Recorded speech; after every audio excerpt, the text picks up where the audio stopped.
For 20 years, Bai Yu had been mocked as a good for nothing. But by chance, he awakened an ancient artifact buried deep within the garbage heap, and his fate took a sudden turn. On the blood-red continent, just outside Black Mist City of the Xia Kingdom, in a vast garbage disposal site covering dozens of acres, mountains of waste piled up over half a meter high. A gaunt young man furiously dug through the rubbish like a desperate groundhog. His face was pale, but his movements were swift and practiced. This was Bai Yu, 20 years old, and a scavenger for 4 years. Today's luck was terrible. After digging for an hour, he had only uncovered a few pieces of rusty scrap metal worth a single copper coin. Frail and weak, his hands and limbs were numb with fatigue, sweat pouring down his body. Yet with elderly parents at home and a young brother to support, no matter how hard or exhausting it was, he refused to give up. Just a little more. He gritted his teeth, pushing himself. Suddenly, his hand brushed against something smooth and round and jet black. Bai Yu's eyes lit up, a spark of hope ignited within him. Carefully setting it aside, his digging sped up. Within a few breaths, he uncovered all the similar objects. Thoroughly checking to make sure none were missed, he exhaled deeply, dusted off crawling spider ants on his hands, then sat cross-legged. He wiped them clean with his tattered yellow shirt, revealing more than 20 pill-like orbs the size of longan fruit. Pale yellow and translucent, they shimmered with a gentle glow in the sunlight like rare treasures. A rich scent of alchemy drifted from them, surprisingly able to temporarily mask the foul stench around, refreshing the senses. Born weak and impoverished, Bai Yu suffered constant bullying from childhood, but it honed his keen attention to detail. Even as the pill fragrance intoxicated him, he detected a hidden hint of burning. Trash pills. Far from discouraged, Bai Yu's grin widened. Huh, finally found something. And all of them are trash pills. If I can sell these, my little brother might get to eat a proper meal for once. Trash pills were failed concoctions by bloodline warriors with fire attributes. On the blood-red continent, martial strength was highly revered, and every youth aimed to awaken a bloodline power by 16. Those still dormant by then faced slim chances. Bai Yu had been labeled talentless and destined for a dull, colorless existence. After a month of despair and weak health that made heavy labor impossible, he resolutely turned to scavenging. This was his first haul of this many trash pills, so he couldn't be careless. Drawing a deep breath, he suppressed his glee and glanced cautiously around. Though the dump was vast, many scavengers lurked nearby, and disputes over loot were common. Seeing no one watching, he wrapped the pills tightly in an old cloth and hid them close to his body. Not a bad start for today. Now to push for a second haul. His unexpected find lifted his spirits so much he almost hummed a tune. The aching fatigue in his body vanished, as if he'd swallowed some strength potion. Near the trading spot, he resumed digging with the hungry zeal of a starving, burrowing rodent. Though their power had long since drained, trash pills were valuable in the garbage field. Depending on residual energy, each pill could fetch 10 to 50 silver coins, making them top-tier goods. Crushed and mixed into livestock feed, they strengthened muscles and bones. Diluted in water and sprayed on farms, they helped crops grow. Even without awakened bloodline powers, Bai Yu could identify trash pills easily. The Xia Kingdom had a welfare school for bloodline warriors providing 9 years of free education from age 7, accessible to poor children too. Besides literacy and simple combat, basic bloodline knowledge was taught, with awakening tests each year. If he'd never eaten pork, he had at least seen pigs running. Recognizing trash pills was a piece of cake. But luck was running out. After another half hour of digging, there was nothing more. Exhaustion surged back like a tidal wave, and his chronic weakness flared up again. Though not short in height, his vitality was far below average. His head spun drowsily as he resolved to dig a little longer before heading home. The afternoon sun was warm, a gentle breeze blew. Fatigue spread like a tide, his eyelids drooped, and then suddenly he snapped back alert. Oh, that hurts. His palm had been slashed by a sharp object, pain stabbing like electric shocks. A jagged gash opened in his right hand, flesh torn and bleeding heavily. The metallic stench of blood hit his nostrils, and the pain made him clench his teeth and tremble. Where did this come from? A knife? How could something so sharp be here? In his early scavenging days, injuries were common, but he had been extra careful since, avoiding bleeding for a long time. Today, one brief lapse and disaster struck. Before he could identify the weapon, suddenly, a brilliant flash of white light streaked past. A black shadow darted out from the garbage heap like a dark snake and slithered straight toward his wound. Too close, too fast. Bai Yu's pupils contracted in shock. His nerves failed to react in time. He only managed a startled gasp and stepped back. Losing his footing, he fell hard, the pain radiating from his sore backside. His heart sank. I must have disturbed a snake's nest prepared to be bitten badly now. But the pain he expected didn't come. At the instant the shadow touched his skin, it fully entered his palm and vanished completely. Though the torn flesh still ached, the exposed skin retracted and the bleeding suddenly stopped. Bai Yu felt something unknown rush into his body. His right arm's blood vessels chilled. No immediate discomfort. but the strange sensation unsettled him deeply. What just happened? As terror and unease surged, a series of eerie sounds echoed in his mind, shattering his thoughts. Ding! Blood recognition succeeded.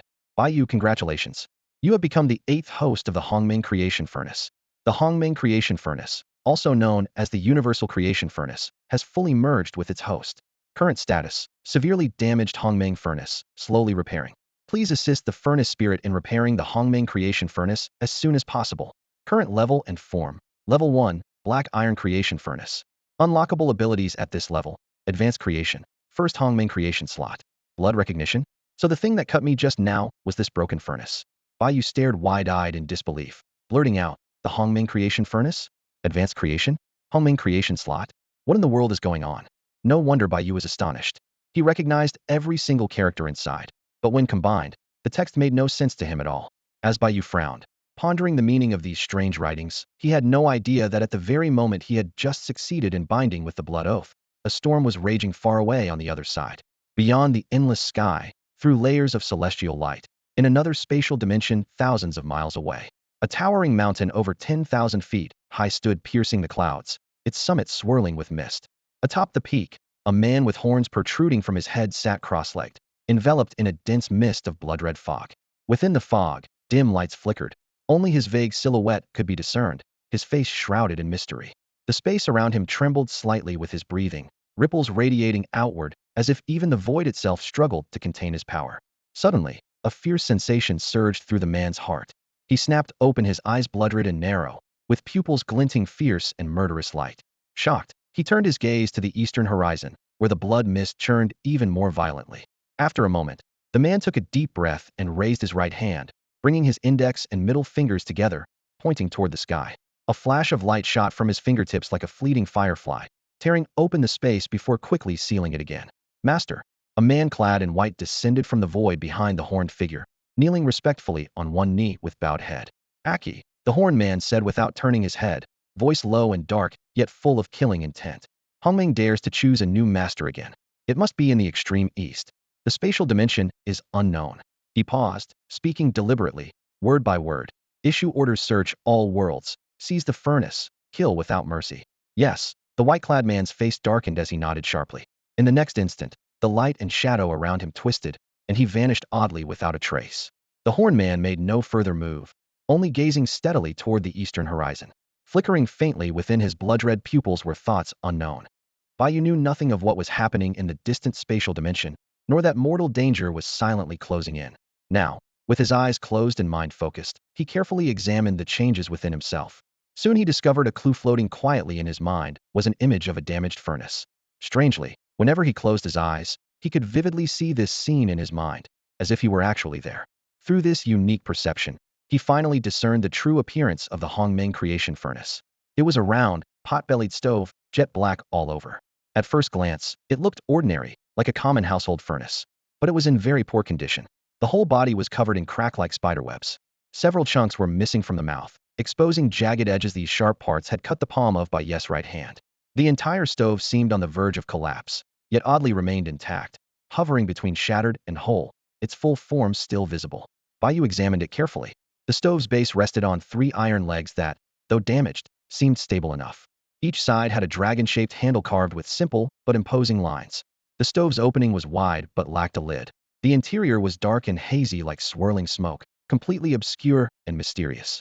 Most striking was a ring of 10 hollow indentations around the waist of the furnace, each roughly the size of a dragon's eye, arranged neatly. Bai Yu's heart stirred. This had to be the so-called Hongming creation slots. Looking closely, inside the creation furnace there were 9 recesses shrouded in a dull, lifeless gray, except for the last one, which radiated a dazzling spectrum of colors. The shifting light seemed to contain some mysterious power. Bai Yu squinted, trying to peer through the misty haze and uncover the secret hidden deep within the furnace. Hello, Master. I am the artifact spirit, Ameng. A youthful, tender voice suddenly exploded in his mind. Bai Yu jolted awake to see a shimmering light rapidly materialize beside the furnace, taking form as a translucent little girl. She wore twin ponytails, with a round face adorned by a sweet smile, looking no older than 7 or 8. Let me answer all the questions you just had. The girl tilted her head, her clear voice like a silver bell. Bai Yu's heart pounded wildly. It took him a moment to calm down from the shock. An artifact spirit? His eyes immediately lit up. His mentor at the Welfare Bloodline Academy had once said that only the highest grade treasures had a slim chance of nurturing an artifact spirit. Even if this furnace was damaged like this, having such a spirit inside should make it quite valuable. Yes, master. From now on, just call me Amang. The little girl nodded obediently and began to explain. At its peak, the Hongmeng creation furnace could shape all things and was also called the All Things Creation Furnace. Unfortunately, 30,000 years ago, it was attacked by multiple mysterious forces and has now severely damaged its power, barely a tenth of what it once was. Amang made gestures in the air as she spoke. The furnace's advanced creation function is to turn waste into treasure. If you put several lower-grade treasures or items containing residual energy into it, once enough energy accumulates, it can randomly generate a treasure of the same grade. With luck, you might even get an advanced treasure. But every time the furnace runs, it retains some of the energy to repair itself. She paused. The more it's used, the faster it repairs, increasing the chance of producing higher-level items and gradually restoring its various one-time minor mystical abilities. Bai Yu's heartbeat quickened as Amang went on. As for that glowing Hongmeng creation slot, its purpose is to seal and control bloodlines. You can collect any bloodline essence and seal it inside, then gain the powers associated with that bloodline. Is it really that powerful? Bai Yu's voice trembled. If this was true, he could finally become the bloodline warrior he had always dreamed of. Amang nodded earnestly. If you don't believe me, master, you can try it right now. Yes, that's a great idea. Bai Yu clenched his fists, eager to test this treasure that might change his fate. Bai Yu grinned broadly, nodding in full agreement. But suddenly his smile froze and a slight frown appeared on his brow. It's just that he hesitated, trailing off. What just that? Amang whispered inside his mind, her tone tinged with confusion. Bai Yu didn't respond. His expression flickered uncertainly. He really wanted to test this treasure immediately, but reason kept him calm. He glanced around carefully. Although the scrap yard was vast and the scavengers spread out, people came and went constantly. Any unusual event might attract attention. If the furnace really showed some strange reaction and drew everyone's gaze, he'd be in danger. He knew all too well the saying that bearing a precious item invites trouble. The world's bustling crowds all seek gain. Its restless throngs all pursue profit. Wherever there is great wealth to be made, dirty deals, murder for treasure, and food theft are common in Black Mist City.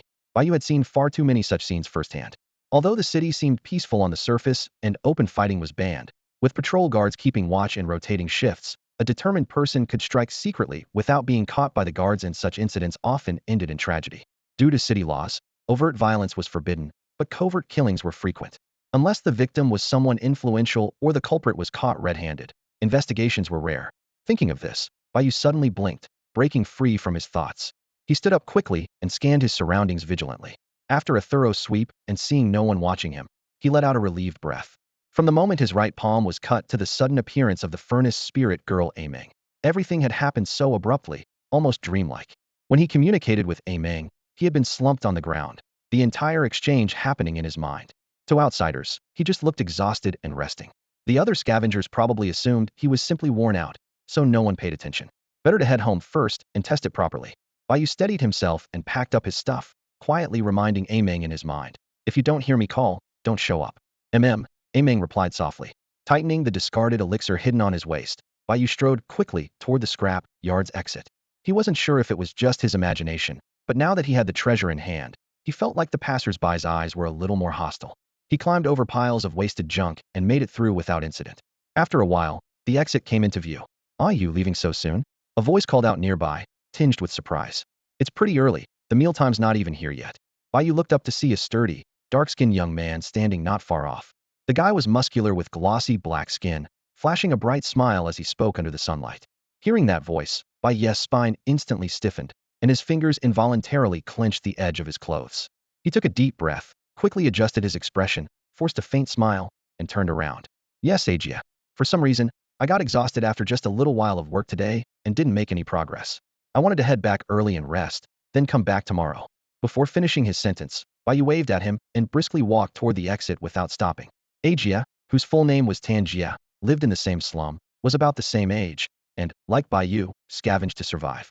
They had both attended the same Welfare Bloodline Academy. Because of these shared experiences, they had always gotten along well. But now, Bai Yu was carrying something valuable, his nerves tense as a drawn bowstring. The sudden greeting startled him, and he was eager to get home, not in the mood for chatting with Tanjia. Watching Bai Yu quicken his pace and hurry away, Tanjia furrowed his brow slightly. Though Bai Yu was frail, he normally worked for more than 2 hours before returning home. Leaving this early was unusual. Tanjia opened his mouth as if to say something, but hesitated. In the end, he just gave a wry smile, shook his head, and crouched back down to dig through the nearby trash pile. Bai Yu quickly crossed through the waste processing area and finally escaped that foul-smelling place.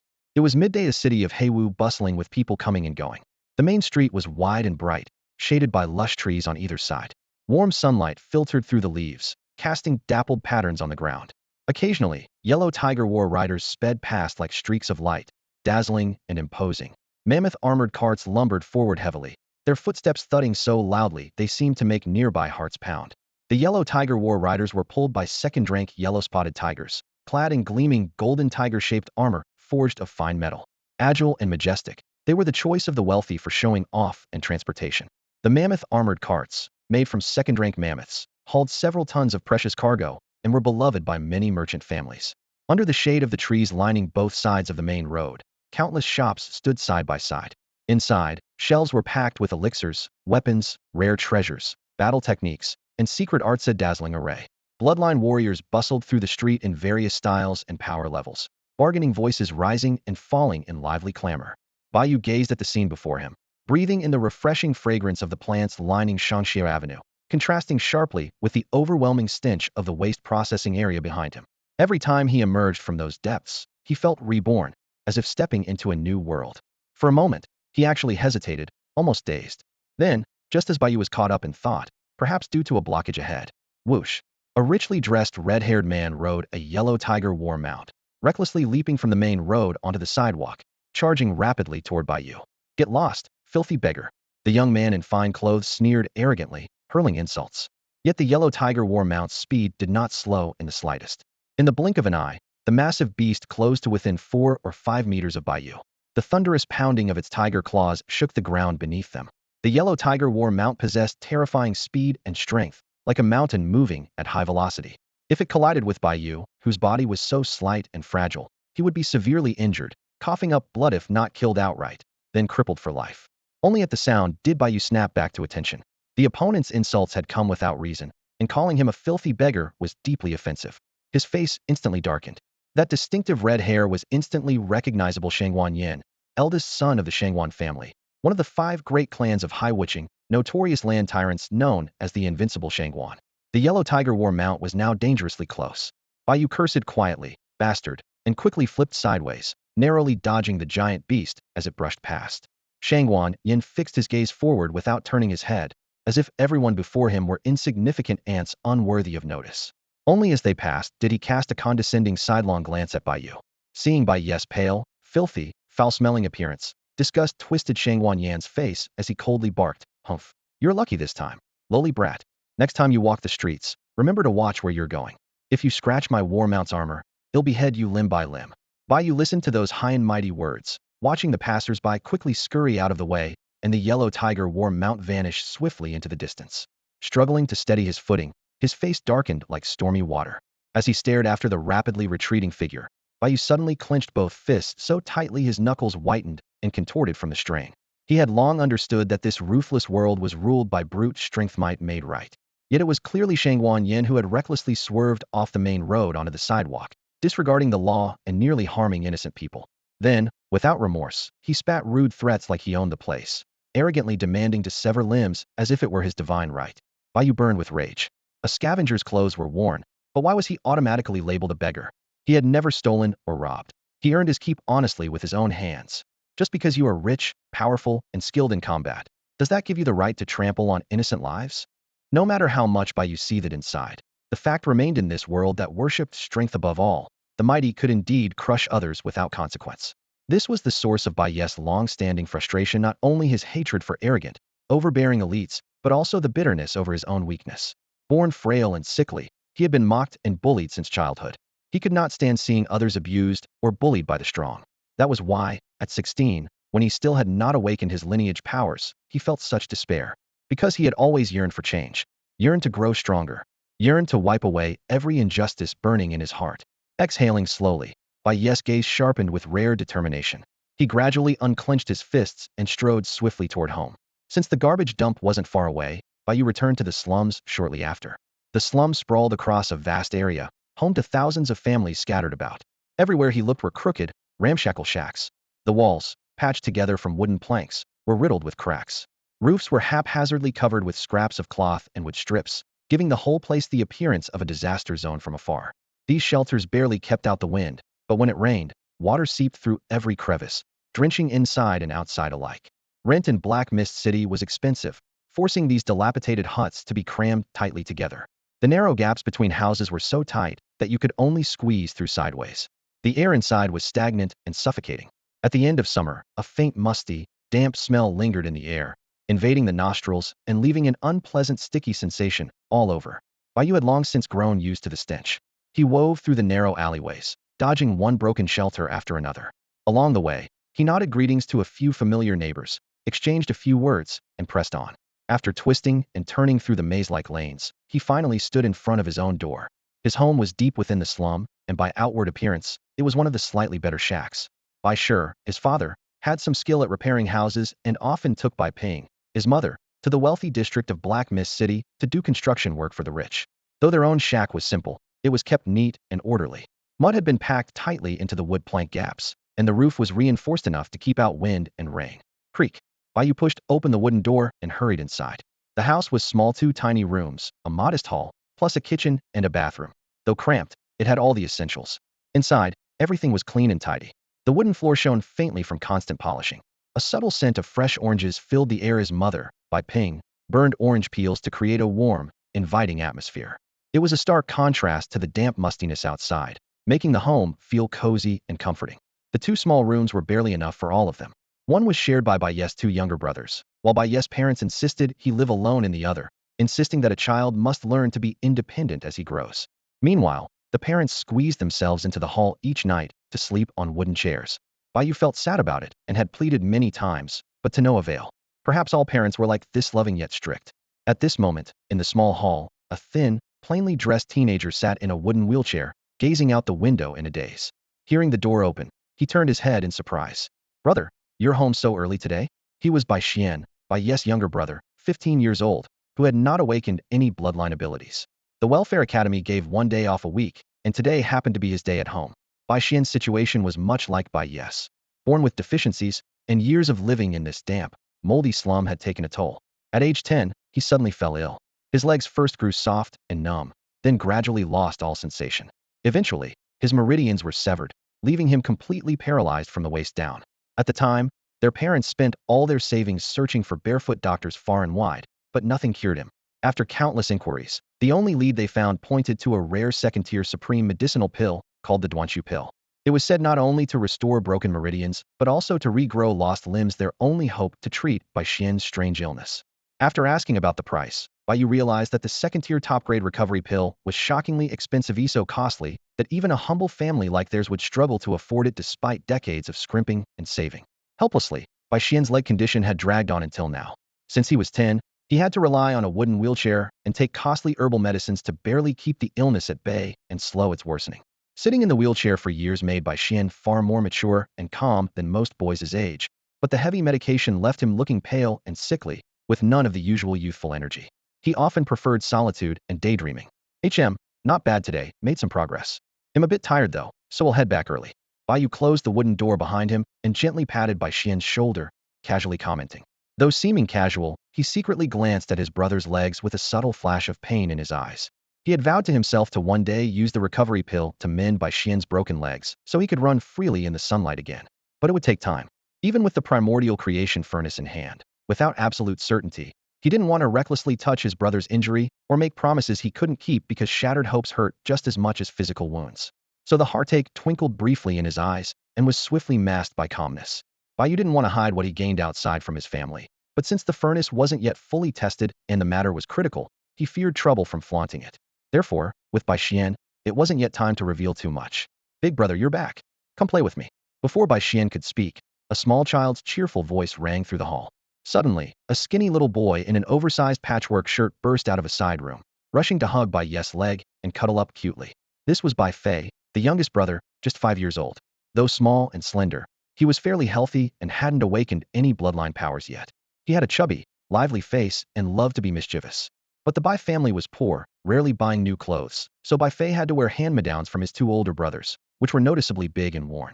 All right, he'll play with you a little later.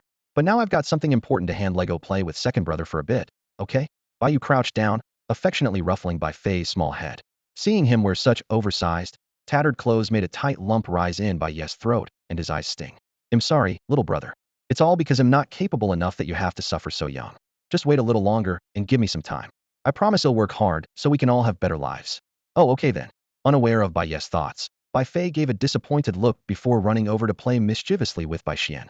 Despite his youth and playfulness, Bai Fei could sometimes be surprisingly sensible. It wasn't mealtime yet. Their parents had gone out to work as construction helpers and wouldn't return so early.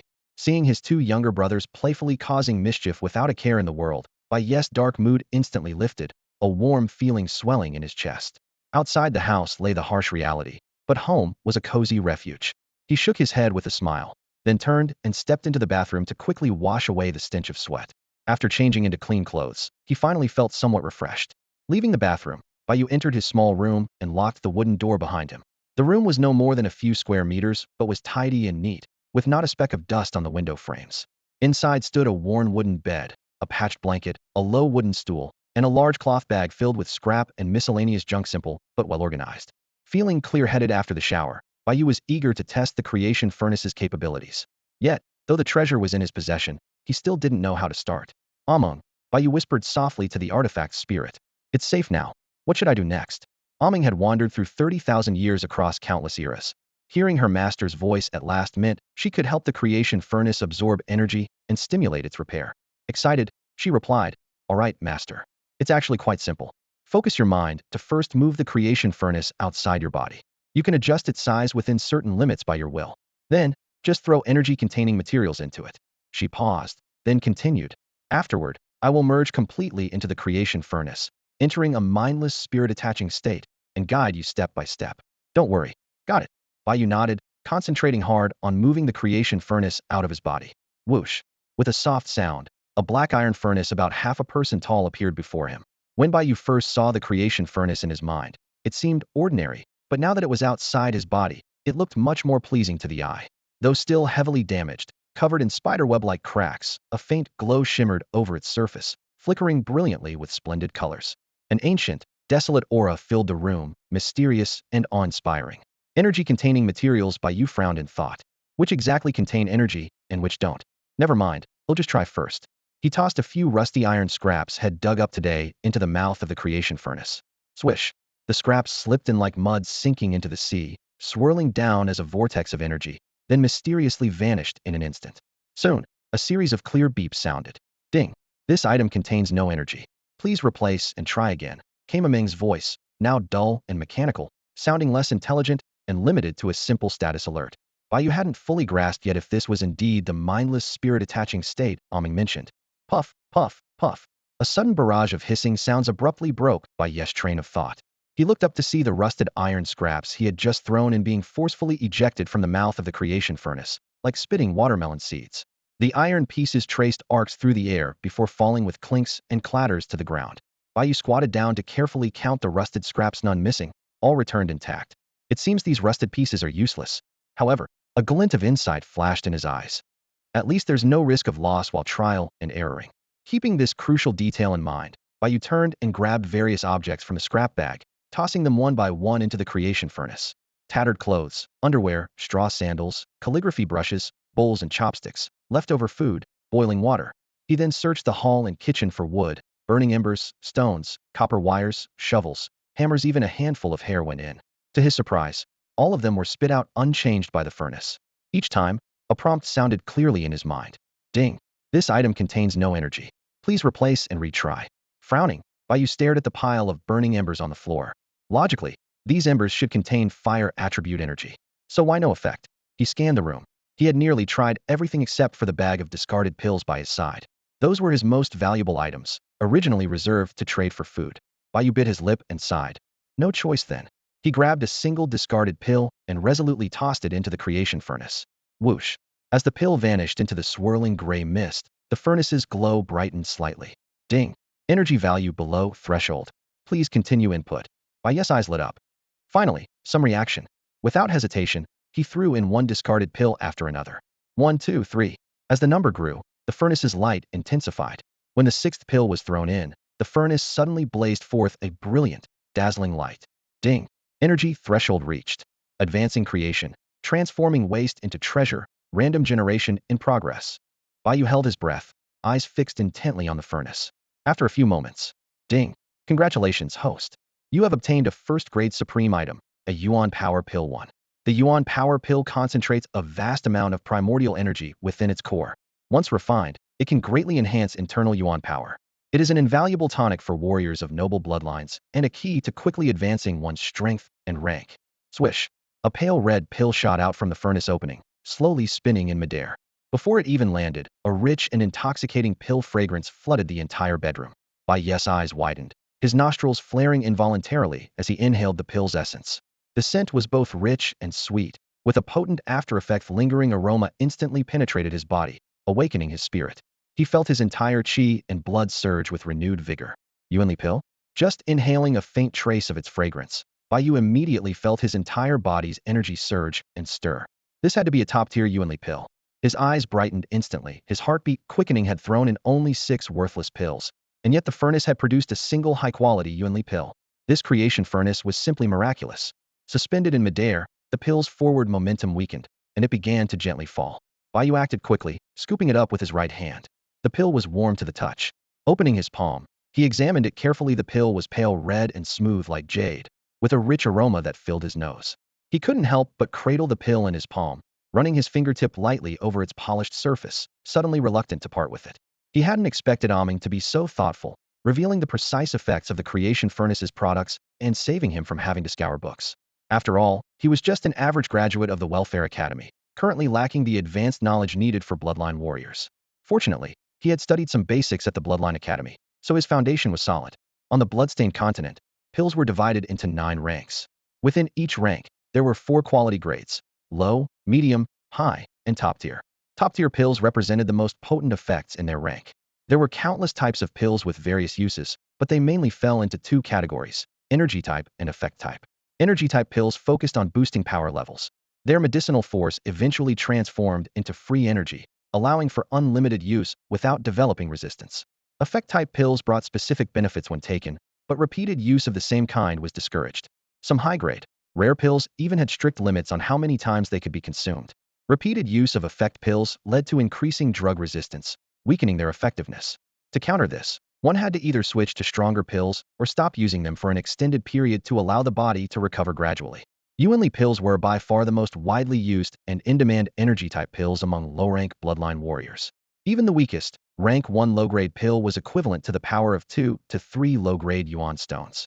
Taking and refining these pills gradually increased a bloodline warrior's total Yuanli, slowly raising their power rank. Their absorption was more efficient than Yuan stones. Yuan stones primarily came from Yuan stone veins, naturally formed and nurtured by the spirit energy of heaven and earth, absorbing the essence of sun and moon, thus containing pure Yuanli energy. Refining and absorbing them could also increase a bloodline warrior's power. Yuan stones were valuable not only for enhancing strength, but also for quick energy recovery after extensive Yuanli use. Their hard material made them easier to store than pills, and they served as the main currency for transactions between bloodline warriors. Yuan stones were classified into 4 quality grades: low, medium, high, and top tier based on their energy content. The usual exchange ratio between grades was about 100 to 1. Bai Yu never imagined the creation furnace's function could be so extraordinary. He had thought tossing in some worthless pills might yield a low-grade pill of the same rank, and that would be good enough. Ironically, he had initially hesitated to discard those worthless pills. Little did he know that this primordial creation furnace was about to teach him a vivid, unforgettable lesson, slapping his assumptions right across the face. He never expected the fortune furnace to amplify this plain, useless pill's value by several hundred times. Bai Yu stared intently at the flawless, radiant prime energy pill in his hand, his fingertips trembling slightly. Under normal circumstances, even hundreds of worthless pills couldn't be exchanged for a single top-tier pill like this. Pills of this caliber were extremely rare and highly sought after on the blood-colored continent, often impossible to come by. Who in their right mind would trade a prime pill for trash? Only someone with a few screws loose, or more likely, someone who had their head slammed in a door repeatedly. People who possessed prime pills either consumed them to break through cultivation bottlenecks or exchanged them for equivalent energy stones to enrich their resources. No one would ever make such a losing trade. But Bai Yu had only spent 6 worthless pills to get 1 prime energy pill in return. This deal was pure profit, a license to print money, downright godlike. He flipped the pill in his hand, excitement sparking in his eyes. The Fortune Furnace's capabilities far exceeded what he had imagined. It completely bypassed the tedious process of pill refinement, requiring only a sufficient quantity of energy-containing materials to directly forge prime pills. He didn't need to spend countless hours mastering complicated alchemical knowledge, memorizing herbal formulas, or controlling fire temperaments. It was like having a top-tier alchemist on call 24/7, never failing. The feeling was absolutely exhilarating. Running his fingers along the edge of the furnace, a sudden insight lit up Bai Yu's mind.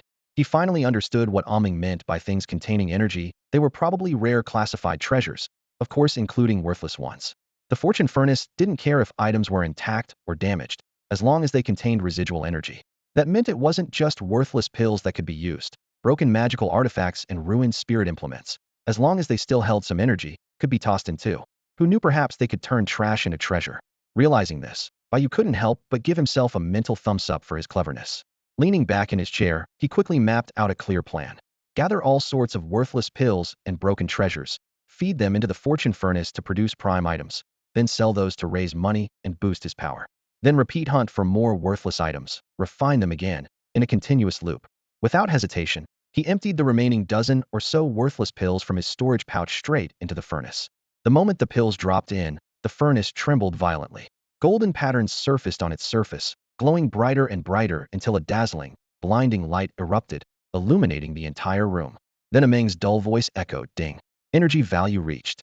Advancing fortune refinement. Mass converting trash to treasure, random generation in progress. What kind of pills would emerge this time? Bai Yu's eyes locked onto the furnace, his hands tightening involuntarily. The furnace's advanced refinement function was like a lottery. No one could predict the outcome before the draw, and that uncertainty made his heart race. The golden light swirled inside, as if something was gestating. Bai Yu held his breath, not daring to blink. After a moment, a series of crisp, pleasant notification tones rang out. Ding! Congratulations, host. Obtain the following 1 Tier 1 Prime Healing Pill, 1 Tier 1 Prime Blood Circulation Pill, and 1 Tier 2 Prime Blood Burning Pill. Before Bai Yu's eyes appeared detailed information on the 3 pills. Healing Pill heals wounds and stops bleeding, enabling rapid recovery from injuries. A life-saving charm for wilderness adventures or traveling far from home. Blood Circulation Pill activates qi and blood flow. After excessive use of energy power, consuming this pill greatly accelerates energy recovery and alleviates symptoms caused by blood and qi stasis. Blood Burning Pill harnesses nature's fortune to break down the old and build anew. This pill burns blood to cleanse marrow and refine the origin, generating prime yang energy. For Bloodline Warriors, it directly refines bloodlines, giving a slight boost to bloodline evolution progress. If an ordinary person with very poor bloodline aptitude takes it, they can still refine their entire Bodis essence, blood, and lifeline, with a certain chance to condense a drop of bloodline essence, achieving the first stage of the Yuan power realm and continuously nourishing and strengthening it. Puff, puff, puff. 3 light sounds rang out. 3 pills shot out from the mouth of the Destiny Furnace, slowly rotating in midair, each emitting a different degree of radiance. Bai Yu's gaze locked tightly onto the pill that was completely fiery red. His pupils suddenly dilated. A second-rank supreme pill? The blood refining pill? He gasped sharply, his heart racing. Both hands trembling slightly. There was actually a second-rank supreme pill produced. Is this the power of advanced destiny refinement? There's a chance to leap across an entire rank at once. Bai Yu reached out and firmly caught the 3 pills that had shot out. He opened his palm, eyes scanning back and forth across the 3, his fingers gently stroking their warm surfaces. Especially that fiery red second-rank supreme blood refining pill, nearly couldn't resist swallowing it on the spot. These waste pills were originally first-rank failures, yet now the furnace had produced a second-rank supreme pill. Bai Yu quickly calculated in his mind this pill would be worth at least 200 or 300 pieces of low-grade yuan stones on the market. Second-rank supreme pills have always been in short supply. A grin spread wider across his face. His younger brother's legs were now one step closer to healing. This single second-rank supreme pill brought more than just surprise. First, advanced fate refining really could produce cross-rank supreme pills. Second, it was worth 200 or 300 low-grade yuan stones, enough to completely improve their home environment. And most importantly, the discontinuity pill his brother needed was also at the second-rank supreme level, though he hadn't obtained one yet. Hope was now clearly within reach. Suppressing the excitement in his heart, Bai Yu began tallying his gains. More than 21st-rank waste pills had all been fully used up, resulting in a total of 4 pills. Only one was second-rank supreme. The rest were first-rank supreme. It seemed the chance of producing an advanced pill wasn't high. Getting one this time was mostly luck. Still, Bai Yu was very satisfied. An average yield of 1 intact pill for every 5 or 6 waste pills was an incredible profit margin. He looked down at the Destiny Furnace once more. After several rounds of advanced refining, the black iron furnace's luster had clearly strengthened, and several cracks on its surface had healed, making it look much more vibrant. This must be the repair effect brought by siphoning some energy and activating its origin force. With a thought, Bai Yu tossed the just-produced supreme pills back into the furnace. Dong dong dong. The Destiny Furnace rumbled a few times, then spit all the pills back out. A voice echoed in Bai Yu's mind. Host. The products generated by the Destiny Furnace have already reached the origin of Destiny. Further refining cannot be repeated. Bai Yu suddenly understood products from the Destiny Furnace cannot be refined again. This was yet another important rule. He nodded, feeling it was reasonable. The advanced refining function at the black iron tier was already overwhelmingly powerful, and if it could be endlessly recycled, that would be ridiculous. His gaze fell again on the second-rank Supreme Blood Refining Pill, recalling its effects carefully. The more he thought, the more he felt it was a perfect fit. This pill seemed tailor-made for him, ideally suited to his current condition. Yet, was this second-rank Supreme Blood Refining Pill truly as miraculous as the legends said? For someone like him, born weak, lacking bloodline talent, and already mid-aged, will it actually be effective? According to the effect of the pill mentioned earlier, there is still a chance to awaken one's bloodline, which means failure is also possible. Bai Yu stared at the dark red pill resting in his palm, his fingertips trembling slightly. Awakening, two words that had once seemed so distant. For years ago, he had stood on the awakening platform for a full 15 minutes, yet the testing crystal never glowed, even once. He clearly remembered the whispers around him, his father's disappointed gaze, and his mother turning away to wipe away tears.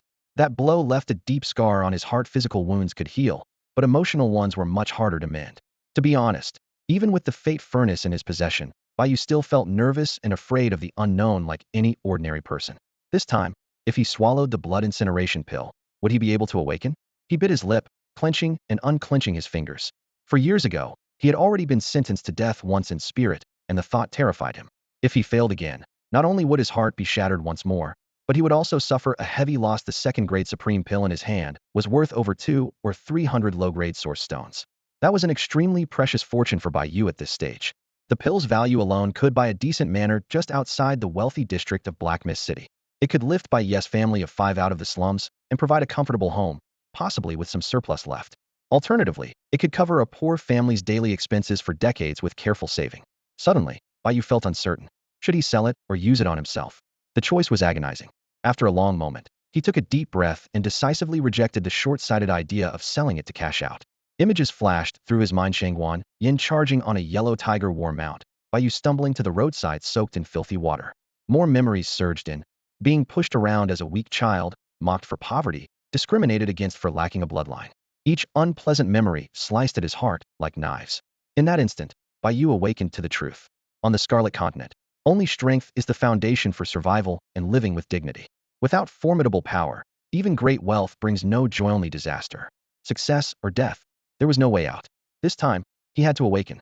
With this resolve, Bai Yu vowed to overcome the shadows haunting him. Whether it worked or not, he would give it a try at worst, fail once more, or even multiple times. If it came to that, he could always scavenge scrap with residual energy to refine pills again with the Fate Furnace. After enough attempts, surely he would find pills suited to him. No matter the cost, he must awaken. If 1 pill wasn't enough, then 2. If 2 didn't work, then 3. If 3 still failed, then a dozen. He would keep taking them until he awakened. With the Fate Furnace, infinite possibilities awaited. Top-tier pills of the same grade had peak efficacy, and drug tolerance was no big issue for him. Thinking this way, Bai Yu's mind cleared of all other thoughts. He resolutely closed his eyes and swallowed the second-grade Supreme Blood Incineration Pill in one gulp. Hiss! The flame blood pill melted instantly upon entering his mouth, instantly transforming into a blazing, pure energy that surged wildly throughout Bai Yu's body. Crackling sounds echoed as the next moment, Bai Yu felt as if he had been thrown into a roaring furnace, his meridians threading through like red-hot iron wires, burning with unbearable pain. A faint scent of charred meat wafted up from within him. The agony of being forged by countless flames was so intense that Bai Yu's whole body convulsed. Weak and feeble, he curled up on the ground, his back arching like a shrimp. The pill's potent power was brutally overwhelming. It felt as if vicious beasts inside his flesh were tearing and chewing him apart relentlessly, agony piercing to his very bones. Before long, cracks spiderwebbed across his skin, oozing thin streams of blood that coalesced on the surface into tiny beads, suspended without falling. As time passed, the horrifying burning sensation grew only more intense, each moments stabbing like arrows through his heart, at others like being cut apart by thousands of blades. More than once, Bai Yu nearly blacked out from the pain, but he gritted his teeth and endured it all. The pill was worth hundreds of low-grade yuan stones. Fainting now would mean wasting it all. After a while, the searing pain surged and ebbed endlessly with no sign of stopping. Sizzle. Suddenly, blood-red steam rose off Bai Yu's entire body, as if his blood were boiling from the heat. A thin crimson fog shrouded him, eerie and dazzling. Then it was as if he was in a desert. His strength and moisture instantly drained away. Blood plasma clouded his eyes, sticky and blurred, barely able to open them. He felt an overwhelming thirst, his lips cracking and peeling dry. The fierce heat inside him raced wildly like a rampant horse, his body burning hotter and hotter, as if any moment Bai Yu would be completely vaporized. Even his consciousness began to blur, filled with strange hallucinations, sometimes the sound of whistling wind and crying cranes, sometimes ghostly wails and wolf howls. The scenes violently fragmented. Kukuku. Bai Yu, stop daydreaming. I've seen plenty of fools like you, deluded and pathetic. No matter how much you struggle, you'll never awaken your bloodline. Bai Yu, kneel before me. Hey, look at that loser Bai Yu. Only 16 but destined to scrap trash for life. That's all you'll ever be. Haha, such trash only deserves to lick our boots. Get lost, you stinking beggar. Humph, Bai Yu. With trash like you, dreaming of monopolizing the primordial creation furnace? If you don't hand it over soon, we'll tear you to pieces. In his mind, hallucination and reality tangled endlessly. Bai Yu felt dizzy and aching, as if a mountain weighing 1,000 pounds pressed down on his head. He could no longer tell what was real and what was illusion. The relentless jeers and insults washed over him like an endless black night trying to swallow him whole, his consciousness gradually fading. No. Crouching on the ground, Bai Yu suddenly exploded with fury. Clenching his fists tightly, he shouted aloud. Though his mind was still foggy, he forced his right palm down to the floor, pushing up with his arm's strength. Bloodied and battered, he managed to raise his body onto one knee. Enduring the agony, Bai Yu kept his eyes tightly shut, afraid to let himself collapse again. He feared that if he did, he would lose consciousness entirely and slip into eternal slumber alongside heaven and earth. Time crawled like a snail up a hill amid the suffering. He had no sense of how long had passed when suddenly, the overwhelming domineering medicinal power inside his body surged, carrying a wealth of refined essence and blood to rapidly condense within his dantian. Then it forcefully compressed and contracted. Boom.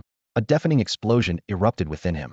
The medicinal energy, compressed to its absolute limit and fused with the abundant essence and blood, transformed into a single drop of crystal clear, milky, white bloodline essence. It shimmered and sparkled brilliantly in his dantian, dazzlingly resplendent. Immediately after wave of scorching heat inside him began to ebb away like a receding tide, eventually condensing around the dantian into a solid strip of pure white primordial force. Primordial force, the fundamental source of all power, appears in pure white. When infused into the bloodline essence and then circulated fiercely before returning again, it becomes bloodline force, a power endowed with the unique traits of that bloodline. A martial artist's rank and strength determine how much primordial force they can cultivate and control. Methods like meditation, life or death trials, taking energy pills, or refining spirit stones can all increase it.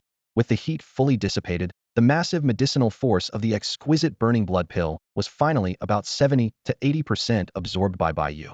Now, in hindsight, he realized how foolish he had been. With his frail body, attempting to refine such a high-level, domineering pill had been extremely risky. Any misstep and the surging medicinal power could rupture his meridians and blood vessels, possibly destroying the pill internally and causing death. He should have taken a pill of cold nature to counterbalance the fierce power of the burning blood pill to ease the strain. But there was no turning back, now had no choice but to grit his teeth and endure. The burning blood pill truly lived up to its reputation, its medicinal power rich and overwhelming. After this prolonged torment, Bai Yu had only managed to refine about 70 to 80%. Some residual medicinal energy still lingered in his meridians. With such terrifying potency, it was only his sheer willpower that had kept him from disaster. Panting heavily, sweat soaked through all his clothes, stained further with fresh blood.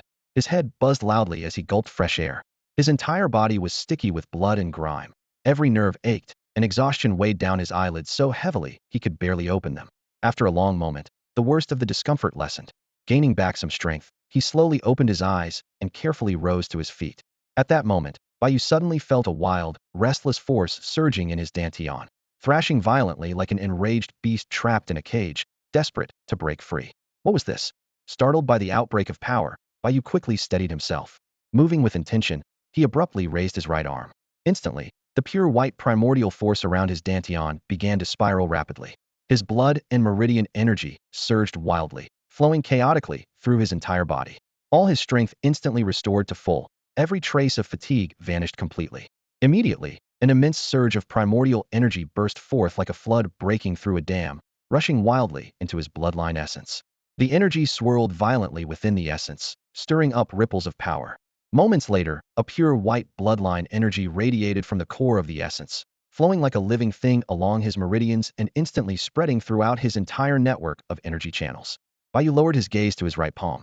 In the air, just above it, the space rippled slightly as the faint silhouette of a spider about the size of his palm slowly materialized. Its 8 slender legs were clearly visible, and its whole form glowed with a soft white light. A mechanical voice echoed dully in his mind. Ding. Congratulations, host. Source awakening detected life, form type, grade, ordinary bloodline, spider. Power level increased to origin energy realm, stage 1. Active abilities unlocked, silk threads, claw blades. Passive abilities unlocked, none. Active abilities? Silk threads, claw blades. Bai Yu muttered softly, surprise and excitement barely contained in his voice. Did I really make it? He took a deep breath and closed his eyes, using his newly born mental perception to look inward. After the bloodline awakening, all bodily functions were greatly enhanced, especially his brain and soul. This enhancement created a form of mental awareness of formless, invisible, scentless spiritual perception with extraordinary sensitivity. Though still weak at this stage of the origin energy realm, this mental awareness could clearly observe the inner environment and guide the flow of primordial energy through his meridians. His awareness probed down to his dantian, whereby you saw a dazzling, pure white droplet slowly rotating at the center. Each rotation emitted a soft white glow. Next to the droplet, the tiny spider silhouette faded in and out. This was the bloodline essence itself. Surrounding the dantian was a solid band of energy like a pure white light ribbon, radiating strong power fluctuations. This marked the stage 1 origin of the origin energy realm. Bai Yu clenched his fist tightly, his knuckles cracking sharply. At this moment, he felt explosive power coursing through every fiber of his being, far stronger than the frail body he had before awakening. Along with this newfound mental perception, his 5 senses sharpened dramatically. Most notably, his eyesight several meters away by the window appeared magnified through a lens in his eyes, even the tiny hairs on their legs visible in perfect detail. Suppressing an inward thrill, Bai Yu calmed his mind. With a thought, the spider silhouette above his palm vanished in an instant, replaced by dozens of snow-white silk threads shooting forth from his right palm. The threads writhed wildly in the air like a swarm of snakes, twisting and turning madly, weaving into a bizarre web. His 5 fingers curled into claws, and in a flash, the countless silk threads retracted back into his palm, dissolving without a trace. The right palm suddenly swelled slightly, fine intricate patterns appearing beneath the skin's surface. His nails grew strangely sharp and hardened, morphing into hooked claws that gleamed faintly with a cold light like iron talons. Straightening his 5 talons, Bai Yu slowly gathered their tips together. The fingertips oddly fused, and then starting from his fingertips, his entire right arm palm included began to transform. His skin took on a metallic, glossy black sheen, bones clicking audibly as the arm reshaped itself, until finally his entire right arm became a razor-sharp blade of glistening black metal. The blade's tip glittered with an icy sharpness, edges thin and deadly, glowing faintly cold as if capable of slicing a single hair in two. The entire blade was polished smooth and gleaming like a mirror, reflecting Bai Yu's face's eyes wide open, the corners of his mouth lifted in a smile, tears streaming continuously from his eyes. It's real. I really have awakened. For years. He had waited for this moment for long years. And now, the moment had truly arrived. Happiness came so suddenly that Bai Yu felt his mind go blank, as if he were still dreaming. He raised his hand and looked at the faint white glow gathering in his palm, then down at the brand new long knife on the floor. Everything told him this was no illusion. In this blood-stained continent, awakening one's bloodline was absolutely vital. Only by awakening the bloodline could one truly gain the key to becoming powerful.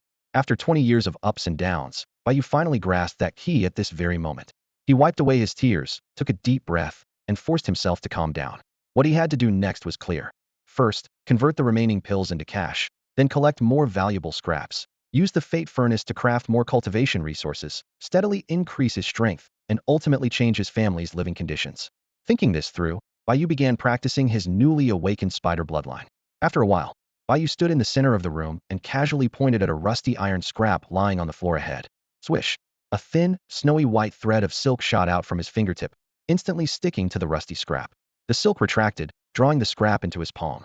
Bai Yu looked down at the rusted piece of iron in his hand, running his fingertip over its rough texture, smelling faintly of iron. Holding the scrap at a distance by the spider silka had really achieved telekinesis. The sensation was exhilarating. With ongoing practice and increasing skill, Bai Yu gradually uncovered key traits of this bloodline primarily control-oriented. It wasn't entirely without offensive power, but its attack strength was likely weak compared to others of equal rank. Doubt arose in his mind. After swallowing the burning blood pill, why did he awaken the spider bloodline? And only the lowest drank common grade. Was it random? Or did an ancestor have spider lineage? Or perhaps, since he often picked up scraps and got bitten by spiders and ants, that awakened this kind of bloodline? If that were true, it was a huge loss. He should have let fierce tiger-type beasts bite him instead. Awakening a powerful tiger bloodline would be so much more useful. Would these soft, delicate spider silks really be effective in battle? Was there any hope? Could the Fate Furnace produce pills that could change bloodline attributes? Once he fully understood and mastered the spider bloodline, Bai Yu stood still, watching the silk gather and dissipate at his fingertip. Although he had some complaints about his initial bloodline awakening not ideal by any means, she was still quietly happy. Drank common bloodline was weak, yes, but at least he had awakened his bloodline and successfully broken through to the first stage of the primordial force realm. This bloodline might be weak, but at least it was a legitimate bloodline, far stronger than ordinary civilians. His Bodis functions had already undergone a complete transformation.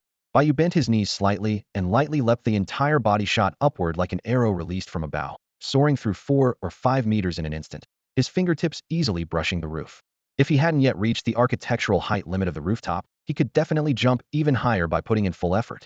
Bai Yu stood at the edge of the rooftop, looking down at the city below, a surge of pride welling up inside him. This was what they called a fish leaping over the dragon gate.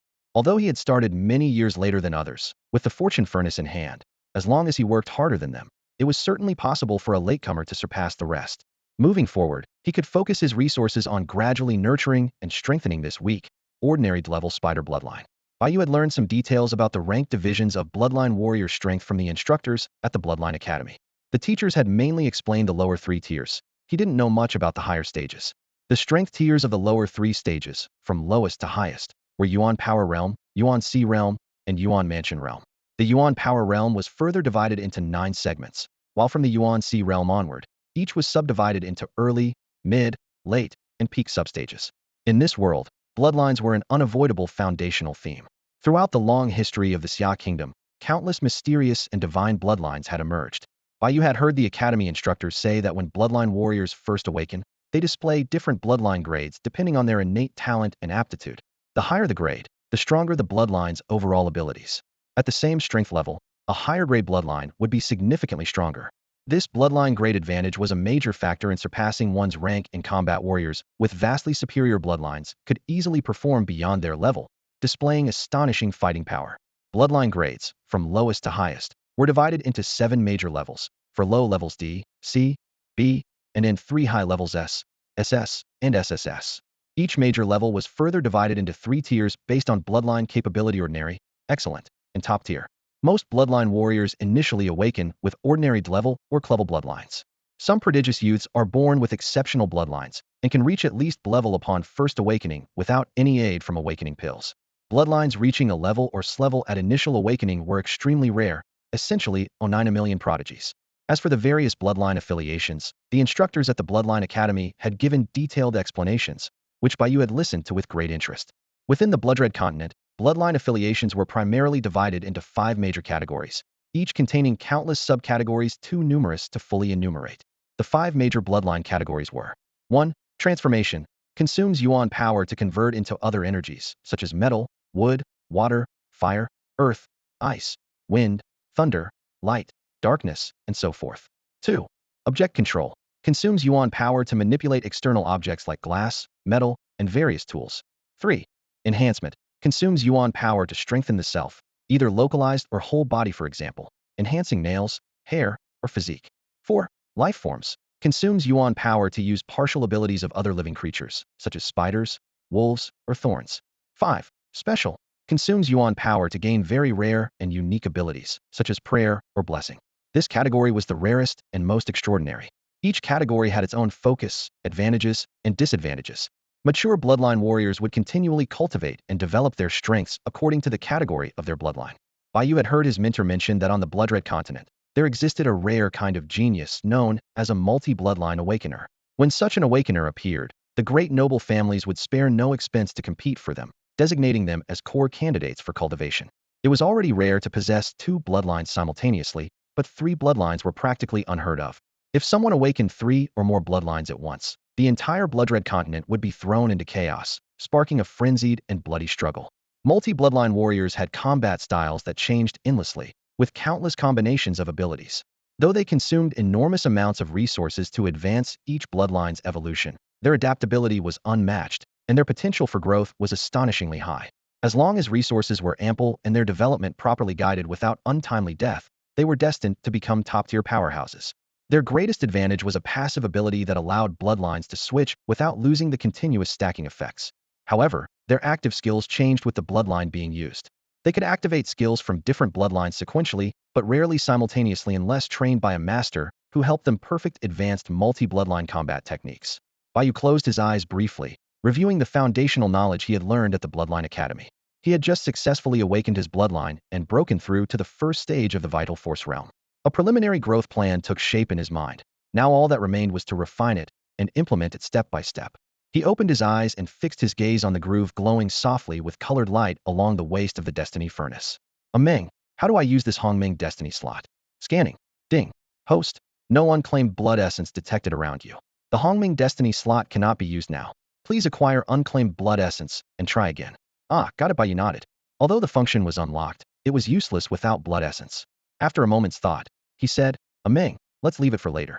I don't need to use the Destiny Furnace right now. What should I do next? Understood, Master. I will deactivate the spiritual fusion state now.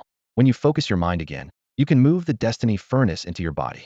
No sooner had she spoken than the white light of the Destiny Furnace flashed. The translucent spirit girl, Meng, floated out and hovered before Bai Yu. Since you have broken through to the first Vital Force realm, I recommend moving the Destiny Furnace into your Dantian. This will allow you to nourish the furnace internally and aid its repair. Okay. With a thought, the damaged Destiny Furnace rose and transformed into a streak of black light, instantly entering his Dantian. Master, if you have any questions, you can always ask me. Inside your Dantian, I will be able to respond immediately. Meng smiled sweetly, following the Destiny Furnace into the Dantian, then vanished completely. Bai Yu paused, then spoke the pressing question on his mind. Meng, what exactly is this spiritual fusion state you just mentioned? Why did it feel a bit dull or sluggish? Master, the spiritual fusion state is a profound condition in which I and the Destiny Furnace become one, also called spirit weapon unity. It is similar to an all-purpose steward, continuously monitoring the host condition at all times. I can provide you with the most timely and detailed prompts, as well as offer you more intuitive and meticulous service support. Meng replied sweetly and cutely from Bai Yu's Dantian. Because the current tier of the creation furnace is too low, the spiritual intelligence after bonding with the soul is far from what it used to be. Once the creation furnace upgrades, this will gradually improve. Oh, so that's how it is. Bai Yu suddenly understood. Having just experienced the bonded state, despite feeling somewhat dull, Meng's prompt notifications were indeed clear and timely, with detailed and comprehensive explanations that were easy to grasp. Overall, the experience was quite good. Bai Yu was about to ask more when he noticed a large amount of blood-colored sludge smeared on the back of his hand out of the corner of his eye. He suddenly slapped his head. Darn. He had completely forgotten about this. No wonder there was a faint stench of blood. After awakening, he had neglected to clean off all the sludge, and if his parents came home and saw it, they would definitely worry. Being newly awakened to his bloodline, he had been a bit carried away.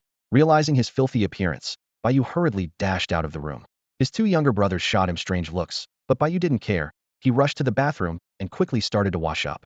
Since he scavenged outside every day, he usually didn't pay much attention to his appearance.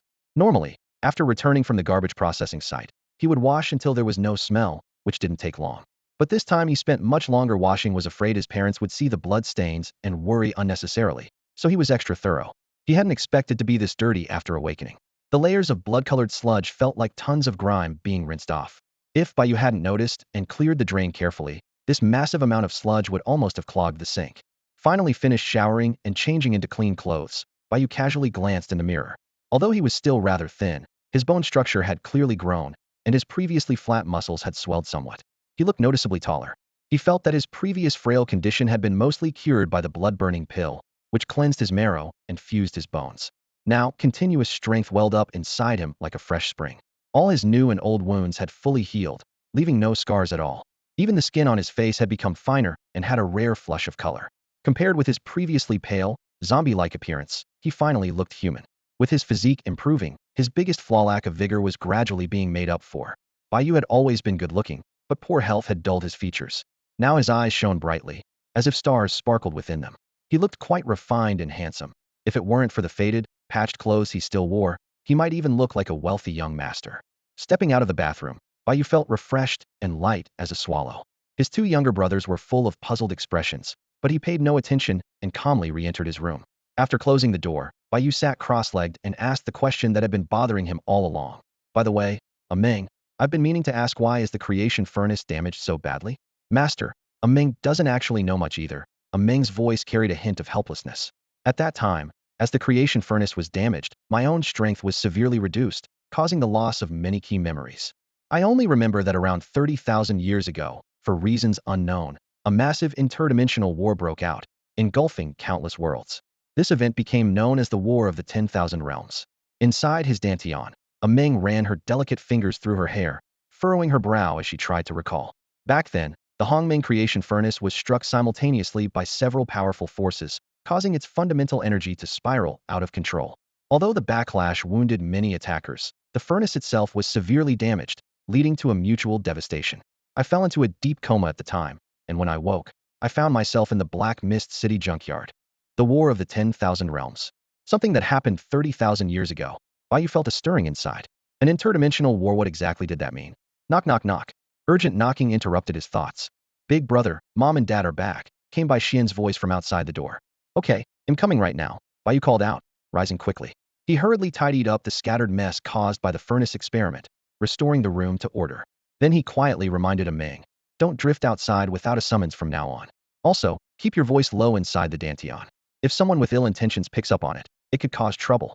After Meng responded with a soft, Bai Yu checked himself over to make sure nothing was wrong, then opened the door and stepped out into the hall. Father Bai Shi and Mother Li Ping had just returned home. Their faded yellow shirts were soaked with sweat, and the vegetables they were carrying had just been set down in the kitchen. Bai Yu examined them closely. There wasn't a spot on their bodies free from dirt. Mud and white ash covered them from head to toe, and even their hair was stained white. Dad, Mom, Bai Yu frowned. Why are you back so late again? Are you okay? By his count, they had come home nearly half an hour later than usual today. With prices rising recently, his parents had been working late to make more money, and this had gone on for some time. A pang of worry tightened Bai Yu's chest, and he couldn't help but ask. Bai Xian sat in his wooden wheelchair, watching their parents with concern, but said nothing. Bai Fei rushed forward, wrapping his arms around Li Ping's leg, whining for a hug and acting playful. Hey, we're fine, don't worry, Bai Shi said with a hearty laugh, brushing the dust from his face. Just had a busy day at work, so your mom and I got home a bit late again. He was in his 50s, tall and lean. Years of wind and sun had darkened his skin, his sharp features framed by a streak of scruffy stubble. Wearing worn-out work clothes, his somewhat rough appearance carried an odd charm, despite his thinning, graying hair. Yes, Li Ping smiled along. Though the fatigue at the corners of her eyes was clear, her voice still filled with warmth. Today we even managed to buy some meat to make you all fish-flavored shredded pork. After speaking, she nodded at Bai Yu and Bai Xian, then gently patted Bai Fei's head to comfort him before turning and heading into the kitchen. Li Ping was in her early 40s, dressed in a faded yellow cotton outfit that had been washed many times. Yet her figure remained well-proportioned and her features delicate. Her long black hair was tied back in a ponytail, revealing a fair neck that made her look younger than her years. This is awesome. We get meat today, and it's my favorite fish-flavored shredded pork. Bai Fei jumped up, clapping his hands enthusiastically. Bai Yu and Bai Xian watched their younger brother's joyful expression, and the tension in their faces eased as they smiled along. All three brothers loved their mother's fish-flavored pork, but it had been 7 or 8 days since they'd had any meat. Life in the slums was hard enough, and with prices soaring lately, meat had become ridiculously expensive. They had to save wherever they could. That's right, go ahead and sit down first, Bai Shi nodded to his 3 sons. I'm feeling awful. I need to go take a shower. He strode toward the bathroom, leaving behind an odor of sweat and sourness. Okay, Bai Yu responded, finally settling down and rare moments of playfulness breaking through with his brothers. Night fell, and moonlight streamed through the window lattice. After his shower, Bai Shi replaced Li Ping in cooking 2 dishes. Li Ping finished bathing and stepped out of the bathroom in clean, coarse cloth clothing. Dinner's ready. Bai Fei shouted excitedly when he saw his mother, dashing to the small table to sit down. Bai Yu, Bai Xian, and their parents shared a smile and gathered around. On the table were 4 dishes: fish-flavored shredded pork, stir-fried tomatoes and eggs, sautéed bok choy, and a clear white radish soup. The table was small, just enough for the 5 of them to sit comfortably without crowding, creating a warm atmosphere. Though simple, the meal was filled with laughter and happiness. The parents never touched the fish-flavored pork, softly repeating, "We're not hungry. You're still growing. You need to eat more," as they kept piling meat into their sons' bowls. Bai Yu silently watched his parents' chopsticks moving between his and his brother's bowls, wanting to say something but swallowing it back. He knew that even if he refused, he couldn't win against them. Yet at this moment, the desire to succeed and change his fate burned fiercely in his heart. After dinner, his parents and younger brothers suggested going for a walk, but Bai Yu declined. Saying he was meeting a friend, he waved goodbye and briskly walked toward the edge of the slums. Black Mist City was a medium-sized city in the southern part of the blood-stained continent and acted as a transportation hub connecting several other cities. Though not top-tier in overall strength, it was extremely prosperous. The hour of the dog was upon them, but the main roads were still brightly lit and bustling with traffic. Shops lining the streets were busy, people drinking, traveling, and trading, everything crowded into a lively scene. Bai Yu looked around as he hurried along, his steps quick but his expression vibrant, showing no sign of fatigue. Since awakening his bloodline, his spiritual energy continuously nourished his body, making him far more energetic than before. He couldn't help but quietly marvel that after walking so long, he wasn't tired at all. In the past, he would have been panting and exhausted by now. Weaving through the dense crowds, Bai Yu finally arrived at his destination, a street lined with treasure shops just south of Black Mist City. He planned to sell the remaining 3 first-grade Supreme pills. He had to raise some funds. The power of the Supreme blood-devouring pill was intense and long-lasting. Bai Yu could still feel the lingering medicinal energy inside his body, gradually nourishing and strengthening his primal energy bit by bit. For now, the primal energy pill was unnecessary. It would be better to bundle this pill together with other and used elixirs and sell them as a package to gain a substantial initial capital. This first sum of money was absolutely crucial. Only with funds in hand could he activate existing resources and facilitate all subsequent operations, creating a snowball effect where money breeds more money. Treasure Tower Street was home to almost every treasure tower business belonging to the major and minor families of Black Mist City. The street's location was unrivaled. Any family with a significant name in the city had a branch here. Towering, massive commercial buildings lined both sides, offering everything from medicinal pills, battle weapons, secret treasures, combat skills, to beast-taming formations and all-encompassing marketplace. The entire Treasure Tower Street had an antiquated charm, with each grand building distinct in architecture, yet uniformly majestic and splendid. It was mid-afternoon, and the entrances of these towers were bustling with streams of people. Warriors of various bloodlines flowed back and forth like bloodthirsty beasts prowling about, reluctant to leave. Competition among the great families was fierce. Groups of solicitors stood at each tower's entrance, eagerly approaching anyone who passed by. They greeted and cared for potential customers with utmost enthusiasm. Bai Yu lifted his eyes, taking in wave after wave of towering buildings that seemed to stretch endlessly, almost dizzying in number. After a while of careful observation, his gaze rested on one tower whose appearance and name were to his liking, Twilight Snow Tower. He stepped forward toward its grand entrance. But just as he reached the dazzling golden door, a heavy arm suddenly barred his way. Where did this little beggar come from? The white-robed solicitor guarding the entrance looked arrogantly down at Bai Yu's patched, faded yellow clothes, his eyes full of disdain. Waving his hand to shoo him away, he barked, "Go away. Move along." Bai Yu came from a poor background and was dressed plainly in patched, shabby yellow clothes, an appearance that invited scorn and misunderstanding. But that was no reason to be treated as a nobody. Hearing the words "little beggar," Bai Yu's expression darkened. He took a deep breath, suppressing his displeasure. There was no point arguing with a solicitor who looked down on others like a dog. Maintaining calm and dignity, he said, "Hello, I'm here to sell medicinal pills." "What bad luck?" The white-robed man sneered, utterly unconvinced. "With your poor look like that, what kind of pills could you possibly have?" When Bai Yu refused to leave, the man stepped forward, placed a hand on Bai Yu's shoulder, and shoved him hard. "Hurry up, go on. Don't waste my time or stand in the way of my profits." Solicitors were a tool used by the grand families to promote and attract customers for their products. If they managed to draw in a prestigious guest or a powerful bloodline warrior to consume or conduct business inside their tower, they would receive a share of the profits. Sometimes, just the business of one major client could yield a handsome commission worth 1 or 2 low-grade primal stonesa potential overnight fortune. So gradually they learned the game of flattering some while looking down on others, hoping to be seen as distinguished guests themselves. As such, dressing sharply was the most obvious sign of status. But it was clear that Bai Yu didn't fit the white-robed advisor's idea of a distinguished guest. In fact, he seemed completely out of place. "Let go of my hand." The other person suddenly shoved him. Bai Yu's brows furrowed, anger rising in his chest. His fingers tightened slightly, knuckles whitening. But seeing the busy crowd around him, he took a deep breath and forced down the impulse to strike back. "Stop that." The white-robed advisor wasn't finished and was about to retort when a clear, sharp voice interrupted. Bai Yu was momentarily stunned and turned to see who had spoken. A young woman was approaching gracefully. She wore a butterfly-embroidered silk skirt that fluttered softly with each step. Her features were delicately framed, her skin pale as snow.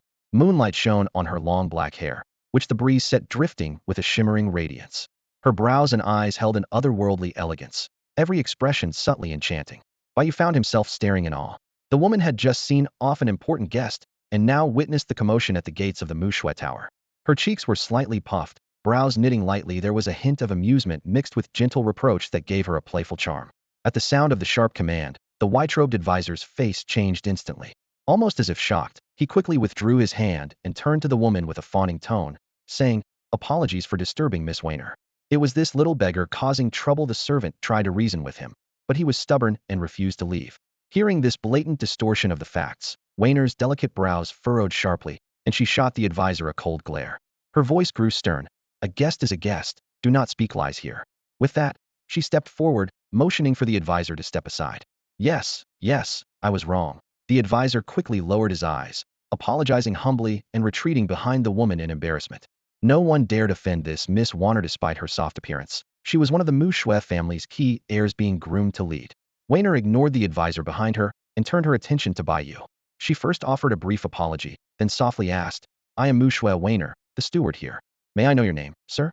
What brings you to Mushui Tower tonight?" It was then that Bai Yu came back to himself.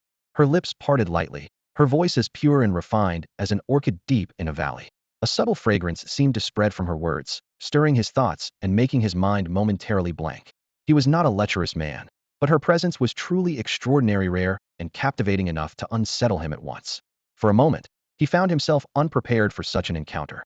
Feeling that this might come across as quite rude, Bai Yu abruptly snapped back to his senses and hastily bit his tongue to use the pain to dispel the distracting thoughts clouding his mind. He reached into his waist and took out a top-tier first-grade yuan power pill, holding it carefully in both palms, then lifted it in front of the other party and spoke solemnly. "My name is Bai Yu. I intend to sell some pills here. May I ask if you accept such items?" Mushui Wainer lowered her gaze, her pupils shrinking slightly. The pill was perfectly round, smooth and jade-like without a single flaw. It gave off a fragrant scent of pill energy, tightly contained inside without leakage, faintly exuding an aura that domineered over all other pills of the same grade. With Mushui Wainer's discerning eyes, she immediately recognized its exceptional quality. This was a flawless, top-tier first-grade yuan power pill. Her expression remained calm, but waves stirred quietly in her heart. She looked deeply at Bai Yu and smiled as she replied, "We do. Young Master Bai, please follow me." With that, she took the lead and walked toward the interior of Mushui Tower. A mere first-grade pill was not rare by her current status. However, pills of this exceptional quality were extraordinarily effective and highly sought after among Bloodline warriors. The Mushui family, a prominent clan, was not short on ordinary pills, but lacked precisely this kind of supreme-grade product. Even among first-grade pills, such a perfect specimen appeared with extremely low probability, obviously crafted by a master whose alchemy skills and control were nothing short of exquisite. An expert's work was evident at a glance. Mushui Wainer had just scanned Bai Yu with a detached mental probe and found his strength quite low, totally mismatched with the quality of this remarkable pill. Her mind raced. This young Mr. Bai, despite his youth, might be concealing his true ability through secret arts, or perhaps his family housed a very powerful alchemist, or maybe he was an apprentice to some great master of medicine. His visit here might only be a preliminary move on behalf of a mentor, aiming to select a treasure tower for long-term cooperation. If that was the case, even if this young Bai appeared in ragged old clothes, he absolutely must not be underestimated. People with great strength or formidable backgrounds often had peculiar hobbies. Maybe his shabby appearance was deliberately low-key. In any case, it was important to find a way to build a good relationship with him. Fortunately, she had not missed such a potential big client, or else her performance this year in the clan's evaluations would be quite worrying. Very well. Bai Yu, completely unaware of Mushui Wainer's thoughts, nodded and followed quickly behind her into the building. However, once Bai Yu and Mushui Wainer entered Mushui Tower, the white-robed customer who had been observing earlier suddenly turned pale. His legs went weak, and he collapsed to the ground. He had also glanced at Bai Yu's pill when it was presented, out of curiosity. That brief glimpse immediately sent his mind into a frenzied shock. Oh no, it's a true lord. This is the end of me. He had never imagined that this scruffy-looking, young street urchin would actually come to sell pills and that he could casually produce such an excellently crafted pill. One could only imagine how formidable the forces behind him must be. Having worked in Mushui Tower for so many years, although not a pill expert, he had enough skill to judge from appearance whether a pill was authentic or not. Such a flawless and quietly imposing Danmaru clearly held great value. The advisor in white, who had worked at the Mushui Tower for several years, never expected to be so thoroughly proven wrong about the saying, "Don't judge a book by its cover." Kneeling on the ground, his mind was filled with terrifying images, the wrath of his superiors once they learned the truth, and the cruel punishments that surely awaited him. Curling up and trembling, he tried to steady himself. The moment Bai Yu stepped into Mushua Tower, his vision suddenly cleared. The towering hall stretched 3 stories high, golden lamp pillars climbing the walls, illuminating the entire space with a bright, warm glow. Carved wooden beams crisscrossed the ceiling, from which hung elegant glass lanterns. Polished bluestone tiles paved the floor, so smooth and glossy they reflected like mirrors. Rows of glass counters were neatly arranged, each displaying various treasurer's intra-level elixirs stored in thumb-sized jade vials, weapon relics resting silently on brocade-lined jade boxes, and secret battle skill scrolls carefully preserved in simple ancient parchment. Most elixirs were first or second stage, while other treasures were ranked at the yuan level, but enclosed in exquisite jade containers. Every piece looked priceless. Bai Yu's gaze swept rapidly across the room. Crowds of guests gathered before each counter, while young women dressed uniformly in blue robes patiently explained the properties of the items. People occasionally leaned in to bargain quietly, creating a lively, bustling atmosphere throughout the hall. After a while, Bai Yu followed Mushua Wainer up the wide wooden staircase, his footsteps thudding softly on the steps. The second floor shared a similar decor with the first, but the items behind the counters were completely different. Third-stage elixirs were sparsely displayed in a few places, each jade vial accompanied by a small card detailing its effects. Bai Yu's heart stirred if even a major merchant like Mushua Tower only stocked so few. Third-stage elixirs must surely be rare and high-witching. His gaze continued scanning. A few counters held spirit-ranked weapon relics, a pitifully small number, seemingly sold together with the third-stage Damaru. Bai Yu understood the weapon relic ranking system: Yuan, Spirit, Earth, and Heaven tiers, each subdivided into lower, middle, upper, and supreme grades. When he glimpsed the price tags, he caught his breath.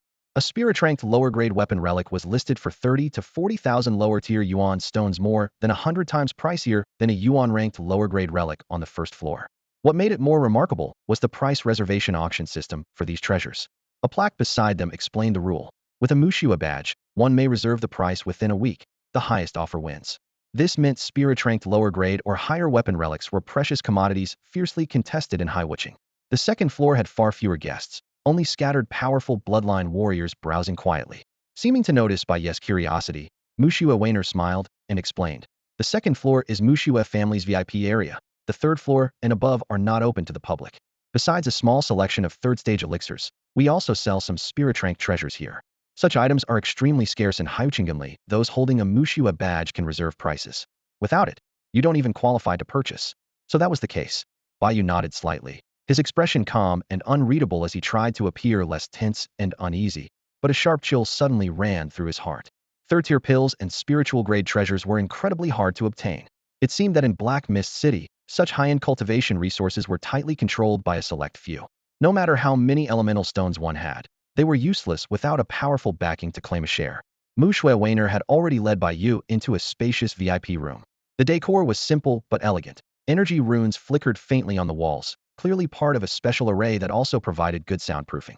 A rosewood 8 Immortals table was set in the center, flanked by several intricately carved dragon throne chairs. The simplicity was dignified and impressive. "Young Master Bai, please have a seat."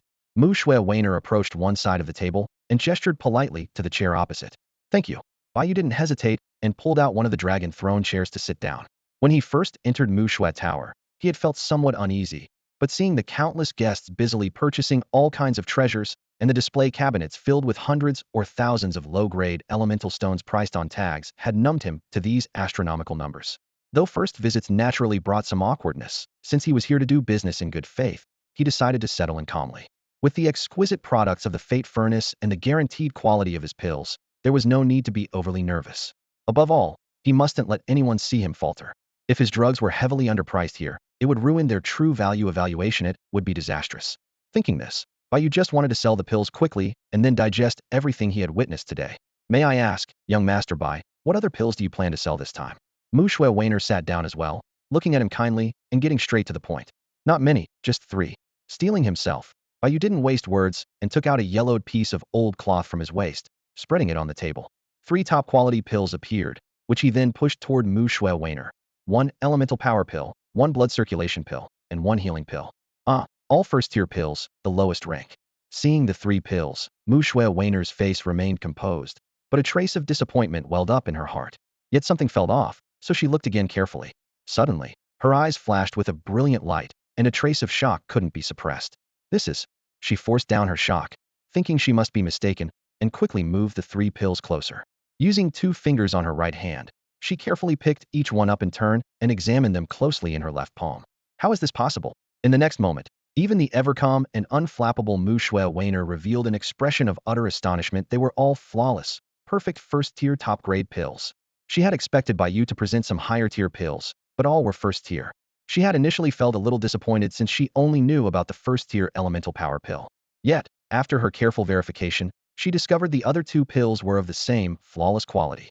These 3 pills were more perfect than any pill Mu Shui Wainer had ever appraised before. She gently rotated one between her fingers, examining it closely in the light. The pill was round and plump, its surface smooth like a mirror. Inside, the texture was clearly visible without a single bubble or impurity. She brought it closer to smell. The medicinal aroma was pure and rich, completely free of any burnt or raw scent. This kind of perfection was almost excessive. Mu Shui Wainer frowned slightly and lined up the 3 pills in her palm.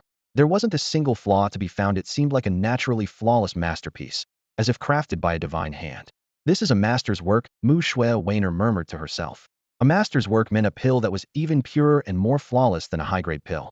For low-level pills, the difference might not be obvious, since their effects upon being freshly made were quite similar. But at higher levels, only pills of master's work caliber had a tiny chance of producing a rare entity called a pill spirit. A pill spirit was a low-intelligence life form that granted the pill the ability to passively absorb ambient elemental energy. In other words, a perfect pill containing a pill spirit would not lose potency over time the way normal pills do. Instead, it would slowly regain strength passively. The longer it was stored, the more fragrant it became, and the stronger its effects grew. Given enough time, it might even spontaneously increase in grade, which was truly miraculous. Mu Shui Wainer's heart quickened, her fingers tightening slightly. Since when did top-grade pills become so commonplace? These were top-grade pills highly sought after among Bloodline Warriors. And they were all master's work. 7. The stock at Mu Shui Lu was extremely limited. She took a deep breath, forcing herself to stay calm. Although these 3 pills had not produced pill spirits and were therefore only worth as much as ordinary top-grade pills, they were undeniably master's works. Expertly crafted, almost flawless, and without impurities. Even ignoring that, such ordinary top-grade pills would be snapped up immediately once put on sale.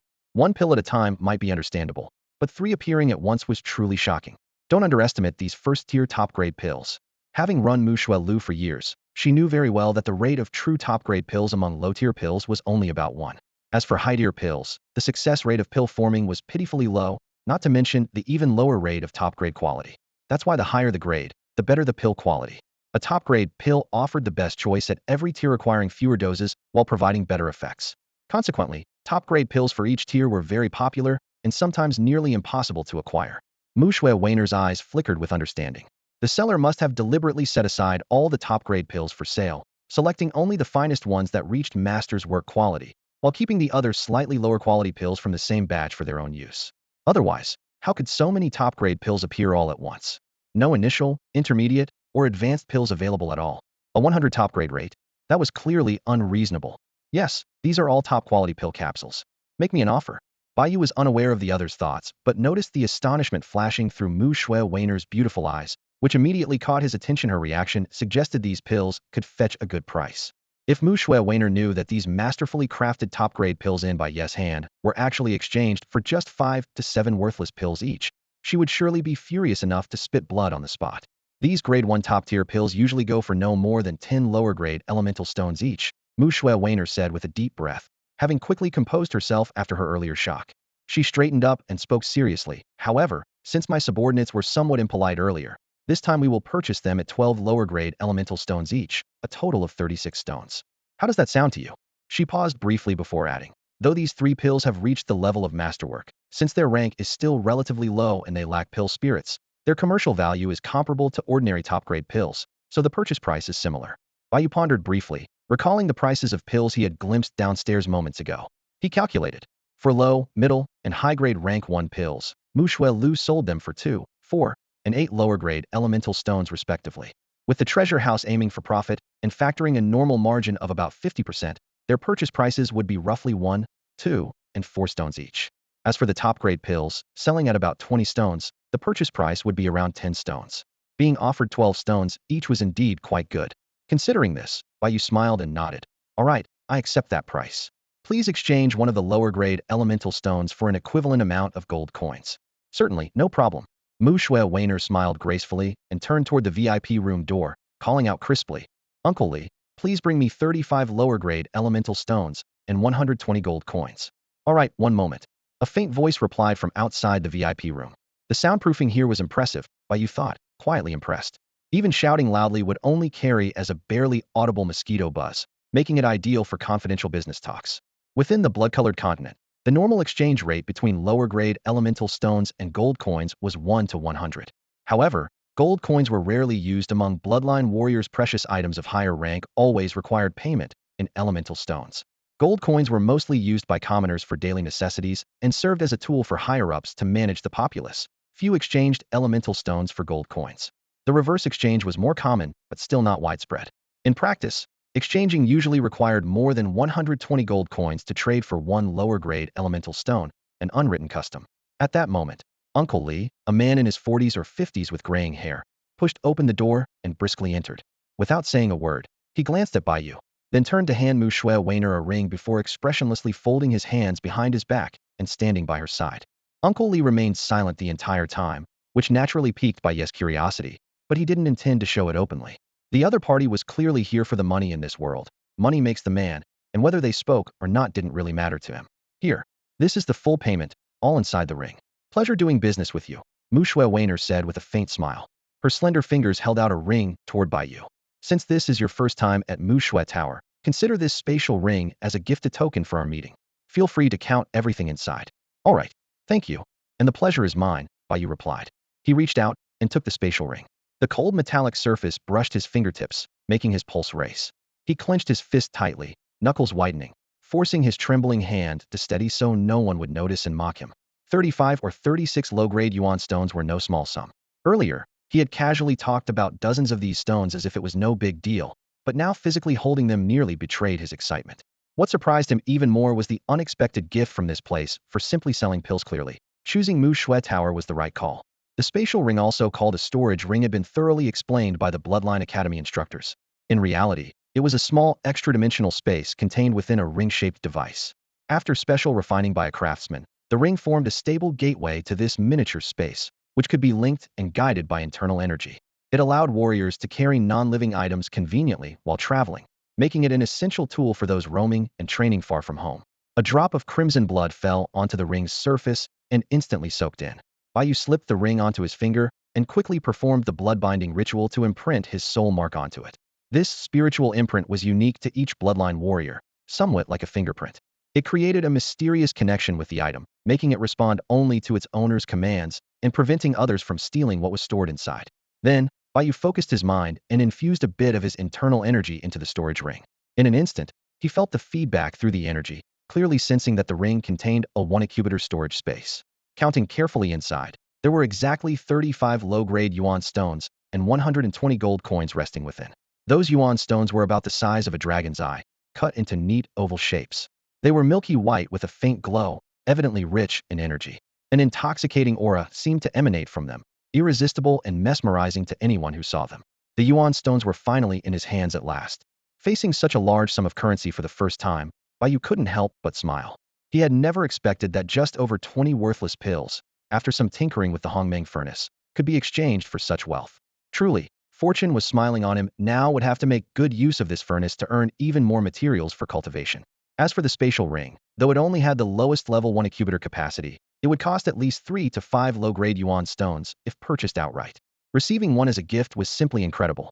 Such generosity greatly elevated Bai Yu's impression of Mu Shui. After selling all the pills in hand, Bai Yu felt his pouch bulge with money, and his mood instantly lifted. He smiled at Mu Shui and said, "Not bad. The amount is correct. Thank you, goodbye."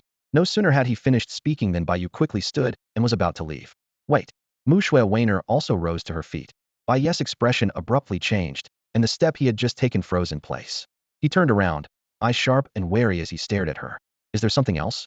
He had chosen to sell the pills at Mu Shui Tower precisely because the Mu family had a notable reputation in the city. Judging from its appearance, the building was the tallest and most luxurious among the treasure houses. Major families running businesses placed great importance on their credibility, so trading inside should be safe. There would be no risk of having his precious items robbed easily. But now she stopped him suddenly, raising his guard immediately. Could she be about to attack him and seize his treasures? Master Bai, I mean no harm, Weiner said with a soft smile, covering her mouth lightly before retrieving a jade token from her waist and offering it respectfully. Our Mu family values reputation above all. These few dozen low-grade yuan stones are hardly something to steal. I only hope you'll accept this Mu family token. Li Shu, standing nearby, suddenly looked unsettled and seemed about to say something, but then he remembered something and remained silent, brows furrowed. Bai Yu felt Weiner's sincerity was genuine, so his expression eased somewhat. Instead of taking the token immediately, he quickly glanced at it first.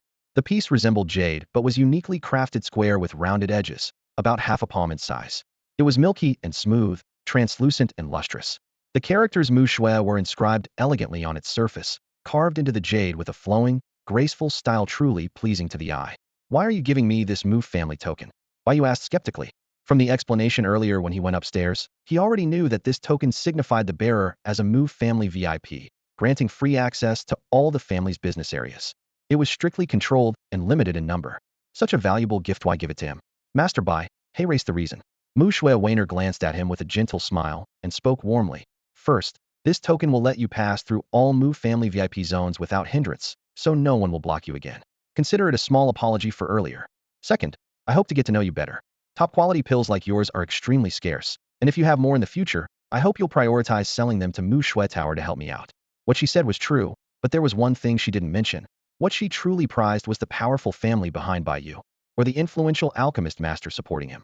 Regardless, she wanted to leave the best impression on Bai Yu and try to build a connection. Only by making a strong first impression could she hope for future cooperation. Having worked in the front lines of the market for years, she trusted her instincts completely.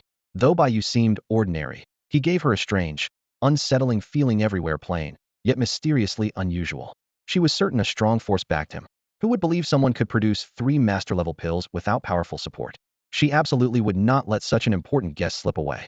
If giving a Mu family token could secure a significant VIP connection, it was utterly worth it. Besides, she actually had an even bigger plan in mind, but for now, she kept it to herself. At that moment, Bai Yu still did not fully understand Weiner's true intentions. After hearing her explanation, he suddenly realized she simply wanted to continue their cooperation. He reached out and took the smooth Mu Shui family token from her hand, running his fingers over the delicate patterns engraved on its surface. The weight on his heart finally lifted. I see now, I understand. Bai Yu toyed with the token, his tone easing somewhat. Since Miss Weiner is so generous, should I come across any valuable items in the future, I will prioritize selling them to you. In his mind, he was already calculating. Since she was so straightforward, he didn't mind going along with things and returning the favor. Those top-quality pills could be exchanged for enough yuan stones anywhere. Rather than heading to some obscure place, it was easier and more reliable to work with someone familiar. As long as the other party had no ulterior motives, it was all gain and no loss for him. Thank you for your understanding, young Master Bai. Weiner was secretly pleased to see him accept the token, though her smile was gentle and composed. She lifted a slender finger, pointing to the token in Bai Yu's hand. By the way, this token not only grants you access to Mu Shui House's second tier, but it has many other benefits. As its holder, you become a guest of honor to the Mu Shui family, enjoying top-tier privileges. She paused briefly before continuing. Any purchases you make within Mu Shui House's various enterprises will receive a 12% discount, and you'll be granted a credit line of 3,000 lower-grade yuan stones. You need only repay the amount within 1 month. A credit line? 3,000 yuan stones? Bai Yu's eyes suddenly lit up. You get a 12% discount on purchases too? With a flick of his fingers, the token disappeared into his storage ring, his movements so swift it seemed as if he feared she might change her mind. Miss Weiner, thank you so much. Bai Yu couldn't hide his delight.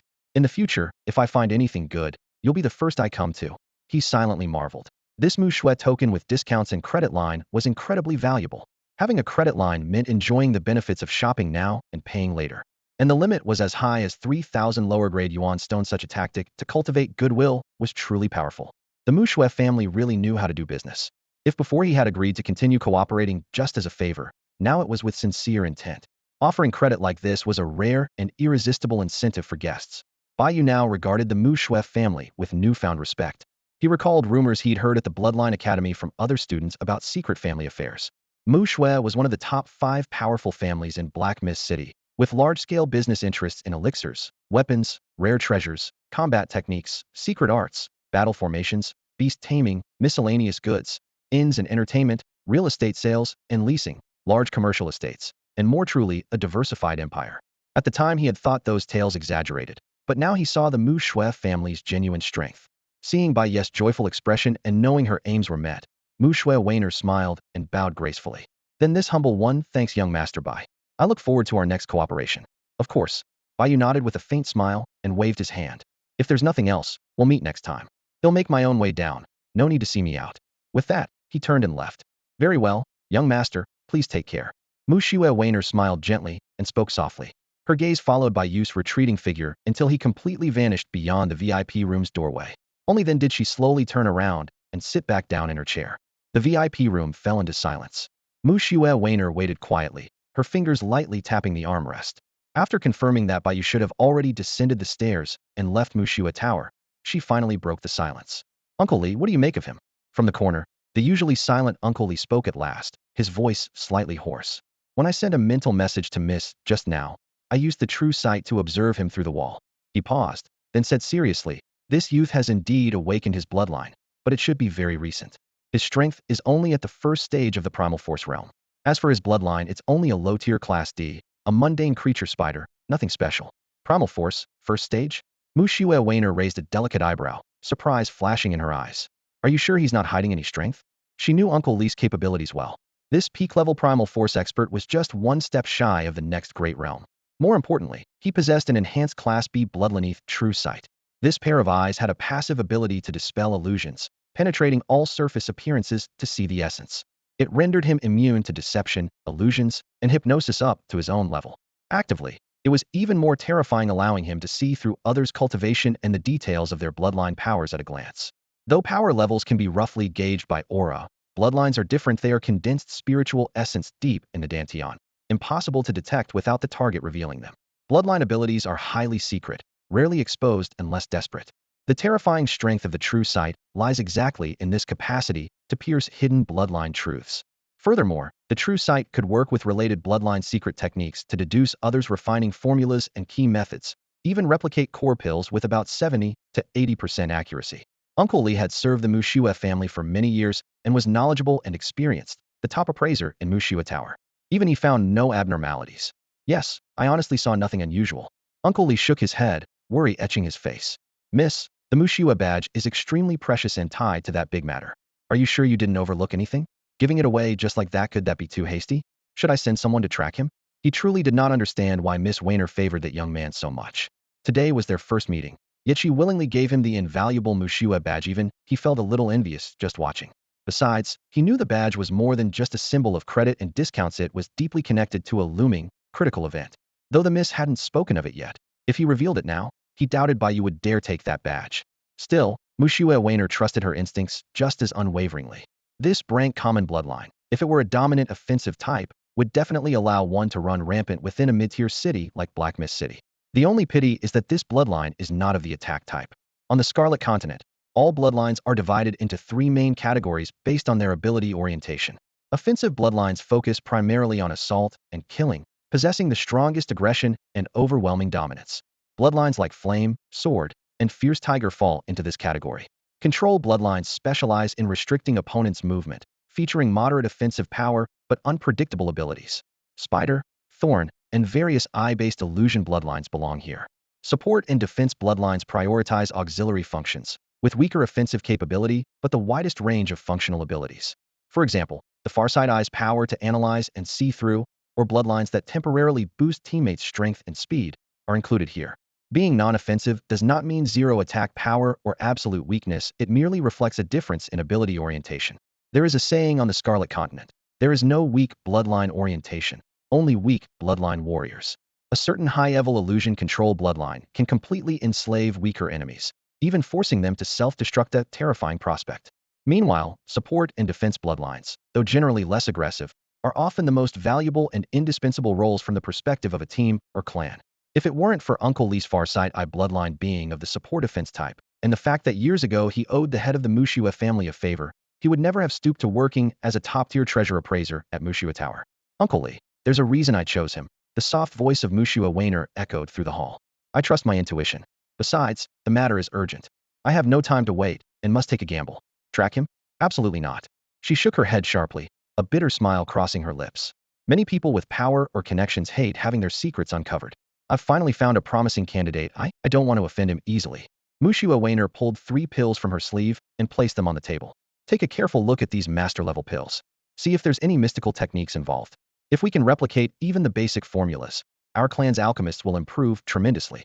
She was certain she hadn't made the wrong call.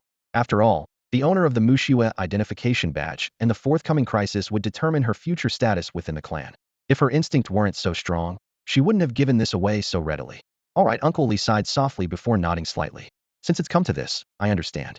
The secrets of master-level pills held an inexplicable allure to anyone. Without another word, Uncle Lee slowly closed his eyes. Moments later, his right arm suddenly raised, his middle finger and index finger pressed tightly together like a blade. An intense azure energy instantly coiled between the 2 fingertips. Then, the blade-like gesture swiftly swept across his eyes from left to right. A streak of blue light cut through the air. In an instant, Uncle Lee's eyes snapped open, revealing pupils that suddenly bloomed with dazzling, multicolored brilliance, resplendent and gorgeous.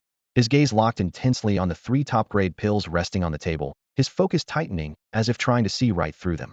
Lower-grade spiritual technique Eye of 7 colors, activate.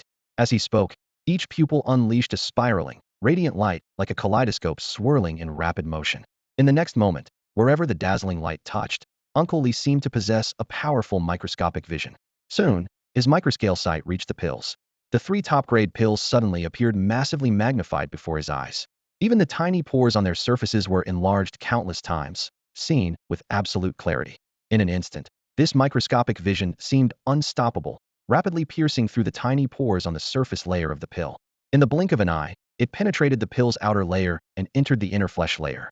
The microscopic vision then swiftly navigated through the gaps between the flesh layers, as if entering an uninhabited territory. Before long, it successfully passed through the entire inner flesh layer and reached the core layer of the pill. But at the very next moment, when the microscopic vision attempted to penetrate further into the core layer, it was abruptly blocked by a layer of gray, misty, strange energy like a solid wall that barred its entry. Li Shu forcefully activated the Yuan power within his body, yet the microscopic vision could not advance even an inch.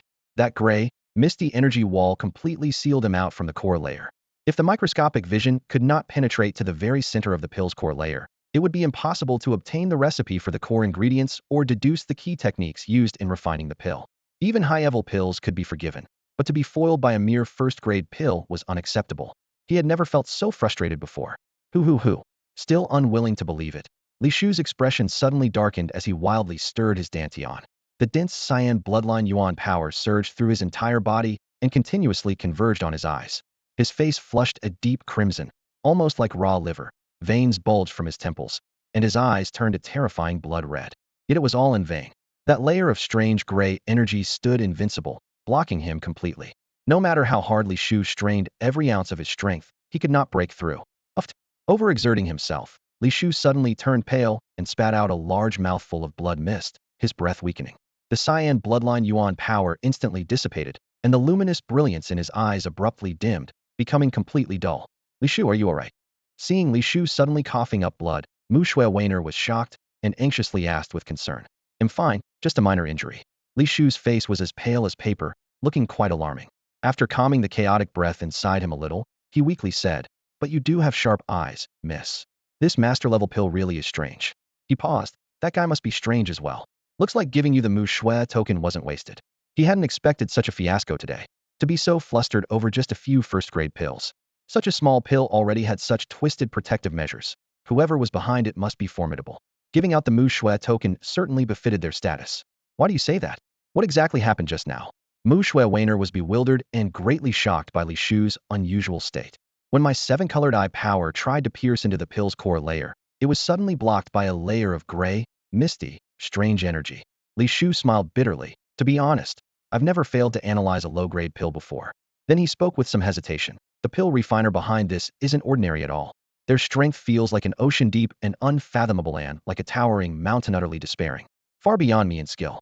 To embed such powerful anti-counterfeiting measures even in a first-grade pill is an extremely fierce and domineering form of protection. Despite using all my strength, I was completely powerless against it and almost suffered backlash from the secret art. Uncle Lee stared at the 3 pills on the table, a trace of unwillingness flickering in his eyes. He had no idea that these pills were not crafted by any alchemist. In fact, they were not made by any human at all. They were formed through the Hongmeng creation furnace. If he knew the truth, he would surely be furious enough to spit blood. And yet, the furnace was currently operating at less than a tenth of its true power. The whole process was actually quite simple. First, the wasted pills were broken down into their most basic activation energy to awaken the primordial Hongmeng energy, which then circulated and repaired itself. From this, a tiny fraction diluted by billions of times soft the Hongmeng primordial energy was extracted and mixed into the base energy. Finally, the two energies were combined, producing these top-tier pills. Even diluted billions of times, this Hongmeng energy was an incredibly rare, supreme quality that someone merely at the Yuanfu realm could never easily discern. What? Even stronger than you by a huge margin? Mu Shui Weiner's voice suddenly rose, her face turning pale in an instant. If before she had about 70 to 80% confidence in her guessing, now she was absolutely certain the Mu Shui Jade token was truly given to the right person. She stared blankly at the three exquisite pills on the table, her eyes shining with a strange light as she murmured, "Who exactly is this young Master Bai? And what kind of power stands behind him?" Young Bai Yu was strangely mysterious in every way, making her feel she couldn't figure him out. She grew even more curious about him. Uncle Li shook his head, silent now, only staring blankly at the few first-grade top-tier pills, a deep fear flashing through his eyes. At this moment, Bai Yu knew nothing about what had just happened inside the VIP room of Mu Shui Tower. After leaving, he looked up at the sky. It was nearly the hour of high. Black Mist City was still bright and bustling, streets alive with crowds, and lanterns of many colors hung from shops lining the streets, lighting the whole city like a sleepless town. But Bai Yu had no mood to enjoy it. Since it was late, and he didn't want to worry his family, he quickened his pace.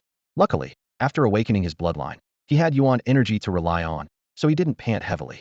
Otherwise, rushing like this would have easily exhausted him. "Master, just now in Mu Shui Tower, I sensed someone nearby trying to investigate your background."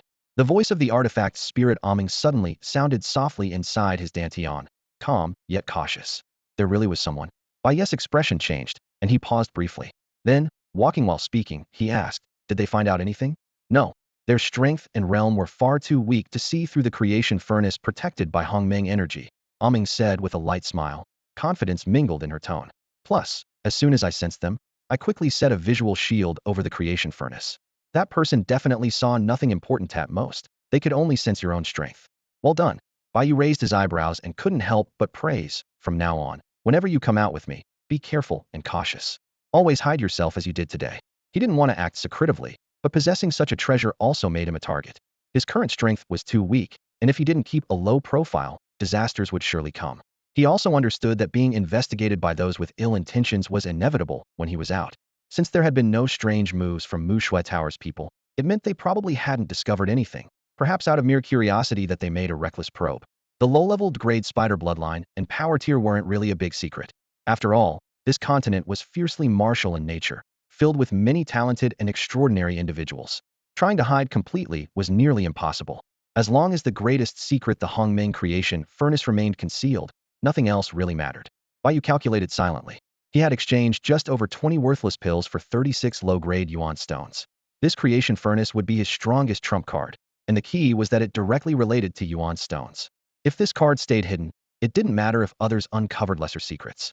Training resources were absolutely critical for bloodline warriors, and yuan stones were the most important of all.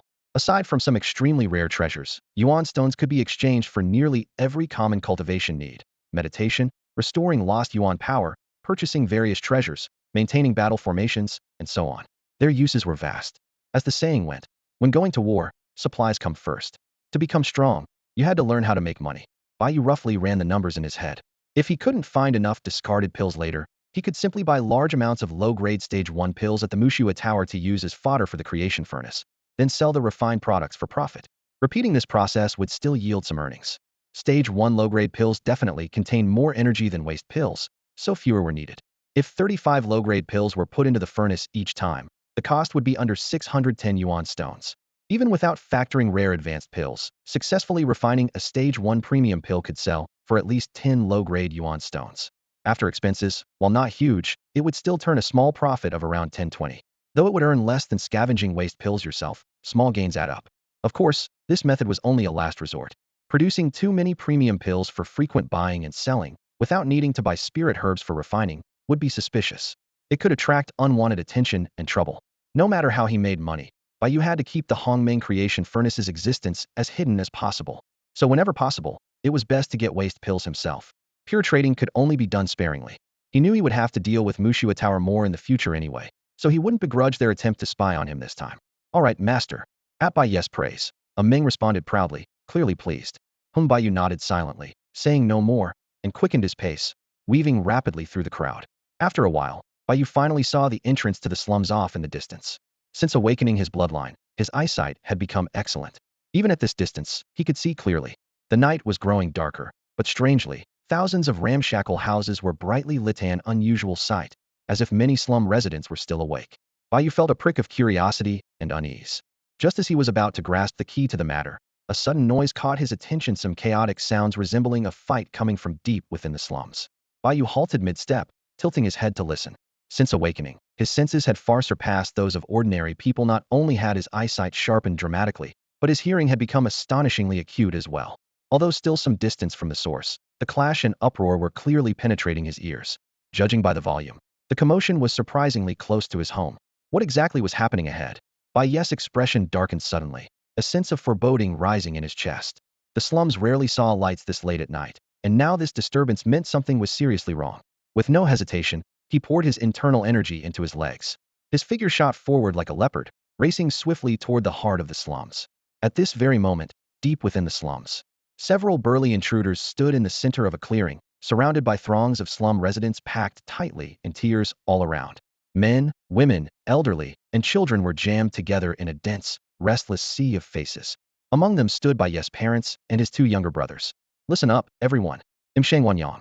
In the middle of the crowd, a muscular young man with a cold, harsh expression shouted, his tone arrogant and merciless.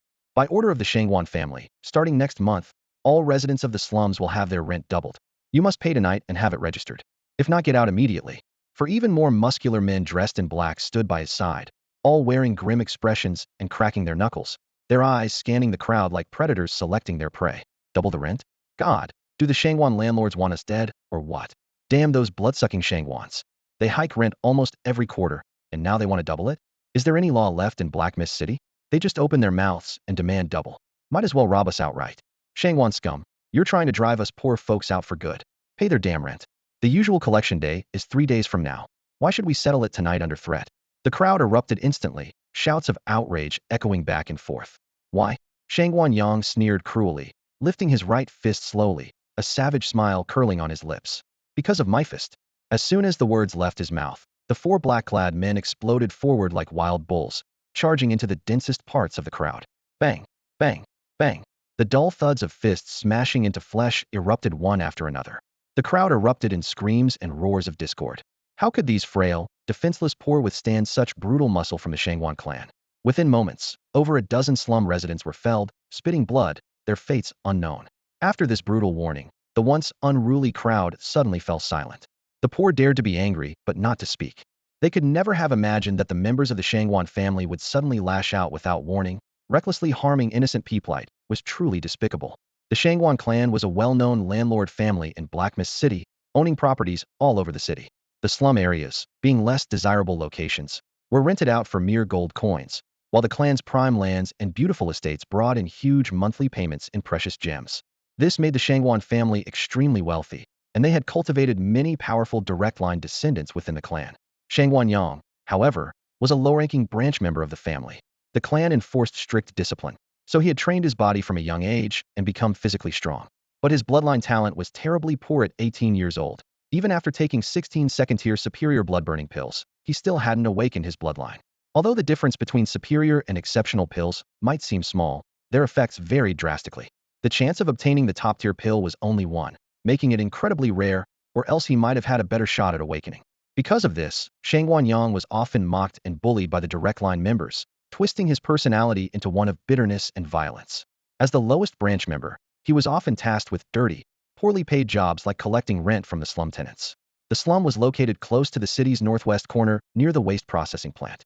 The wealthy elite of Black Mist City flatly disliked living near such a filthy, foul-smelling place, and believed it would bring bad fortune to their families. Nobody wanted a mansion built next to a garbage dump. If it were otherwise, the Shangwan family would have developed that land into a prime commercial area long ago. Left with no choice, They rented it out as slum housing, collecting whatever small rent they could. As the wealth gap grew wider, ordinary poor people stood no chance against the powerful bloodline warriors from wealthy families. A single decision from the Shangwan clan's upper echelon could crush the survival space of the lower classes to the breaking point. Shangwan Yang, please speak calmly and don't harm innocent people. Bai Shi, who had narrowly escaped injury earlier, could no longer stand seeing so many innocents hurt and shouted angrily through the crowd. Ignoring Li Ping's protests and the worried looks of his two children, he stepped forward fiercely and shouted, "Raising the rent by double at once is simply too much. Even if you must increase it, you should have told us beforehand so we had time to prepare." With prices rising sharply recently, it now took a full week to afford even a little meat for the children. Unexpected expenses flowed like a never-ending stream, draining their meager savings. Bai Shi was already overwhelmed by the harsh realities of life. Seeing the Shangwan clan strike out so ruthlessly and arbitrarily filled him with burning rage.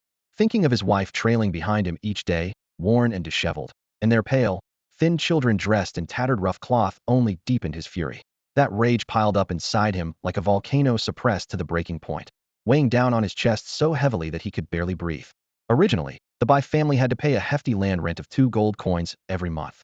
Now that amount had doubled to an astonishing 4 gold coins. Bai Shi clenched his fists until his knuckles turned white. He knew how to repair buildings and earned a decent income for a slum dweller, but after working from dawn till dusk, his aching back could barely straighten, and he managed to make only about 10 silver coins a day. It took 100 silver coins to exchange for 1 gold coin. He quickly did the math in his head. He made 10 silver coins daily. His wife Li Ping earned 3 to 4 silver coins from sewing, adding up to just over 400 silver coins a month, barely more than 4 gold coins. That money had to cover the whole family's food and clothing, not to mention the endless medical expenses for their son, Bai Xian. Even the original rent of 2 gold coins stretched them to the breaking point, forcing them to count every penny. Now the Shangwan family suddenly demanded double that for gold coins in rent. Bai Shi's throat tightened. What did this mean? After paying rent, the family would have not a single copper coin left, squeezed dry. Then how would they eat? Where would the money for their son's medicine come from? It was as if they were being driven to destruction, either starve or end up homeless on the streets. If no one stood up to say no to this tyranny now, their family would be doomed. Bai Shi looked around. Even families like theirs with slightly better incomes couldn't afford such high rent. How could those without any skills? The Shangwan lords had no idea what it was like to suffer poverty. Full bellies don't understand starving stomachs. No wonder so many were furious. Normally, they were oppressed by power and wealth, but now the last refuge, their barely livable, crumbling homes, was about to be taken away. Who could bear that? Big brother Bai Shi is right. Someone in the crowd shouted. If you're going to raise the rent, you should at least give us a warning. Exactly. Right. It's Shangwan family who's to blame. Yeah. Who's ever been this unreasonable? And the rent is due in 3 days. That's just too much. The previously silent crowd, stirred by Bai Shi speaking out, began to respond again. The unrest grew louder, wave after wave. You lowly scum. Shangwan Yang's face flushed bright red, veins bulging in his forehead. Who do you think you are, telling me what to do? He glared at the crowd's anger had barely contained until now, only to have it flare up again because of this troublemaker.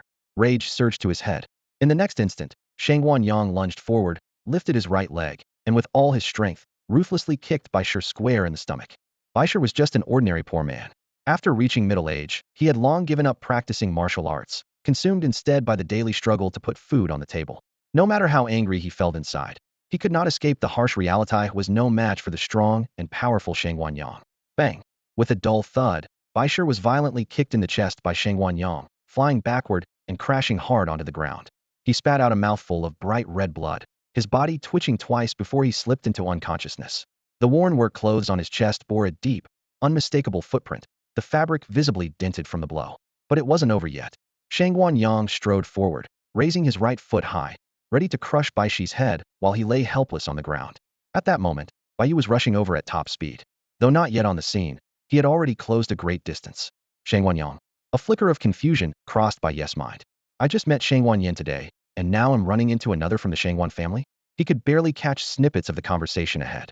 When he heard his father being threatened and tried to intervene, his expression turned grave. There was still some distance and a large crowd blocking the view, making it impossible to see clearly. Anxious and desperate, Bai Yu surged forward, his internal energy flaring wildly, propelling him like an arrow toward the scene. The watching poor villagers witnessed Bai Shi's brutal condition but dared not intervene. None met Shangwan Yang's cruelty with resistance. They looked away, unable to bear what they were seeing. Humph, such fools, playing with death. Sneered for burly men in black clothes, arms folded as they amused themselves watching the spectacle. No, Li Ping, seeing her husband already spitting blood and unconscious, and realizing the attacker was about to strike again, was horrified. Like a woman possessed, she tore through the crowd and rushed to Bai Shi's side. With her delicate hands, she barely managed to hold off Shangwan Yang's descending foot. Get lost, you lowly woman. Shangwan Yang's anger flared. Instead of pressing down, he whipped his right leg in a heavy, sweeping kick. Bang! The blow slammed into Li Ping's arm, knocking her fragile body to the ground beside Bai Shi. Her once neat ponytail flew loose, scattered on the ground. Her face turned pale with a bluish tint, blood trickling from the corners of her lips as she, too, slipped into unconsciousness. Dad! Mom! At last, Bai Xian forced his way through the crowd, pushing his wooden wheelchair up to his parents. Unable to reach them at that height, he jumped down and flung himself onto the ground, anxiously checking their condition. Bai Fei ran over crying uncontrollably, nearly tripping over his too large patched clothes. Struggling through the throng, he kneeled beside his parents, shaking their inert bodies desperately while wailing their names in anguish. Huh, a family of scum. One cripple shows up, then a brat too. Shangwan Yang sneered coldly. Shut the hell up with all that crying. It's driving me crazy. Irritated by Bai Fei's loud sobbing, Shangwan Yang's face hardened. With a brutal expression, he clenched both fists and violently struck toward the heads of Bai Xian and Bai Fei. The punches came down hard, two massive fists roaring through the air with a sharp, tearing whistle. The onlookers from the slums turned pale. Some covered their mouths, others closed their eyes. They all knew that if those two fists landed, Bai Xian and Bai Fei would surely die at best. They'd survive crippled for life. There were over 100 people in the crowd. If they all rushed forward together, these few unawakened hired thugs wouldn't stand a chance. But after kneeling for so long, their knees had gone stiff. Faced with the overwhelming power of the Shangwan family, they dared only mutter quietly behind their backs. Rebellion was out of the question. The four black-clad thugs' eyes gleamed with a sick excitement. They were just ordinary men hired by the Shangwan family, having trained in basic fighting since childhood, but always at the beck and call of martial artists and never dared to act arrogantly. Now finally abusing the poor with their master's backing. A twisted thrill swelled in their hearts. Whoosh! A punch wind slammed against Bai Xian's face, draining the color from it. He glanced at his younger brother beside him, gasping through tears, and felt his heart wrench. Though his legs were weak, he forced himself up, trying to shield Bai Fei. At the moment he closed his eyes, a single tear slid down his cheek. Since he was 10, he hadn't been able to run freely. Illness had plagued most of his life, but he never showed sorrow in front of his family. Now faced with death, a fierce resentment for fate surged within him. The world was cruel, and the lowly had nowhere to escape. Scum die? Shangwan Yang's face twisted in rage, and he clenched his fists tighter, accelerating his blows. But the expected blood and flesh shredded never came. At the critical moment, Bai Yu finally pushed through the crowd and charged forward. Seeing the scene, fury flared in his eyes. In a flash, he stood before his two younger brothers, palms raised to meet the speeding fists head-on. Bang! Fist met palm. An explosive sound shattered the air. A shockwave radiated from the impact, kicking up dust and sand from the ground. Shangwan Yang felt as if he was hitting an iron wall. No matter how hard he pushed, he couldn't move his fists forward an inch. Who are you? Staring at the suddenly appearing slender figure, Shangwan Yang's eyes widened in shock. Never in his wildest dreams had he expected someone to dare to stop him, and what was even more unbelievable was that this person actually blocked his attack. How could anyone in the slums possess such power? The four black-clad thugs exchanged puzzled, suspicious glances. The crowd froze momentarily, then exhaled deeply. Whispers soon spread. Wait, isn't that Bai Yu, the eldest son of the Bai family, who was considered a failure? That's the Shangwan family, exclaimed the crowd. A thin figure suddenly stepped in front of Shangwan Yang. It was Bai Yu, the so-called useless weakling. Is this kid crazy? Someone gasped. Premature baby Bai Yu, always sickly? Another said, eyes wide. And he actually caught Shangwan Yang's punch. The crowd stirred uneasily. Bai Yu's gaunt frame looked especially fragile facing 5 burly men in black. 1 against 5? He's asking to die? The Bai family's done for today? Whispers swelled like a tide. Brother. Bai Xian's eyes snapped open, tears bursting forth uncontrollably. The familiar silhouette was like a piercing light in the darkness. The joy of surviving made his whole body tremble. Hastily, he wiped his tears and covered his younger brother Bai Fei's eyes. Bai Fei, exhausted from crying, leaned against his brother's chest, only faint sobs remaining. You want to know who I am? Bai Yu's gaze swept over his fallen parents. The clear footprints burned into his eyes like a branding iron. His face twisted with rage as he gritted his teeth. I am the scum you speak of. Before the words faded, his palms suddenly transformed into sharp claws. White bloodline energy surged forth, engulfing his hand. The spider claw technique unleashed. Both hands suddenly swelled, 10 fingers turning into glossy black iron hooks, flashing with cold light. In an instant, the claws latched onto Shangwan Yang's fists. SSSHD. The sharp claws pierced flesh, blood spurting like arrows. Awakened. Shangguan Yang's face drained of color, then he screamed in agony. Aya, it hurts. Let go. Let me go? He had only intended to torment some poor slum dwellers for fun, never expecting to run into an awakened. Crap. The four other men in black exchanged worried glances, sweat pouring down their faces. To find an awakened hidden in the slums gave them chills. The gathered poor erupted in excitement. An awakened. Bai Yu has awakened. He's almost 20 way past the usual awakening age.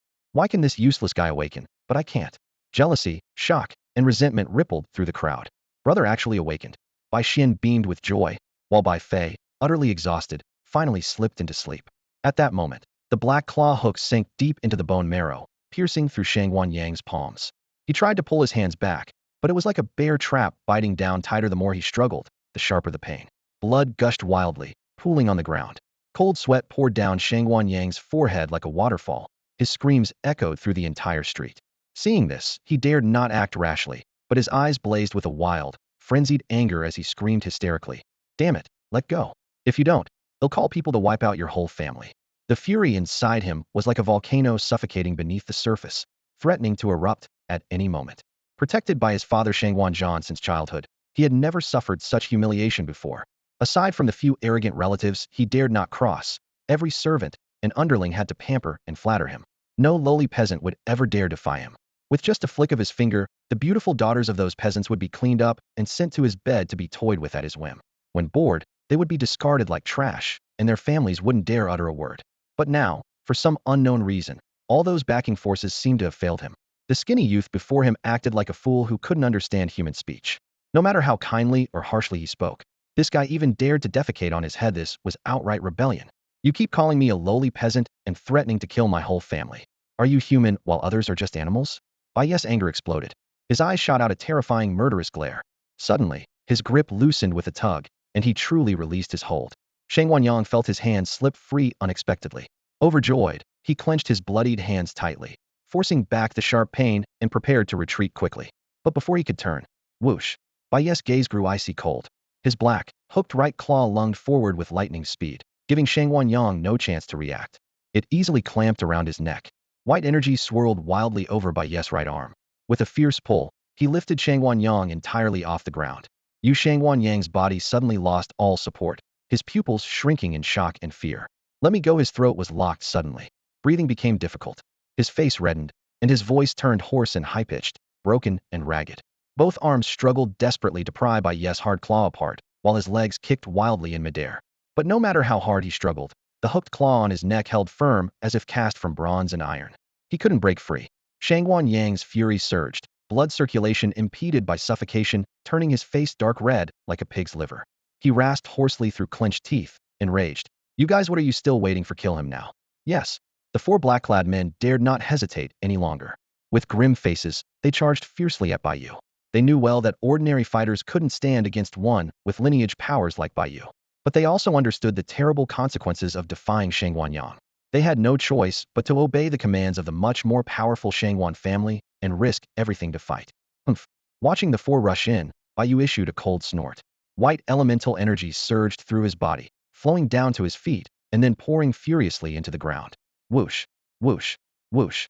In an instant, countless snow-white spider silk threads shot out from beneath his soles, piercing through the grass sandals and burrowing underneath the earth. The next moment, vast quantities of silk erupted from the ground ahead of the four black-clothed men, like mythical earth dragons breaking through the soil. What? The four men in black froze instantly, eyes wide with shock. Before they could even react, an overwhelming mass of spider silk shot toward them, wildly wrapping around their heads. The snowy white threads piled layer upon layer, turning their heads into white cocoons in the blink of an eye. With a flick of Bai Yu's wrist, their bodies lifted off the ground and hung suspended in midair. Ugh. The sticky silk clogged their noses and mouths, a nauseating sensation. The four struggled desperately, clawing at the webbed masks covering their faces, scratching at the gaps with their nails, but the tough, resilient strands wouldn't tear. Their chests heaved violently as they gasped for air through thin gaps, the masks flexing in tandem with each breath. Their legs flailed wildly in the air, like prisoners being hanged. Ugh. Muffled, indistinct sobs escaped from behind the silk masks. The scene now was deeply surreal. Bai Yu held Shangguan Yang by the collar with his right hand. Around him, sand and dust swirled as if stirred by invisible wind. Inside his body, fierce energy surged wildly. From his back extended countless spider threads that suspended four burly men in midair. A breeze blew. The silken strands floated gracefully in the wind. It looked like the ancient legend of the nine-tailed fox, wrapping its prey with several fox tails and dangling it in the air like a toy. How dare you even kick my parents? Bai Yu's voice was as cold as a wind in an ice cellar. And you want to touch my brother? His right hand tightened around Shangguan Yang's neck, the bones turning white. White elemental energy roared between his fingers. The pressure increased, and Shangguan Yang's face shifted from pale to crimson. You wanted my whole family dead, didn't you? Bai Yu's eyes blazed with killing intent. Come on, where are they? Lost your voice now? Yuug Shangguan Yang gurgled broken sounds from his throat. His face flushed deep red, eyes rolling back to reveal white sclera. Breathing grew more labored as his limbs started limply hanging. His face shifted from crimson to dark red, then gradually to a bruised purple. Just as he was about to suffocate, Bai Yu released his grip. Shangguan Yang collapsed to the ground with a heavy thud like a dead dog. Bai Yu straightened his right hand, the fingers fusing instantly into a sleek, sharp black spider blade. The blade's tip gleamed with a relentless cold light, reflecting a glint like a poised arc in the sunlight. In the next instant, he lunged forward, swinging his arm in a waist-level slash. Whoosh! The black blade swept in a thin, sharp crescent. Slicing. The spider blade cut clean through the four men at the waist. Underneath their silk masks, their terrified eyes bulged wide open. They couldn't even scream before they died. They fell apart simultaneously, split in two. Blood sprayed like a fountain, staining half the sky red. Severed limbs, entrails, and gore spilled onto the ground, the stench of blood quickly spreading. One stroke for dead. Silence. A deathly silence. All the onlookers stared wide-eyed, frozen in place, even forgetting to breathe. At this moment, the silence was terrifying. On the ground, Shangguan Yang, just barely escaped death, was gasping heavily. Huh, fug. He curled up like a dog, desperately breathing in the air he had been deprived of moments before. Having narrowly escaped the gates of hell, he hadn't even noticed what had happened around him. Suddenly, warm liquid splattered across his face. Shangguan Yang jerked his head up, seeing the horrific dead forms of his four men. Damn it, lunatic! His face turned deathly pale, and his whole body trembled. Why had he come to this slum? Why had he provoked this madman? The stunned crowd gradually snapped back to reality, their faces filled with shock. They stared at the scattered chunks of flesh and broken limbs on the ground, their stomachs churning. They're all dead. Is this really the sickly, useless guy from the Bai family? What the hell? Bai Yu was supposed to be the worst of the useless lot. How did he suddenly get this strong? This is terrifying. He killed 4 people with a single slash. Oh my god, that blade on his arm is so sharp. Spider silk combined with claw blades, a pure white-blooded spiritual force. Bai Yu has awakened a Drank's spiritual spider bloodline. Look at those spider-like traits sprouting from his body. It's so creepy. The bloody scene before them was too much for some of the weaker-willed poor folk, who bent over and puked. Suddenly, someone shouted from the crowd, "He's killing people. Run for your lives." The poor people's faces went pale as they realized the killer stood right ahead. Terror paralyzed them, and they scattered in panic, leaving the area in chaos. Within moments, the place was deserted. In truth, most weren't terrified of Bai Yu himself, they just feared the trouble that killing so many from the Shangguan family would bring, so they chose to flee while they could. Brother Bai Xian stood frozen, ignoring the fleeing crowd. He watched the gruesome scene in front of him, his face pale, stomach churning. He had never faced death so closely before. Though he knew these people deserved it, he still felt uneasy. Feeling warm blood splattering on his face, Bai Yu's anger didn't diminish, but a flicker of discomfort flashed through him. He had seen many deaths caused by power struggles since childhood, but this was his first time killing someone. An unfamiliar unease surged inside him. But that feeling vanished the moment he saw the clear giant footprints on his father's body, and the sight of his parents badly injured and unconscious. Fury overwhelmed his discomfort completely. Showing mercy to the enemy is cruelty to your own. If you don't kill your enemies, they will kill your family. With that thought, Bai Yu forced himself to accept the unease of his first kill. Silently wiping the warm blood from his face, he controlled the vast spider silk strands and casually tossed the upper halves of the 4 black-clad men's bodies aside. The aimless silk threads then wriggled like a swarm of snakes before retracting back into his body. His expression went blank as he slowly approached Shangguan Yang. Thud, thud, thud. His steps heavy and steady, closing in with each measured pace, like the slow approach of death itself. Watching the bloodied Bai Yu drawing nearer, the suffocating fear of impending death grew unbearable. Shangguan Yang cowered on the ground, frantic and stunned, losing control of his bowels as a horrible stench rose from his soaked pants. He babbled incoherently, desperate. "No, you can't kill me. I belong to the Shangguan family. If you kill me, my father will avenge me. He will massacre your entire family and make your family's lives pay with their own lives." "Huh, really? Then let him come." Furious at the threat against his family, Bai Yu's anger flared. With a sudden leap, he soared 6 or 7 meters into the air. With his right palm clenched into a fist, he dove down fiercely from the sky, striking Shangguan Yang's chest with brutal force. Die! Bai Yu's raging right fist was enveloped in surging white primal energy, slicing through the air with a piercing roar as it smashed wildly into Shangguan Yang's chest. Boom! An explosive sound shattered the air. The fierce punch struck like a heavy hammer. Shangguan Yang's eyes flew wide open in terror, his face frozen in shock before his chest suddenly caved inward. The crackling of broken ribs echoed sharply as spiderweb-like fractures spread out from his chest. The punch's momentum didn't stop, it pierced clean through his chest and crashed heavily into the ground behind him. Bang! Another deafening blast, like thunder striking on clear ground. Shangguan Yang's entire body split apart as though it were a piece of brocade, torn to shreds by the devastating aftershock of the blow. Blood, flesh, and bone scattered in every direction, the thick scent of iron filling the air. Dust and gravel burst wildly from the impact. The mortal body was nothing compared to the power of a bloodline warrior. Shangguan Yang's shattered remains lay strewn across the ground like a body torn apart by 5 horses dead beyond all doubt. The awakened such terrifying power. Bai Xian's expression darkened as he witnessed the scene, his emotions tangled. Though somewhat cruel, he couldn't deny the brutal satisfaction stirring inside. The blood continent was merciless. Strength was the only law. If you didn't kill, someone else would kill you. Had Bai Yu not arrived in time, the rest of the Bai family might already be dead. Phew. Bai Yu took a deep breath, feeling exhausted after the long journey and intense fight, his primal energy severely drained. Wiping the blood from his face, he quickly rushed over to Bai Xian and anxiously asked, "How are Mom, Dad, and Xiao Fei?" "Brother, don't worry." Bai Xian steadied himself and answered calmly, "Mom and Dad are probably fine, just unconscious, still breathing. Xiao Fei was probably scared half to death and cried himself to sleep. You should check them again." "All right." Bai Yu nodded, then carefully infused a sliver of primal energy into each of the 3, probing their conditions.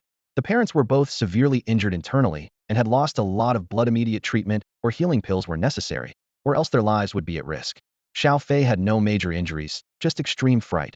A good rest would revive him. "They're not in bad shape, but we need to move immediately. I'm worried the Shangguan clan will send people quickly." After confirming everyone's condition, Bai Yu propped them up beside the wheelchair and helped Bai Xian into it. "You watch over them here. They'll be back soon." Although he admitted his youth and rashness had pushed him to act impulsively, potentially causing unpredictable consequences, Bai Yu felt there was no turning back.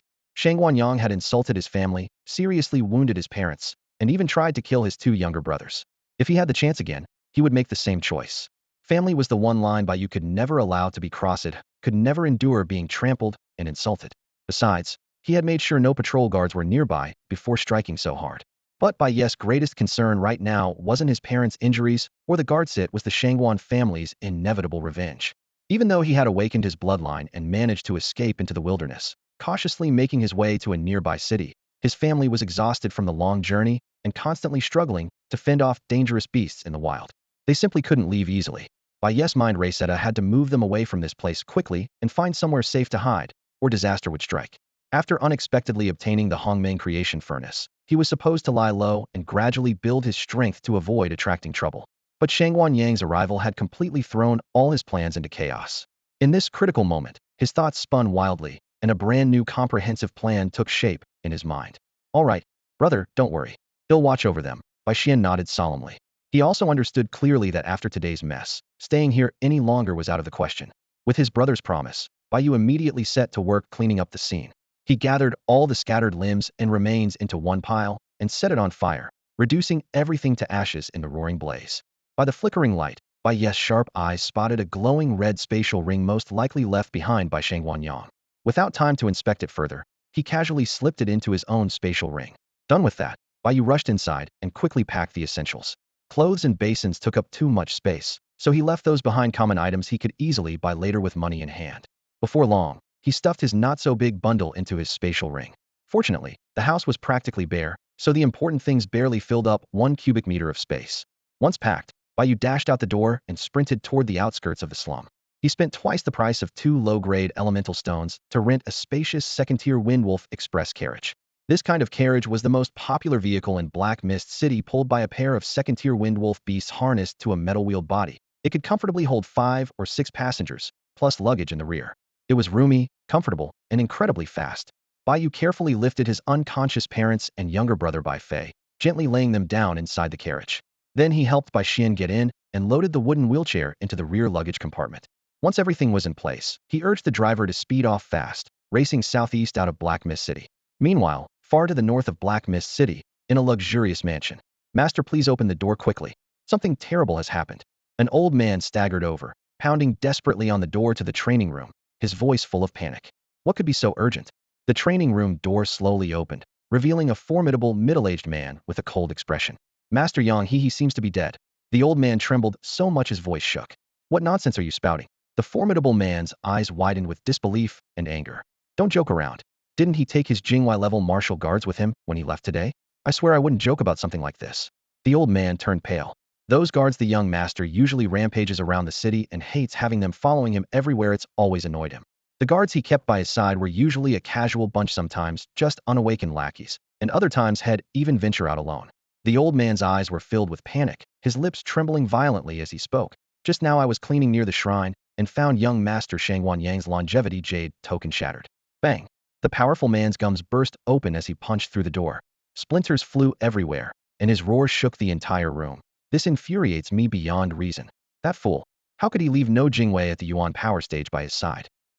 Who dares to kill my son? This was Shangwan Yang's father, Shangwan Zhan. Though a collateral branch of the Shangwan clan, his strength had reached the peak of the Yuan Sea realm, just one step away from the Yuan Mansion realm. With this power, his standing in the clan was respectable, and he managed a small portion of the clan's assets. Not wealthy by local standards, but never lacking cultivation resources. He never imagined that anyone in Black Mist City would dare oppose the Shangwan family. That was like inviting disaster upon oneself. The longevity jade token was a special life talisman forged by great families. After blood recognition bonded it to its master, the token's lifespan matched theirs. If the owner died unexpectedly or their allotted lifespan ended, the token would shatter simultaneously. This allowed the clan to monitor core member status during wilderness training or secret expeditions. If the token bearer was trapped or imprisoned, the token's remote sensing could help locate and rescue them. Shangwan Yang's bloodline talent was abysmal, but as the only son, Shangwan Zhan pinned great hopes on him from childhood. He had long prepared the longevity jade token for his son to track his movements. Shangwan Zhan had resolved to do whatever it took, even if it meant shattering Yuan stones madly to secure his son's future, even if it meant forging a new bloodline entirely. Shangwan Yang had been taking second-grade superior burning blood pills without fail for years. To date, had taken 16 second-grade superior pills and even one rare top-grade burning blood pill. Yet, strangely, he never awakened. Worried about diminishing returns, Shangwan Zhan only allowed 2 or 3 pills per year. He had thought the boy would awaken in 2 or 3 more years at most. But never had he expected to be separated from his son before that day came. He also blamed himself somewhat too absorbed in clan business and indulgent spoiling, lax in discipline. He had planned to teach his son slowly after awakening, but never imagined it would end in such a catastrophe. Send orders immediately. Have Shangwan Wei personally investigate and uncover the truth quickly. Shangwan Zhan's eyes bulged, hair standing on end, aura raging wildly as his voice thundered in fury. Find out who killed my son. I will skin him alive, stew his bones, and chew his flesh. With no other biological heirs, his raging grief was uncontrollable. Yes, sir. The old man was so terrified by Shangwan Zhan's fearsome expression, he didn't dare linger a moment longer and scrambled off to gather reinforcements. Bai Yu had no knowledge of what had just transpired at the Shangwan Zhan residence. The group of 5 rode swiftly on the Wind Wolf Express, now arriving at the heart of Black Mist City. The towering and opulent city lord's mansion stood prominently in this area, but Bai Yu and his companions had no intention of stopping there, so they paid no attention to the elaborate eaves and carved beams. The Wind Wolf Express was exceptionally comfortable. Despite speeding along the stone-paved road, the carriage remained steady and balanced, only sending slight vibrations from beneath the floor into the cabin. Along the way, Bai Yu spotted an herbal medicine shop with a sign above the door that read, "Open 12 hours around the clock." He asked the coachman to stop and hurried inside. Spending 8 low-grade spirit stones, he purchased 2 mid-grade first-tier healing pills. Low-grade pills weren't potent enough, so he chose to be cautious and bought the higher-quality ones. After deducting the payment for the ride, he was left with only 25 low-grade spirit stones. Back in the carriage, Bai Yu gently opened his parents' tightly shut lips and fed them the mid-grade healing pills. The pills melted instantly in their mouths, sending a warm, medicinal energy flowing down their throats. Thanks to the powerful effects of the pills, their complexions visibly improved in moments. Their eyelids twitched a few times before they slowly regained consciousness. Bai Yu immediately infused a trace of his spiritual energy into them to assess their condition. Though still weak, their internal and external injuries had completely healed, and their lives were no longer in danger. The effectiveness of these mid-grade pills truly lived up to their reputation.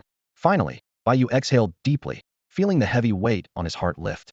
When his parents woke, their eyes were confused as they took in the carriage, unaware of what had happened. Bai Yu and Bai Xian patiently explained everything that had occurred since their coma Bai Yu's lucky awakening and how he had single-handedly defeated Shang Wanyang and his group of 5. Hearing of Bai Yu's awakening brought tears of relief to their eyes, but learning he had killed Shang Wanyang and the others drained their color and filled them with anxiety and fear. At last, they understood the danger of their situation. After exchanging a glance, they nodded in agreement to leave everything to Bai Yu's judgment moving forward. After a long while, the Wind Wolf Express finally approached their destination, the Mu Shui family's expansive commercial manor complex, Mu Shui Haoting.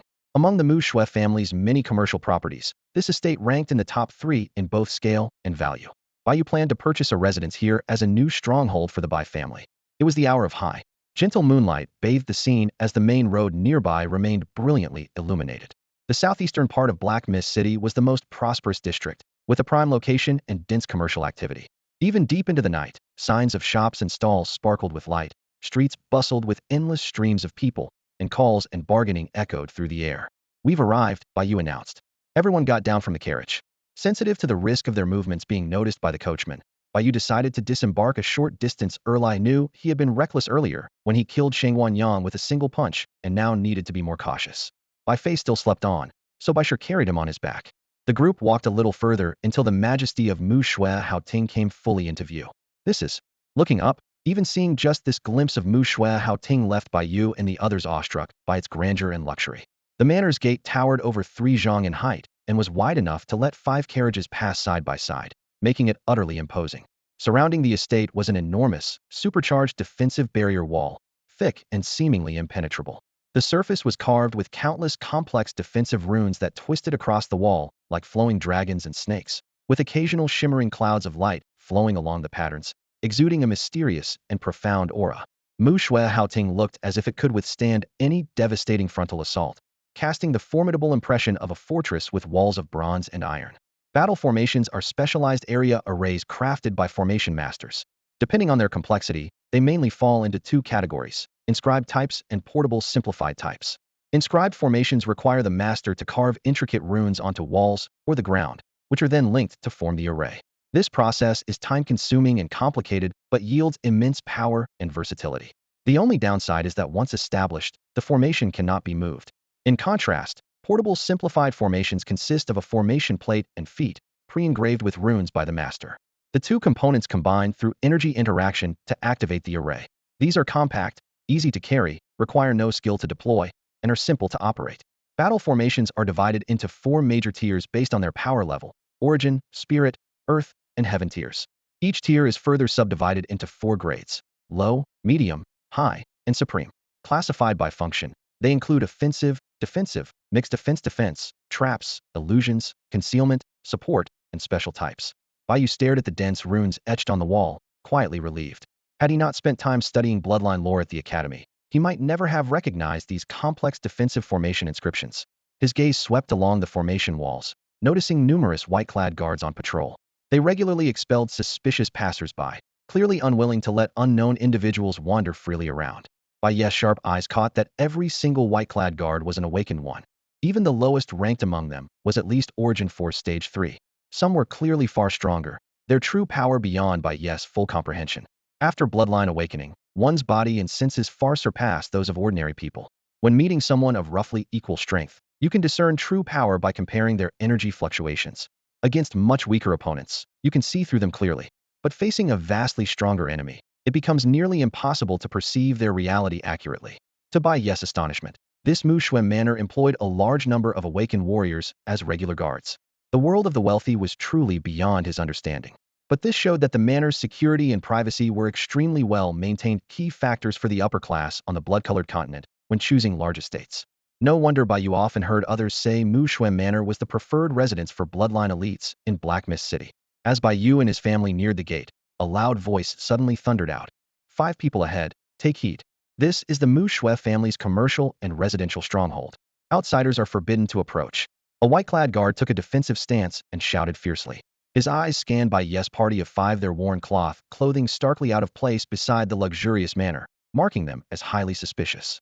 Hearing the admonishment, Bai Yu's parents and younger brother grew nervous and anxious, instinctively wanting to leave. They had never come to such a high-class place before, feeling deeply embarrassed and uneasy. But Bai Yu gave them a reassuring glance, indicating it was all right. Bai Yu hurried forward without wasting a word. With a flick of his right hand, the white light of a spatial ring flashed, and the Mu Shui identification badge appeared in his palm. The gaze of the white-clad guard landed on the badge, his pupils suddenly shrinking. In the next moment, his entire expression changed as if wearing a different face. He bowed deeply, his voice dripping with flattery. So this is a distinguished guest from the Mu Shui family. I was blind not to recognize your status. Please forgive my ignorance. He lifted his head, a wide smile spreading across his face. My name is Zhang Tai. May I ask your honorable name? If there is anything you need, please do not hesitate to command. May will serve you wholeheartedly. Zhang Tai inwardly breathed a sigh of relief. These ragged people, who looked like beggars, had pulled out the priceless Mu Shui badge. Fortunately, he had only scolded them lightly earlier, without saying anything too harsh, or else he might have seriously offended someone powerful. A distinguished guest? Several family members stared at Zhang Tai's astonishing change in attitude, all frozen in surprise. His respectful demeanor was as if they were venerating an ancestral spirit. None of them knew the significance of the Mu Shui badge. Now they all turned to Bai Yu in unison, eyes filled with shock as if this person had suddenly become someone unfamiliar. You're Zhang Tai, right? My surname is Bai Yu said calmly, making no explanation to the family. We want to purchase a mansion in the Mu Shui estate. Please help us arrange it. Even Bai Yu had not expected the Mu Shui badge to carry such weight. Zhang Tai, a martial artist by blood, was astonishingly deferential to a badge holder. The swiftness of his change in attitude was truly satisfying. Certainly, Lord Bai, Zhang Tai replied promptly. Esteemed guests, please follow me. Not daring to slack off, he immediately opened a gap in the protective battle formation and bowed to invite Bai Yu and the others inside, personally leading the way. Being a white-clad guard was a coveted job with a monthly salary of 10 low-grade spirit stones. Everyone envied it in the circle. Zhang Tai did not want to lose his livelihood by offending a distinguished guest. Although the pay was high, they had multiple roles and were trained as all-around butlers skilled in defense and equipped with excellent service awareness. Whenever a guest spoke, they had to switch instantly from guard to butler. Bai Yu followed Zhang Tai first. His parents and younger brother were still stunned by the earlier shock. Seeing Bai Yu decline to explain and noticing strangers were present, they swallowed their curiosity and hurried to catch up. Passing through the protective battle formation wall, the scene suddenly opened wide before them.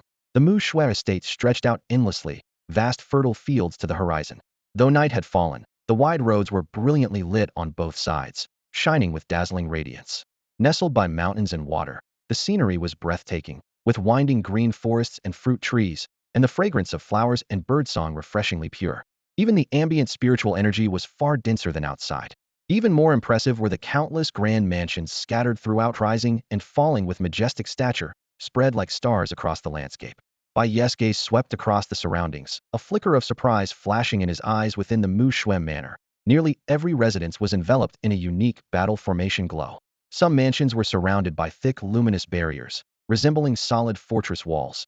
Others shimmered and flickered with the shifting light, as if they might vanish from sight at any moment.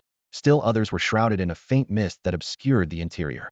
Each family's battle array was distinct, all imbued with an aura of mystical power. Bai Yu couldn't help but marvel inwardly. The entire Mu Shui manor was already protected by a massive outer battle formation wall, yet inside, each private estate had its own independent array as well. The level of defense was truly armed to the teeth. In his mind, images of the dilapidated shacks in the slums surfaced where merely surviving was a luxury, while here the residences were fortified layer upon layer. The two were worlds apart. Bai Yu continued scanning the area. Besides the many grand mansions, the outskirts housed various supporting facilities along with countless Mu Shui shops and branches. The most eye-catching was a private bloodline academy called the Mu Shui Academy. Unlike ordinary public benefit schools, this private institution boasted top-tier teachers and high salaries, catering exclusively to wealthy offspring. Shops of all kinds thrived here. Potions, crafts, clothing, food, and daily necessities were all available.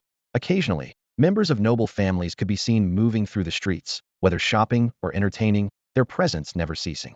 Bai Yu felt a surreal sense, as if he had stepped into another world. Thousands of luxurious mansions built here, surrounded by flourishing commerce, complete infrastructure providing non-stop services to the house owners around the clock. It's no exaggeration to say this is a miniature world, Zhang Tai said proudly as they walked. The monthly management fee isn't high, only 50 low-grade elemental stones, making this the top choice for powerful residents. True. Bai Yu nodded thoughtfully. With Mu Shui Manor's luxurious setup, it definitely warranted pride. But a monthly fee of 50 low-grade elemental stones was no small sum. Without already advancing to a Bloodline Warrior and relying on the Hongming creation furnace, he wouldn't dare to move in lightly. 50 low-grade elemental stones per month? The faces of his parents and younger brothers suddenly turned pale, unable to respond. If they saved carefully, that amount could last them 30 years back home. After walking and chatting for a while, the group was led to a courtyard at the manor's edge. Next to the courtyard stood the imposing estate owner's reception hall, bustling with many white-clad guards coming and going. The reception was positioned here for guards to conveniently change shifts and switch roles as stewards, promptly handling various after-sales matters for the mansion owners. "We're here." Zhang Tai stopped beneath a massive jade wall and pointed at its surface. "White Senior, what kind of residence are you looking for? And what's your budget?" He indicated the jade wall. "This is an estate marker map of Mushui Manor. Each big dot represents a mansion. If the big dot is embedded with a bright, glowing, eternal light stone, it means the property is sold. If not glowing, it's still on the market, free for you to choose." The eternal light stone was a common magical gem that, once exposed to sunlight for a short while, could glow brightly for 7 or 8 days, often used for illumination or guidance. An estate map? Bai Yu and the others perked up, all turning to look in that direction. Bai Yu and the others realized that the large jade wall in front of them was made up of a simple map layout dotted with numerous large circular pits. Counting the pits, they found that about 70 to 80% had already been filled with everlight stones, glowing brightly and radiantly. In Black Mist City, the Mushui estate was known as an exceptionally expensive residential complex. Yet, surprisingly, less than 3 months since completion, nearly all the properties had already been sold. Bai Yu's gaze fell on the dark gray circular pits. Those must be the remaining unsold mansions. Each pit was marked with a number and a price. He carefully scanned the figures and couldn't help but gasp at the steep amounts. The cheapest mansion started at 2,000 lower-grade yuan stones, while the most expensive cost tens of thousands. Fortunately, the Mushui rank token's credit was relatively sufficient, though with only 3,000 lower-grade yuan stones available, the options were limited. The other Bai family members had never seen such a scene before. Shocked by the sky-high prices, their faces paled and all eyes turned to Bai Yu. Staring at the countless circular pits across the jade wall and the bewildering array of numbers, Bai Yu's scalp went numb. He decided to speak plainly. "We mainly want to purchase a mansion with high security and strong concealment. The concealment should be top-notch, and the total price must not exceed 3,000 lower-grade yuan stones. Could you please introduce which mansions meet these conditions in detail?" To evade the Shangwan family's revenge, Bai Yu intended to seize the opportunity before they reacted and bite the bullet by spending the entire prepaid amount on the Mushui token to buy a quality mansion. He knew all too well that with so many people at the slum scene, no matter how thoroughly they destroyed the murder traces, they wouldn't hide the truth for long. Spending a hefty sum to hide the family in a secluded, high-quality mansion was the best current choice. Though the debt burden would be heavy, it at least provided a month's buffer to protect his family immediately. Afterwards, he could focus fully on cultivation without constant worries. Zhang Tai scanned the jade wall carefully, then said cautiously, "If you want excellent concealment within 3,000 lower-grade yuan stones, I recommend mansions number 386, 527, and 794. These three are set with middle-grade origin-level maze formation, greatly enhancing concealment." Middle-grade origin-level maze formation? Bai Yu was a bit surprised, then nodded. "All right, take us to see those three." Bai Yu had heard of the maze formation before. Though not the highest grade, few could craft it. It distorts light, rendering the mansion almost invisible from outside, extremely concealed. Moreover, if someone broke in, the formation would release layered illusions and traps, delaying intruders significantly. This combination of concealment and traps was widely renowned in the realm. "Very well." Zhang Tai nodded and pointed to a formation beside the jade wall. "Please all stand on this teleportation formation." Bai Yu had just been focused on the jade wall and hadn't noticed the teleportation formation nearby. Curiously, he examined it. The formation looked like an enormous, intricate pattern of runes etched with mystery. A large silver array circle spread out on the ground, its edges marked by several upright, silver-white array pillars. The entire area within the circle was densely inscribed with intricate and profound array patterns. At the very center lay a circular activation array plate, glowing with a faint, ethereal light. One after another, Bai Yu and his companions stepped into the array circle. Zhang Tai pulled a mid-grade yuan stone from his space ring and swiftly embedded it into the recessed slot at the center of the activation array plate. Click! With a crisp sound, the array plate suddenly lit up with a soft, pale white glow. Several beams of white light condensed from the center, shooting towards the surrounding array pillars, illuminating each in turn. The light spread outward from the pillars, instantly linking the array plate, pillars, circle, and patterns together. A dazzlingly magnificent design of an ancient and mysterious battle array emblem appeared. This was a short-distance teleportation battle array unique to the Mushui estate, accessible free of charge only to the estate master and their family. It allowed them to travel quickly across the vast, boundless courtyard.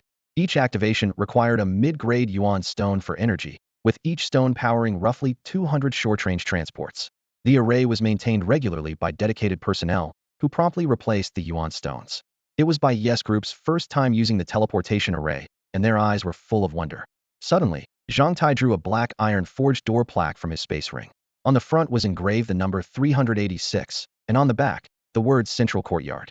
This specially forged plaque functioned like a key holding it allowed teleportation between the designated manor and the Central Courtyard, and also opened the battle array entrance of that manor. Whoosh! The instant the plaque was produced, the teleportation array's white light intensified. Bai Yu and the others blacked out, overwhelmed by a dizzying sensation. Swish! When their vision cleared, they were standing before the grand facade of a magnificent manor. Bai Yu looked up to see a large plaque bearing the number 386 prominently displayed above the entrance. Led by Zhang Tai, the group entered the manor. In this way, under Zhang Tai's guidance, Bai Yu and his companions visited 3 manors in succession: number 386, number 527, and number 794. All 3 manors were spacious, majestic, and bright, with similar sizes and only subtle differences in interior layout. Each was a 3-story building with sturdy exteriors and luxurious interiors, fully furnished with beds, cabinets, stoves, windowsills, and stools. They also featured lush garden courtyards and independent training rooms, fully meeting all the needs of Bai Yu's family. After much careful consideration, Bai Yu and his family decided to acquire manor number 527. It had the largest training room and the best cost performance, located near the central core area, priced at only 2,200 lower-grade yuan stones. After negotiating all the details, Bai Yu and Zhang Tai quickly signed the manor's transfer contract. Zhang Tai distributed black forged door plaques to each of them, and arranged for the manor's front plaque to be changed to the Bai residence. SHHHH. A white light flashed suddenly. Zhang Tai recorded and deducted 1,936 lower-grade yuan stones from Bai Yu's Mushua badge, reflecting an 88 discounted price from the original. From that moment on, this grand and spacious Bai residence officially became Bai Yu's private property. Oh, Tai, Bai Yu said happily now that they finally had a good place to stay. I want to buy some items too, but there are so many shops here it would take forever to visit them all individually. Do you have any quick way to find what I need? He had already noticed that the Mushua Tower was very different from the Mushua shops here. The Mushua Tower was a massive comprehensive building, covering almost all treasure business categories. By contrast, the Mushua shops here were small branches, each only dealing with a few types of treasures. The sheer number of shops and overlapping inventory made things confusing, almost as if the Mushua family deliberately increased internal competition. Although Bai Yu wasn't sure about all the inside details, his Mushua badge still had plenty of credit left. To prepare to compete against their enemy, the Shangwan family, he planned to invest all of it at once. Besides purchasing essential items, Bai Yu also wanted to see what treasures could quickly boost their strength. That was why he wanted to save as much time as possible and asked his question. Zhang Tai brushed his hand over the space ring and pulled out a black, palm-sized cube. With a smile, he handed it to Bai Yu. Here, this is a shadow stone. It contains records of all the merchandise and price lists from the Mushua Trading Company, updated monthly. Take a look and see if there's anything you need. He was in an excellent mood. He had expected to deal with a bunch of beggars, but the situation had completely reversed. Seth ended up receiving a major client carrying a Mushua family badge. Selling such a luxurious large mansion through him meant he'd get at least a 3 commission. Even after an 8.8 discount, that still amounted to 58 lower-grade yuan stones, far more than his earnings from several months as a guard or steward. All right, Bai Yu nodded and took the plain black cube, slipping it into his space ring.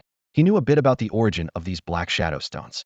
Also called memory stones, they were rare special minerals immune to water and fire, incredibly durable, and nearly impervious to destruction unless struck with great force. They could be crafted into different shapes based on personal preference: thin tablets, cubes, circles, triangles, badges, and so on. Martial artists at Yuan High Realm or above with the ability to project their consciousness outside their bodies could imprint vast amounts of images, text, and detached thoughts into a blank shadow stone. By inputting just a trace of their bloodline's yuan power, a user could instantly imprint all the stone's contents into their mind. After a single use, the stone reverted to blank, ready to record new information next time. It was a magical replacement for clumsy scrolls or wooden slips among Bloodline warriors. If you need any more help, feel free to come find me, Zhang Tai said with a wide grin. At this, Bai Yu seemed to remember something. He took out 2 lower-grade yuan stones from his space ring and secretly slipped them into Zhang Tai's hand with a faint smile. We prefer quiet and don't want to be easily disturbed. Is there any way to erase all records of our entry into the Mushua mansion? He didn't know when the Shangwan family might find this place, so he wanted to take precautions early. Until his strength improved, he had to minimize any chance of exposure. I understand, Lord Bai. Rest assured. Zhang Tai took the yuan stones discreetly, secretly pleased, then said seriously, holding a Mushua badge marks you as a distinguished guest of the Mushua family. Your whereabouts are classified at the highest level, and no one dares reveal them. Besides me and a few other high-ups at Mushua, no one else will know where your mansion is. Because the property transfer was through me, for any after-sale service you can come find me directly. He hadn't expected this client to be so generous, tipping over such a small matter. The Mushua mansion prioritized security and privacy above all. Protecting guests' whereabouts was their top priority. Besides, with Bai Yu holding a Mushua badge, no Mushua member would dare neglect him here. Got it. Thanks for everything today. Bai Yu finally felt at ease, smiling as he nodded. He trusted that as long as Zhang Tai wasn't foolish, he wouldn't dare leak the movements of a Mushua patron. With his doubts fully cleared, Bai Yu gave a wave goodbye and signaled their parting. Using the refined doorplate, he opened a corner of the maze battle formation and entered the newly purchased Bai mansion with his family. Zhang Tai waved in response, watching Bai Yu and the others step through the gate. The maze battle formation instantly closed, a pale blue light curtain once again enveloping the entire estate. Standing beside the teleportation array, he gazed at the grand mansion guarded by the formation, his atoms apple bobbing slightly. He wished he could live here too. A monthly salary of 10 low-grade Yuanstones 120 a year. And this mansion was listed at 2200 low-grade Yuanstones, almost 20 years of saving without spending a penny. Zhang Tai did a quick mental calculation and shook his head with a bitter smile. After a year of hard work, he couldn't even buy a single outhouse in the Mushua estate. Not to mention the management fee of 50 low-grade yuan stones a month that was more than half his salary. Different lives, different fates. A flash of white light surged around him, and he vanished into the teleportation array. Brother, this place is so spacious. Bai Xian pushed the wooden wheelchair, circling around the wide front yard more than once. Tilting his head, he looked up at the three-story mansion, his eyes gleaming with wonder. He had never seen such a residence before. Courtyards paved with blue stone, intricately carved doors and windows. Even the pillars at the corridor were engraved with delicate patterns. Yeah, our Yuer has really made it. Bai Shi, carrying the sleeping Bai Fei on his back, walked over to a doorway pillar. He ran his rough hand back and forth across the smooth wood, fingers tracing the fine grains. His eyes turned a little misty. Just moments ago, they had been trampled under Shangguan Yang's heel. Now they lived in a mansion like this. Lives' ups and downs truly happened in the blink of an eye. I always knew Yuer would stand out someday. Li Ping had already rushed into the backyard, her voice calling from deep within the garden. This yard is so beautiful. The air is so fresh, it's so comfortable. She walked between neatly trimmed shrubs, her fingers lightly stroking the leaves. She had always believed her son would make a name for himself one day. Huh, glad you all like it, Bai Yu said, watching his family's satisfied faces, feeling relieved inside. There's a big training room on the third floor. You'll stay there. You can pick wherever else you want. The mansion had 3 floors and a dozen bedrooms to choose from at will. But he preferred quiet. The third floor, aside from bedrooms and bathrooms, consisted of a large training room and a window seat. The soundproofing was excellent. The structure solid, built specifically for those dedicated to intense cultivation. No one's gonna fight you for the third floor, don't worry. Bai Xian curled his lips. It's just a big training room, nothing fancy. Exactly, as if I'd ever want to live on the third floor. Bai Shi and Li Ping nodded in unison. The second floor was spacious and bright, with a tea room and recreation area. The first floor was the largest, with many bedrooms, a garden courtyard, and a massive swimming pool. Who would pick the bare third floor? You all are something else. Bai Yu chuckled softly, then paused. It's getting late. He'll head to Mushua Trading Company to buy some essentials. You guys get things settled and get some rest. After speaking, Bai Yu nodded to his family, took the bundle out of the spatial ring and set it aside, then turned and walked out of the mansion. In the front courtyard, Bai Yu pulled out the commodity price imprint stone and infused it with a strand of his spiritual energy. A sharp sound. The imprint stone instantly burst into a dazzling white light, and countless images and texts flooded Bai Yu's mind like a tidal wave. In the blink of an eye, the copying was complete. Bai Yu now had a clear record of all the merchandise prices from the Mushua Trading Company, each item accompanied by pictures, descriptions, prices, and even the names and addresses of the stores. The imprint stone's memory copying function was truly as impressive as its reputation, saving a huge amount of inquiry time. Bai Yu closed his eyes, sifting through the vast amount of product information stored in his mind, his brow gradually furrowing. To rapidly improve his strength, he had to use his resources wisely. From an enhancement perspective, medicinal pills were naturally the top choice. But since he possessed a refining furnace, as long as he could get a large quantity of discarded pills, he could refine them into various high-grade pills. Buying finished pills with his spirit stones might be a waste. As for battle weapons, treasures, and secret combat techniques, these also contributed significantly to strength improvement. Bai Yu hesitated, unsure of what to purchase first. Just as he pondered, his gaze suddenly stopped on a certain item. This is. Bai Yu's eyes lit up with a sudden decision in his heart. With a swift stride, he left the mansion and headed straight for the nearest short-distance teleportation battle formation. A flash of white light, and he appeared near the jade walls of the central courtyard. Quickly pulling up the locations of several target trading companies in his mind, he darted through the streets with lightning speed. After a long while, Bai Yu finally finished visiting several merchants and managed to buy almost all the supplies he needed. His soul ring was packed with all kinds of items, staple foods like rice, oil, salt, soy sauce, vinegar, and tea, clothing such as shoes, socks, pillows, and towels, as well as large amounts of rice, flour, meat, fruits, and snacks. Besides that, he had also specially purchased dozens of porcelain bottles and containers to hold the products from the creation furnace. What concerned Bai Yu the most were those dozens of shadow stones. He took them out one by one to confirm their contents. Secrets of bloodline warriors, records of strange legends, discussions on countless rare items, exploration of famous clans and major sect secrets, bloodstained continent chronicles, the great powers political games, world history, world maps. These were the urgent knowledge he needed to cram before fully stepping onto the cutthroat path of bloodline warriors. To become strong, he had to master comprehensive information. Only at the very end did he grit his teeth and pay a heavy price to purchase several precious treasures he had long had his eye on. He had hoped to buy a supreme second-tier continuation pill, which his younger brother Bai Xian urgently needed, but the Mushua merchant house's top-grade pills were either sold out or not in stock. Bai Yu had no choice but to give up for now. When settling the bill, he realized the 3,000 low-grade yuan stone credit limit on the Mushua token had been completely used up. He had to admit, the token given to him by Mushua Wainer was truly a big help. Bai Yu vowed to himself that he would remember this favor and prioritize her whenever he came across something good in the future. He had expected to have some credit left over, but it turned out that inside the Mushua estate, only yuan stones were accepted for transactions. Even the most basic expenses for food, clothing, and daily necessities had to be calculated in yuan stones. He now really regretted having too few yuan stones on hand. Gold coins were almost useless here. There were so many items that the soul ring's limited 1 cubic meter space couldn't hold them all. Bai Yu could only carry several large packages on his back, panting as he hurried back to the Bai residence. It had been an exhausting day. A fierce battle earlier had drained much of his yuan energy, and he hadn't rested until after purchasing all these goods.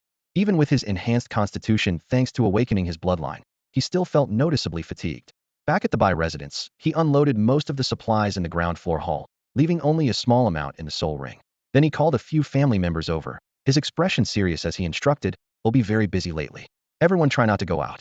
Even if you must, do not leave the Mushua estate under any circumstances." After everyone nodded earnestly in agreement, he hurried up to the 3rd floor. Entering the main training room, Bai Yu closed the door, paced to the center, and slowly calmed his mind. His eyes closed, he sat cross-legged. Having been busy all day, his internal qi circulation was somewhat chaotic. He needed to meditate quietly and regulate his breathing. Pure white yuan energy slowly circulated around his dantian. In an instant, the ambient yuan energy around them was drawn in like twinkling starlight. These scattered energies flowed like gentle streams, first gathering at the dantian, then slowly spreading to his limbs and bones, before returning from the limbs back to the dantian, forming one cycle after another. Endless, continuous. Suddenly, Bai Yu sensed something unusual. The meridians in his body had felt warm all day during his fight with several members of the Shangguan clan. It should be that activating the hidden power of the burning blood pill inside him while using yuan energy frantically caused this sensation. As Bai Yu began to meditate, the leftover power of the burning blood pill fully activated and was rapidly absorbed throughout his meridians. While Bai Yu remained deeply focused in meditation within the Bai residence, in the heart of the slums of Black Mist City, a young man with a stern expression had arrived overnight. Shangguan Wei stood before a dilapidated wooden shack, his gaze sweeping over the low, ramshackle hovels around him. In his early 20s, he was lean and expressionless. Behind him stood more than 20 black-clad Jingwei guards, arranged neatly in 2 rows. Half an hour earlier, he had received orders from his adoptive father, Shangguan Zanto, uncover the truth behind Shangguan Yang's death. During that half hour, the black-clad Jingwei had thoroughly searched the slums. They knocked on every door, using threats and bribes to interrogate countless residents. At last, a detailed intelligence report was compiled and handed to Shangguan Wei. Unfolding the paper in the torchlight, Shangguan Wei studied every detail carefully. Bai Yu lived in the slums, earning a living by scavenging. His parents were construction workers. He had 2 younger brothers, one an infant, the other disabled. Certified at 16 as a blood-lineage deficient pauper with no heritage by the Welfare Bloodline Academy, he had been born premature and weak, frequently ill. Now just turned 20, he had suddenly awakened a drank common bloodline spider. Shangwan Wei's brows furrowed tightly. In a cold voice, he muttered, "This is defying fate." He clenched the report so tightly his knuckles whitened. Just some unlucky pauper awakening a worthless tire common bloodline. How dare he defy the Shangwan family? Shangwan Wei knew well that if no bloodline awakened by 16, the chance dwindled greatly, but the rare late awakeners did appear now and then. Still, he could not understand who had given Bai Yu the guts to mess with the Shangwan family. A lowly pauper with no background, suddenly possessing a useless bloodline and yet not keeping his head down, daring to provoke the Shangwan family, was truly reckless. What annoyed him even more was that he had wasted half the night standing in the cold, tirelessly chasing leads and digging for information. What rotten luck. Shangwan Wei himself came from a poor background. Years ago, Shangwan Zhan had discovered him in the slums, impressed by his bloodline potential, adopted him as an heir, and changed his surname. Recently, he had broken through the Yuan energy boundary and entered the early Yuan Sea stage. The Shangwan family had few heirs, taking him in was only a backup plan. But now that card was being played. With his current strength and standing in the family, Shangwan Wei had no desire to recall his impoverished past. It was a source of shame. So he felt little sympathy for Bai Yu, who shared a similarly poor origin. All he wanted was to complete the mission his adoptive father had assigned. Shangwan Wei kicked open the wooden door in front of him. Inside was empty, lacking even basic furniture. The place is completely empty. Quick to run off, huh? Hiding, are you? His expression darkened, and he sneered. Humph, let's see how long you can hide. Turning to the black-clad Jingwei behind him, he barked, "Listen up, Jingwei." Split into two teams immediately. One team takes Bai Yu's portrait and goes around the city questioning passersby about his whereabouts. The other team goes to all the places Bai Yu frequents, stake them out hard, and report back at once if there's any news. Yes, sir. Over 20 Jingwei simultaneously bowed in response. Swiftly dividing into two squads, they sped off in different directions across Black Mist City. Within the Black Mist City, hidden currents churned beneath the surface.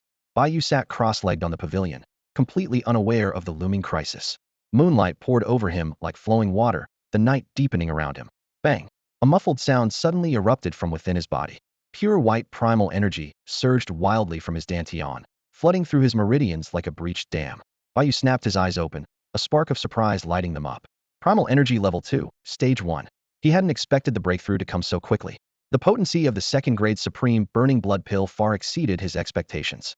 Even the residual medicinal power he hadn't fully absorbed when awakening his bloodline before was now completely unleashed through recent battles and meditation. Looking inward, he saw a second primal energy thread slowly taking shape in his dantian, coiling like a swimming dragon. His body and senses had markedly improved, though his mental acuity was still developing more slowly. Combat really does accelerate cultivation growth. Bai Yu flexed his limbs, feeling the surge of power fill him. Overexerting bloodline primal energy could expand the meridians and increase dantian capacity that was common knowledge among cultivators. The exhilaration from his breakthrough swept away all fatigue.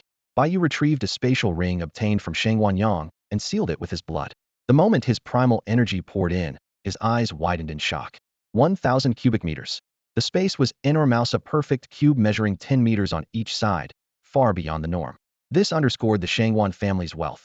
Though Bai Yu did not know that as Shangwan Zhan's only son, Shangwan Yang's ring of this caliber was standard issue. Those without awakened bloodlines could not imprint soul marks on soul rings, so this ring was essentially ownerless and could be claimed by Bai Yu with ease. Ordinary people, by pressing primal stones close and guiding them mentally, could barely use such rings, which explained how Shangwan Yang carried it casually. A 1-cubic soul ring was worth 35 low-grade primal stones, while such a 1,000 cubic meter spatial ring, due to rarity and forging difficulty, was valued at 5,000 to 8,000 low-grade primal stones. Him sitting on a gold mine. Bai Yu thought with delight. Such a vast storage space was incredibly useful. He probed his consciousness into the ring and discovered it contained plenty of valuable items. 200 low-grade primal stones and 3 second-tier, low-grade blood awakening pills. Bai Yu weighed the jade ring in his hand, a faint smile curling at the corner of his mouth. These 200 low-grade primal stones were crystal clear, each pulsing slightly with spiritual energy, genuine hard currency in this world. What surprised him even more was that inside Shangong Yang's jade ring, there were actually 3 blood awakening pills hidden away. Apparently, the guy had been obsessed with awakening his bloodline until the very end. He picked up one pill for closer inspection. This second-tier low-grade pill was dark red with fine textured patterns on its surface, known to slightly increase the chance of awakening. Though similar in function to the second-tier top-grade burning blood pill, its effects were miles apart in potency. Playing with the pill in his palm, Bai Yu let out a soft sigh. No wonder so many bloodline warriors resorted to killing and looting primal stones came fast that way. But sadly, These awakening pills were only low-grade second tier. The chance of awakening with such pills was too slim. If one pill didn't work, the body would develop resistance, making the next even less effective. On the market, these low-grade pills were worth just over 20 low-grade primal stones each, about the value of a first-tier top-grade pill, but far less in demand. These low-grade pills are just so-so, Bai Yu muttered, slipping the pill back into the ring, his gaze shifting to the jade ring itself. But this ring is pretty good. ITLL makes storing stuff much more convenient. Without hesitation, he removed the original 1 cubic jade ring and replaced it with this new one capable of holding 1,000 cubic meters. Spiritual energy flickered at his fingertips as he transferred items from the old ring, spare weapons, several healing potions, scattered primal stones, and miscellaneous items one by one into the new ring. After finishing, Bai Yu took a deep breath and carefully extracted 4 small jade bottles sealed with wooden stoppers. The bottles were milky white with intricate sealing runes etched on their surfaces, faintly emanating a blood-stained aura. These were the treasures he had just purchased at great expense in the Multi-Bloodline Trading Company, totaling 1,200 low-grade primal stones, each bottle priced at 300 stones on average. If not for the Multi-Bloodline Guild membership granting an 8.8 discount, he wouldn't have been able to afford all 4. Originally, Bai Yu had intended to buy some suitable battle weapons or secret battle techniques to directly boost his strength. But when he saw these jade bottles on the shelves, a sudden flash of inspiration struck him, prompting him to spend his entire remaining fortune on them instead. Gently shaking one bottle, he could see through the translucent glass a single drop of scarlet liquid resting quietly inside an ordinary drank bloodline essence. He had made this choice because it suddenly occurred to him that his Hongming Destiny Cauldron had one unused function. Any bloodline essence sealed inside it would allow him to control an additional bloodline ability. This was absolutely the most cost-effective way to enhance his power right now. At first, he planned to pick just one drop to seal and wield, since each cost 300 low-grade primal stones, very expensive, and save the rest of his stones for weapons or techniques. But then he considered buying a few more drops, hoping to advance their destiny ranks first, then seal them with the Hongming Cauldron to harness these stronger bloodline abilities. Though uncertain if this plan would succeed, it was worth a try. Even if the essences couldn't advance their destiny, the only loss would be some primal stones, not a huge setback. It was only when buying these bloodline essences that Bai Yu realized how pitifully few stocks the Multi-Bloodline Trading Company had. He scoured the entire store and found only a handful. Clearly, bloodline essences were extremely rare and sought after among warriors. After he bought 4 drops, only a scant few remained on the shelves. This limited selection forced Bai Yu to buy whatever was available, resulting in a rather mixed assortment. In those 4 jade bottles, almost every type imaginable was there. Bai Yu closed his eyes and recalled the descriptions of the 4 small jade bottles, their product introductions vividly appearing in his mind. The first bottle, Grade D, Ordinary Bloodline Essence Cloud Body, belonging to the enhancement category. Its passive ability softens the body like a cloud, light and nimble as a swallow, greatly increasing agility and speed. Its active ability, Force Release, reduces incoming damage by 20. The second bottle, Grade D, Ordinary Bloodline Essence White Lotus Cold Flame, belonging to the transformation category. No passive ability. Its active ability continuously converts spiritual energy into White Lotus Cold Flame, a cold, type fire that clings like flesh-eating maggots, gradually eroding the enemy's internal energy and weakening their endurance. The third bottle, Grade D, Ordinary Bloodline Essence 9 Nether Fingernail, an enhancement type. Its passive ability hardens the fingernails to razor sharpness. Its active ability allows controlled extension and retraction of the nails within a certain range. Attacks carry the 9 Nether attribute, weakening the defense of magical treasures and causing some damage to bypass them and directly affect the body. The fourth bottle, Grade D, Ordinary Bloodline Essence Metal Control, an object control category. No passive ability. Its active ability remotely manipulates a single metallic object. It is skilled in levitation and remote attacks, unpredictable like a ghost or deity. Bai Yu tapped his fingers lightly on the table. In this world, all the elite powerhouses cultivate their bloodline abilities to the extreme. He had studied at the Bloodline Academy and knew that if the initial awakening is a Grade D ordinary bloodline, there are basically 2 ways to evolve and upgrade the bloodline rank and level. But there was a crucial premise. Bloodline essences of the same level or lower, and of the same category, can be refined and absorbed as nourishment. The higher the rank, the richer the nourishment. Bloodline essences of different categories cannot be refined or absorbed. For example, a living essence user can only refine living essence drops, never transformation or control essence. Also, the refinement must never skip ranks. For instance, a Grade C ordinary essence can refine Grade D ordinary bloodline essences at minimum and Grade C top-tier essences at maximum, but never jump to Grade B or above. If the rank gap is too large, the overwhelming concentration of essence will cause the body to burst under the pressure. Bloodline evolution must proceed gradually, step by step. Bai Yu's gaze sharpened. To continually evolve a grade D ordinary bloodline, one must absorb many drops of same level, same category bloodline essence to accumulate from quantitative change to qualitative transformation. This first bloodline evolution method is called the bloodline essence absorption method. The second method is more complicated. It requires spending time refining and absorbing a large number of same level, same category beast cores. Beast cores are the concentrated essence of an exotic beast's abilities. Besides containing abundant spiritual energy, they include bloodline essence filaments. Upon an exotic beast's death, with no body or mind to host and control the bloodline essence, these still somewhat sentient essence states become highly unstable and tend to dissipate. Usually, a beast core will not contain a complete drop of bloodline essence, but only one original bloodline essence filament, fundamental source of the beast's bloodline power. The same applies to bloodline warriors. Upon unfortunate death, an original bloodline essence filament can be extracted from the dantian, while the rest dissipates instantly. Bai Yu rubbed the surface of the jade bottle. This second method is extremely time and effort consuming. It requires the fusion and refining of about 10 identical essence filaments to form one drop of finished bloodline essence. Therefore, this second method is also called the beast core essence filament absorption method. In terms of essence concentration, roughly 10 beast cores need to be refined to equal the density of one drop of bloodline essence. Using this method, bloodline evolution proceeds much slower. However, it has a big advantage: the overall cost is significantly lower, allowing gradual, incremental progress instead of paying a steep price all at once for a full drop of bloodline essence. Because at the same level, buying 10 beast cores costs about the same as one drop of bloodline essence, while the former also yields a lot of free spiritual energy. Over time, this method can save a considerable amount of elemental stones or energy pills.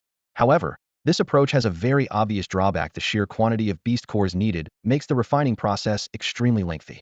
At equivalent essence concentration, it takes 10 times longer and far more effort, resulting in very slow bloodline evolution. Of course, for convenience, some choose to use both absorption methods simultaneously to speed up and simplify bloodline evolution, though the essence absorbed will be more varied and complicated, potentially impacting the future development path. This hybrid method ensures the fastest, simplest way to evolve one's bloodline. The exotic beasts were classified mainly from rank 1 to 9. Some had high beast core levels but low bloodline grades, while others had low levels but high bloodline quality. Martial artists with lower cultivation realms couldn't refine beast cores of too high a rank. If they forcibly did so, the overflowing yuan power would rupture their meridians. Because of this, most high-level wilderness adventurers, seeking to maximize profit, would find time after hunting these beasts to separate the yuan power energy from the bloodline essence threads within the beast cores. They would absorb the large amount of released yuan power through their own refining while collecting the bloodline essence threads into jade bottles. Once they accumulated enough, they would mix 10 threads of the same type together and use a fusion sacrificial refining process to condense them into a single drop of finished bloodline essence. Afterward, they could decide whether to refine and absorb it themselves or sell the precious item. This method saved the yuan stones and power pills needed to advance one's realm while also producing a valuable, stable hard currency in the form of finished bloodline essence drops. Through profit maximization. Nearly all bloodline essence drops on the market were obtained through such sacrificial fusion refining. Bai Yu stared intently at the 4 types of bloodline essence in the jade bottles. Even the lowest grade common essences seemed quite useful, especially the telekinesis type control over metal bloodline, which he found particularly tempting. But fortune favors the bold. The grade common rank was just too low. If he wanted to seal and wield a better bloodline essence, he'd have to sacrifice the modest profit in front of him. Swish! With a flick of his wrist, Bai Yu pulled out the fate furnace. The furnace spirit arming had already entered a bonded state, merging seamlessly with the artifact. He wondered if it would work. Taking a deep breath, Bai Yu grabbed one small jade bottle, pulled the wooden stopper, and tilted it toward the fate furnace. A droplet of whitish, watery bloodline essence slid out of the bottle's mouth, radiating a shimmering glow in midair. The essence showed a certain sentience, instinctively trying to dart away, but the furnace suddenly emitted a massive suction force that distorted the air above it. The bloodline essence couldn't escape and was instantly pulled inside. Ding! Energy level insufficient. Host, please continue input. It's working. Bai Yu's expression brightened, relieved. The cold sweat in his heart had finally subsided. He dreaded hearing the phrase unable to cultivate, as that meant wasting a large amount of low-grade yuan stones. An insufficient energy level was no big deal, just keep adding input as usual. He poured in a second drop of bloodline essence. Ding! Energy level insufficient. Host, please continue input. Still not enough. Bai Yu furrowed his brow briefly before pouring in a third drop. Ding! Energy level insufficient. Host, please continue input. 3 drops and still not enough? His expression darkened. He never expected even 3 drops wouldn't provide enough energy. Initially, he hoped to save at least 1 drop for future sale or self-refining. The final drop. Bai Yu gritted his teeth and poured the last drop of bloodline essence into the fate furnace. Ding. Energy level insufficient. Host, please continue input. No way, and it's still not enough? Bai Yu stared at the destiny furnace, his expression suddenly shifting. He had expected that using the bloodline essence would consume a lot of energy, but never imagined it would be such a bottomless pit. Had poured in 4 drops of bloodline essence one after another, yet the furnace showed no reaction.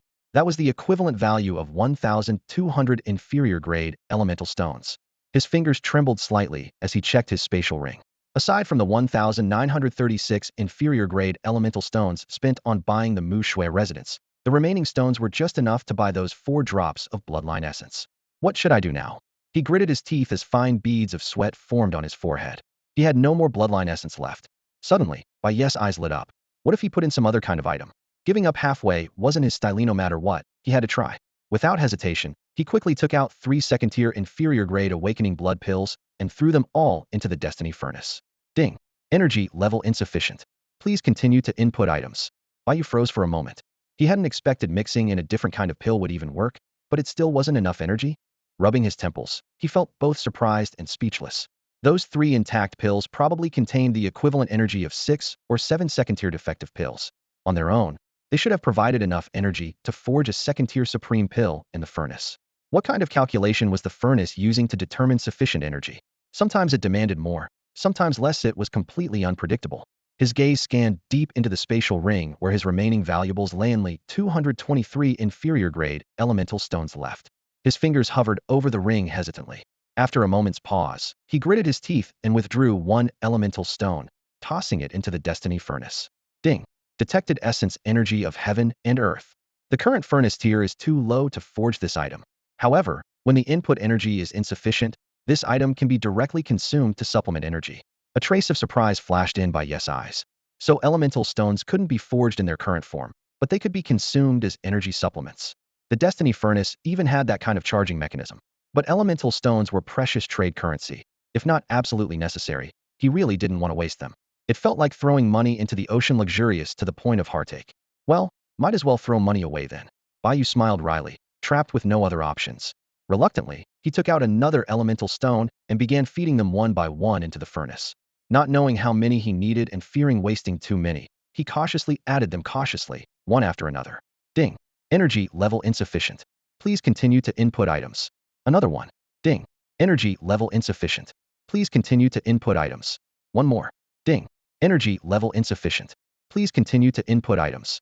That notification sounded like a curse ringing in his ears. Every chime was a reminder that another elemental stone had been consumed. His heart ached painfully, but his hands refused to stop. 10, 50, 100 stones. Bai Yu's face grew increasingly grim, sweat streaming down his cheeks. When he threw in the 198th inferior grade elemental stone, almost driven mad by that persistent alert, the destiny furnace suddenly burst forth with a dazzling white light. Ding. Energy level reached. Advanced refinement in progress. Converting waste into treasure. Random generation underway. Output probability. Bloodline essence 95 with enhancement type at 50, transformation type at 25, and control type at 25. Grade pills 4. Unknown variant 1. Oh my god. The energy level finally met the standard. Bai Yu stared at the data emerging inside the refinement furnace, collapsing to the ground with exhaustion. His fingers still held the pose of tossing in spirit stones. After hours of continuously tossing materials into the furnace, his arms were numb and sore. Yet, upon hearing the alert that the energy level had reached the target, he felt an overwhelming urge to cry. He took a deep breath and focused on the string of output probabilities. This time, the refinement furnace had clearly displayed all the probabilities, something that had never happened before. Could it be that Meng's intelligence has improved? Bai Yu muttered, a thought flashing through his mind. Recently, he had used the furnace a lot, and it seemed to have gained some new features. He studied the numbers carefully. The distribution of output probability was quite logical. Bloodline essence accounted for 95, exactly corresponding to the 3 drops of essence and 1 beast core he had put in. Pills accounted for 4, probably tied to the healing pill he contributed, and that one of unknown variants. Bai Yu frowned in thought, then suddenly realized. So the furnace's random generation can produce something I never put in, but with a very small chance? This discovery filled him with both excitement and caution. He was excited because the furnace was more powerful than he had imagined, but cautious because the randomness felt uncontrollable. He shook his head. In the future, if the energy is insufficient, I could mix in other materials to charge it. But if I want bloodline essence and it randomly spits out a pill instead, just thinking about that gave Bai Yu goosebumps. But he quickly felt grateful. His frail and sickly childhood had made him instinctively choose enhancement essences when shopping at the Miued Trading Company. Among the 4 drops of essence, 2 were enhancement types. By coincidence, this caused the enhancement essence output probability to reach 50, exactly what he needed to strengthen his body. If the shop only had 2 drops of enhancement essence left, I really would have chosen all 4 as enhancement, Bai Yu whispered to himself. He also noticed another detail. The pile of spirit stones didn't seem to be calculated into the output probabilities, they merely provided energy. This meant that in the future, if energy was short, he could precisely use spirit stones to top up without affecting the furnace's output direction. Still, thinking about how many spirit stones he had poured in these past few days made his heart ache. This experience deeply impressed upon him one truth: spirit stones are not omnipotent, but without spirit stones, nothing is possible. Never thought spirit stones could actually charge the refinement furnace, he said with a bitter smile, shaking his head. How many functions does this furnace have that I still don't know? At this moment, the light inside the furnace rippled, the energy fluctuations growing stronger. Bai Yu straightened up, propping his hands on his knees, eyes unblinking as he stared at the furnace opening. His breath quickened, palms sweating, not sure what it will finally produce. Every time he used the furnace, it felt like a lottery. The uncertainty made him both love and hate it. Hope was mixed with anxiety, anxiety mixed with hope. The light within the furnace gradually withdrew and the energy fluctuations stabilized. Bai Yu held his breath, his whole body taut like a drawn bow. 1 moment passed. 2 moments passed. 3 moments passed. Time seemed unusually long. Finally, a clear alert tone sounded in his mind. Ding. The system notification blared inside his mind. Congratulations, host. You have obtained a top-tier Kraid Bloodline Essence Overlord body. Bai Yu shuddered all over, his eyes fixed tightly on the flickering bright yellow glow inside the Fate refining furnace. Enhancement type, top-tier Kraid Bloodline. Overlord body is a supreme bloodline of its kind, extremely rare in existence. Those who possess this bloodline will undergo a passive transformation of their physique, gaining an overwhelmingly tough and unyielding body. When activated, it grants immense brutal strength. The so-called Overlord body means fists like hammers, a build as solid as a bronze bellhard, and domineering beyond compare. Coupled with a berserk bloodline combat skill, a single strike can shatter mountains and split the earth. Enhancement type Overlord body? Bai Yu's eyes widened, his breathing quickened, and his clenched fists trembled slightly from exertion. This is amazing. Top-tier Kraid, and an advancement by an entire rank. He sprang to his feet and paced back and forth in the room, almost bursting with excitement. The ability description: fist that shatters mountains, palm that splits the earth, was unbelievably powerful. As expected, anything from the Fate refining furnace is a masterpiece. Taking a deep breath, Bai Yu forced himself to calm down and began to calculate the investment he had just made. This refining consumed 4th-grade common bloodline essences, 3 second-rank low-grade awakening pills, and 198 low-grade elemental stones. Altogether, nearly 1,500 low-grade elemental stones. He had emptied nearly all his recent earnings, including the remaining advance credit on the Mushui token. Even so, the result was worth every bit of it. This Overlord body bloodline essence was exactly the enhancement type he craved. Truly, you get what you pay for. Bai Yu had originally thought that spending a full 1,500 low-grade elemental stones might yield a stronger grade top-tier bloodline essence that alone would have been a great outcome. But to astonishingly produce a Kraid essence, and not just any Kraid, but one of the elite top tier, that genuinely validated the term advanced Fate refining. Keep in mind, such a top-tier Kraid essence was worth at least 100 times a grade top-tier bloodline essence. If the average price for a grade top-tier essence was about 3,000 low-grade elemental stones, then this Kraid top-tier essence would be worth no less than 300,000 stones. Moreover, it was the most sought-after elite product. I can't believe how much I've gained. Bai Yu grinned broadly. Although spending those 1,500 stones stung, adding a few hundred more would have bought a Mushui mansion anyway. Comparing the overall cost to finally refining an advanced Kraid top-tier essence boosting the value by 1 to 200 times it was roughly equivalent to the profit from refining Fate pills, so it was within a reasonable range. Whoosh. Just as Bai Yu was basking in his joy, a bright yellow, teardrop-shaped bloodline essence shot out from the Fate refining furnace. The drop pulsated with incredible vitality, containing an intensely wild and fierce power. Once freed from the furnace's control, it flailed wildly like an enraged beast unleashed, crashing into the room's furnishings with clattering noise. An overwhelming aura of brutal dominance instantly filled the space, pressing down on Bai Yu's chest until it felt hard to breathe. This isn't good. Bai Yu's expression darkened suddenly. He summoned his inner power with all his might. Reaching out with claw-like fingers, he lunged for the frenzied ball of light. Swish! The essence struggled violently in his palm like a frantic rabbit, nearly slipping through his fingers several times. Bai Yu's forehead broke out in a sheen of fine sweat. Gritting his teeth, it took considerable effort to firmly suppress the essence. Fortunately, its actions were still driven purely by instinct. It was quite spirited, but hadn't developed true intelligence yet. Otherwise, Bai Yu might not have managed to restrain it successfully. Not daring to linger on such thoughts, Bai Yu swiftly stored the Overlord Body Bloodline essence in a small jade vial. Corking the bottle tightly with a stopper, the rebellious Bloodline essence finally fell silent. These small jade bottles are specially crafted with certain sealing effects. Humming, activating the Hongming creation slot.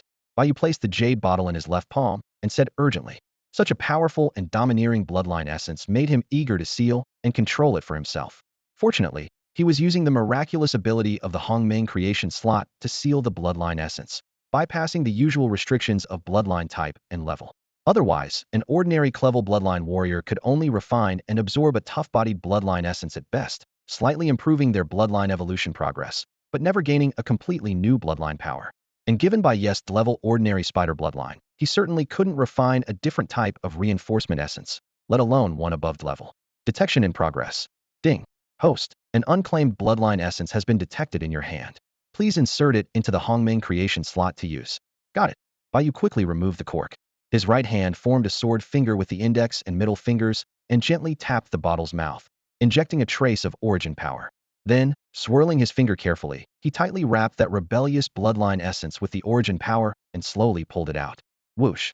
As the essence droplet came out of the bottle, it instantly radiated a dazzling bright yellow light, flickering brilliantly in midair. A small luminescent yellow armor-like shadow appeared and disappeared around the essence droplet, enchanting to behold. The tough-bodied Bloodline essence was quite sentient. Once freed, it instinctively tried to escape again. Bai Yu's expression darkened as he suddenly exerted full strength to suppress it. Then, using origin power threads, he cautiously pulled it toward the creation furnace. Just before reaching it, he struck forward with his right hand and a sword finger. Swish! With a soft sound, the essence droplet was completely pushed into the Hongming creation slot, which shimmered with multicolored radiant light. Tap! Once in the slot, a slight muffled sound echoed. In an instant, the creation furnace exploded with blazing, radiant light like a giant incandescent sphere, dazzling Bai Yu so fiercely that his pupils ached and he had to close his eyes. Ding! A top-tier Clevel tough-bodied Bloodline essence detected in the Hongming creation slot. Host, please prepare. Attempting to seal. It's starting.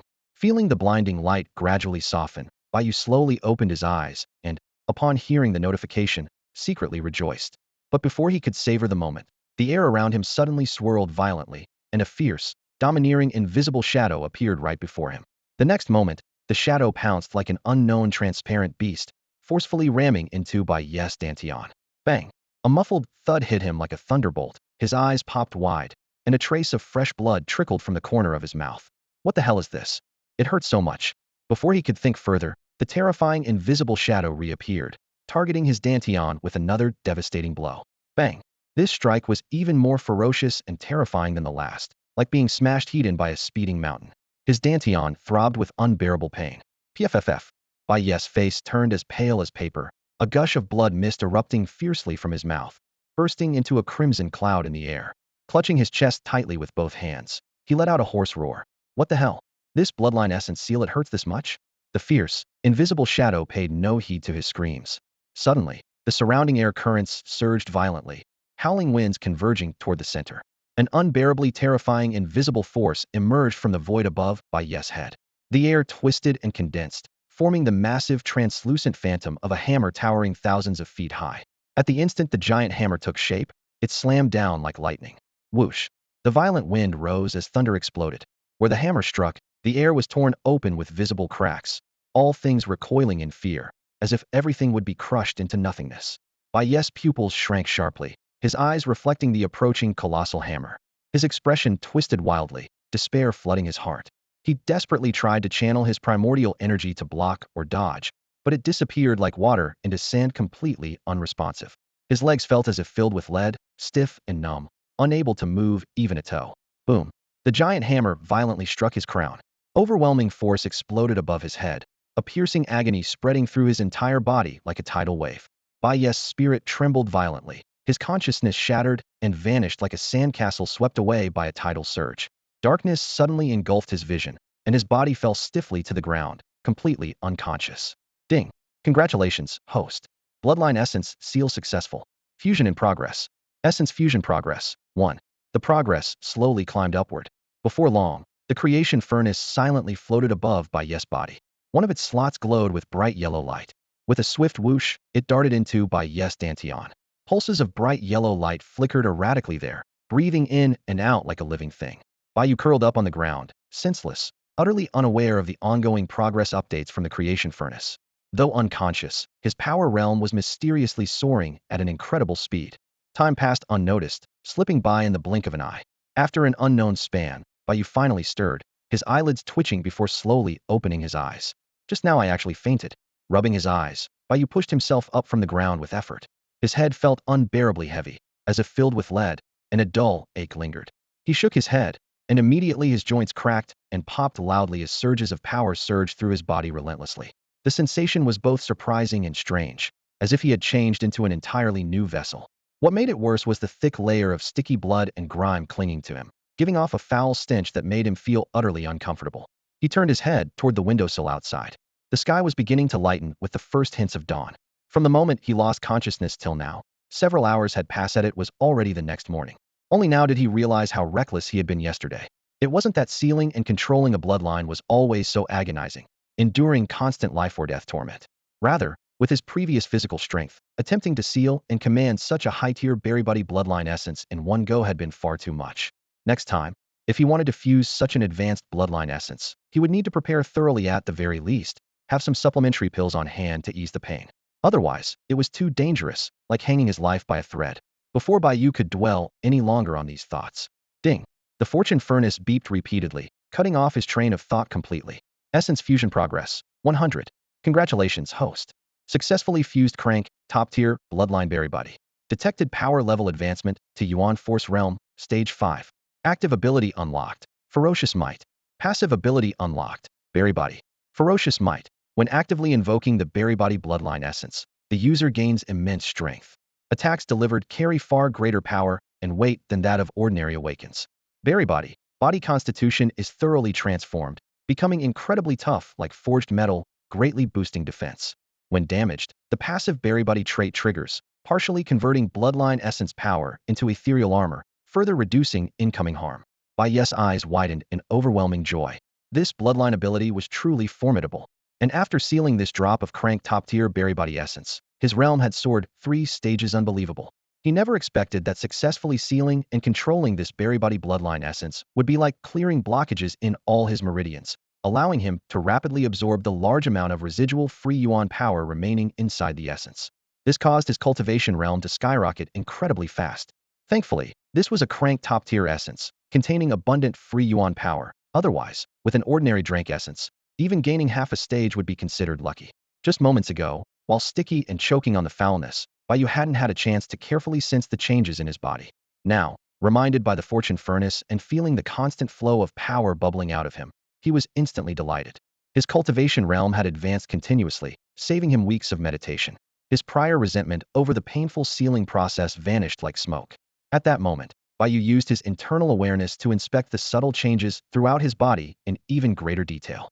Although still slender, Bai Yu's flesh and blood had changed drastically from before. Beneath every inch of his skin, powerful, well-defined muscles bulged with no trace of excess fat. His overall physique resembled that of a robust leopard, muscle lines flowing smoothly and sharply, as if forged from bronze and iron, ready at any moment to unleash explosive strength. When he first awakened the Drank common spider bloodline, his constitution had already improved significantly. But now, with the top-tier Crank dominant body bloodline, the enhancement to his physical robustness was even more astonishing. After successfully merging the essence of the dominant body bloodline, his body underwent a dramatic transformation under its powerful passive ability. Bai Yu's long-standing frailty was completely cured at last. If that weakness had persisted, it would have seriously impaired his physical strength and recovery rate of vitality and energy, laying hidden dangers for the future. Fortunately, this critical flaw was permanently erased by the dominant body bloodline. After ascending 3 levels in strength, Bai Yu's physical resilience and senses improved dramatically. Although improving mental perception remained relatively difficult, it also increased somewhat. Combined with the passive body tempering from the dominant body bloodline, his physique was now far superior to ordinary warriors of the same bloodline rank. At this moment, within his dantian, the fate furnace floated gently at the center. Inside one of the fate slots, a bright yellow light flickered unpredictably. Around the dantian, 5 pure white energy bands orbited continuously, each surge releasing a powerful flow of primal energy. The total amount of energy had risen noticeably. Bai Yu nodded with satisfaction, then raised his right arm sharply and activated the essence of the dominant body bloodline. In an instant, the 5 pure white energy bands poured wildly into the fate slots, sealing the essence. The next moment, a dense yellow bloodline energy radiated out from the essence, rapidly circulating throughout his body. Soon after, a large amount of yellow bloodline energy emerged on his body surface. Immediately, Bai Yu appeared to be clad in a shining yellow aura, continuously emitting a mesmerizing wave of yellow energy. His entire right arm was wrapped in a thicker flow of yellow bloodline energy, like many small yellow dragons endlessly swirling around it. Because Bai Yu and the fate furnace had long since fused as one, using the sealed power of the dominant body bloodline felt effortless and fluid, completely natural, as if it were a bloodline that had awakened in his very source. Feeling a surge of joy inside, Bai Yu suddenly clenched his fingers tightly into a fist and drew in his waist and abdomen. With a crackling explosive sound, an unstoppable ferocious force surged instantly from deep within his body. Sensing the fierce raw power rising in his fist, he couldn't resist delivering a swift heavy punch to the wall of the training room. Boom! With a deafening crash, the entire training room trembled. That seemingly casual punch easily left a head-sized crater in the wall, with a spiderweb of cracks spreading outward around the impact.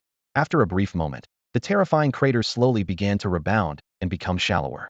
Soon, the entire training wall restored itself to perfect smoothness as if it had never been struck.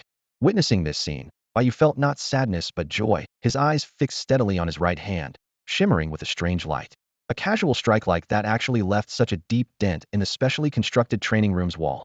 He clenched his fist, sensing the surge of power at his fingertips. This was the physical strength granted by his dominant lineage. Bai Yu knew very well how sturdy the training rooms in the Mu Shuihao mansion were. The walls, ceiling, and floor were all forged from special materials and reinforced with battle formations, designed specifically to withstand the destructive powers of bloodline warriors. The material used was called meteor golden alloy, refined from fragments of celestial meteorites mixed with rare metals known for their memory properties. Meteor gold was usually reserved for high-level weapons and treasures. Its most notable quality was extreme durability. Ordinary attacks could not leave a mark on it. Moreover, it had strong self-healing abilities. Unless shattered completely, dents could automatically repair with the support of battle formation energy. This trait was precisely why these were called special training rooms. Of course, top-tier weapons and treasures incorporated even rarer materials and body parts or cores of advanced mystical beasts, making them tougher than the training room walls. Nonetheless, meteor gold itself was already extremely resilient at a fundamental level. And now, he had managed to leave such a deep pit in a meteor gold wall. Bai Yu took a deep breath, suppressing the excitement building inside him. This was great. Everything was seethed could finally go out and start working to make money. His overall strength had improved dramatically, but he had already exhausted his credit, which had to be repaid within a month. Thinking of that, Bai Yu felt a surge of determination. With renewed vigor, he dashed into the bathroom, quickly washing away sweat and grime, then changed into the new black night attire and boots head just bought, emerging refreshed and clear-headed. Meng, is there any way to hide my aura and appearance? Bai Yu suddenly stopped in his tracks.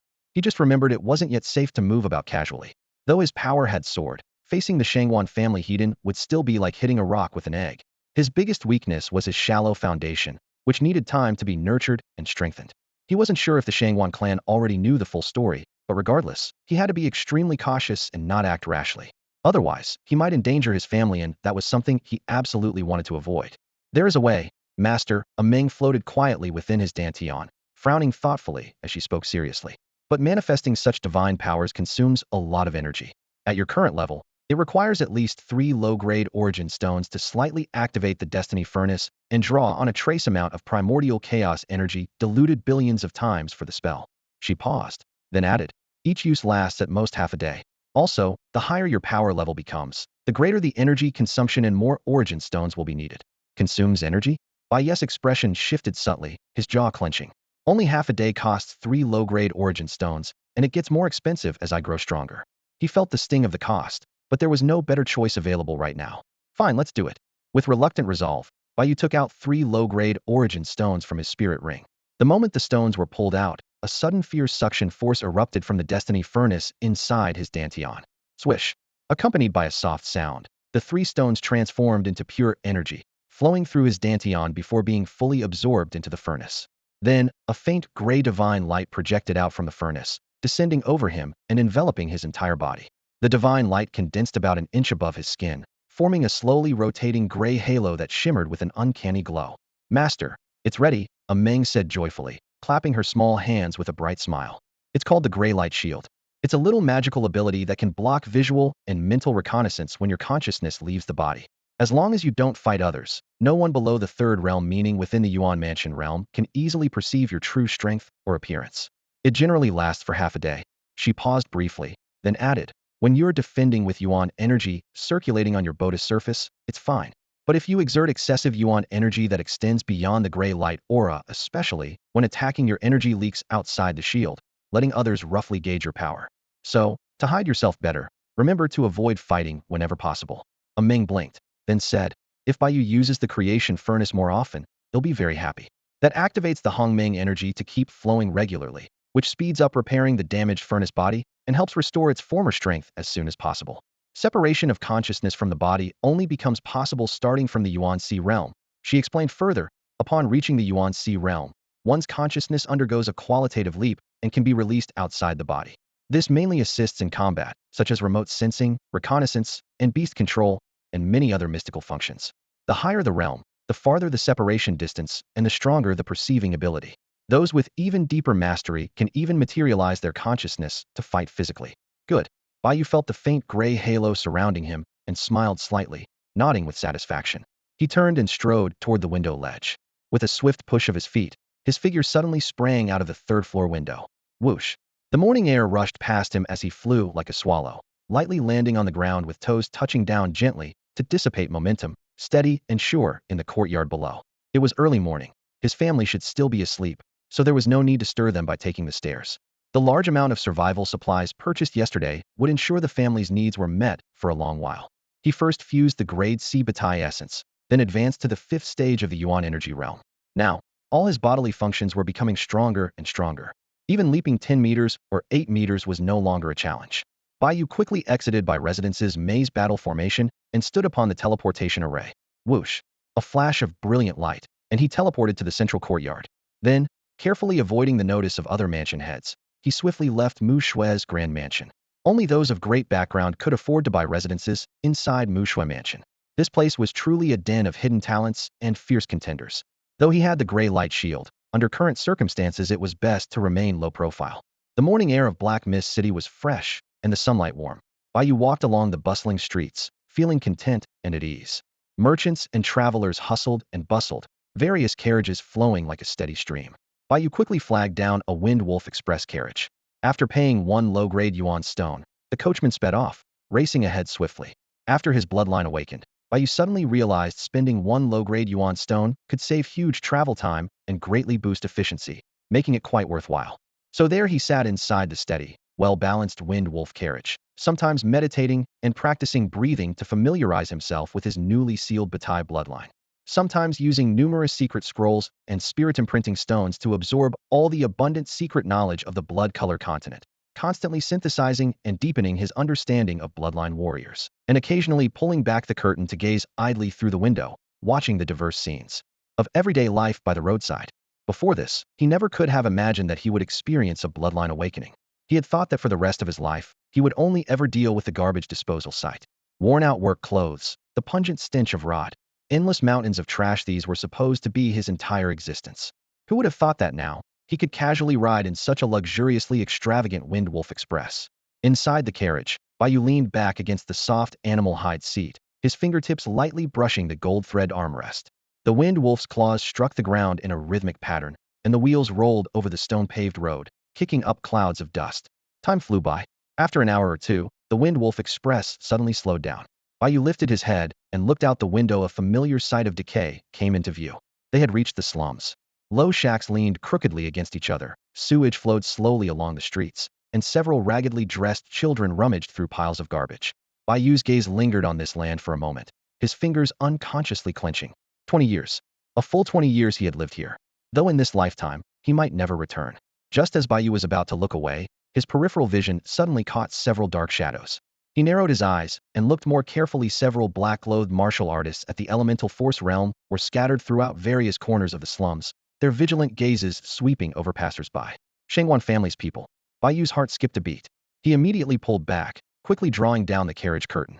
Holding his breath, he suppressed his aura to the absolute minimum, while whispering to the driver, "Speed up. Leave here quickly." The wind wolf let out a neigh, its forelegs generating wind as the express carriage sped up again. After quite a while longer, the outline of the garbage disposal site finally appeared in view. Massive garbage mountains crouched like monsters on the horizon, and the air was thick with that familiar stench of rot. Bai Yu jumped down from the carriage. The Wind Wolf Express kicked up a trail of dust and sped away into the distance. Just as he was about to step forward, he instinctively surveyed his surroundings. Sure enough, near the entrance to the garbage disposal site, several more black-clothed martial artists were also lurking. Some crouched in corners, others hid behind piles of debris, their eyes fixed on everyone coming and going. Bai Yu's expression darkened. He silently retreated to the roadside behind a thick locust tree. Gray light circulated around his body, completely concealing his form in the shadows. Waiting. Time passed second by second. Finally, a familiar figure appeared. A Hida, dark-skinned young man was walking quickly toward him, still bearing the beads of sweat from a hangover on his forehead. Bai Yu held his breath and remained still until the other person approached the locust tree. Suddenly, he struck. His palm precisely pressed onto the young man's shoulder, the tremendous force instantly pulling him behind the tree. "Who is it? What are you?" Bai Yu's right hand had already covered the other person's mouth. "Xiao Jia, don't shout. It's me." The dark-skinned young man's eyes widened. Only after recognizing Bai Yu did he stop struggling. Only then did Bai Yu release his hand. "Bai Yu? What are you doing here?" Xiao Jia lowered his voice, his eyes full of surprise. "Last night, are you okay? I went drinking with friends last night and got really drunk, came back very late. I never expected so many things to happen after that." He looked Bai Yu up and down, suddenly noticing something. "Wait, did you awaken?" After he returned home, his mother finally told him what had happened between the Shangwan family and the Bai household. Only then did he realize how serious the situation was. That very night, under the cover of darkness, he slipped out quietly, wanting to check on Bai Yu's condition. But when he reached near the Bai residence, the sight before him made his heart sink. The main gate was tightly shut. The courtyard plunged into darkness, completely deserted. Worse still, several black-clad men were patrolling the nearby streets. Afraid to linger, he turned tail and hurried back home. "I'm fine, don't worry." Bai Yu's voice came through the communication talisman. "Have you really awakened?" Xiao Jia's voice was full of excitement. "Yes, I just barely awoke, but it's a long story. They'll explain everything when we have time." Bai Yu paused. "The reason I contacted you now is that I need your help with something." Feeling the sincere concern from his friend, Bai Yu felt a warm surge inside, but he still skirted around the details. "I want you to help me search for discarded elixirs and treasures in the junkyard.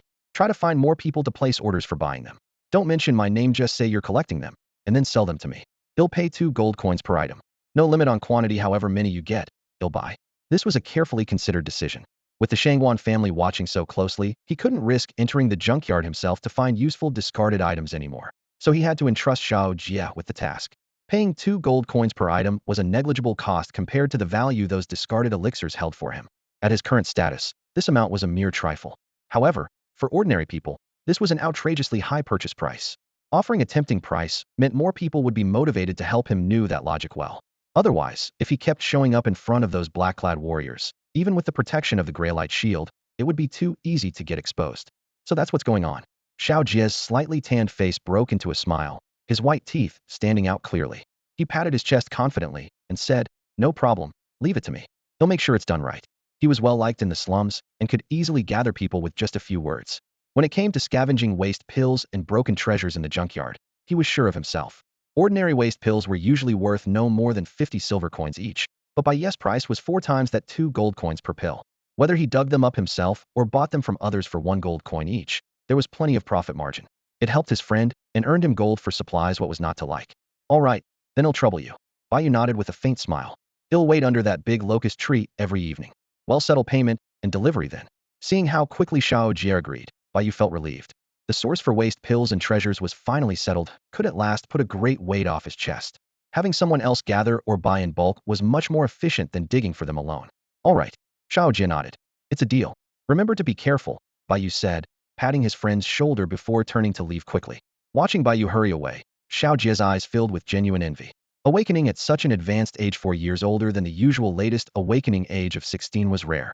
But he was tactful and didn't pry into Bai Yu's true intentions behind buying waste pills and treasures. Tan Jie came from a poor single-parent family, raised by his mother in the lowest rungs of society. He knew everyone had their secrets. If you wanted to get along, you needed to respect boundaries and not pry. He was glad for his friend Bai Yu's awakening, but couldn't help reflecting this Bai Yu was no longer a hopeless case. Offering a fourfold premium to procure waste pills and relics showed his greatly improved strength and newfound financial clout. Looks like this ally is worth holding on to tightly. Maybe Bai Yu's luck is turning around after all. It's amazing how someone once known as the ultimate loser is now rising up. Xiao Jie shook his head with a bitter smile and headed rapidly toward the junkyard. Hey Tanjie. Not far from the big locust tree, Tanjie was spotted by a powerful black-clothed warrior lurking in the shadows. This bulky man's muscles swelled so much they nearly tore his clothes, and a gruesome scar crawled across his forehead like a giant centipede, writhing as his face moved. Now he stared thoughtfully at Tanjie, walking slowly ahead.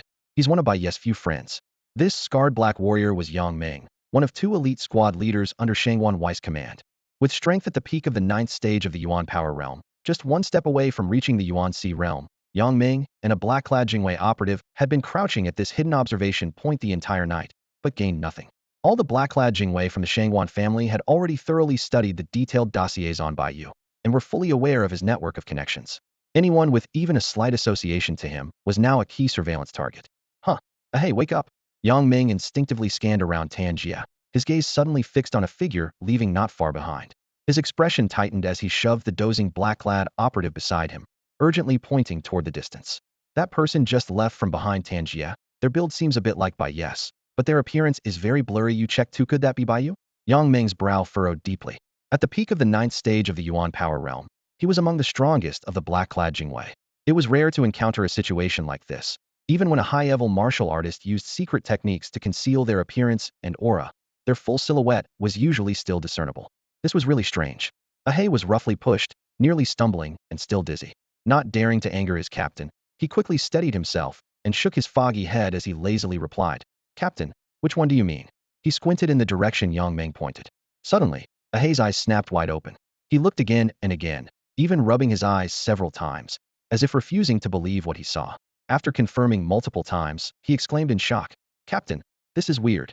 You can just barely make out his shape, but I can't see any outline at all. Just looks like a vague, black misty humanoid figure to me." Ahei, at the 6th stage of the Yuan power realm, had never encountered anything this strange before, not even seeing the silhouette clearly. This is Bada, must be Bai Yu. But I don't know what secret technique he's using to disguise himself. Yang Ming's face changed drastically. His voice turned cold. "Let's go. We have to capture him." No sooner had he spoken than he charged toward Bai Yu. After crouching all night, Yang Ming's anger was burning inside, being made to endure this sleepless night, all because of some newly awakened poor kid. If he caught him, he would make sure to punish him severely to vent his anger. "Captain, wait." Still yawning, Ahei suddenly spotted something at the corner of his eye. His expression changed dramatically as he fully snapped awake. He hurried with a quick step to catch up to Yang Ming and placed a large hand on his broad shoulder to stop him. "What are you doing?" Surprised at being stopped, Yang Ming growled, swinging his arm fiercely. "Captain, wait a second. Look, the patrol squad." Ahei ignored his captain's anger and pointed grimly to a different direction. At that moment, a patrol squad dressed in armor was swiftly approaching. A group of a dozen or so men marched onward, each wearing a stern expression, their tall, muscular frames exuding the power of tigers and leopards, their strides swift and purposeful. Wherever they passed, bystanders hurriedly stepped aside, as if the very air thickened around them, warning strangers to keep their distance. This really was the patrol squad. Yang Ming stared intently at the procession, a chill running down his spine as the ruthless methods of the Black Mist City Lord flashed through his mind. He immediately stopped in his tracks. The arm he had lifted froze midair, and he dared not make a single rash move. Within Black Mist City, the forces that the Shangwan clan truly feared were few, mainly the other 4 families of the 5 great clans, the 8 major sects, and the City Lord's mansion. Among them, the City Lord's mansion was notorious for its iron-fisted tactics. Even direct relatives of the Shangwan family wouldn't lightly offend them. Secret assassinations and covert killings were possible so long as the patrol squad's watchful eyes were avoided. But if anyone dared stir trouble right under their noses, they would face serious consequences. Yang Ming held his breath, his eyes fixed as the patrol squad passed from the far end of the street. Their footsteps came closer, then receded, each heavy step seeming to press down on his heart. Only after their figures disappeared into the crowd did Yang Ming exhale sharply. He immediately focused his energy in his dantian. A stream of white primordial power gathered in his eyes, causing a faint white glow to flicker in his pupils. His vision instantly expanded, revealing the flow of pedestrians, shop signs, and distant rooftops with crystal clarity.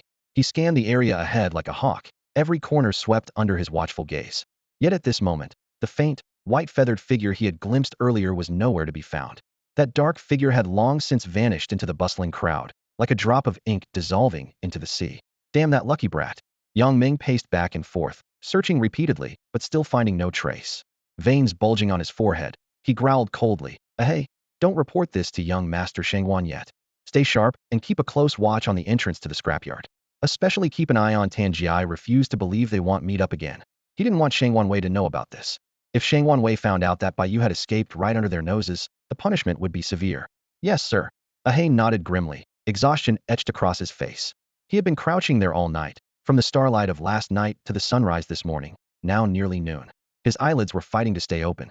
When he spotted the suspicious figure earlier, he thought it was finally over only for that figure to vanish in an instant. Frustration boiled inside him, but he kept silent. Meanwhile, Bai Yu had no idea how close he had come to being discovered. He had long since put distance between himself and the patrol squad, his steps light as he hurried southwest out of Black Mist City. In his mind's map, Bai Yu clearly remembered there was a large free trade market in that direction. Besides having tasked Xiao Jia earlier with buying old pills and broken artifacts, he planned to visit the market himself today. He wanted to see if there were other ways to acquire damaged treasures in the free market, hoping to open more sources for abandoned pills and relics.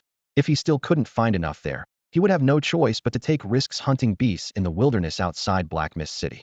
The Shangwan family had already made their move, and no one could say when they might trace back to the Muxiheo residence. Bai Yu's rise in strength was closely tied to the power of the Fate Furnace. To rapidly advance his abilities, he needed to greatly expand his sources of discarded pills and broken treasures, then use the Fate Furnace to continuously transform them into higher-grade treasures, exchanging those for large amounts of yuan stones to buy more cultivation resources. He had considered asking Mu Shui Weiner for help in acquiring vast quantities of discarded pills and broken treasures.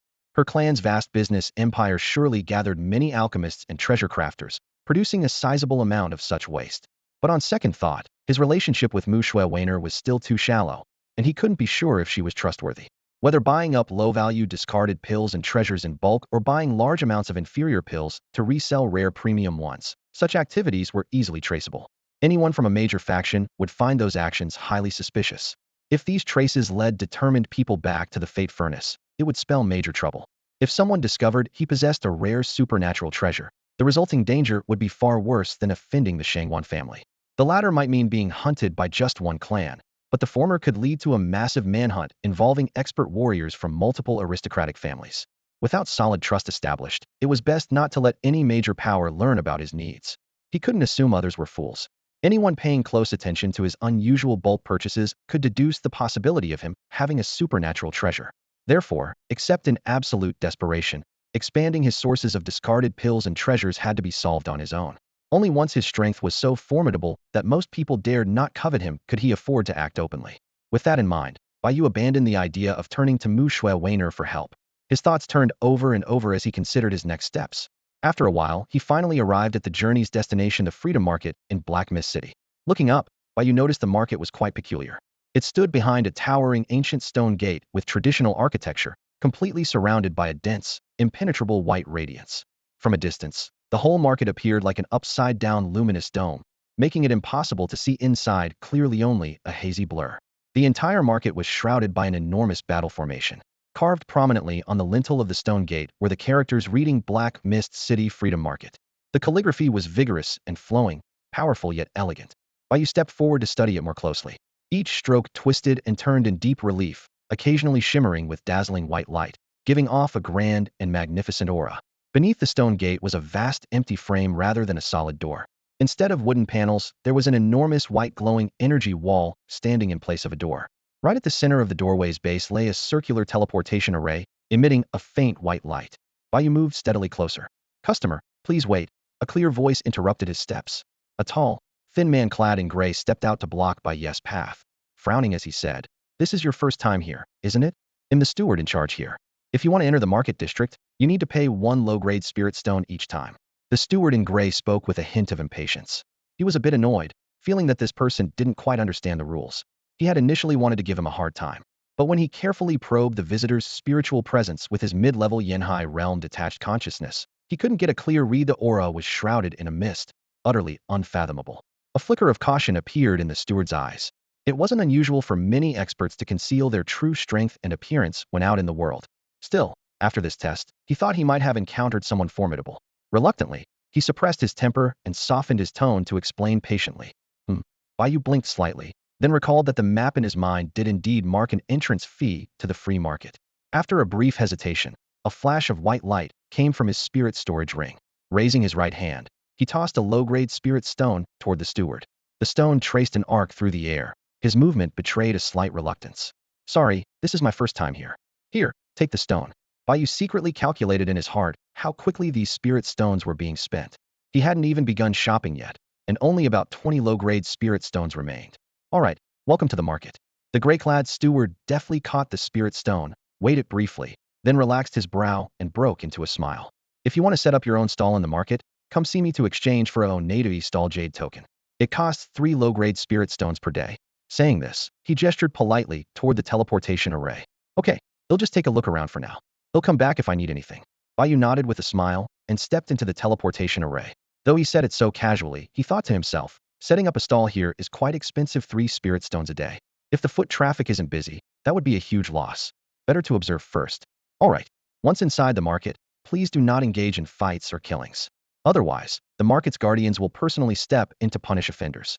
The steward nodded, offering the usual advice. Before Bai Yu could respond, he pointed, activating the teleportation array. Whoosh!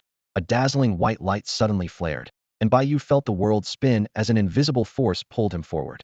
The dizziness lasted a few moments, and when his vision cleared and he fully regained his footing, he had arrived inside the free market of Black Mist City.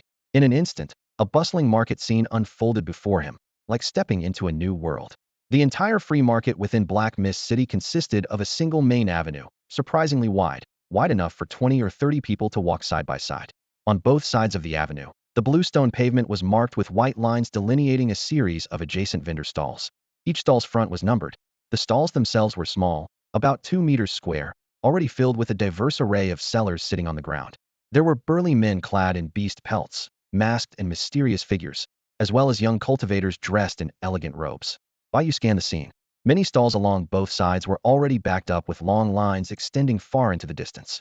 Occasionally, a vacant stall would appear, soon snapped up by someone bearing a stall token. Crowds streamed past, with lively haggling between vendors and customers echoing constantly. Business seemed to be going well. Looking more closely at each stall, he saw that they were simply laid out with beast skins or coarse cloth. Upon them were displayed an assortment of goods, fragments of magical artifacts shimmering faintly, herbs emitting subtle medicinal scents, jade tablets carved with runes, and mysterious monster materials. The wares felt quite unpretentious, lacking the polished displays of large shops, but carrying a rugged, outdoorsy flair. For mercenaries who had been adventuring in the wilds and come into possession of rare treasures, this was often the place they preferred to set up a stall and sell their finds freely. Behind the rows of street stalls on both sides, various small and medium-sized shops catering to everyday needs were bustling with activity. At a glance, Bai Yu could see taverns, eateries, brothels, inns, practically everything one might require. Nobly dressed bloodline warriors occasionally weaved through the crowd. The combination of street vendors and these modest businesses served a wide range of bloodline warriors from different economic backgrounds, making this place lively and vibrant. The central avenue was already packed with people, bustling and noisy. Warriors of all kinds strolled among countless stalls, stopping here and there in a continuous flow. The noisy haggling and shouting filled the air, creating a boisterous atmosphere. Bai Yu was surprised to realize that most pedestrians here ranked higher in power than he did. With his yuan power at level 5, he actually found himself near the bottom. He had not expected so many powerful bloodline warriors in this market. Curious, he began to explore the stalls on both sides, carefully examining the items on display. There were so many booths and good things kept appearing, overwhelming his eyes, so he quickened his pace. At stall number 081, a wooden slip suddenly caught Bai Yu's eye, and his heart leaped with excitement. He quickly picked up the item introduction slip and poured a trace of yuan power into it, then stared at it eagerly. Skill recording stone, mid-rank yuan level bloodline combat technique shadow fist, 550 low-grade yuan stones. Skill description, throws punches as fast as lightning, creating multiple overlapping afterimages. Can deliver 2 strikes in the exact same spot instantly, doubling punch power with incredible destructive force. If it hits the enemy, the heavy blow can guarantee a one-hit kill. A lighter hit causes internal injuries. Summary: suitable for certain strength or life form bloodline warriors. Clearance sale at bargain price. Originally 600 low-grade yuan stones, Now only 550 low-grade yuan stones. Instantly doubling punch power? This bloodline skill is interesting. Bai Yu stared intently at the slip for a long time. And it's a skill recording stone. I really want to buy it. But in the end, he sighed helplessly and put the wooden slip back. Such a shame, I don't have enough money. The wooden slip was flat and rectangular, made from a very common low-memory spiritual wood. Its raw material cost was much cheaper than that of a real recording stone. Although it could store some memory, the capacity was very limited. Only a small amount of text information could be recorded. It could not store complex images or mental guidance, so it was jokingly called a low-end recording stone. These wooden slips typically contained only brief product descriptions. If a buyer liked something, they would deal directly with the vendor to obtain the real item. This prevented rare goods from accidentally being activated prematurely, such as skill recording stones. After refreshing his knowledge thoroughly, Bai Yu finally understood many secrets about Bloodline Warriors. This Shadow Fist skill was exactly one of the treasures he urgently needed. Although he had mastered 2 Bloodline Spider and Body Dominanza, had yet to acquire any Bloodline skills. This Shadow Fist skill matched well with him and could be used with his Body Dominance Bloodline. Combined with the effects of the Fury Power skill, its power would be absolutely devastating. By now, Bai Yu has learned a lot about Bloodline skills. Bloodline skills are special techniques or moves derived from one's Bloodline abilities. They mainly fall into 2 categories based on their function: Bloodline combat techniques, which focus on offense, and Bloodline secret arts, which specialize in support, enhancement, defense, and control. In terms of power levels, the Bloodline skills Bai Yu currently knows are divided into 4 major tiers from lowest to highest: Primordial tier, Spirit tier, Earth tier, and Heavenly tier. Each major tier is further subdivided into 4 grades: low, middle, high, and supreme based on the skill's strength. There are 5 main ways to acquire Bloodline skills. The first is through sect inheritance or direct teaching. The second is from skill manuals. Both require first studying the fundamental principles of the skill, then extensive practice before one can gradually master and unleash it. This process demands a significant investment of time. The third method is self-enlightened creation. Inventing a skill on your own is extremely difficult. It requires profound bloodline comprehension and exceptional insight. Creating a new bloodline skill is practically a near impossible feat. The fourth is sudden revelation upon bloodline evolution. When the bloodline essence inside the body successfully evolves by one big level, it is blessed by heavenly grace, allowing immediate inspiration of a unique, exclusive skill. This method guarantees a 100% success rate, but the downside is that bloodline evolution requires absorbing vast amounts of essence of the same bloodline or beast cores. It is a lengthy process with very high costs.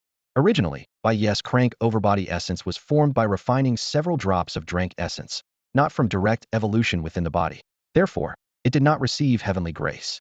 After unlocking and mastering this essence, if the overbody bloodline can evolve one more major level within the refinement furnace of its core, it should then experience heavenly grace as well. The fifth way is through skill shadow stones, also called skill stones. Compared to other methods, this is the most efficient way to acquire bloodline skills. Because of the stone's special nature, you only need to input a trace of primal energy, and your mind instantly reads and copies the full holographic representation of the skill's use. The skill within can basically be learned on the spot, saving time, effort, and worry. The only drawback is that these stones are not cheap. Of course, if one's overall cultivation level isn't high enough, even if they learn a highly advanced or elevated skill, they won't be able to unleash its full potential. If you're hoping to copy a skill into other shadow stones after learning it, then resell them for massive profit, prepare to be disappointed. Skills learned from shadow stones only grant the user immediate basic mastery, meaning they can perform the skill but don't understand its deepest principles. Especially for complex high-tier skills with multiple layers, you usually only grasp the first basic level. Without understanding the profound principles, you can't teach others or craft new skill shadow stones yourself. Knowing how to perform a skill and knowing how to teach someone else how to perform it are 2 completely different things. Most bloodline skills are divided into 4 proficiency realms based on mastery: basic mastery, subtle mastery, perfect mastery, and artistry mastery. You need to reach at least perfect mastery, the 3rd level, before copying the skill into a shadow stone so that others can instantly gain basic mastery and immediately perform the skill's fundamental application. As his proficiency steadily improved, he could further enhance the skill's power, increase casting speed, and reduce mana consumption. But gaining proficiency wasn't just about repeated use and practice. It required deep insight and understanding, something that couldn't be rushed. In fact, creating skill holographic stones was far more challenging than making other types of documentation stones with text or simple images, because the former involved dynamic, realistic holograms, while the latter were static pictures. The amount of work required was on a completely different level. Therefore, Bloodline warriors who specialized in selling skill stones found that making skill holographic stones for sale consumed a great deal of time and effort. Except for rare, high-level skill stones that guaranteed profits, producing lower-level stones didn't bring in much. If you ignored the relative safety of this Tradino, fighting or hunting involved, this livelihood might actually earn less than venturing into the wild to hunt exotic beasts. Essentially, it was just hard-earned money. Despite the difficulty in crafting them, skill holographic stones could only grant the most basic mastery level of proficiency after use. Nonetheless, there was no faster way to learn various combat techniques and ancient secrets than through these skill stones. At that moment, Bai Yu quickly glanced over the other wooden tablets at booth 081 and realized this was a stall dedicated to selling skill stones. Instantly, the function of each skill inscribed on the tablets was laid out clearly, making his eyes widen in excitement. Mid-level secret arts in the Yuan realm, low-grade combat skills, the mountain-splitting palm, the evasive step. There were 8 or 9 bloodline skill stones for sale across the booth, and at least half of them suited Bai Yu. I'm a bloodline cultivator.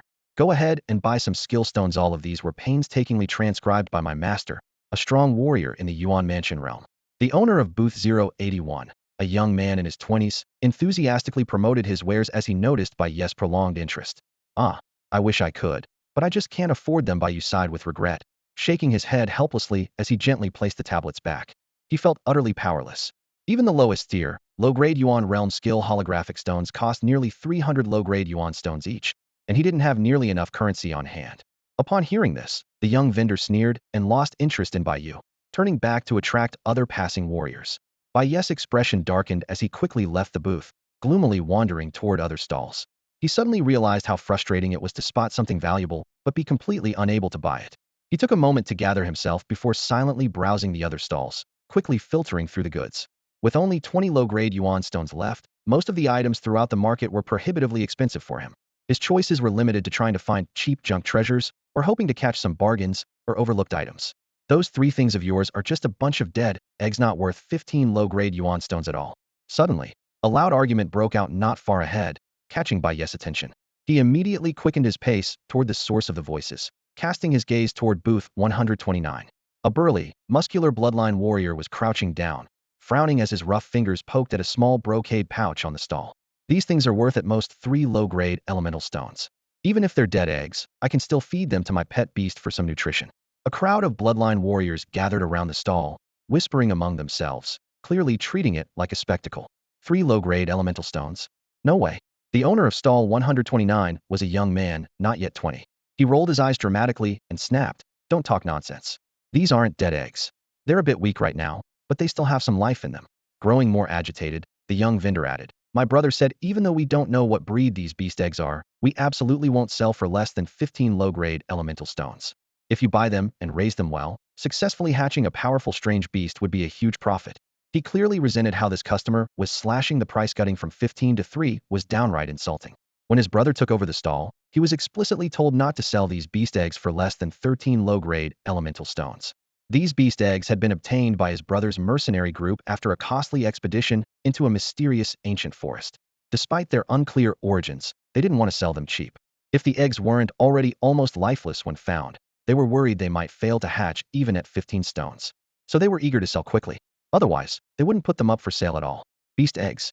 Hearing their exchange, Bai Yu narrowed his eyes and stepped swiftly to stall 129. He crouched down and looked intently at the pouch. Inside was a brocade packet about half the size of a palm, glowing with a faint pearly light. The bundle inside was plump and occasionally twitched, as if something alive was enclosed. A beast sack? Bai Yu's heart stirred. He carefully pressed his right hand against the pouch, gently channeling a trace of his elemental energy into it. Beast pouches were something Bai Yu had learned about from various texts like Wanxian Chuwu Zayton and others.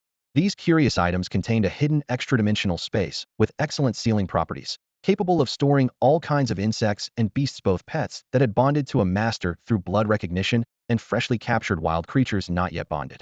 For bloodline warriors, beast pouches were incredibly convenient, allowing them to carry their pets anywhere, display or sell them, or summon them instantly for battle. Beast pouches were classified into 4 major tiers: Yuan, Ling, Di, and Tian. The higher the tier, the larger the space inside and the stronger the sealing ability, capable of restraining more powerful exotic beasts. Exotic beasts themselves were ranked from 1 to 9 tiers based on their strength and cultivation level. Tiers 1 through 3 corresponded to the Yuan Force Realm, Yuan Sea Realm, and Yuan Prefecture Realm of Bloodline Warriors. Every exotic beast bore a unique and strange bloodline, coupled with an inherently superior physical body. making them invaluable assets to Bloodline Warriors. The beast pouch at this stall was clearly only the lowest yuan tier, capable of containing at most a first or second tier pet beast. Third tier beasts would completely break through its seal. A soft hiss sounded. Bai Yu infused a trace of yuan force into the pouch, and instantly it radiated a gentle white light. The central section of the pouch became translucent, revealing all the details inside. This was a special feature of the pouch's material. Injecting even a small amount of yuan force would make its interior visible, making it easy to showcase or inspect the pet's inside for viewing or sale. Bai Yu's gaze quickly scanned the pouch space and saw 3 first-tier beast eggs lying quietly within. They were elliptical and gray-white in color, about the size of broad beans. Despite having studied extensively, Bai Yu could not recognize which beast these eggs belonged to.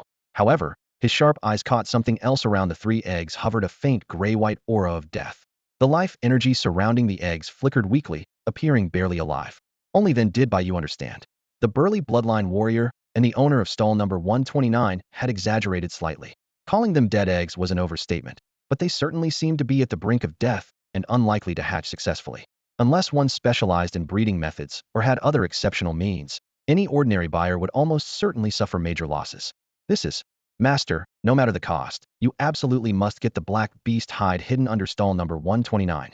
The artifact spirit Aming suddenly emitted a low, fearful voice in Bai Yu's Dantian, faint enough that only Bai Yu could barely hear.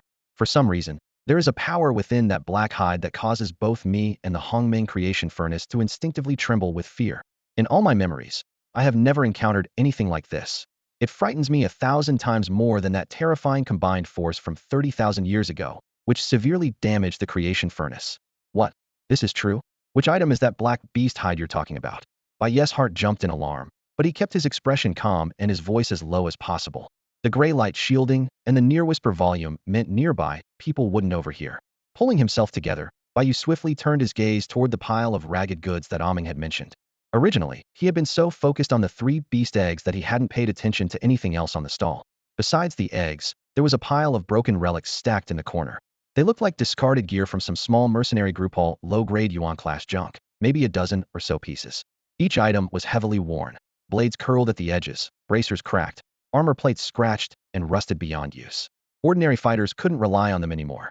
Their only value might be as reference material for beginner relic forgers. A wooden sign stood nearby, reading bundle sale, 2 low-grade yuan stones, with an absurdly low price. Bai Yu's gaze swept over the junk and suddenly froze. Beneath the pile of relics lay a pitch-black beast hide. Its surface was dull and lackluster, edges worn and curling, weighed down by the broken gear above. It seemed as inconspicuous as any other scrap here. Bai Yu, having recently crammed countless legendary stories, glanced at the black hide a few times, but couldn't identify its origin or what creature it came from. If it weren't for the spirit Lingameng's special alert, he would never have noticed this seemingly ordinary black beast skin.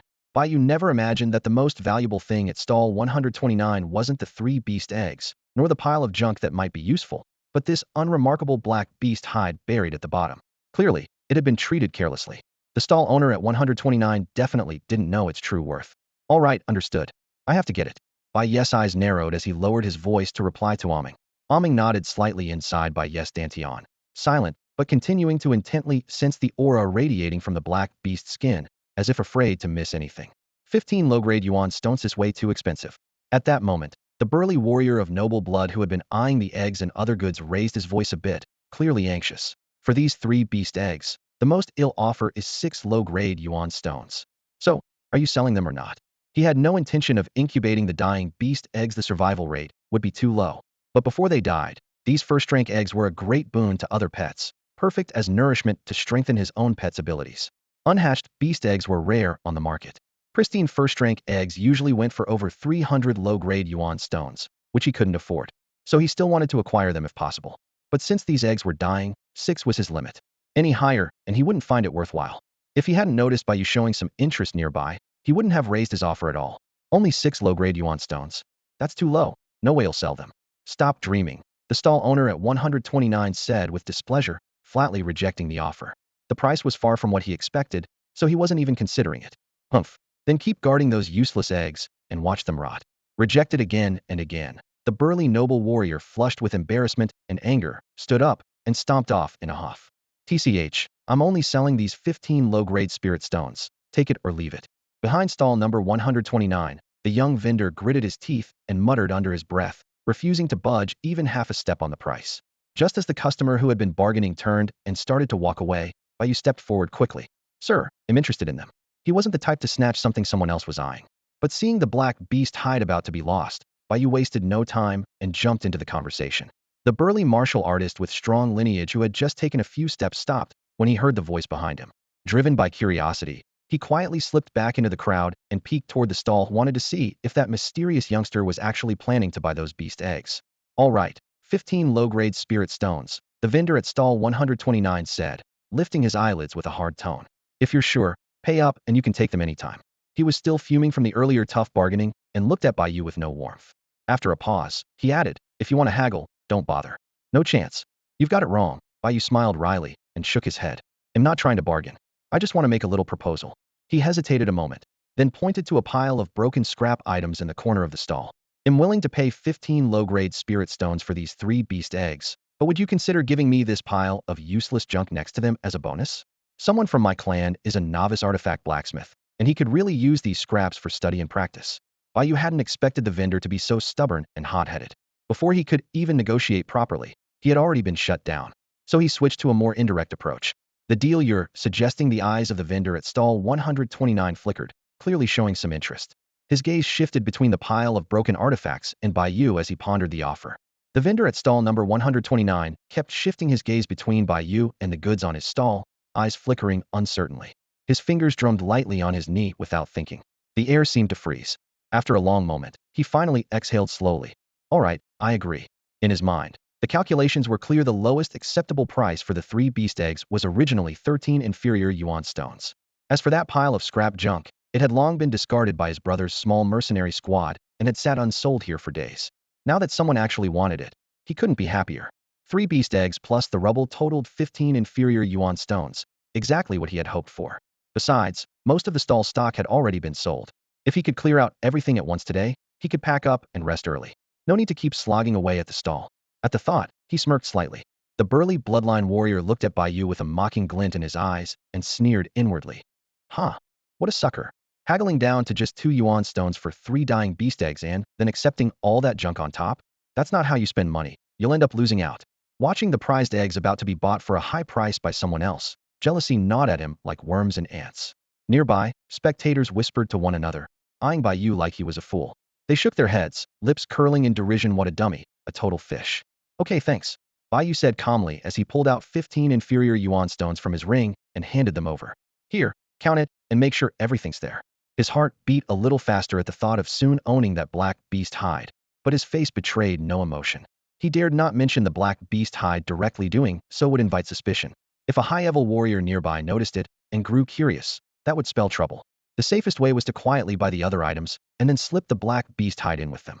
If the crowd knew how useful these 3 items were to Bai Yu, they wouldn't dare mock him so easily. Those 3 dying beast eggs, she could try to revive them with his fate furnace's ability to turn waste into treasure. Though he hadn't tried throwing living creatures into the furnace before, it was worth attempting. If the eggs weren't truly dying, their value could easily exceed 900 inferior yuan stones each, which he might not be able to snag cheaply again. In that light, paying just 15 inferior yuan stones now was a trivial expense. All right. The vendor quickly counted the yuan stones with his fingers. After confirming the total, a pleased expression appeared on his face. With a flick of his wrist, he stored the stones in his ring.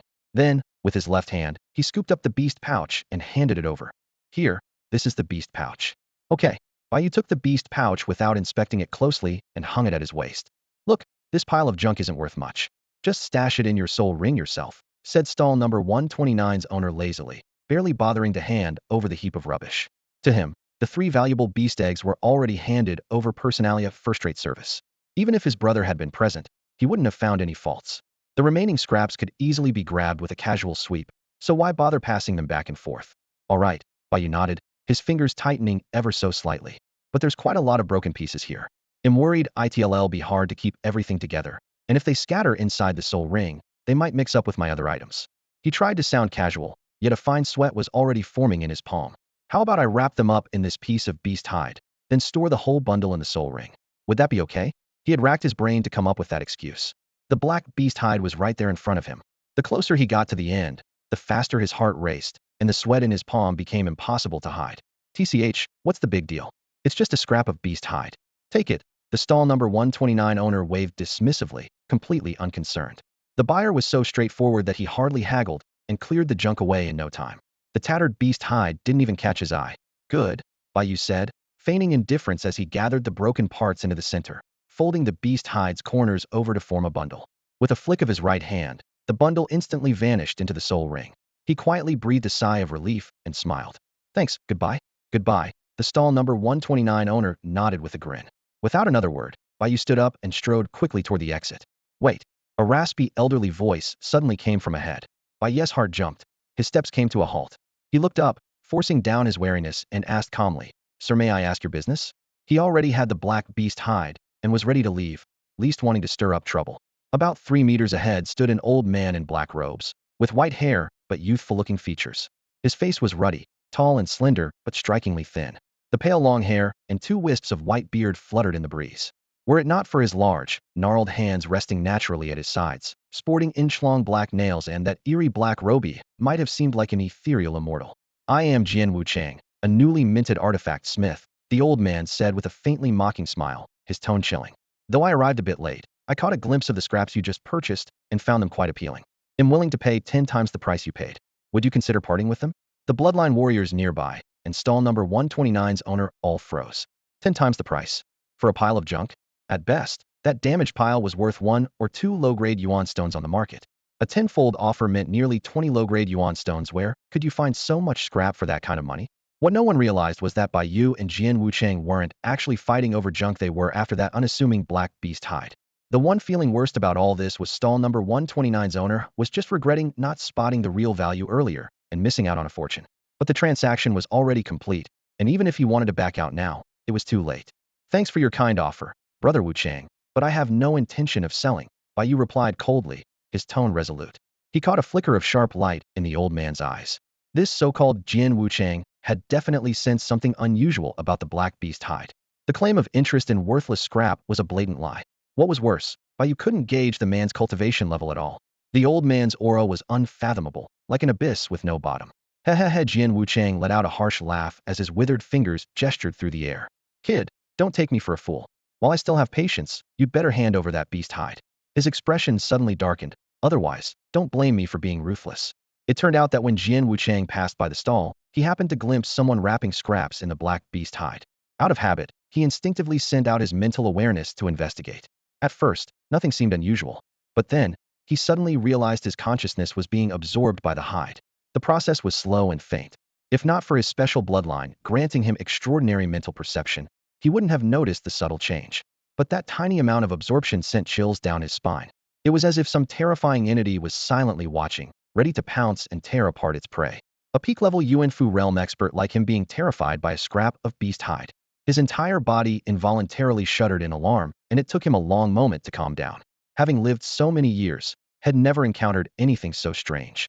Jian Wuchang's heart surged with shock. That hide was undoubtedly an extraordinary treasure. He had been somewhat wary of Bai Yu. Even his strongest mental probes couldn't penetrate him. A faint gray aura wrapped Bai Yu like a bronze fortress, blocking all attempts at scrutiny. Jian Wuchang only vaguely sensed a young man in black, unable to make out any features. But the lure of treasure was overwhelming. Tentatively, he spoke again, and upon hearing the youth's voice, his courage grew. Young men were usually easier to deal with. No matter how strong, their limits were clear. Most likely some secret clan technique concealed his true strength. For such a treasure, no powerful backing mattered. Gaining it was worth any risk. Had initially assumed Bai Yu had stumbled upon the hide unknowingly, lacking appreciation for its value. What experience could a young novice have? But when Jian Wuchang offered 10 times its worth and Bai Yu remained unmoved, the truth hit him instantly. The kid fully understood the beast hide's worth. The black-clad youth had seen through the scheme. It was all about that piece of black beast hide. As for buying that pile of junk and worthless treasures, it was clearly just a distraction. Jian Wuchang's eyes darkened with cold resolve. Realizing there was no cunning way to outsmart this opponent, he prepared to lay his cards on the table and stop pretending. What if I say no? Bai Yu had no idea what was going on in the other's mind. Faced with the threat, his expression grew ice cold, and 5 streams of primal energy swiftly circulated through his body. In an instant, the essence of his tyrant bloodline glowed faintly with yellow light. His muscles tensed, ready to explode at any moment. He had already predicted the other would try to snatch the hide by force. If it came to that, He would fight to the death using all his tyrant strength and then desperately flee. Humph, reckless brat. Jian Wuchang snorted harshly. Yellow energy surged wildly around him. In the next moment, a massive Tuzhanglong earth-yellow python burst forth from his dantian, swiftly coiling around his shoulders. The serpent's body exuded thick yellow mist, reeking of rank stench. Its huge triangular head had a pair of unsettling blood-red eyes fixed tightly on Bai Yu, and its forked black tongue flickered unpredictably, as if ready to snap open its bloodthirsty maw and strike at any slight movement. Witnessing this, the nearby onlookers warriors with bloodline powers were instantly terrified. Afraid of being caught in the crossfire, they shouted and scattered like ants on a hot pan, creating a chaotic scene. A beast hidden in the dantian? That's a Yuanza level expert. That kid's done for. Damn, a fight's breaking out. Stay clear if you want to live, spread out. Move, move. Don't stick around to gawk, just get out of here. How dare he provoke a Yuanza level warrior? That kid's dead meat. Seeing the beast emerge from the enemy's dantian, Bai Yu's face drained of color. An enormous and terrifying pressure of primal energy rolled toward him, mixed with a pungent snake stench, crushing down on his chest like a mountain, making it hard to breathe. Yuanzu realm, second stage earth yellow python? He realized with horror that just the pressure of this Yuanza-level energy was causing his blood and chi to churn and ripple uncontrollably, a truly terrifying force. From what he knew, a Yuanza-level expert's dantian condensed from the sea of primal energy in the Yuanhai realm to form a unique primal palace-like opening a separate dimensional space in the dantian with profound mystical uses. As their power grew, this space expanded, allowing them to store their best weapons and treasures to refine constantly, making them sharper with time. It could also nurture soul contracts and primal beasts inside, enabling quick summoning for battle and helping the beasts rapidly grow stronger and recover from injuria, far more effective way than a beast training alone outside. A peak Yuanzu expert, in a medium-sized city like Haiwuching, was nearly top tier in fighting strength. Bai Yu, by comparison, was only a mere 5th stage Yuanli realm, lagging behind Jian Wuchang by 2 whole tiers. On top of that, Jian Wuchang had the powerful 2nd stage Earth Yellow Python assisting Himskon stage beasts were equivalent in strength to the human Yuanhai realm. Facing such a formidable foe, Bai Yu didn't stand a chance. Run. Realizing he was outmatched, Bai Yu's face darkened, and yellow primal energy surged furiously through him. He immediately unleashed his full strength. Whoosh. He slammed his right foot hard into the ground. The blue stone beneath cracked instantly, and he shot forward like an arrow launched from a bow toward the market's teleport exit. The gap was too large. He had no choice but to flee with all his might. Hehehe, trying to run? Jian Wuchang sneered darkly as he flicked his right palm casually. The earth yellow python coiled around his body suddenly shot upward like a giant arrow of yellow earth, swiftly closing the distance. Swish. The python moved with terrifying speed like a streaking dragon of soil yellow light. It caught up quickly, closing to less than 3 meters from Bai Yu. The beast then gaped its huge mouth wide open, large enough to swallow a water buffalo whole. Hiss. Its black forked tongue flicked out as a long, razor-sharp fang glinted menacingly. Rank, foul breath mixed with the stench blasted toward Bai Yu, who was diving headlong in panic. The python's speed was so overwhelming that Bai Yu felt the sharp edge of pressure stabbing his back even before the attack landed. Casting a frantic glance backward, he realized at such close range there was no way to dodge. He had no choice but to stop dead and spin around, his face darkening as he clenched his teeth hard and fiercely summoned all the essence of his tyrant bloodline. Instantly, his body was enveloped in thick yellow primal energy like a brilliant yellow aura cloak. Crossing his arms tightly over his chest, he braced himself to take the strike heat in. How dare you cause trouble here in the marketplace? A thunderous roar erupted from afar. Bai Yu closed his eyes, bracing for searing pain that never came.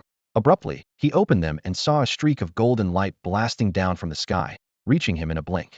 At the critical moment, the newcomer's right fist, enveloped in thick yellow elemental energy, slammed straight into the head of the earth yellow python. Mid-level elemental technique, savage eagle fist. The punch was brutal and merciless, accompanied by a piercing eagle's cry that tore through the air. A fierce eagle phantom materialized around the fist. Bang! The close combat impact knocked the python's head violently to the side. It wailed in pain as its heavy snake head was crushed to the ground by the powerful strike. Crash! The stone floor shattered, scattering debris and dust, chaotic air rippling outward. Qian Shangshuan, you dare interfere with me? As the smoke cleared, Jian Wuchang glared furiously at the newcomer. With a finger pointing across space, he absorbed the severely injured python's essentia golden glow flashing as it was drawn back into his dantian realm, vanishing from sight. Bai Yu exhaled deeply, finally able to see the face of his savior clearly. This man was named Qian Shangshuan, appearing in his 40s with graying temples, but a towering, muscular build. A second-rank blue-feathered eagle, half his height, perched proudly on his right shoulder. His gray-white robe billowed in the wind, exuding the aura of a powerful expert. A flash of memory struck Bai Yu had read that the Qianshang family was one of the 5 great noble houses of Black Mist City, famed alongside the Shangguan and Muxua clans.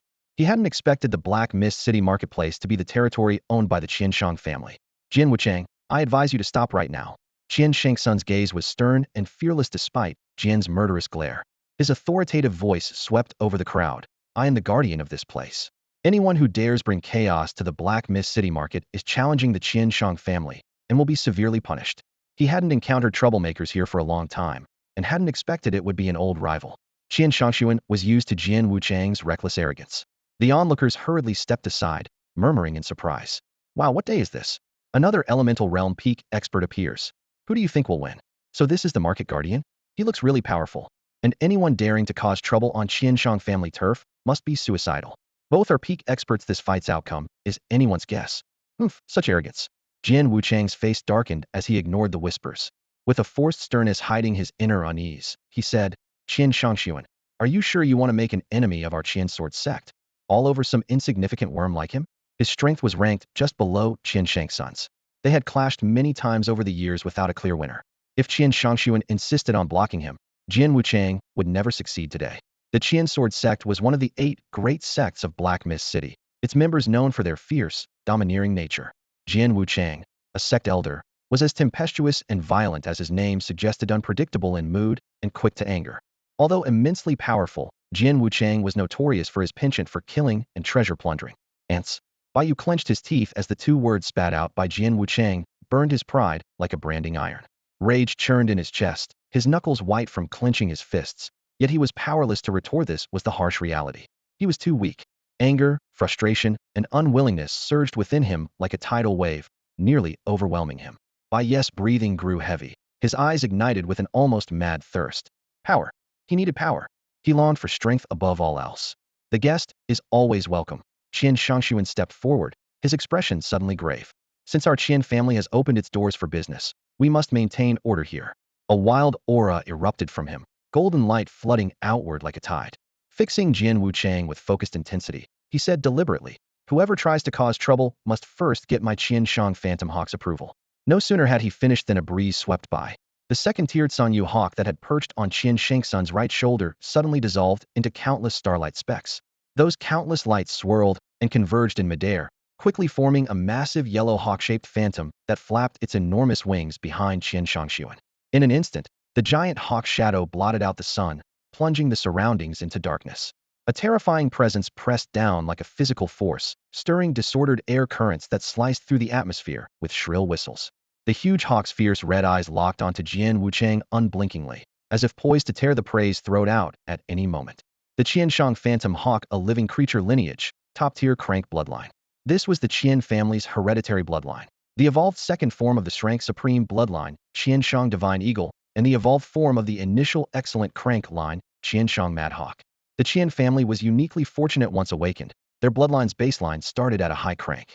The passive ability of the Mad Hawk boosted physical strength and speed, while granting eagle-eye clairvoyance. Its active ability allowed spiritual communication with eagle beasts and the use of secret eagle pet combat skills.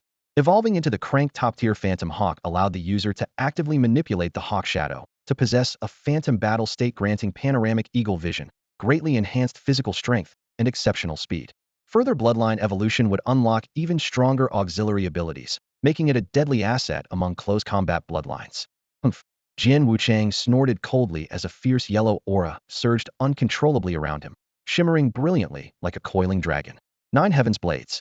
At his command, 9 silver-white bamboo leaf-shaped flying blades spun out from his dantian in succession, each cutting the air with a sharp whistle. The 9 blades hovered motionless behind his back, fanning out in an eerie arc with their tips all pointed straight at Qian Shangshuan, glinting with deadly light. The 9 heavens blades, a control-type lineage, top-tier crank bloodline. This was the sect's hereditary bloodline of the Thousand Sword Mansion, the second evolved form of the Shrank Supreme bloodline Myriad Blades Executioner, and the evolved form of the initial excellent crank lineage 7-star Flying Blades. Sect bloodlines are not passed down through lineage but cultivated postnatally through special fixed formulas. The evolution formula for the 7-star Flying Blades requires refining a vast quantity of specific control-type essence, only achievable by those with extraordinary talent and luck. It is on par with the Qianshang Mad Hawk bloodline as the strongest sect inheritance in the Thousand Sword Mansion. Those who possess the 7-star Flying Blades lineage can control up to 7 refined flying blades simultaneously to attack enemies remotely. Upon evolving to the top-tier Crank 9 Heavens Blades, the active ability allows control of 9 special refined blades that can behead targets within 100 meters with extreme power and agility. The passive ability grants the Divine Soul power, greatly increasing the user's spiritual awareness and strength, enabling multitasking and boosting control capabilities. Further evolution will enhance spiritual strength and blade control numbers, making it a formidable remote combat lineage. A low humming sound filled the air as the 9 blades of Jin Wuchang simultaneously turned, their sharp edges all aimed mercilessly at Qian Shangshuan. The attack was poised to strike at any moment, yet Jian Wuchang made no move, his eyes burning with icy malice as he stared down his opponent. Qian Shangshuan summoned all his strength, entering his Phantom Eagle combat state.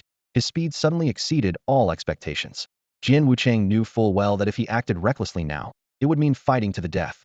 He could only rely on this overwhelming presence to intimidate and dared not make a rash move. It was a standoff, needle's point facing the edge of a wheat blade. The two locked in a tense stalemate, neither daring to strike first. The air around them grew deathly still. Not a single breath was heard from the onlookers. After a moment, the crowd of martial artists who had scattered to a safe distance watched the scene unfold with both awe and excitement. My goodness, the bloodline of the 9 Heavens Blades. I never thought I'd witness one today, and it's on par with Qianshang's Phantom Eagle, a top-tier crank bloodline. Their fighting aura is terrifying. If they really clash, I bet every building nearby would be leveled. This is fantastic. Finally a chance to see 2 great masters battle up close. The entrance fee to this market is already worth it. It's been ages since we've seen fighters of such caliber fight. What a feast for the eyes. Seeing the 9 Heavens Blades bloodline, Bai Yu's expression darkened sharply. Jian Wuchang's power was overwhelming, and with his current strength, Bai Yu had no chance of victory. Young man, you need to leave now, Qian Shangshuan said sternly without looking back. The standoff was cemented. Change was unlikely anytime soon. He spoke quickly to Bai Yu behind him. All right. Thank you, Brother Qianshang, for your help today. I will repay your kindness someday. Bai Yu nodded in gratitude. Seeing only a slight nod in return, he didn't linger any longer. He shot toward the exit of Black Mist City's market with sudden speed. Having narrowly escaped a deadly fate, his priority was to leave this place rapidly. Jian Wuchang stood coldly watching Bai Yu's figure dart toward the exit, growing smaller and smaller until out of sight. Yet he resisted the urge to act, his anger burning fiercely inside. Kid, I might not see your face clearly, but I've memorized your voice and energy signature. If we cross paths again, I will grind you into dust. Furious though he was, Qian Shangsun's aura was still locked tightly on him. Jian Wuchang knew that striking out blindly now would only be futile. It was wiser to conserve his energy rather than risk injury. The frustration of being so close yet unable to seize the opportunity was like a thorn stuck in his throat. Earlier, when Bai Yu was furiously channeling his energy to defend against the Earth Yellow Python's attack, a small amount of his energy leaked beyond the gray shimmering shield. At that instant, Jian Wuchang's sharp senses detected it immediately. Bai Yu's energy signature was now deeply etched in Jian Wuchang's mind. Next time they meet, he would recognize it clearly. Whoosh! Bai Yu had already teleported away from the market, back into the heart of Black Mist City. He didn't linger near the exit either, and sped swiftly toward the northwest. With the protection of the gray glow shield, he trusted that as long as he escaped Jian Wuchang's line of sight, he could leave danger behind for good. Even now, his heart still pounded with residual shock. Fortunately, just now, Qian Shangshuan, the guardian of the marketplace, intervened in time, preventing a disaster. Otherwise, the consequences would have been unthinkable. Bai Yu darted swiftly between the stone houses, his fists clenching tighter and tighter. He was simply too weak. Anyone could easily overpower him. He had thought that mastering the top-tier Kraid overbearing physique bloodline and reaching the 5th level of Yuan power would count as a small achievement. But now, facing those high-level bloodline warriors, he was utterly defenseless, not even worth a second glance. As soon as others saw he possessed a treasure, they would casually snatch it away, treating him like an insignificant insect. Any nobody could come out and control him at will. I must rapidly increase my strength and trample underfoot everyone who bullies or mistreats me. Bai Yu gritted his teeth, his nails digging painfully into his palms. After a long while, he took several deep breaths, and the fury in his chest gradually subsided. Looking up at the position of the sun, he judged that, given his current pace, the time was still sufficient. He changed direction and sped toward the waste processing site. It was already afternoon, close to the agreed-upon time. Soon, Xiao Jie would come out from the garbage dump, so he needed to hurry. Whoosh! After some time, Bai Yu finally arrived near the waste disposal area. But instead of going straight to the big locust tree where he and Xiao Jie had planned to meet, he hid behind a stone house while still some distance away. For some reason, the closer he got to the garbage site, the faster his heart beat, a sudden unease creeping through him. Now that his power was slowly growing, his senses were much sharper than before. The surroundings were eerily quiet, no sign of the usual wild dogs. It felt like a sinister presence lurked unseen in the shadows. It was obvious the people from the Shangwan family were still stubbornly hiding nearby, waiting silently for him to appear. Bai Yu's heart sank. He crouched close against the stone wall. Compared to the big locust tree, this spot had a wider view, allowing him to oversee the whole area. It was a better hiding place. Given the current dangerous situation, he needed to be extremely cautious. Once he saw Xiao Jie emerge from afar, he would sprint to the locust tree and complete their exchange quickly. If he moved fast enough, maybe the Shangwan clan wouldn't even notice a thing. With these thoughts, time passed quickly.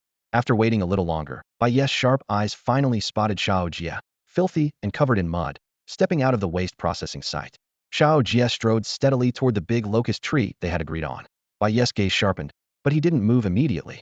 Holding his breath, he carefully calculated the distance and estimated how fast he could dash.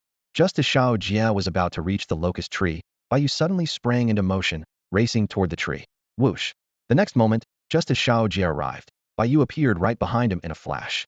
Hey Xiao Jie, how was today's haul? Bai Yu raised his hand and greeted first. Holy crap, Ayu. Xiao Jie jerked, nearly jumping out of his skin. When did you get here? You scared the hell out of me. He slapped his chest hard to calm his racing heart, panting heavily. Could you please show up more normally next time? Alright, I get it. Sorry. Bai Yu rubbed his nose and let out a quiet laugh. He had momentarily forgotten that after his awakening, his speed far surpassed ordinary people. Suddenly appearing in front of someone like that was bound to startle those who hadn't awakened. Xiao Jie rolled his eyes at him, untied the bundle hanging from his waist, and casually tossed it over. Mission accomplished. Here, this is what you asked for. I had to spend a lot today and called in a bunch of people to help. Thanks, much appreciated. Bai Yu caught the bundle eagerly and immediately opened it. The next moment, he was stunned. Inside the bundle lay 43 worthless pills and 3 broken, useless treasures. He had taken quite some time digging up just over 20 worthless pills before. He hadn't expected Xiao Jie to get so many at once today. There really is strength in numbers. Xiao Jie, you're amazing. This is way more than I imagined. Bai Yu snapped back to reality, thrilled. He stored the items in his spirit ring, then pulled out a pouch holding 100 gold coins and handed it over. Thank you so much. Here are 100 gold coins, take the extra and treat your friends to some drinks.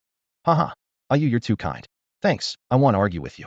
Xiao Jie smiled, quickly taking the pouch.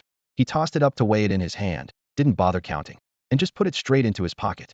He knew well that Bai Yu was no longer a pauper, but a powerful bloodline warrior. No point in haggling over gold coins with him, so he chose to trust unconditionally. Haha, no need to be polite. Bai Yu patted Xiao Jie's shoulder. A pleasure working with you. From now on, he'll come by at this time every day. His mood was fantastic now. If he could get a similar amount every day, or even just half, it would solve his problem of sourcing worthless pills and broken treasures. Spending minimal cost and refining them once in the creation furnace would provide him with a steady stream of cultivation materials. This was basically easy money. Just as Xiao Jie was about to reply. Bai Yu. Trash-picking lowlife, we finally found you. A sudden, harsh voice rang out abruptly, interrupting their conversation. You little bastard, Bai Yu. You really kept us waiting. Yang Ming's voice cut through the air like a sharp blade. The captain of the Shangwan family's Jingwei guard was closing in fast with his men. The fiery clan emblem blazing on his black uniform stood out vividly in the morning light. He stopped about 10 feet away, his gaze piercing Bai Yu like a nail driven deep. How dare you offend the Shangwan family? Let me see where you can run off to today. Since last night, Yang Ming had been stationed here, waiting. The dim gray concealment field blurred his view of the opponent's true power and appearance. Only a vague shadow was visible. But when he saw that shadow talking to Tanjia, he immediately knew who his target was. You worthless trash. Hey, standing nearby, jumped forward with bloodshot eyes. You two have made us wait long enough. Just surrender quietly, or don't blame us for being ruthless. Tanjia's face turned pale the moment he saw the flame emblem on the black clothes. How could the Shangwan family show up at this scrapyard? Bai Yu instinctively wanted to run, but the next moment he froze. There were only 2 of them, and their strength was just a bit higher than his own. The fury still burned inside him from escaping the city district, and now here he was, being humiliated face to face. You want me to surrender? Bai Yu sneered. I don't think you're worthy of that. Such arrogant talk. Yang Ming's forehead scar contorted as his bulky frame lunged forward. You lowly scavenger dare to act tough in front of me? Believe it or not, I can crush you with just one finger. After serving as captain of the Shangwan family's Jingwei guard for so many years, Yang Ming had never seen such a brazen commoner.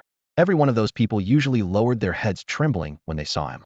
According to the intelligence reports, Bai Yu, a late bloomer with only a mere first-level Yuan power, dared to speak so arrogantly before someone at the peak 9th level of Yuan power. Furious, he could barely contain his anger. Well, just a first-level Yuan power user, and yet you've got the nerve to act tough here?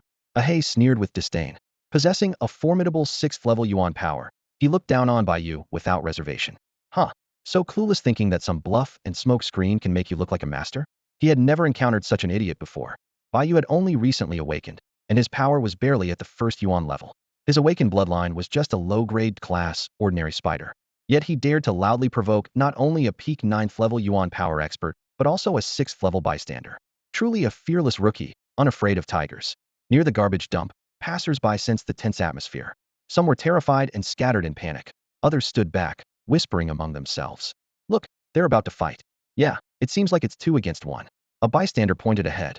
One's at peak 9th level Yuan power, another 6th level, and that dark figure opposite them can't even tell if it's real or some illusion. Right? Those 2 seem to be elite guards from the Shangwan clan. I recognized the flaming insignia on their black clothes. The crowd buzzed. That shadow's in trouble. Fighting 2 at once, how will he manage? I think he's doomed. 2 against 1 is just asking for trouble. He can't be strong, or Shangwan's people wouldn't confront him. Who dares make trouble inside Black Mist City and not fear the patrol guards? One scoffed. The 5 great houses and 8 great sects have always been brazen. They don't give a damn about the patrol guards. So who do you think will win? Going 1 against 2 doesn't stand a chance. Strange. I'm at 7th level Yuan power myself, and I still can't figure out what that shadow really is. Who is he? Why are these 2 surrounding him? With a sudden burst, Yang Ming's bulky frame lunged forward, his movement surprisingly swift for someone his size. In a blink, he closed to less than 10 feet from Bai Yu. Twisting his thick waist, his iron cloth bloodline energy erupted fiercely. His already muscular right arm bulged further, veins popping like cords of steel, the entire limb radiating explosive power. Low-rank Yuan stage combat skill, Iron Sand Fist. His fist, as large as a bell, soared through the air, roaring like a cannonball straight toward Bai Yu's head.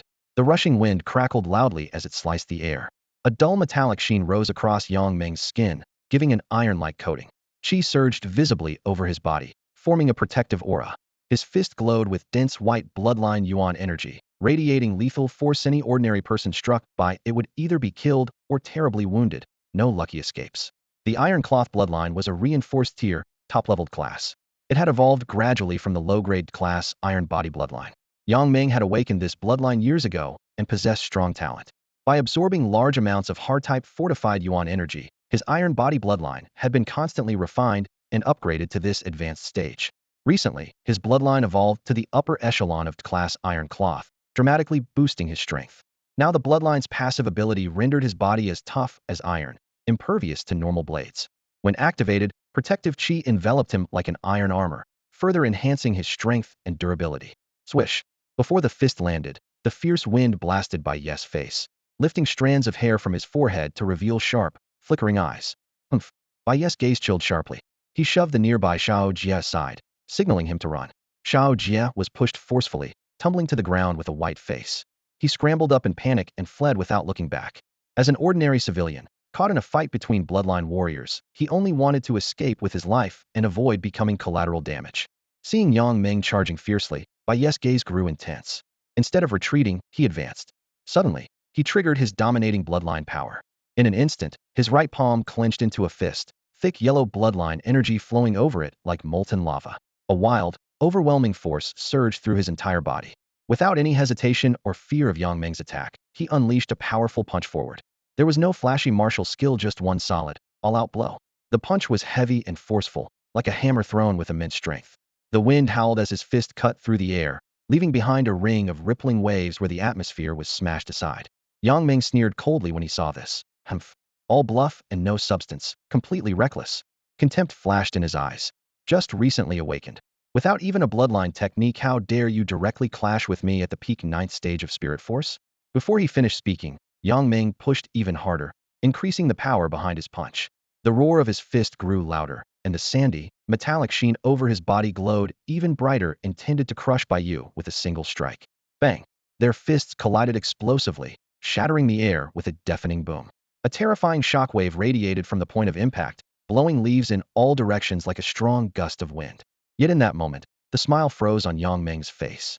The immense force reverberating from their clash felt like being hit by a speeding mountain. What? Yang Meng's pupils contracted sharply. The surging power blasted him backward like a shooting star. Crimson blood couldn't be contained as it spurted wildly from his mouth, trailing a long bloody arc in the air, filling the scene with a thick metallic scent of blood. At the instant their fists met, he realized to his horror his entire spirit force, along with his iron vest protective energy, was instantly shattered to pieces. Instantly defeated. This enemy's punch, without any added martial skill, was terrifyingly powerful. Yang Meng, a peak 9th stage spirit force expert, was overwhelmed with one blow. Such immense physical strength was unimaginable. Not even for a moment could he resist. His entire right arm was crushed with multiple fractures, bone shards piercing through flesh. After a long moment, Yang Meng crashed to the ground with a heavy thud, skidding more than 10 meters and kicking up stones and dust before finally coming to rest. In a single punch, Yang Meng, a peak 9th stage spirit force master, was left gravely wounded. Silence. Everyone present stared wide-eyed, stunned to speechlessness, caught in a deathly silence. One punch. Only after a moment did a hay snap out of it. Completely stunned, his mouth hung open as if nearly biting his tongue. Spirit force at 5th stage, this power, could it be a top-tier class bloodline? His mind was in turmoil. How is this possible? I thought it was just a common class bloodline. Is the intelligence wrong? What kind of bloodline is this, with such insane power? At the instant their fists clashed, Ahei finally recognized Bai Yu's true strength with a 5th stage spirit force and yellow bloodline energy. It was a class bloodline. Captain Yang Meng, possessing peak 9th stage spirit force, was blasted away and crippled with one punch. Nothing but a massive power gap from a top-level class bloodline could explain this. Ahei began to seriously doubt the accuracy of the intelligence they had received. At this moment, the stunned crowd gradually snapped back to reality. What a 1-second kill. Am I seeing this right? That blurred shadow only unleashed Yuan energy at the level of stage 5, yet managed to defeat someone 4 levels higher? What's going on? Am I imagining things? A mere stage 5 warrior punched away a peak stage 9? What kind of bloodline does that shadow possess? I've never seen anything like it. Among the onlookers, an old man stroked his beard disdainfully and shook his head. What do you all understand? Don't you see that shadow carries yellow bloodline Yuan energy? Yellow bloodline Yuan energy? What does that mean? In my opinion, his bloodline level is at least an outstanding grade C or higher. The elder squinted. That's a whole rank above the one from the Shangwan family. Even against early Yuan C realm experts, he'd be a match. It's not uncommon to fight above your level with that kind of bloodline. The Shangwan family members seem to have a top-tier grade D bloodline iron shirt technique. So, does that mean the shadow has a top-tier grade C bloodline? No way. That's elite status among powerful families. And a protective battle armor aura too? That shadow is only stage 5, yet wields such a fearsome grade C bloodline? Who is he? Could he be from some ancient noble family? The murmurs and speculation grew louder. Cough, cough. Yang Meng crouched on the ground, pale as paper, his whole body in chaos. His right arm twisted at an unnatural angle as he coughed up gushes of fresh blood, looking utterly miserable. Yet his face showed sheer terror, like he had seen a ghost. Yellow bloodline Yuan energy. Grade C bloodline. This can't be. He never expected that after years of painstakingly nurturing his bloodline of finally evolving it to top-tier grade D iron shirt, combined with his peak stage 9 Yuan energy and lower grade iron sand fist technique, all of that would be shattered with a single punch from the opponent. Unfortunately, grade D top tier versus grade C top tier is a huge Japan entire bloodline rank difference. This is a level difference far beyond mere skill or cultivation stage disparities. It's like a single force overpowering 10 opponents. Yang Meng couldn't resist even an instant. He was blasted apart and sent flying by that tremendous power. And with his experience and sharp eyes, he still could not discern what kind of grade C bloodline Bai Yu was using. It seemed profound and unfathomable. In contrast, Bai Yu, after receiving the blow, had the bright yellow battle armor aura instantly emerge to shield him. He barely took a small step back and completely dissolved the incoming force of the punch.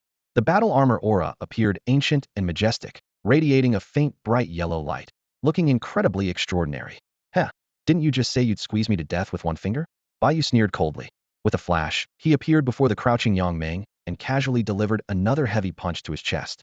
Boom. Yang Meng's chest bone instantly caved inward. He had no time to react at all. His face paled again, and with a sharp cry, fresh blood sprayed from his mouth. Half of his ribs were already shattered. Some bone fragments had pierced deep into his organs, puncturing his lungs, leaving him too pained to speak. He gasped weakly for breath, his eyes filled with desperate pleas for mercy. Only the iron cloth shirt's protective aura still faintly flickered on his skin, stubbornly trying to shield him. TSK, speak up. Weren't you acting so arrogant just now? Now begging for mercy? Bai Yu narrowed his eyes, a mocking smile curling at the corner of his lips. Come on, stand up and try to squeeze me hard." Before he finished speaking, he raised his right arm high, his fist aiming straight at Yang Meng's chest. A fierce, overwhelming power surged through his fist instantly. The surrounding air shimmered and boiled, as if an enraged beast was about to pounce. "No, stop." Seeing this, Ahei shouted in terror and charged wildly at Bai Yu. But it was already too late. Ignoring Ahei's roar and the horrified crowd, Bai Yu's eyes flashed with deadly intent, his killing aura bursting forth. "Those who disgrace Medi." With that, his domineering fist slammed down like a heavy hammer dropped straight from the sky. Boom. A terrifying force exploded from the punch. Yang Meng's chest was crushed inward completely, pressed flat against the ground. The iron cloth shirt's aura that had been flickering vanished instantly. A shockwave rippled out 2 meters around him.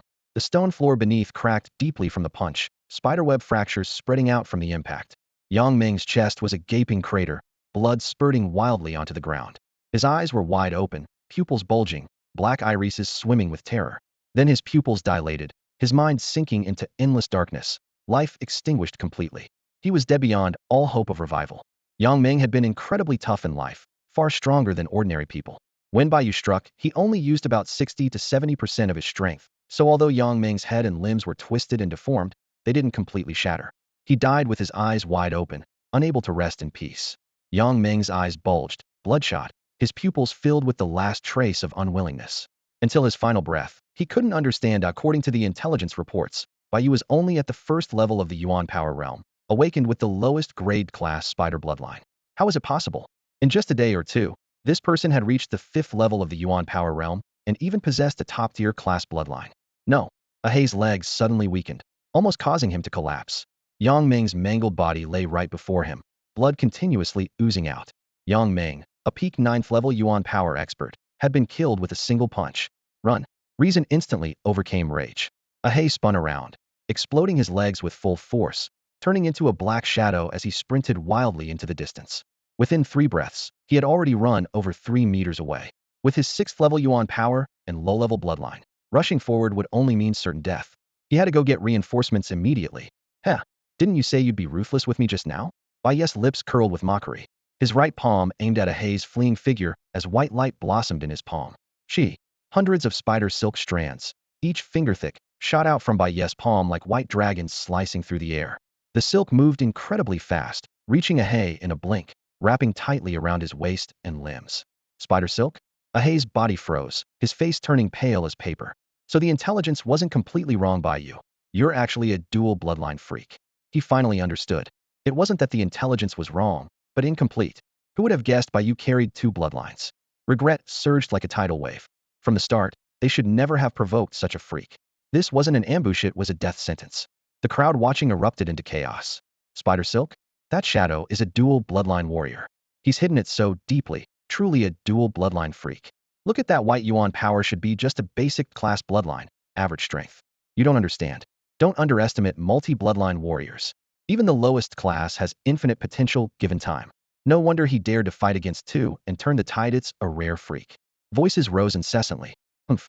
Bai Yu snorted coldly, flicking his wrist, tightening the spider silk. From 3 or 4 meters away, he began tugging hard, trying to drag Ahei back toward him. No. Being caught meant certain death. Ahei's eyes bloodshot as he threw back his head and let out a savage roar. White bloodline energy surged through his body like a tidal wave, rushing wildly through his meridians. His muscles began to swell, his bones crackling loudly. His body rapidly grew larger. Tufts of jet black fur sprouting suddenly from his ankles, arms, chest, and cheeks. The traits of the Mighty Black Ape were manifesting. This was a Class D superior bloodline, with an active ability of immense strength and a passive ability of agility and ferocity, evolved from an ordinary Black Ape bloodline. Strong as an ox, Ahei kicked off the ground with a powerful thrust, the earth cracking beneath him in an instant. His whole body shot forward like a cannonball, and hundreds of spider silk strands tangled around him snapped sharply. Almost half were torn apart in moments. Mighty Black Ape bloodline. Bai Yu's expression darkened. He had intended to rush forward and use his dominant body bloodline to subdue his opponent directly, but suddenly realized a problem. Compared to dominant body, his spider bloodline was weaker both in rank and capability. Although both were life-type bloodlines, the Class D superior Mighty Black Ape was clearly stronger than the Class D ordinary spider. The spider silk was already straining under the enemy's brute force. Worse yet, the distance between them was increasing, and if Ahei was intent on escape, Bai Yu's dominant body bloodline while powerful lacked speed. Once all the silk snapped, he might not be able to catch up.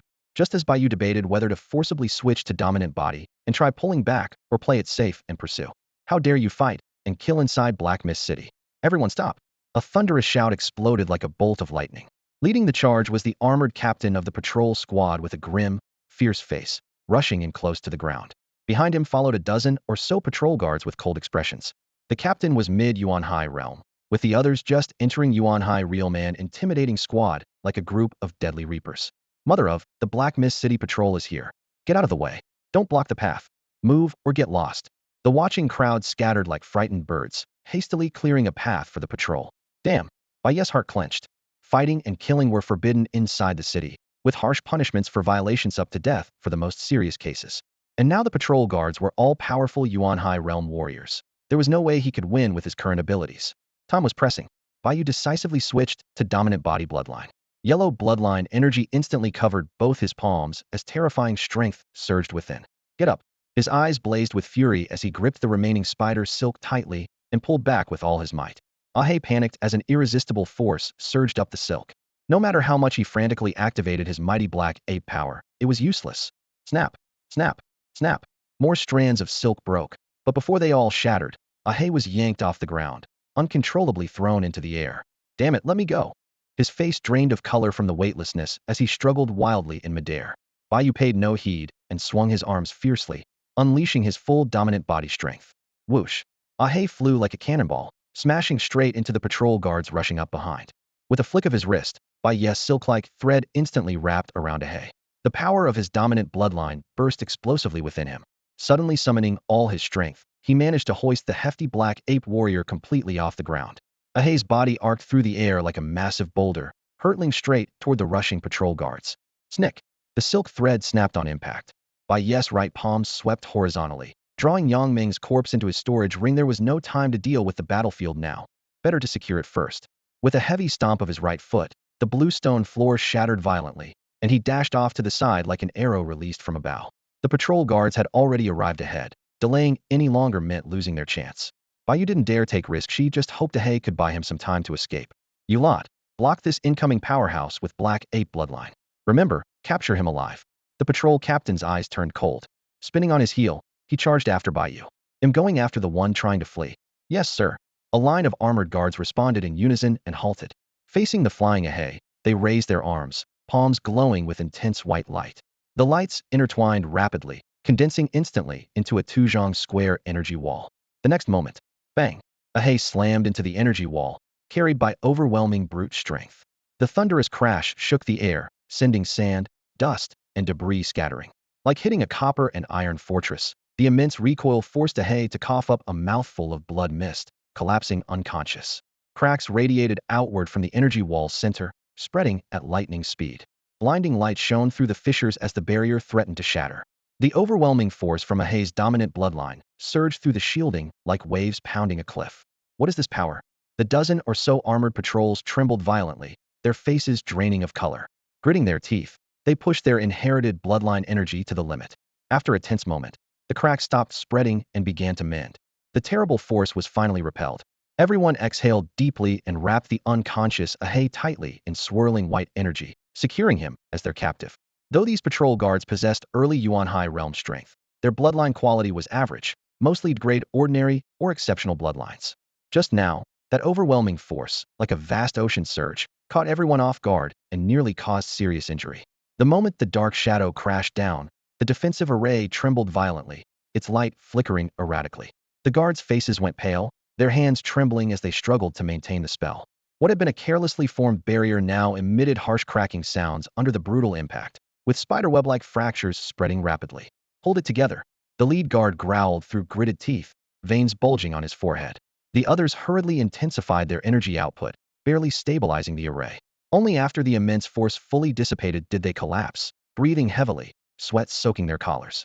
Their meridians still churned with turbulent energy, hearts pounding uncontrollably. Meanwhile, the armored captain of the patrol was closing in on Bai Yu. The two were now just 4 or 5 yards apart. Humph. The captain suddenly stopped, flipping his right palm, then slammed it down fiercely onto the ground. Supreme Yuan Stage, Secret Technique Thorn Prison. A burst of white light exploded from his palm as blood-red thorns as thick as arms shot up from the earth, covered in sharp spikes and reeking of a foul stench. The vines writhed wildly underground, shattering the blue stone floor and hurling debris. With a thunderous roar, dozens of blood vines erupted in front of Bai Yu and instantly snapped shut. The intertwined vines formed an impenetrable cage, trapping him tightly inside. Each vine was thick and sturdy, its spikes flickering with an eerie red glow. This was the captain's top-tier, drank, bloodline Bloodthorn sand evolved form of the ordinary thorn lineage. Its spikes could siphon the enemy's life essence, converting it to power. Cultivated over many years at great cost, its strength was formidable. Let's see how you plan to escape now, the captain sneered, stepping leisurely toward the cage. Inside the prison, darkness was deep, pierced only by faint slivers of light. Bai Yu suddenly halted as the rancid smell invaded his nostrils, turning his stomach. His expression darkened, and his domineering bloodline flared to its peak as he punched the vines ahead. Bang! His fist struck the blood vines with a heavy thud. The cage only dented slightly where his punch landed. The vines were incredibly resilient and didn't break. Heh, my thorn prison isn't going down that easily. The captain mocked the struggling Bai Yu with a playful glint in his eyes, his footsteps unhurried like a cat toying with its prey. He took a particular pleasure in watching his prey trapped inescapably, struggling desperately, but hopelessly, utterly defeated. Blood-red vines burst from the ground like venomous snakes, instantly weaving into an impenetrable cage. These were his carefully cultivated blood thorns, never once failed within the same realm, let alone against targets far weaker. Humph.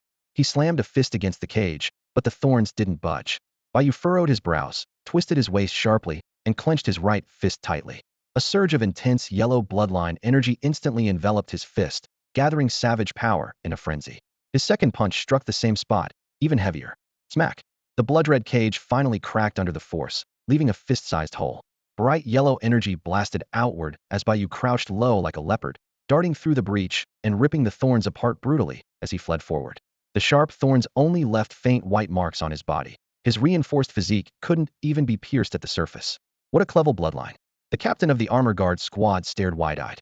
Earlier, the thorn cage blocked his view, so he hadn't seen the first punch's full power. Only with the second punch did the fierce aura of a clever bloodline hit him hidden. Fifth stage Yuan power breaking through my thorn cage? He froze on the spot, forgetting to continue the chase. A high-tier secret technique from mid-Yuan Sea realm shattered in just 2 blows from a fighter a whole realm Belowit had been as fragile as paper. Even his strongest control skills couldn't hold the opponent. Chasing further was pointless. As the captain of Hema City's guard, he had always been arrogant. But this scene left a shock that would haunt him for life. Who exactly is he? The captain came back to his senses, leapt to the shattered cage, and picked up a broken thorn vine. The lingering Yuan power waves mesmerized him. His own top-tier level Bloodthorn bloodline had long been stuck at a bottleneck. No amount of feeding with same-level essence had pushed it to Clevel. Facing Bai Yu's top-tier Clevel bloodline power, envy and longing churned deeply within him. With a swift whoosh, Bai Yu shot into the night like an arrow released from a bowstring. The captain of the patrol squad stood frozen, stunned. Bai Yu had already vanished at the far end of the street. His elemental energy trickled faintly through his meridians, nearly depleted. The back-to-back battles had exposed his greatest weakness. His cultivation at the 5th stage of the elemental realm was far too low. Although his top-tier Kraid dual bloodline's domineering physique unleashed astonishing power, each use relentlessly consumed the last reserves of his elemental energy. Clenching his teeth, he kept fleeing. At this point, he felt like a drawn bowstring, unable to withstand any further strain. After weaving through 7 or 8 alleys and confirming no pursuers remained behind him, Bai Yu allowed himself to ease his pace, exhaling a long, grim breath. He didn't head straight for the Mu Shui estate. Instead, he first went north, then veered west before abruptly turning southeast, a circuitous route designed to confuse any trackers about his true destination. A gray light shimmered across his body, masking his aura. Only after confirming absolute safety did Bai Yu leap onto a Wind Wolf express carriage. To the Mu Shui estate, he tossed a low-grade elemental stone to the driver. The driver's eyes lit up, immediately cracking the whip. The Wind Wolf howled as it charged into the night. Inside the Black Mist City Lord's mansion, Yi Lingfeng sat at the head of the main hall, a black mask covering everything below his eyes. Despite his lean frame, an ever-present undercurrent of killing intent thickened the atmosphere in the room. Bai Yu, born in the slums. Elemental Realm Stage 5, Dual Bloodlines. His fingers tapped lightly against the dossier in his hand. One is a grade spider bloodline. The other is suspected to be a Kraid elite enhancement type. He offended the Shangwan family a few days ago. Below the steps, the captain who tracked Bai Yu knelt on one knee, his head bowed so low he barely dared to breathe. Beside him, Ahe was bound tightly with blood vines, his face as pale as paper, eyes hollowly fixed on the ground. From narrowly escaping death to being dragged into the city lord's mansion in under half an hour, He had completely resigned himself to his fate. Before the interrogation had even properly begun, Ahe had already laid out every detail of his fight with Bai Yu before the city patrol arrived. Inside the interrogation room, Ahe knelt on the floor, sweat beading on his forehead, his voice trembling as he recounted every detail how Bai Yu had unleashed his bloodline power, broken through the patrol's encirclement, and the exact route he took to escape. He also documented in the intelligence dossier the full history of enmity between Bai Yu and the Shangwan family, from their initial conflict to the later vendettas. The patrol captain took the dossier and quickly filled in Bai Yu's registration details: name, age, cultivation level, and family background. This detailed report was soon delivered to the city lord's mansion. Aging, Yi Lingfeng said, sitting in the main seat, his fingers tapping softly on the table, his gaze piercing as it swept over the kneeling patrol captain below. You said just now that this Bai Yu, an energy stage 5 youth, truly escaped from your grasp? To him, this was an extremely rare event. Could it be that his subordinate had deliberately let him slip away? Yi Lingfeng knew Aging very well. Though not the strongest among the captains, his bloodline Bloodthorns was specialized in capture and confinement. It was rare for anyone at his rank or below to escape from him. But Yi Lingfeng never imagined that this time Aging would fail so badly, and that too against someone as low-level as Bai Yu. Reporting to the city lord, it is indeed so. Aging's body gave a violent shudder, his head bowed even lower. I never expected that Bai Yu's bloodline power would be so overwhelmingly fierce. He gritted his teeth and said, in terms of pure power, I feel it surpasses even the top crank bloodlines. He easily shattered my thorn cage. I am incompetent. I beg the city lord to punish me. Aging's voice was filled with shame and anger.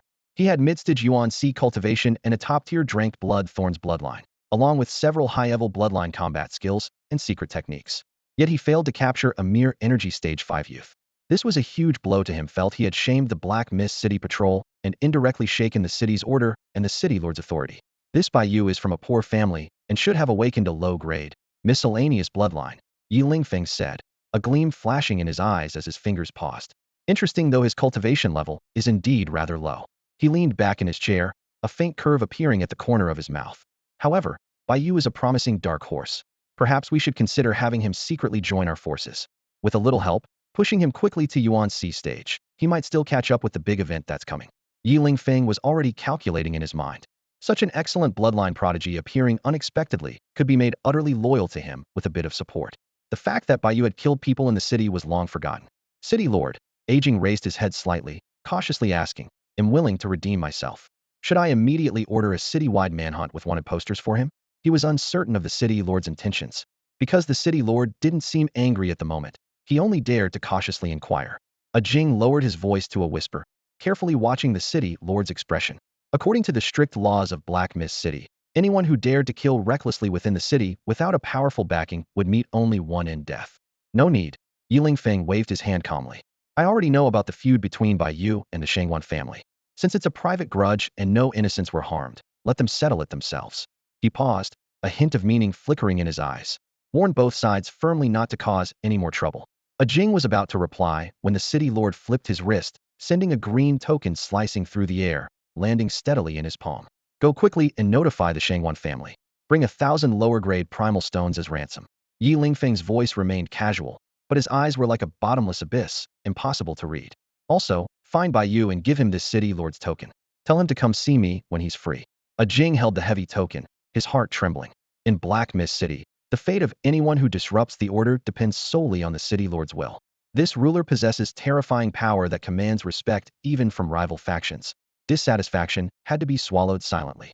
Yet today, the city lord showed mercy to Bai Yu and even gave him a city lord's token? Yes, I understand. Jing forced down his shock and respectfully accepted the green token engraved with Yi. After the city lord nodded, he hurriedly left the manor. Though his steps were quick, confusion surged like a tidal wave in his mind. Why didn't the city lord punish Bai Yu for killing a Shangwan family guard in public? And why give such a valuable token to an unknown nobody? Behind him, Yi Lingfeng's gaze followed Jing's retreating figure, a glint of sharp insight shining in his deep eyes. Half an hour later, Shangwan Wei clutched 1,000 lower-grade primal stones anxiously as he rushed to the city lord's manor. He had no choice when the city lord personally spoke. Who dared disobey? Besides, he hoped to extract more information about Bai Yu from Ahe. Yi Lingfeng's warning thundered in his ears, forcing Shangwan Wei's pale face to nod repeatedly. All thoughts of intercepting Bai Yu in the city were completely abandoned. On the way back, Ahe recounted every detail of today's encounter. What? Shangwan Wei suddenly jerked the reins, the Wind Wolf Express screeching sharply. You're telling me Yang Meng, and you fought Tunon and still couldn't capture that kid? Rage flared fiercely in his chest. Both his men were stronger than Bai Yu, yet their target had escaped? Young master, Bai Yu was hiding his true strength. Ahei lowered his head. He's already reached the 5th level of the primal energy stage. 5th level of primal energy? Shangwan Wei gasped. Just a day or two ago, Bai Yu was an unknown pauper. In such a short time, he had grown at an astonishing rate. Silence filled the carriage. Shangwan Wei clenched his fists until the joints cracked. He had underestimated the enemy. This foe was far more dangerous than imagined. The conflict had become a bitter fight to the death. If they didn't eliminate him quickly, the consequences would be disastrous. A ruthless plan formed in his mind. Drive.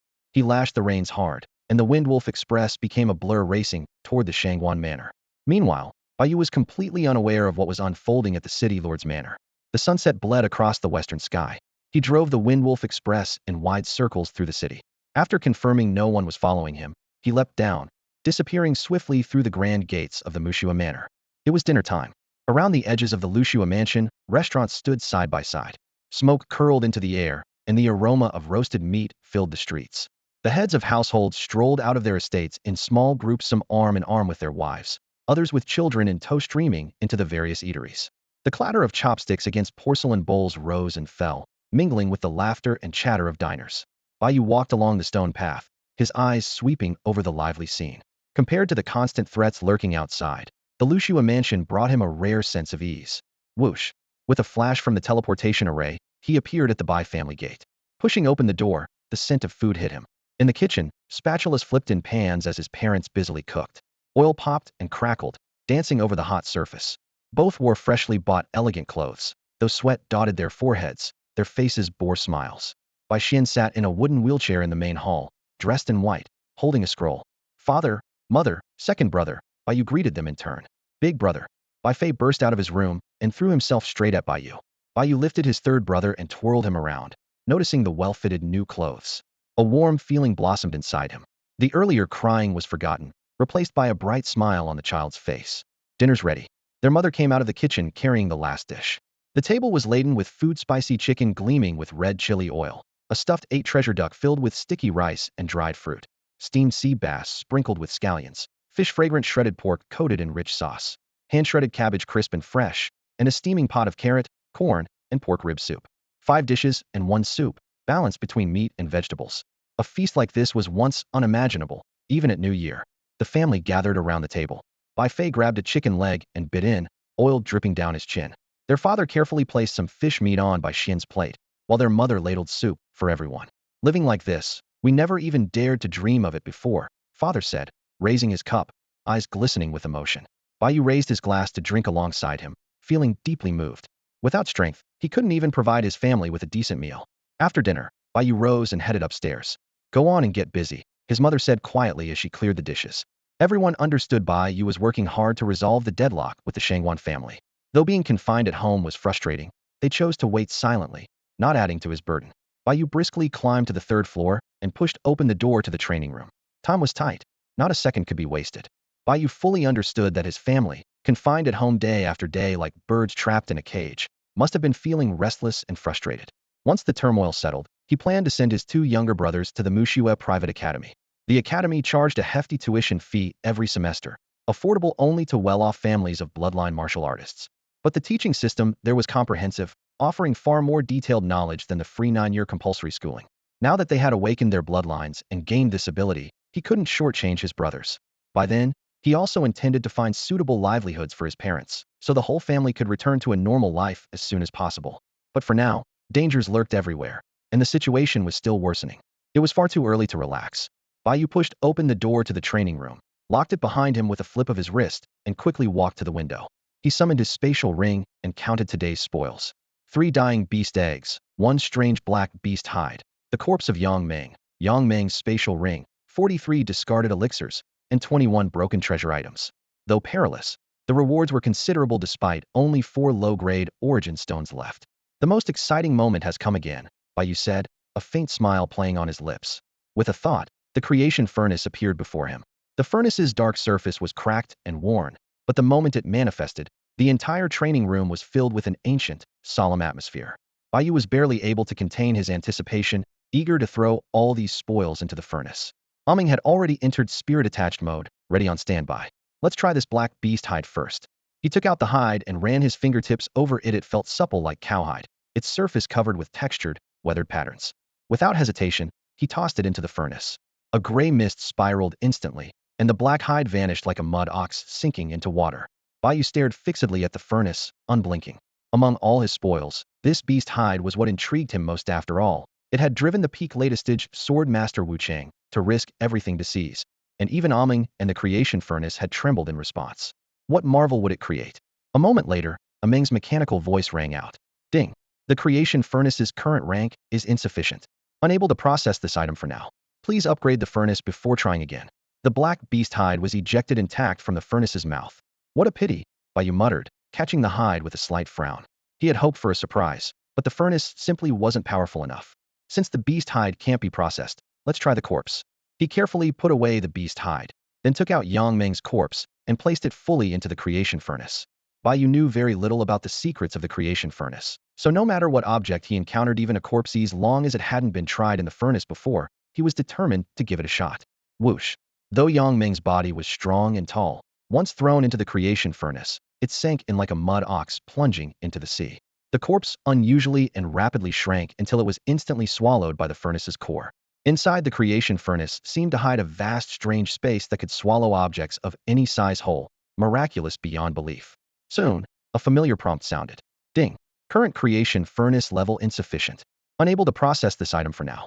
Please upgrade the furnace level and try again. Uffed! Yang Ming's corpse was spat back out by the furnace. Level still not enough? Bai Yu caught the body, and his eyes lit up. This message indirectly confirmed that if the furnace's level were raised, it could even process corpses. He had only been curious to try, never expecting a corpse would have value. Truly, everything can be transformed. The creation furnace did not lie. Though the prompt was vague, Bai Yu's keen mind could infer many hidden clues. Putting Yang Meng's corpse into his spirit ring, Bai Yu eagerly retrieved the newly acquired spatial ring. SSS. He infused a bit of elemental energy, suddenly pouring power into it. The soul imprint lingering on Yang Meng's ring was instantly torn apart. At once, the contents inside the ring became completely clear. 76 low-grade elemental stones were neatly arranged within. Beyond this, there was nothing else. After a bloodline warrior bleeds onto a ring to claim ownership, a soul imprint is formed. When the enemy dies, to retrieve valuables from the ring, one must first erase the soul imprint. The stronger the owner's realm, the stronger and harder to erase the imprint. But if the strength gap isn't large, it's not too difficult. Bai Yu curled his lip in disdain. So poor. A peak 9th stage elemental realm warrior and captain of the Shangwan family's elite guard, yet only 76 low-grade stones. He scooped the stones out with a hint of disgust, casually tossing them into his own spirit ring, then stored away the now empty spatial ring. Nothing valuable remained. It was still just a basic cubic spatial ring, quite shabby. The previous loot was either not high-level enough or too meager, leaving Bai Yu feeling somewhat disappointed and frustrated. Yet he had no idea that unless one was a direct heir of a powerful family, cultivation resources were extremely limited. The best tools had to be used where they mattered most. Most warriors prioritized pouring resources into raising their bloodline tier first, followed by their cultivation realm, combat skills, secret techniques, weapons, and other possessions. Cultivation realm could be slowly increased through meditation, saving some elemental stones, but bloodline tier could not be improved that way. It required absorbing various bloodline essences. The bloodline tier represented a qualitative leap in strength, so it was usually the main focus of resource investment. To raise his bloodline level, Yang Meng had spent almost all his fortune on purchasing enhancement bloodline essences before he died. Otherwise, he wouldn't have advanced so rapidly. After years of rigorous training, the ordinary grade iron body with common bloodline had evolved into a top-tiered grade iron shirt. However, the essence of bloodline was expensive, and those with more powerful abilities had been driven up to astronomical prices by merchants. It was already a blessing that Yang Meng was not in debt, but he had no substantial assets left at hand. Sigh. Bai Yu lowered his eyelids, his gaze resting on the beast pouch hanging at his waist. I can only try these 3 beast eggs. He unfastened the beast pouch. Its heavy weight made his heart uneasy. No one knew whether the destiny furnace would work on living creatures. He threw the entire beast pouch into the destiny furnace. The furnace shuddered slightly, emitting a faint glow. Meng, Bai Yu pressed down the edge of the furnace lid, his knuckles whitening. Can you ignore the pouch and focus only on the 3 beast eggs inside? He didn't take out the beast eggs. These 3 eggs hadn't yet bled to acknowledge an owner, and his power was too weak for his mind to perform external control. He couldn't handle these strange beasts. Unlike elixirs, strange beasts possessed independent intelligence. If the alchemy succeeded but they escaped, at best he would lose the beasts. At worst, they could turn on him. Using the pouch to suppress and control them was the safest choice. He specifically reminded Meng to only work on the eggs to avoid involving the pouch. Whether the pouch disappears or wastes advancement energy, it wouldn't be worth the loss. A faint buzzing came from inside the Destiny Furnace, followed by Meng's clear voice alert. Certainly, host. Mechanical sounds echoed from the Creation Furnace, immediately followed by a warning. Ding. Energy level insufficient. Please continue to feed energy, host. Bai's eyes suddenly lit up. The Creation Furnace not only ignored the limitations of the beast pouch, but it could even perform creation on living beings. His fingers trembled slightly as he skillfully pulled out a string of low-grade elemental stones from his storage bag, tossing them one after another into the furnace. The moment the elemental stones dropped inside, they dissolved into sparkling lights that quickly vanished. Bai's heart raced. Ignoring the beast pouch merely meant temporarily storing items inside the furnace, a feature even magic rings could do. Hardly impressive. But creating living creatures, now this truly meant anything could be created. Having learned from his last experience of refining bloodline essence, he knew elemental stones were the energy source. This time, he accelerated the feeding process, placing one stone after another with smooth precision. The stones traced elegant arcs between his fingers before dropping perfectly into the furnace's mouth. As soon as the 42nd elemental stone was fed in, that long-awaited alert sounded clearly in his mind. Ding. Energy level reached. Advancing creation, turning waste into treasure, random generation in progress. Output probabilities. Original egg hatching 99, mutation hatching 1. It worked. Bai Yu clenched his fists tightly, eyes locked on the Creation Furnace. The furnace body trembled slightly, a faint humming resonating from within. Mutation hatching only a 1 chance. His breathing quickened. What would become of those 3 dying beast eggs? Each random generation from the furnace stirred his emotions, excitement mixed with anxiety, anticipation tinged with nervousness. Lights swirled inside the furnace, time seeming to stretch out. Finally, a crisp alert sounded again. Ding. Congratulations, host. Exceptional luck triggered 1 mutation hatch. Obtained. Rank 1 aberrant insect, ghost wasps 3. Possessing dual bloodlines. Level top tier ghost spirit bloodline. Level top tier killer bee bloodline. Active abilities: Ghost Fang Devour, Ghost Poison Needle, Ghost Insect Mist. Passive abilities: Physical Damage Reduction, Silent Swiftness. The system continued with detailed info. The ghost wasps are rank 1 aberrant insects, about the size of broad beans, with gray-white bodies. These extremely rare small, social aberrant insects dwell in chilling places littered with corpses. Grayish ghostly aura surrounds them. Their forms flicker in and out of sight. Their temperament is sinister and bloodthirsty, feeding on all manners of fresh and rotting flesh. Their ghost fangs and poison needles are exceptionally sharp. They fly silently and with lightning speed, striking only to kill or maim. As small social insects, they must gather in hundreds or thousands to wield their true power. Buzz buzz. A subtle buzzing stirred.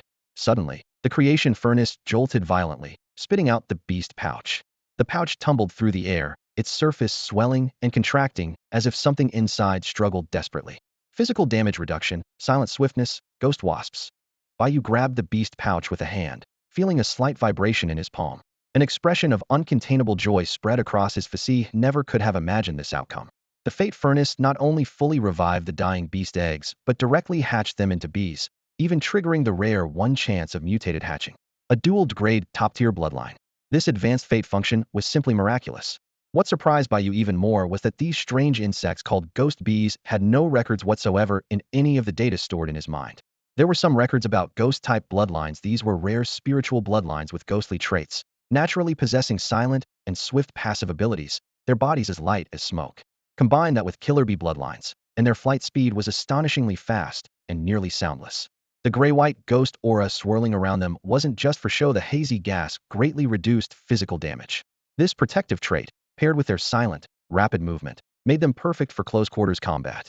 Of course, they had clear weaknesses. They had no resistance to elemental damage. The ghost aura's physical damage reduction was completely ineffective against transformation-type attacks.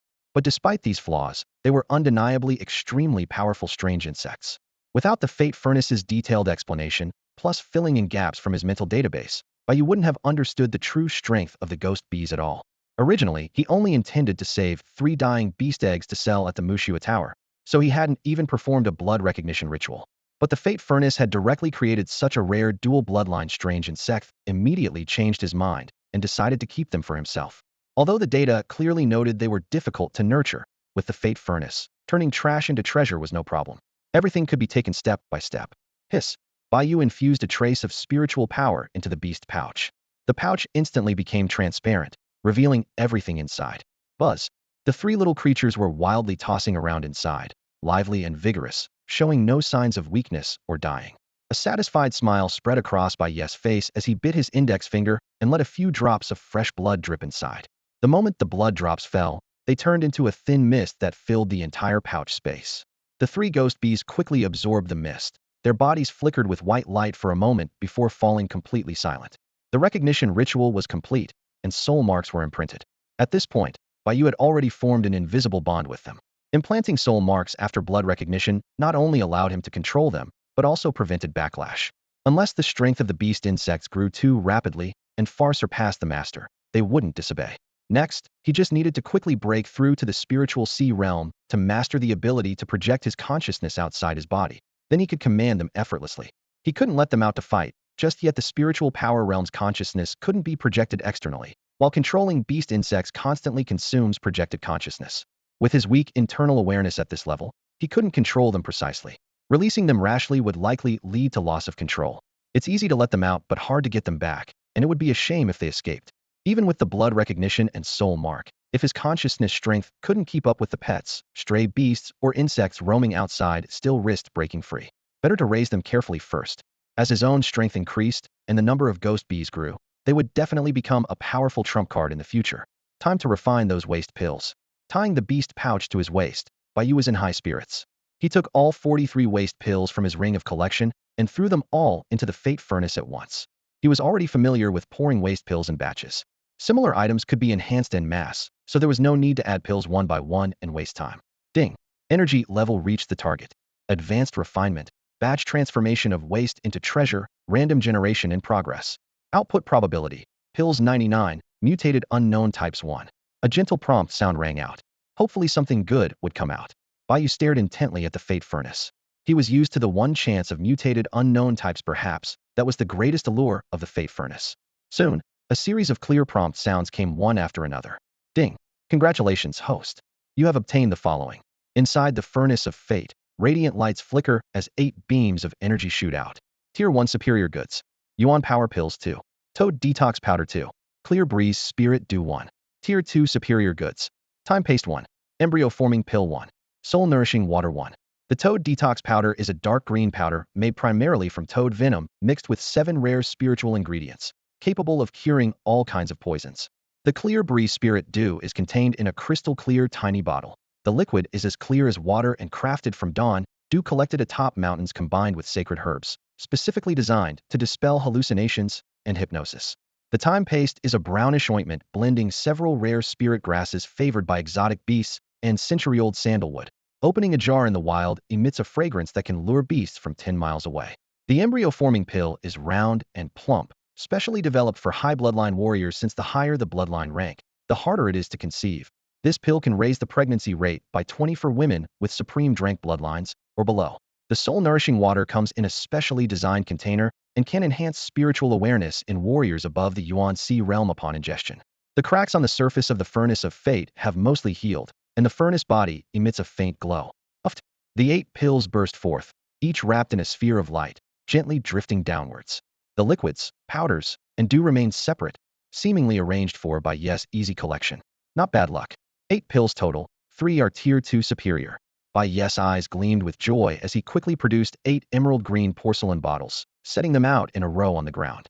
His hands moved swiftly, catching the descending pills and placing each into its matching bottle. After sealing them with corks, he stored all of them into his containment ring. Time to try disposing of junk relics, Bai Yu said, rubbing his hands together. He withdrew 21 broken magical relics from the ring, rusty and worn, some missing corners. Bai Yu tossed them all into the Furnace of Fate. Ding. Energy levels reached. Advancing Fate Transformation, converting waste to treasure in batch, random generation in progress. Output probability, 99 war weapon and secret treasure, 1 unknown mutation class. Bai Yu stared intently at the furnace. This was his first time disposing of broken relics, and he felt both excited and uneasy. After a moment, ding. Congratulations, host. You have obtained the following. Mid-level Yuan grade war weapons. Blazing Flame Blade 1. Frost Sword 1. Upper Level Yuan Grade Secret Treasures. Black Tortoise Shield 1. Supreme Yuan Grade Secret Treasures. Divine Travel Boots 1. Black Shadow Mask 1. 5 beams of light shot out from the furnace. The blazing flame blade has a heavy blade with a fire python beast core embedded at the end of the hilt. When infused with Yuan power, the sword ignites into roaring flames, and those struck suffer ongoing fire poison burns. The frost sword measures 3 feet 7 inches long. The hilt contains a frost sparrow beast core that radiates a chilling cold aura. After infusing spiritual energy, the sword blade was wrapped in icy mist, and the surrounding temperature dropped sharply. Frost spread along the edge of the blade, and upon striking an opponent, it immediately penetrated their body, causing blood circulation to stagnate and weakening their strength. The Xian turtle shield was shaped like a cast iron pan, its complete backshell shimmering with a dark green luster under sunlight. Embedded in the center was a faintly glowing beast core, tightly fused with other rare materials. When infused with spiritual energy during battle, the shield would automatically revolve around its wielder, blocking incoming attacks. The divine movement boots were pure black and felt as light as a feather to the touch. 2 Gale Wolf beast cores embedded in the soles emitted a pale cyan glow. Wearing them made the body feel lighter and steps faster. With continuous spiritual energy infusion, movement speed instantly doubled, the wearer moving like a shooting star. The Xianyin mask was crafted from a special material that formed a protective barrier after energy infusion. More importantly, it had a disguise function altering the wearer's appearance and concealing their aura. This worked effectively against enemies of equal or lower cultivation levels. Puff. 5 treasures shot out from the creation furnace's mouth, spinning midair, their various lights intertwining. This is great. I guessed Rightway's treasures can also be refined. Bai Yu caught the floating treasures, eyes full of excitement. He examined each carefully. It actually produced 5 items, including 2 top-grade Yuan level ones. He set the divine movement boots aside, storing the other 4 in his ring. These boots look pretty good. He weighed the black boots in his hand. They can increase movement speed to some extent. These boots seemed tailor-made for him during battles. They allowed quick movement. On long journeys, they saved time. In emergencies, they could help escape. Movement speed treasures were always in demand, unlike offensive weapons or defensive treasures which needed compatibility with Bloodline to unleash their power. Choosing treasures was not just about rank, but suitability. A warrior used to a longsword would be at a disadvantage if given a dagger. I'm keeping these divine movement boots for myself. Bai Yu made up his mind. As for the other 4, the frost sword and another weapon were only mid-grade Yuan level, far from matching his powerful, enhanced body. Strength-focused Bloodlines emphasized body conditioning and relied less on external equipment, especially lower-grade weapons. He was currently a top-tier level Bloodline Warrior, so anything below spiritual rank barely caught his interest. The Xian turtle shield had strong defense, but still paled in comparison to his enhanced body armor. The Xianyin mask's disguise seemed decent, but his cultivation was only at the Yuan energy stage while his enemies were at Yuan C or Yuan mansion levels. The mask's concealment worked only against those of equal or lower rank, making it quite useless for him. Except for the divine movement boots, they'll sell the rest to exchange for Yuan stones. Bai Yu calculated. Bloodline Warriors' treasures fell into 2 main categories: weapons for offense, and secret treasures for defense, support, and control. Mystic treasures are divided into 4 major tiers: Yuan tier, Spirit tier, Earth tier, and Heaven tier. Each major tier is further subdivided into 4 grades: low grade, middle grade, high grade, and supreme grade. The moment Bai Yu put on the black divine stride boots, he noticed the difference. The boots were light as a feather, yet they made his body feel unprecedentedly agile. As he took his first step in the training hall, a wonderful sensation came from the soles of his feet as if he were treading on clouds, with each step carried by the wind's assistance. The instant he channeled his Yuan energy into them, the divine stride boots erupted with dazzling light. Whoosh! With just a gentle step, Bai Yu's figure shot forward like an arrow released from a bow. A fierce sense of acceleration hit him as his speed instantly doubled. From one end of the training hall to the other took merely the blink of an eye. Unable to suppress his excitement, he began racing around the spacious training hall. Sometimes his figure flickered with ethereal lightness, graceful as the wind. Other times he moved with the ferocity of lightning, swift as a hunting leopard.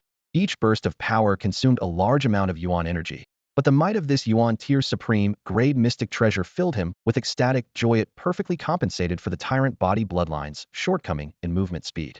After a long while, Bai Yu came to an abrupt halt, his eyes sparkling with elation. Just as he was still immersed in the joy of his increased strength, the creation furnace before him suddenly erupted with towering cyan and yellow light. The blinding brilliance made him instinctively squint, his pupils contracting sharply. What's happening? A strong sense of bewilderment surged through Bai Yu's heart. He clearly hadn't thrown in any more waste materials, So why would the creation furnace suddenly produce such an intense reaction? Could something have gone wrong?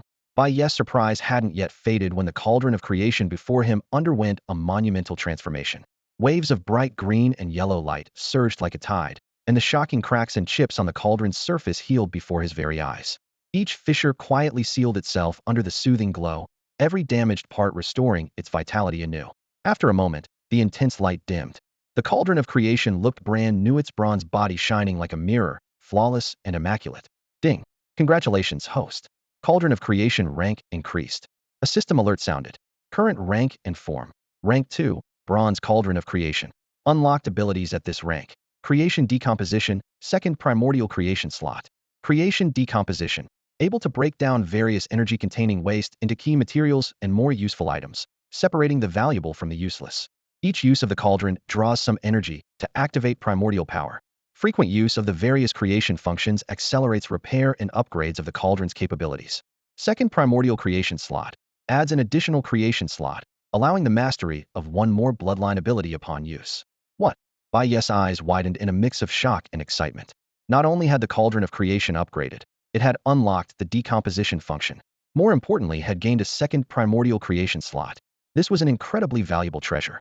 Having already tasted the benefits of sealing a domineering bloodline, he fully understood the slot's worth. With just one more drop of a powerful bloodline essence, his strength would soar once again. The bronze cauldron floated silently before him, its surface glossy and radiant, reflecting light like a polished mirror. Since it's upgraded, time to try it on something that hadn't met the rank requirements before. Without hesitation, Bai Yu took Yang Meng's corpse from his storage ring and tossed it into the cauldron. Humming. Activate creation decomposition.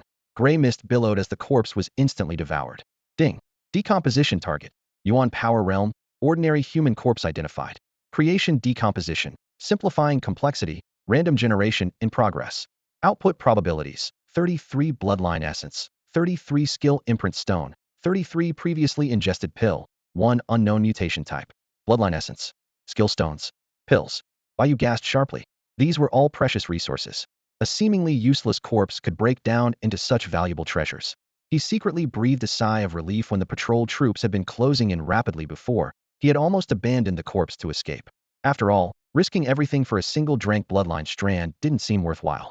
Now, that decision felt incredibly wise.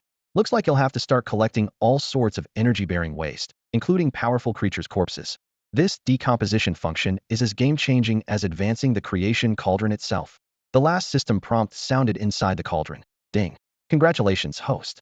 The essence of the bloodline and the skill tracing stone shot out from the mouth of creation furnace, tracing 2 arcs of light through the air. A top-tier drank an iron shirt bloodline essence. Bai Yu's eyes lit up as he quickly pulled out a small porcelain vial from his ring.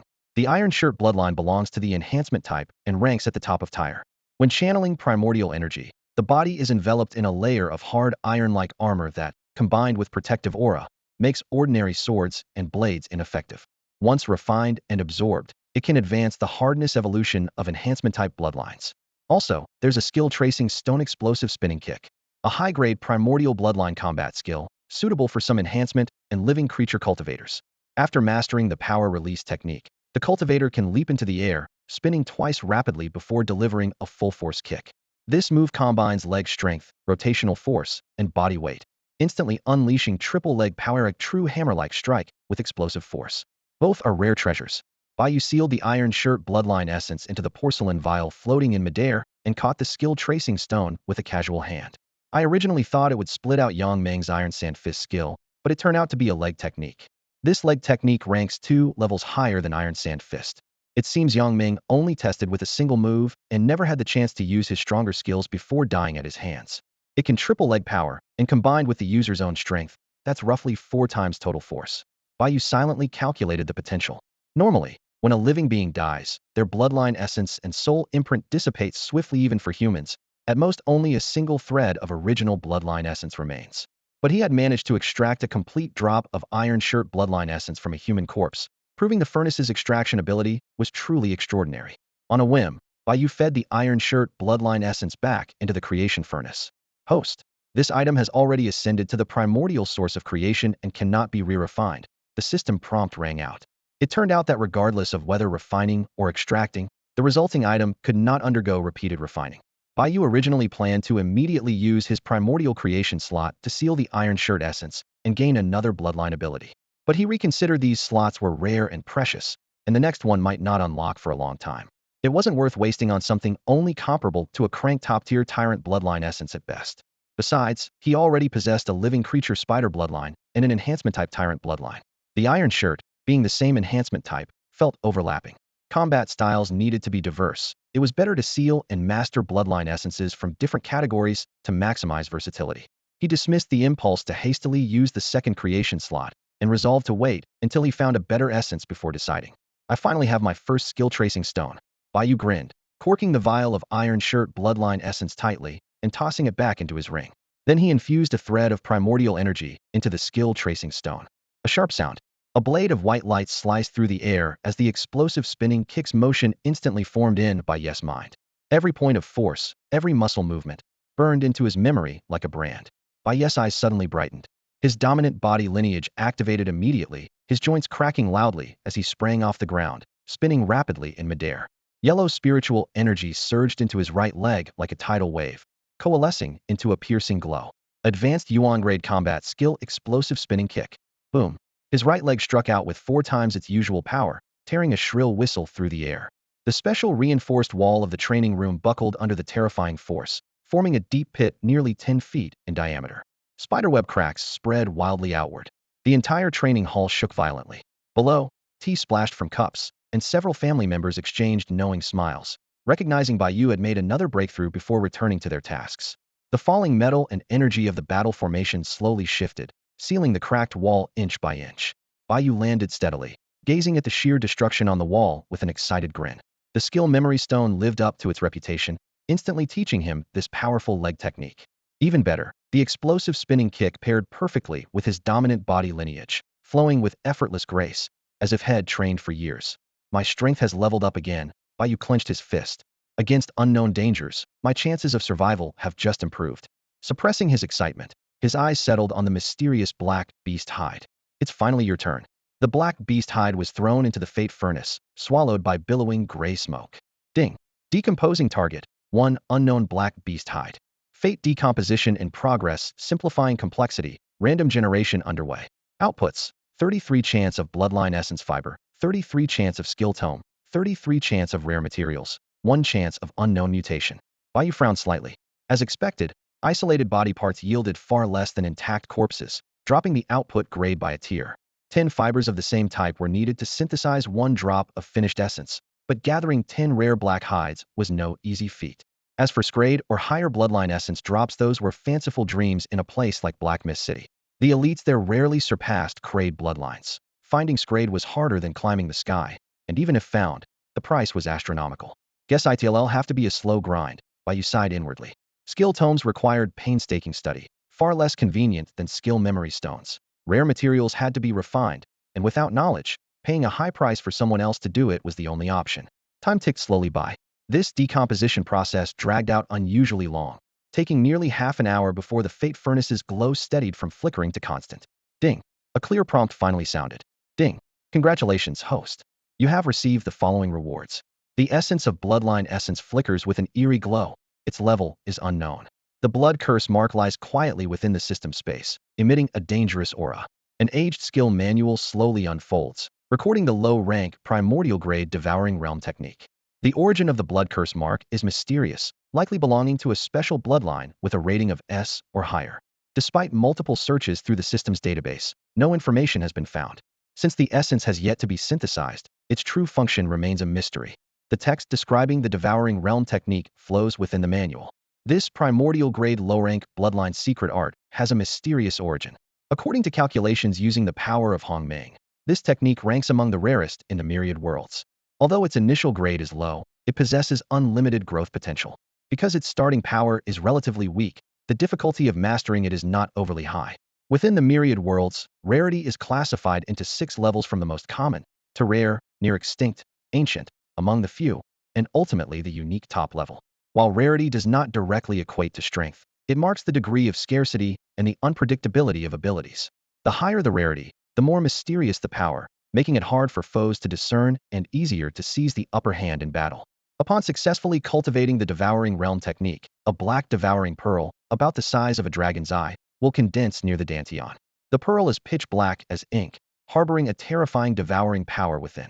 This technique has two core abilities: Devouring and Burst. To activate Devouring, only a small amount of primordial energy is needed. However, controlling the devouring process consumes tremendous mental focus and spiritual cognition, and is extremely vulnerable to interruption. If control is lost, the devouring power will immediately backfire, causing the body to disintegrate and vanish.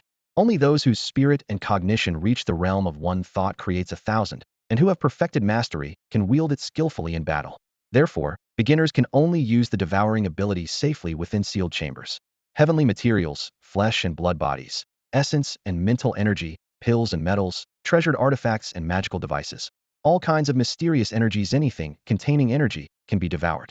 All matter is eventually converted into pure energy and absorbed into the devouring pearl, continuously nurturing and strengthening the devouring power. The devouring power inside the pearl is a terrible dark energy. With sufficient nourishment, it can grow infinitely. Initially very weak, it requires constant devouring of various spiritual materials to cultivate and strengthen. This form of devouring differs entirely from refining pills or primordial stones within the body. It only enhances the devouring power inside the pearl, not the cultivator's own realm. In burst mode, the devouring pearl continuously consumes the user's primordial energy as fuel. The devouring power erupts, instantly spreading through all the meridians, multiplying the boat's strength many times over. Along with the surge in power, defense and speed also receive some enhancement. Once the primordial energy is depleted, all the devouring power immediately retracts back into the pearl. In this burst state, the devouring power itself does not diminish, but requires sustained absorption of primordial energy to maintain. The length of time the burst can be sustained directly depends on the amount of primordial energy reserves within the body. As one's power level steadily rises, the total amount of primordial energy within the body surges dramatically, and the duration for which the Devouring Realm technique can be sustained correspondingly extends. However, this technique is best reserved as a last-ditch life-saving measure. Its energy consumption is immense.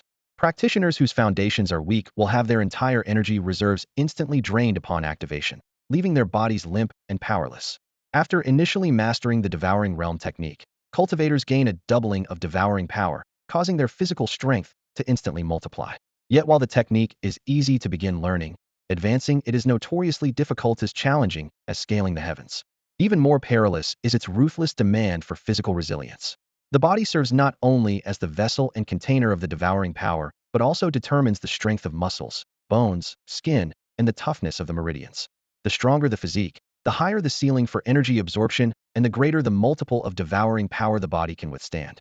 Like a snowball rolling downhill, the devouring power nurtured within the devouring pearl grows exponentially, making its consumption force and speed increasingly overwhelming. Legend says that at the peak of mastery, this technique allows one to instantly swallow an entire realm, turning the sun, moon, stars, rivers, mountains, skies, and thunder into mere dust. For this very reason, when the devoured energy becomes excessively massive, a fragile body simply cannot endure it. At best, bones crack and flesh tears. At worst, meridians rupture, the dantian elixir field shatters, and death follows immediately. The technique's explosive power release is just as dangerous in high-level realms. The devouring force can erupt multiple or even dozens of times over, generating a single punch that can destroy the heavens and the earth. But if the boat's strength is insufficient, the punch shatters into a blood mist before it can kill an enemy. Therefore, only bloodlines specializing in enhancement, living beings, or other special traits with a robust physique qualify to cultivate this technique. At minimum, one needs a crate superior bloodline. Practitioners with mixed bloodlines must first undergo advanced physical evolution and reinforcement, or else their own growing devouring power will eventually rip them apart. Suddenly, the furnace of fate spat out 2 items: a single strand of pure black blood curse prime essence silk, and a tome containing the Devouring Realm technique, both hovering in midair. Instantly, a dense black malevolent energy filled the space, making the air feel like solid matter. Blood curse prime essence silk? Devouring Realm technique. Bai Yu's eyes widened in shock, his face draining of color. He hurriedly pulled out a small porcelain vial from his spatial ring, channeling his entire energy to envelop the black smoke-emitting silk carefully before sealing it inside. Then he reached out to catch the tome. A storm raged within his mind. An apparently ordinary piece of black beast hide had actually decomposed into such terrifying substances. What shocked him even more was that a single hide alone could yield prime essence silk. Usually, it took an intact beast core or a corpse to extract even one strand of prime essence silk. beast hides stripped of forgeable parts were normally worthless. At most, such essence threads could be used by some star-rated chefs with fire-type bloodlines to create delicious dishes, but extracting refined energy from them was absolutely impossible. Yet the creation furnace had done it. Bai Yu stared in awe at the pitch-black thread slowly solidifying inside the furnace. This blood curse mark essence thread emitted a strange black smoke, within which dark glimmers surged like a fissure leading straight to an abyss. The furnace's analysis results made his brow furrow tightly, unable to precisely determine its rank. Only a preliminary guess that it belonged to a special category, level S or above. What shocked Bai Yu even more was the swallowing realm technique, an infinitely growing bloodline secret art. He quickly rifled through the memories of ancient texts stored in his mind, but had never encountered anything like this before. There were many advanced battle techniques and secret arts from level 1 to 9, but infinite growth? That was unheard of. No wonder Aming and the creation furnace instinctively sensed fear. Bai Yu carefully placed the essence thread into a small porcelain vial, sealed it with a wooden stopper, and swiftly stored it in his spatial ring. He sensed a strange familiarity. This swallowing realm technique felt both similar to and fundamentally opposed to the primordial creation furnace. The former devours everything to grow stronger. The latter also swallows all things, but primarily to create. Both powers were intensely domineering, yet completely different, like ancient eternal rivals, generating and restraining each other. The origin of this black beast hide grew ever more mysterious. Bai Yu resolved to investigate further in the future, but for now, he eagerly opened the swallowing realm technique manual. Moments later, Bai Yu snapped the book shut in shock. Eyes wide with astonishment, he took out a fire striker and set the manual ablaze. Such a bizarre high-level secret art must never fall into a second pair of hands. The cultivation method had already been imprinted in his mind. Surprisingly simple, ultimate simplicity. Aside from the swallowing realm technique's description, the manual contained only a unique cultivation method and meridian circulation path. Bai Yu took out a low-grade primal stone from his spatial ring and placed it into his palm. Taking a deep breath, he began circulating the swallowing realm technique, following the meridian path etched in his memory. Yellow origin elemental energy raged violently within Bai Yu's body, like molten lava bubbling fiercely. Suddenly, a dense black light erupted from the center of his right palm, instantly forming an overwhelming suction force. A low-grade elemental stone was firmly sucked onto his palm, unable to release even a trace of energy. The suction grew stronger and stronger, overwhelming the stone, which instantly shattered into countless sparkling fragments, all devoured by the palm's darkness. A massive surge of energy flooded into Bai Yu's meridians through his palm, causing a swelling sensation. But the right palm seemed unsatisfied. It suddenly split open, forming a black slit about the size of an eyelid. Roar! A thunderous roar, like an ancient beast awakening, erupted from the black crack, making Bai Yu's eardrums ache. Even more terrifying suction power burst forth, distorting the surrounding air into a transparent vortex. Bai Yu stared in shock at the eerie black fissure in his palm.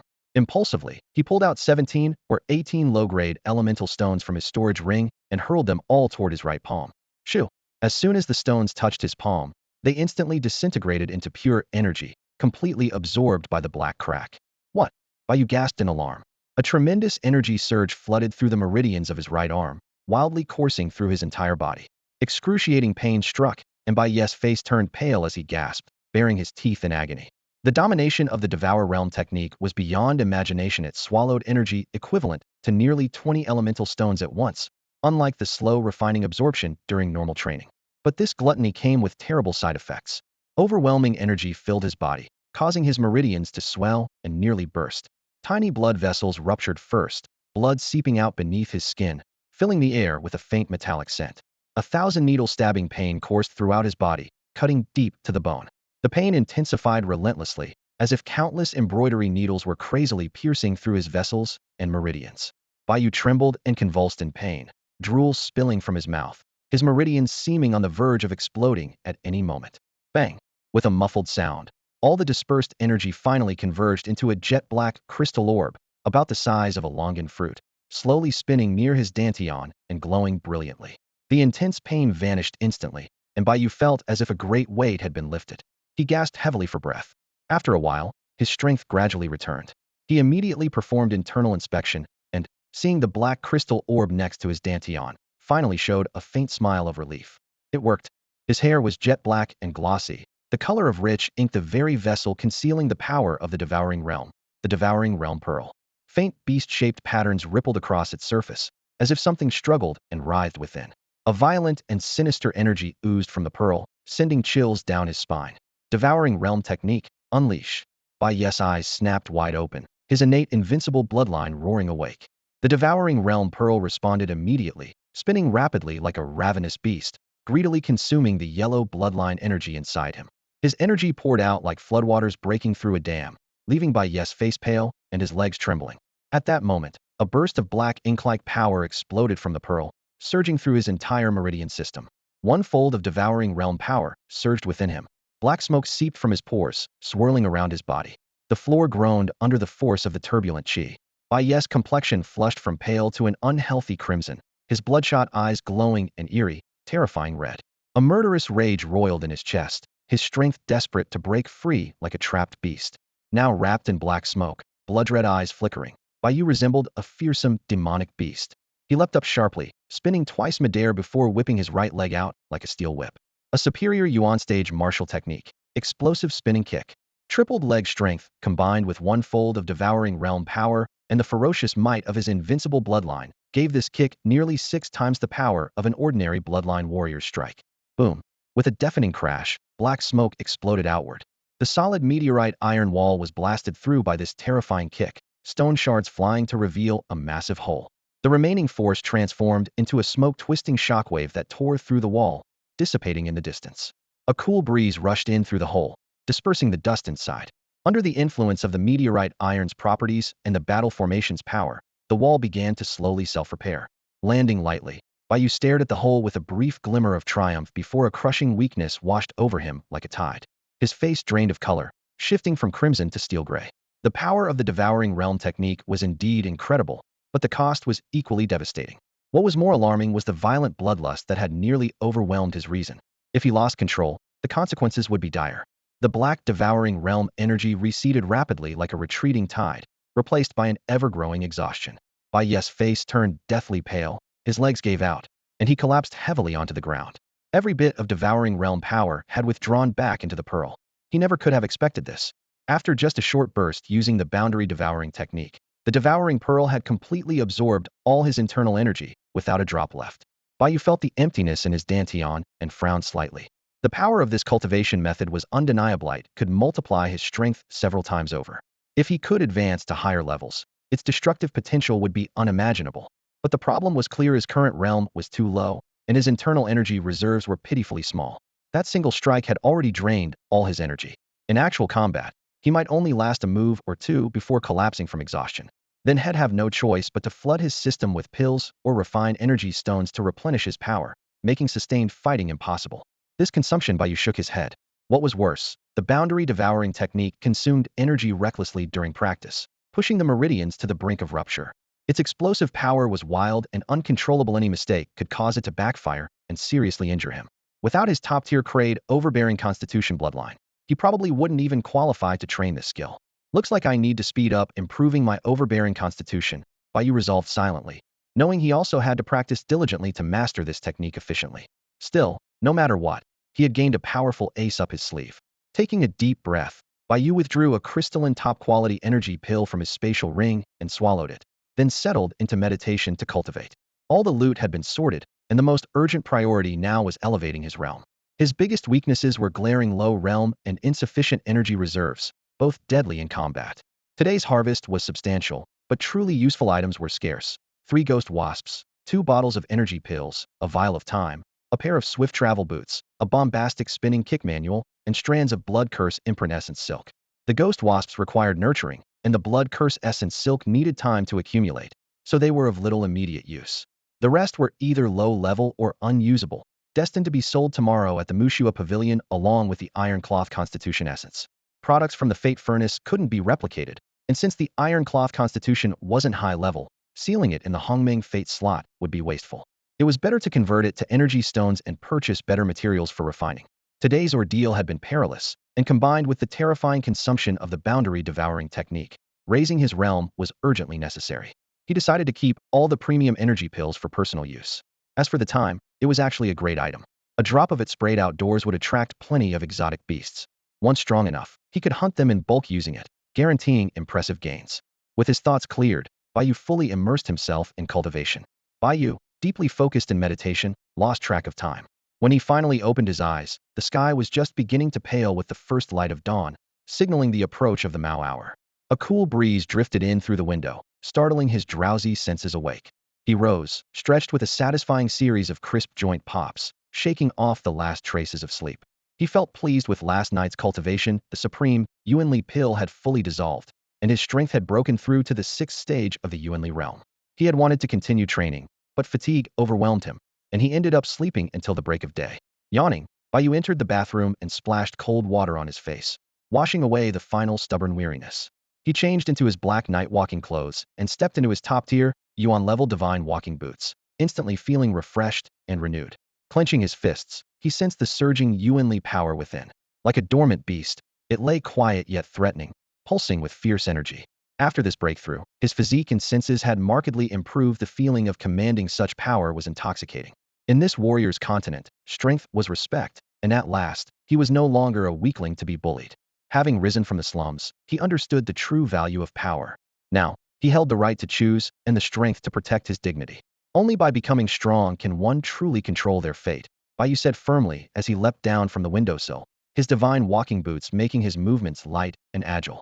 He took out 3 low-grade Yuan stones and had his spirit artifact, Oming, cast a gray light shield technique to conceal his true cultivation level and appearance. There was much to do today. First, he needed to find Mu Shui Weiner to sell the large stockpile of goods he held. He also had to develop new sources for scrap materials. The garbage disposal route was compromised and no longer safe. Scrap was vital for his cultivation resources. Replacing that channel was urgent. More importantly, he needed to investigate the whereabouts of the 2nd stage Supreme Interrupted Recovery Pill. Though he had obtained many rare pills, those forged by the force of fate were random, and he still hadn't secured the pill urgently needed by his younger brother. Bai Xian's leg injuries had yet to heal and posed a constant risk. Furthermore, while he went out, someone needed to watch over the family. Their parents were aging, with little hope of awakening any bloodline powers. But Bai Xian, though disabled, had endured many years in a wheelchair, which had tempered him into a calm and steady character at 15 years old. Bai Yu now had some assets to his name, carrying several valuable items on him. Once he sold them all, he would have a substantial amount of Yuan stones. Clenching his fists, he resolved to help his younger brother as soon as possible, first by finding the Duanshu pill to heal his legs, then figuring out a way to acquire the top-grade Fenshua pill. By stacking a large quantity of these rare pills, Bai Xian, his brother, would have a good chance to awaken his bloodline. If the Bai family could produce another bloodline warrior, it would greatly strengthen their protection over their elderly and young at home. When that time came, Bai Yu could finally set himself free to travel, explore, and chase the path to true strength. As Bai Yu stepped out of the Mushua Manor, the street was already bustling with people. Vendors shouted loudly to sell their goods, and adventurers hurried past with packs on their backs, certainly the hardest-working bunch each day. He looked around with some interest, strolling slowly for a while. Just as he was about to flag down a Windwolf Express carriage, a noisy commotion came from up ahead. A crowd surged, dense and pressing. In front of a large notice board about 15 feet square, onlookers pointed and talked animatedly. These boards were made from a meteor alloy composite, resistant to wind, rain, and sun, managed by the city lord's office. They typically posted important announcements, wanted notices, or were rented by major merchant groups for advertisements. Crowds gathering by the notice board was normal, but Bai Yu suddenly froze. Faintly heard his own name being mentioned in the chatter. The name Bai Yu kept drifting into his ears. What was going on? His heart skipped a beat, and he immediately stopped trying to flag the carriage. After breaking through to the 6th stage of Yuan power, his senses had sharpened greatly. Even amid the noisy market, he could hear whispers carried on the air. Yet he was just a poor, unknown young man. The Black Mist City was crowded with residents and travelers. Few would know him, perhaps only neighbors in the slums who knew him as a useless failure. Now, walking casually through the market, people were suddenly talking about him. Cautiously, Bai Yu edged closer, the murmurs growing clearer. What's going on? This Bai Yu fellow along with Tan Jai. Did they offend the Shangwan family to have such a notice suddenly posted? Obviously, there's a grudge. Why else issue a notice like this if not for personal reasons? TSK, the Shangwan guards are really splurging. That big notice board in this prime spot rents for at least 100 low-grade Yuan stones a day. Posting such a vague notice without explanation is truly throwing money around. True, but who exactly is this Bai Yu? Who dares anger one of the 5 great families, the Shangwan clan? It's like an ant trying to shake a tree just asking for death. This is going to be good. Anyone want to come watch the show? Let's sneak out beyond the city to the Black Mist Forest and observe secretly. Idiot, if you want to die in Black Mist Forest, go ahead. Evening is coming. Many unknown beasts are roaming. If you're not strong and don't hurry back, you're just lighting a lantern in a latrine looking to die. Bai Yu's brow furrowed deeply. With a powerful push off the ground, Bai Yu shot into the crowd like an arrow. Using both hands, he pushed aside everyone blocking his path, tearing a narrow passage through the dense human wall. He pressed up against the notice board and looked up. The wooden panel stretched over 3 meters across, plastered with colorful announcements. His eyes quickly scanned one paper after another. In the top left corner was an ad for Lin's variety shop opening. Grand opening at Shun time the day after tomorrow, 12 off storewide, number 079 East Main Street. Right beside it was the 380th anniversary celebration notice for Kiyun Pavilion, held tomorrow, featuring a famous fire cuisine chef, 20 off everything, within 100 meters south of the city lord's mansion. The recruitment notice for Ji Meiyuan used suggestive wording. Battle weary? Tired from work?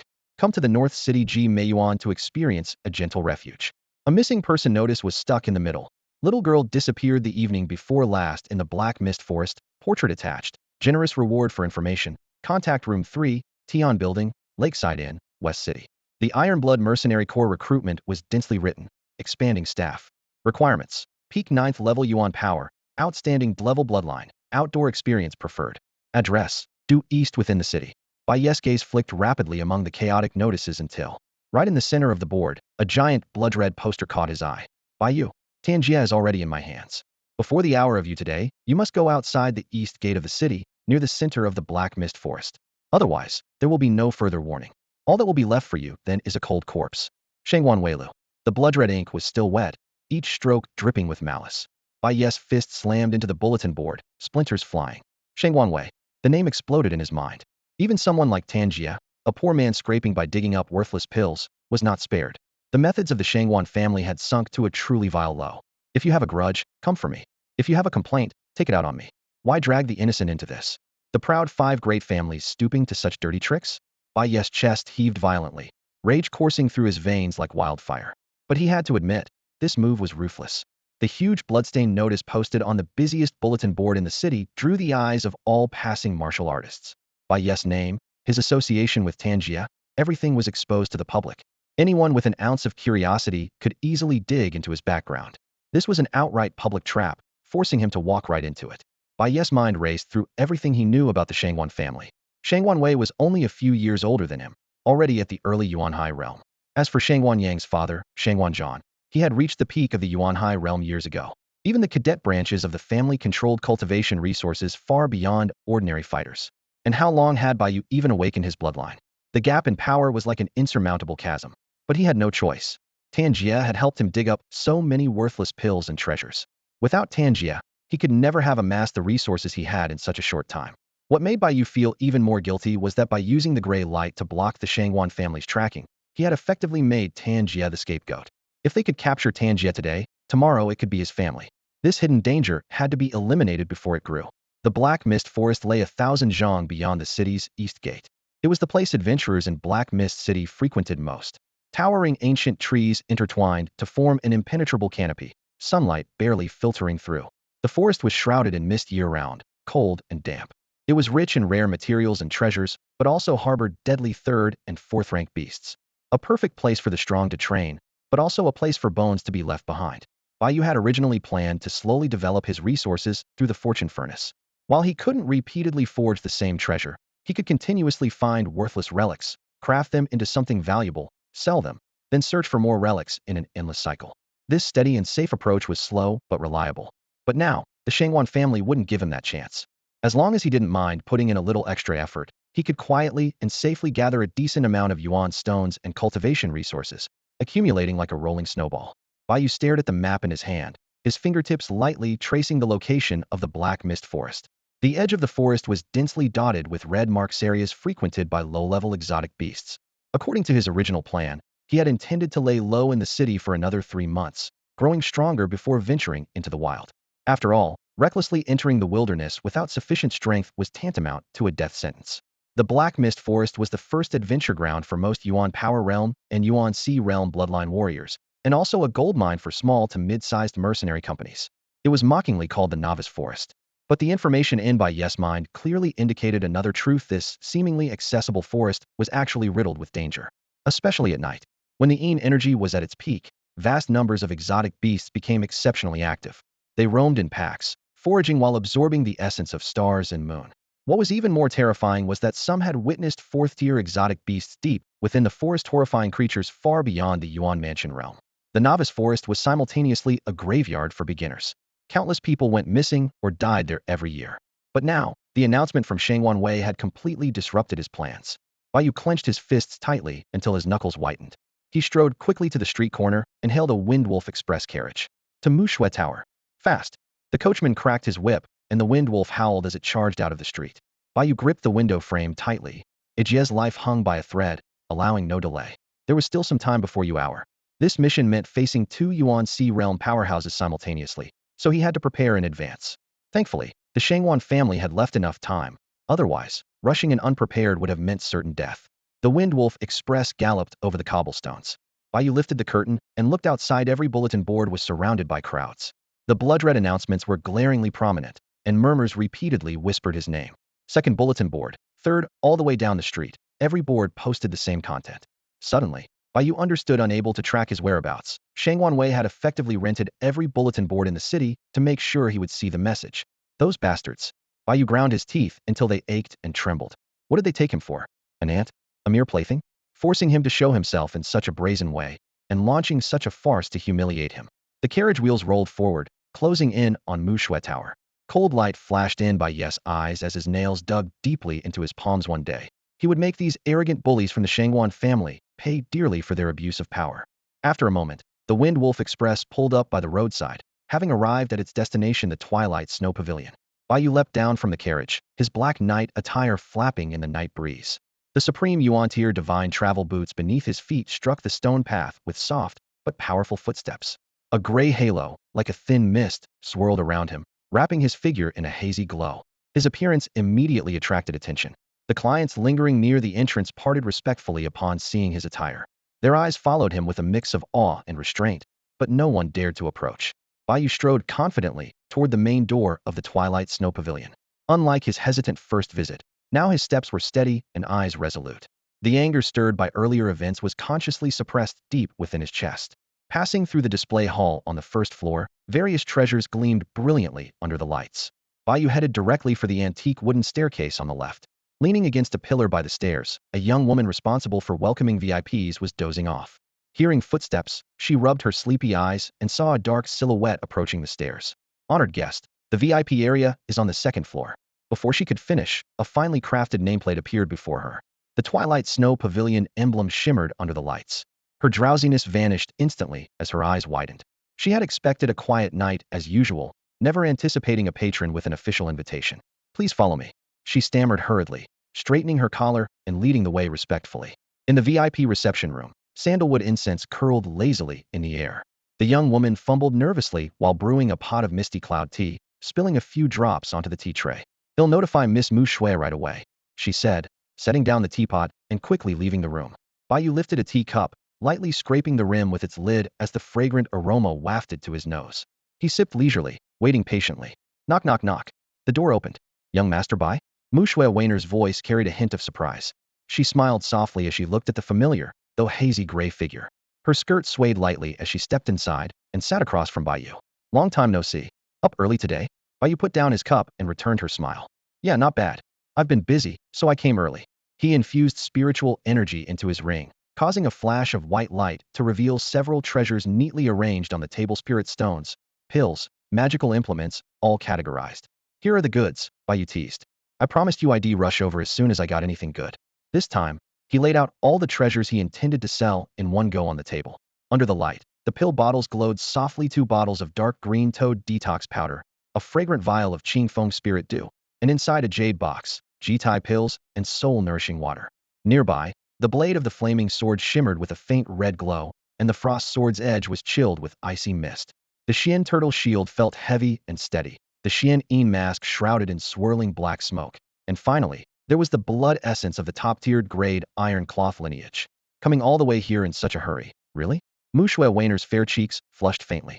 She raised her hand to lightly cover her lips, her eyes flickering with a shy charm. But as her gaze landed on the treasures spread before her, a brilliant sparkle suddenly ignited in her eyes. "So many treasures. This is wonderful. Almost everything here is a gem." She quickly scanned each item, her voice betraying her excitement. Our usual policy is to buy at about 50 to 60% of the retail price. Since young Master Bai is a distinguished guest of the Mu Shui family, how about we settle on 70% for this purchase? What do you think? Strangely, in the face of Bai Yu's slightly teasing tone, she showed no hint of displeasure. It was as if her heart had been gently touched by something, a strange feeling spreading quietly through her chest. Over the past few days, the Mu Shui family's vast intelligence network had been buzzing with news: the fall of Shangwan Yang in the slums, Bai Yu's urgent purchase of the Mu Shui mansion, and today's public announcement causing citywide speculation. She had already pieced together most of the story. This young man's boldness in standing up to the powerful Shangwan family was striking. She had imagined herself in his place before and knew she wouldn't have had the courage. She had seen many people most relying on their connections or family background, driven solely by profit. Bai Yu was different. His unyielding spirit suddenly made her understand why that mysterious master had chosen him. As an apprentice, only those truly strong inside could become real warriors. As the head of Mu Shui Tower, she was seen as the heir by the family patriarch at a young age and never lacked wealthy suitors. But none had ever stirred her heart. Those persistent rich boys were always met with her cold shoulder.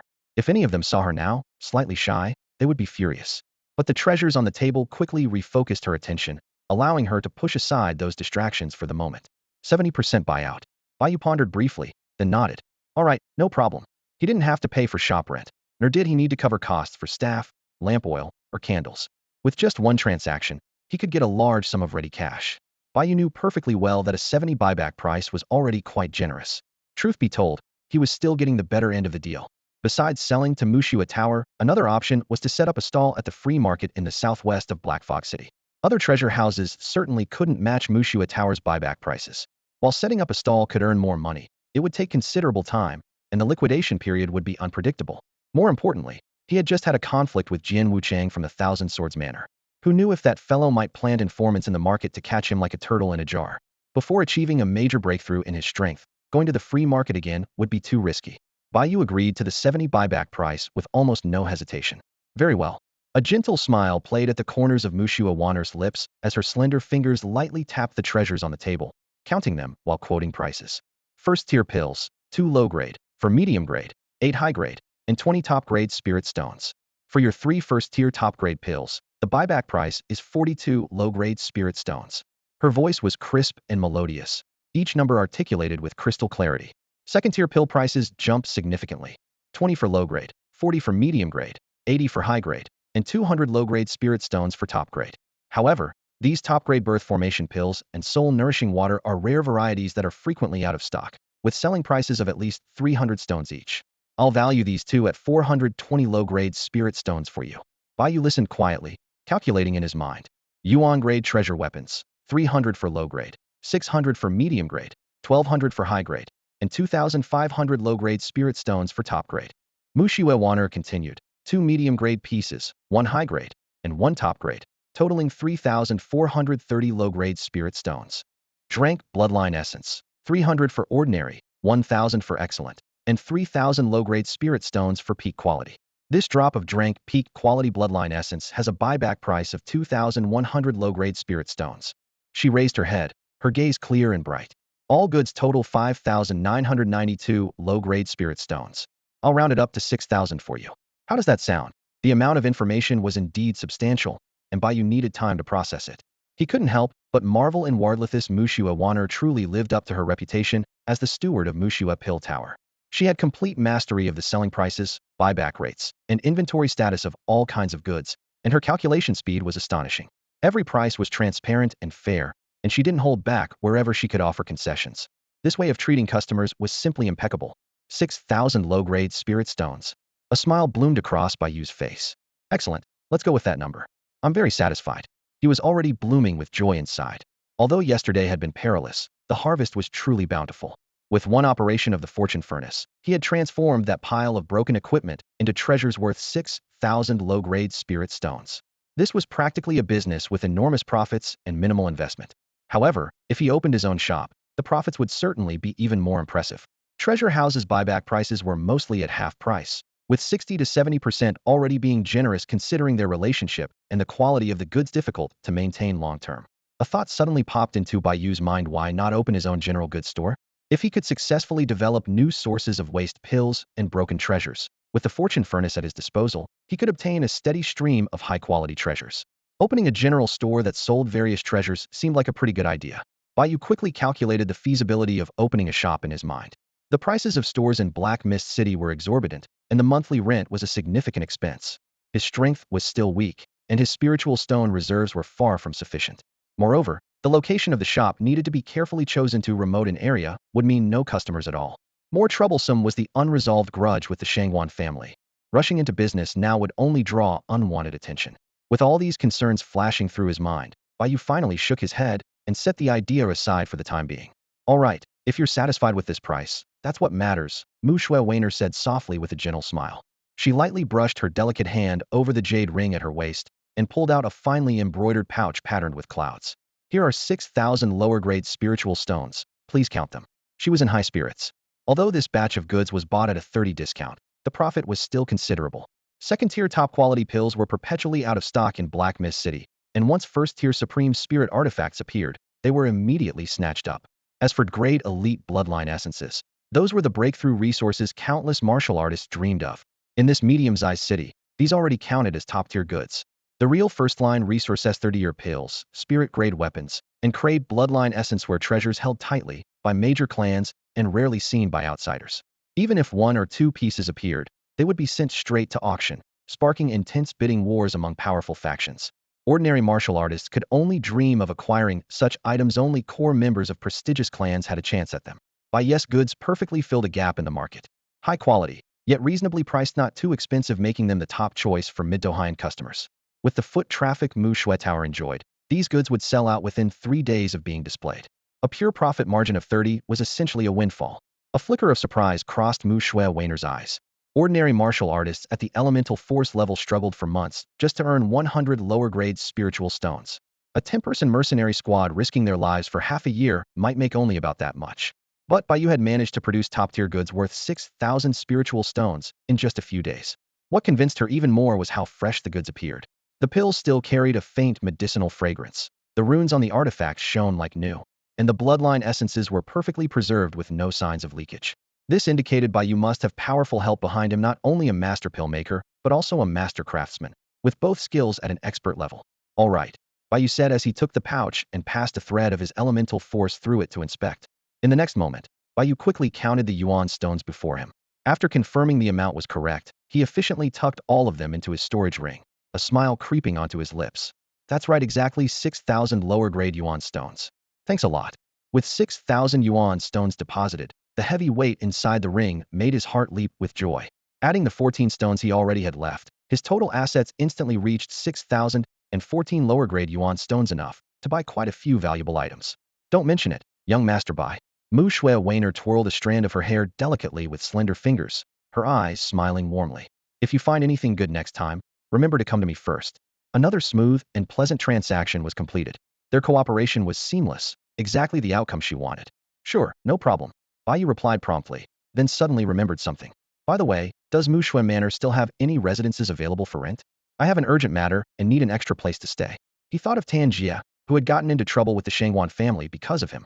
If he could rescue Tanjia, he'd need a new residence to house Tanjia's family. Otherwise, the trouble would never end. Although he now had plenty of yuan stones on hand, this batch was allocated for other uses, and he still owed 3,000 stones in advance, so it wasn't wise to spend a large sum buying a new residence outright. Renting was a sensible option. For renting, Mu Shui Weiner hesitated slightly. Mu Shui Manor mainly focuses on sales and rarely rents out properties. But she took an iron doorplate from her storage ring and handed it over. I have one residence already booked, but not yet delivered. You can use it free of charge for 3 months as a housewarming gift. She already knew Bai Yu had moved into Mu Shui Manor, but since had clearly expressed a desire not to be disturbed, she hadn't ventured to visit uninvited. Now was a perfect opportunity to deepen their relationship, offering a favor without overstepping boundaries, making him feel appreciated without annoyance. Really? Bai Yu took the doorplate without hesitation and slipped it into his storage ring. Thank you so much. This gift couldn't have come at a better time. If I come across anything good in the future, I'll definitely save it for you. 3 months of free residence use was a thoughtfully tailored gift that only increased his good impression of Mu Shui Weiner. Glad you like it. Mu Shui Weiner nodded, her smile growing warmer. It seemed gifts needed to touch the heart. That sincerity was something he truly appreciated. By the way, there's one more thing. Bai Yu suddenly changed the subject, his expression turning serious. Does the Mu Shui family have any second-tier Supreme Reconnection pills? I want to buy one. Still riding the high of having secured free use of the estate, he almost forgot the other crucial reason for this trip though, find healing pills for his younger brother, Bai Yu. Second-tier Supreme Reconnection pills? Mu Shui Wainer furrowed her delicate brows and rested her hand lightly on her chin, lost in thought. After a moment, she slowly shook her head. We do have some second-tier high-grade bone-mending elixirs that work similarly, but the second-tier Supreme Reconnection pills are incredibly sought after. All the major merchants of the Mu Shui estate have been out of stock for months. As steward of the Mu Shui Tower, she personally keeps track of inventory every day. In her memory, top-grade pills like these are always in short supply, and reconnection pills especially so an indispensable item for adventurers in the wild. One pill can fully heal severe tendon ruptures and bone fractures, making it the preferred life-saving medicine for countless bloodline warriors. Not even here? Bai Yu's face darkened instantly. Second-tier high-grade bone-mending elixir? That probably won't suffice. He never expected that a grand, well-stocked top-tier commercial building like Mu Shui Tower would lack the second-tier Supreme Reconnection pills. If not even they have had stock for months, smaller shops would be even less likely to. This was a serious problem. Oh. Mu Shui Wainer sighed softly as she looked at Bai Yu's anxious expression, a flicker of sympathy flashing across her beautiful eyes. If I had any in stock, I wouldn't keep them from you. Before she finished speaking, it was as if she suddenly remembered something, her eyes briefly lighting up. But the sparkle faded quickly, replaced by hesitation. Perhaps, you could try other methods. Other methods? Bai Yu immediately sensed a glimmer of hope and fixed his gaze intently on her. Seeing her hesitation, he urged, Miss Wainer, please don't hesitate to tell me. He was willing to pay any price to heal his brother Bai Yu's legs. In life, family was his deepest bond. If he couldn't protect his own kin, then what use was all his skill and effort? He would brave the hottest flames and sharpest blades without hesitation. Mu Shui Wainer furrowed her brow slightly, her slender fingers tapping the table lightly. After a moment, she looked up and met Bai Yu's gaze. If that's the case, I actually know 3 possible ways to find what you urgently need. First, there's the Freedom Market in Black Mist City. There are many vendors there, but the goods are all mixed up. You'd have to search stall by stall, she said, raising one finger. Second, in 3 weeks, the Mu Shui Boutique auction will hold its monthly auction. A lot of rare items usually show up then. And third, she paused, her expression growing serious. In 1 week, deep inside the Black Mist Forest, there will be an outdoor auction. Bloodline warriors from surrounding cities all flock there. The quality of treasures varies widely, but there are definitely many exquisite and rare items. Bai Yu's eyes brightened as he leaned forward slightly. What are the requirements for attending the outdoor auction? You need a letter of recommendation from a major family or sect in a nearby city, or a Mu Shui Wei's token works too. Mu Shui Wainer noticed Bai Yu's intention and frowned deeply. Are you really going? The Black Mist Forest is a lawless zone. That kind of place. I must go, Bai Yu said firmly. He had already thought it through. The Freedom Market had just had trouble and wasn't safe to visit for now. The Mu Shui auction was 3 weeks away, and Bai Yu's leg injury couldn't be left untreated that long. Only the outdoor auction was suitably timed 1 week to prepare, enough to gather funds. As long as he avoided operating at night, with his strength, getting into the heart of the Black Mist Forest shouldn't be a problem. Mu Shui Wainer bit her lip. The outdoor auction is controlled by underground powers. There's no limit on the number of items, so quantity is guaranteed. But once you're outside the city's legal protection, killings and treasure snatching happen often. I understand the risks, Bai Yu said with determination. He'll be careful. He really had no other choice. The furnace of creation had never successfully produced the intermittent pill, forcing him to take a risky chance. Now that his strength was sufficient, he couldn't keep his younger brother Bai Yu waiting any longer. All right. Mu Shui Wainer saw that he was determined and stopped persuading him. She lowered her head, rummaged through her storage ring for a moment, then pulled out a square shadow recording stone and handed it to him. This contains the time and place of the outdoor auction. Be very careful when you go. Thanks. Bai Yu took the recording stone and slipped it into his storage ring, feeling a warmth in his heart. Whenever he had a request, Mu Shui Wainer always thought things through thoroughly. She didn't just sincerely help him, she even took care of the little details. She was truly different from those arrogant scions of the powerful families. No need to be so polite. Mu Shui Wainer smiled gently, a dimple appearing. If you need any other help, just come find me anytime. Well, I'm off then. Bai Yu stood up, ready to leave. I'm not busy today. He'll walk you out. Mu Shui Wainer rose as well and opened the VIP lounge door, motioning him to follow. Bai Yu grinned as he stepped outside. I wanted to check out the skill shadow recording stones on the first floor. Want to give me a hand picking something out? Holding over 6,000 low-grade origin stones in his palm, he was confident. With the Yu-hour appointment with the Shangwan family coming soon, he might as well pick up some treasures along the way. And with Mu Shui Wainer watching over the quality, maybe they could find some suitable bloodline skills. Had just been thinking. There were only 2 fast ways to boost his strength now: by skill shadow stones, or increase the multiplier of his swallow domain technique. The second Hongming creation furnace wasn't ready for use. Yi first had to find an appropriate bloodline essence and spend a lot of time sealing and mastering it. Last time, taming the overbearing bloodline essence had taken a whole night. Both the spider and overbearing bloodlines evolutions required absorbing essence of the same level and type, which was a lengthy process. Since the evolution path wasn't confirmed yet, rushing absorption could backfire. Improving bloodlines took too much time, and time was exactly what he lacked most now. So he could only pick the fastest path: skills improvement and swallow domain technique.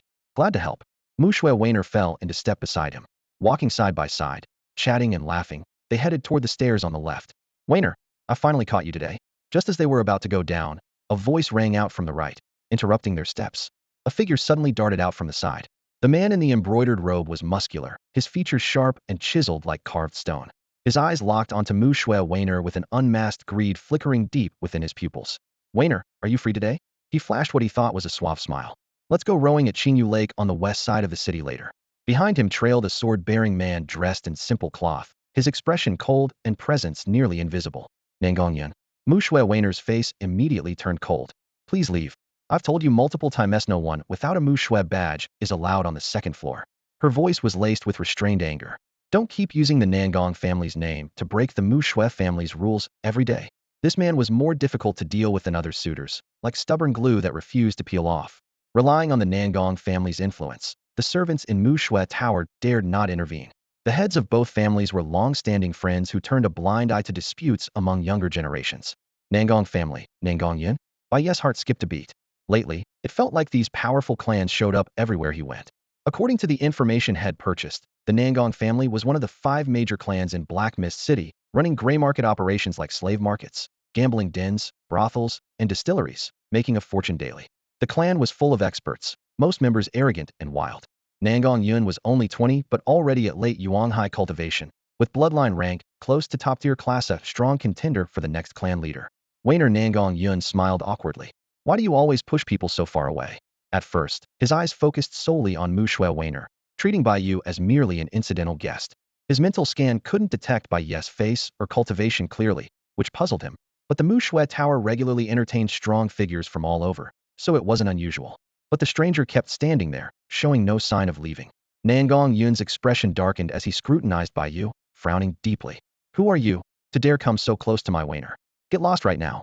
Before he finished speaking, his right palm surged forward, aiming straight at Bai Yu's chest. A golden glow exploded in his palm as 2 metal rings suddenly flashed on his wrist, emanating an eerie and strange light. The strike was fierce and frightening, the roar of wind howling. Just a single blow, a direct kill attempt in the VIP area on the second floor of Mu Shui Tower. Had it landed, Bai Yu would either be dead or severely injured, coughing up blood. Bai Yu's face darkened sharply.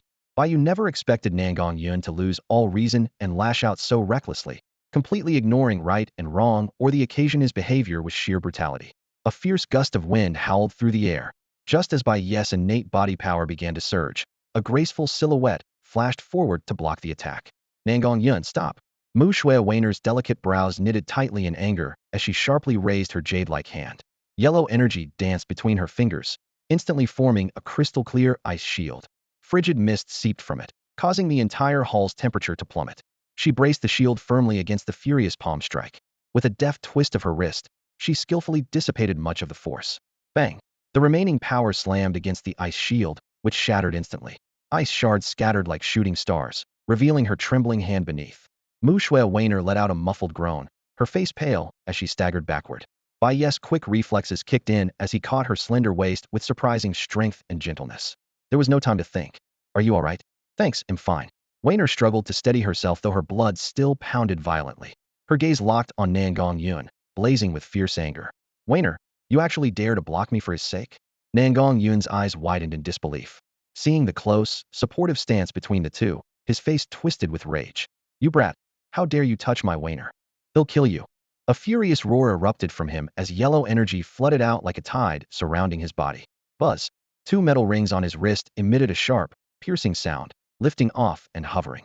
They spun madly around his right fist, accelerating rapidly, their light flickering ominously. A terrifying power was gathering. At the same time, the sword-wielding servant silently gripped his weapon, his gaze locking onto Bai Yu with the cold precision of a blade.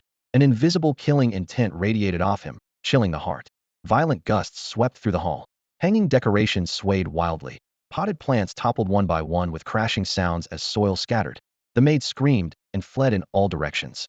10-ring bloodline. 2 dragons opening the mountain? Bai Yu's expression shifted dramatically. These 2 metal rings, she remembered seeing records of them in the clan archives back in Black Mist City. The 10 rings were Nangong family's hereditary bloodline, an extremely domineering power in the control element category. It was said that after evolving to the peak of strength, one could simultaneously manipulate 10 specially crafted rings.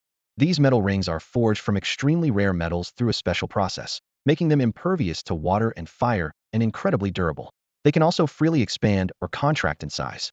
The surface of each ring gleams with a cold, steely sheen, intricately etched with dense runeseech line imbued with mysterious power. When contracted, the rings fit delicately like bracelets. When extended, they transform into massive, razor-sharp weapons that whistle fiercely through the air. Each ring grants its bearer a unique, formidable ability, capable of offense and defense with overwhelming strength. For direct descendants of the Nangong family, those carrying the family's hereditary bloodline, once awakened, their bloodline is classified as an outstanding C-level, truly a rare gift of fate. On Nangong Yun's arms, 2 rings shimmer with a pale golden light, signifying the clevel exceptional rank and representing the initial stage of the 10 rings bloodline. Second ring, known as Dragon, opening the mount. The metal rings cling tightly to his arms, seeming to merge with his skin, rising and falling subtly with each breath while radiating a powerful aura. This bloodline rank grants 2 passive abilities. First, Nangong Yun's muscles harden like steel, blue veins bulge on his arms, storing explosive power. Second, his skin shines metallically, rendering him nearly impervious to blades or swords. His active ability allows him to command the 2 metal rings at will. When thrown, the rings fly like lightning, capable of shattering boulders from afar, tangling foes up close, or transforming into shields to block attacks. With every evolution of the 10 rings bloodline, the bearer gains control over an additional specially forged ring. When the Clevel Exceptional Dragon opening the mountain evolves to Clevel Supreme, it reaches the 3rd stage, named Dividing the World. At this point, a 3rd ring will appear on Nangong Yun's arm, enabling limitless variations between offense and defense when all 3 move in harmony. More importantly, his agility will become wind-like, and his speed will skyrocket. This gradual progression continues, adding 1 ring per evolution until the 10th ring is mastered. At that supreme point, the bloodline leaps from top tier a level directly to top tier level. When all 10 rings are wielded, the very heavens change color, an awe-inspiring and terrifying sight. The reason prominent families endure through the ages, beyond their ancient histories and vast wealth, lies in their unique hereditary bloodlines. These bloodlines are directly passed down through blood, possessing a fixed, complete evolutionary path from the most basic to the highest stages. The founding ancestors are often prodigious figures who have developed the bloodline's potential to its utmost.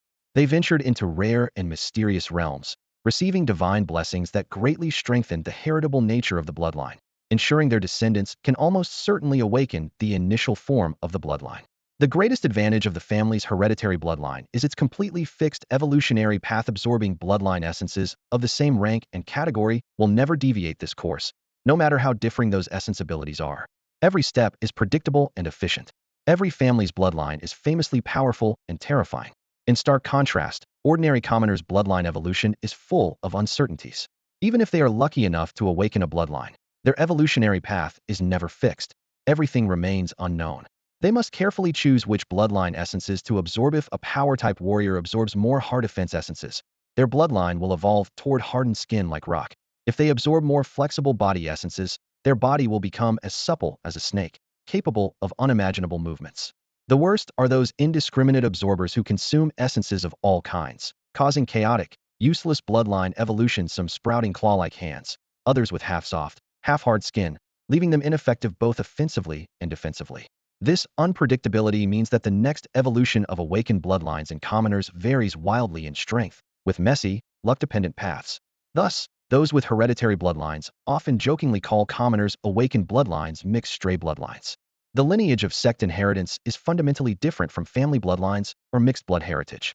It doesn't pass down through genes, but follows a strict evolutionary formula. Each major sect searches for youths with specific talents, and for every bloodline level, there is a requirement to absorb a fixed type of elemental essence from the same lineage.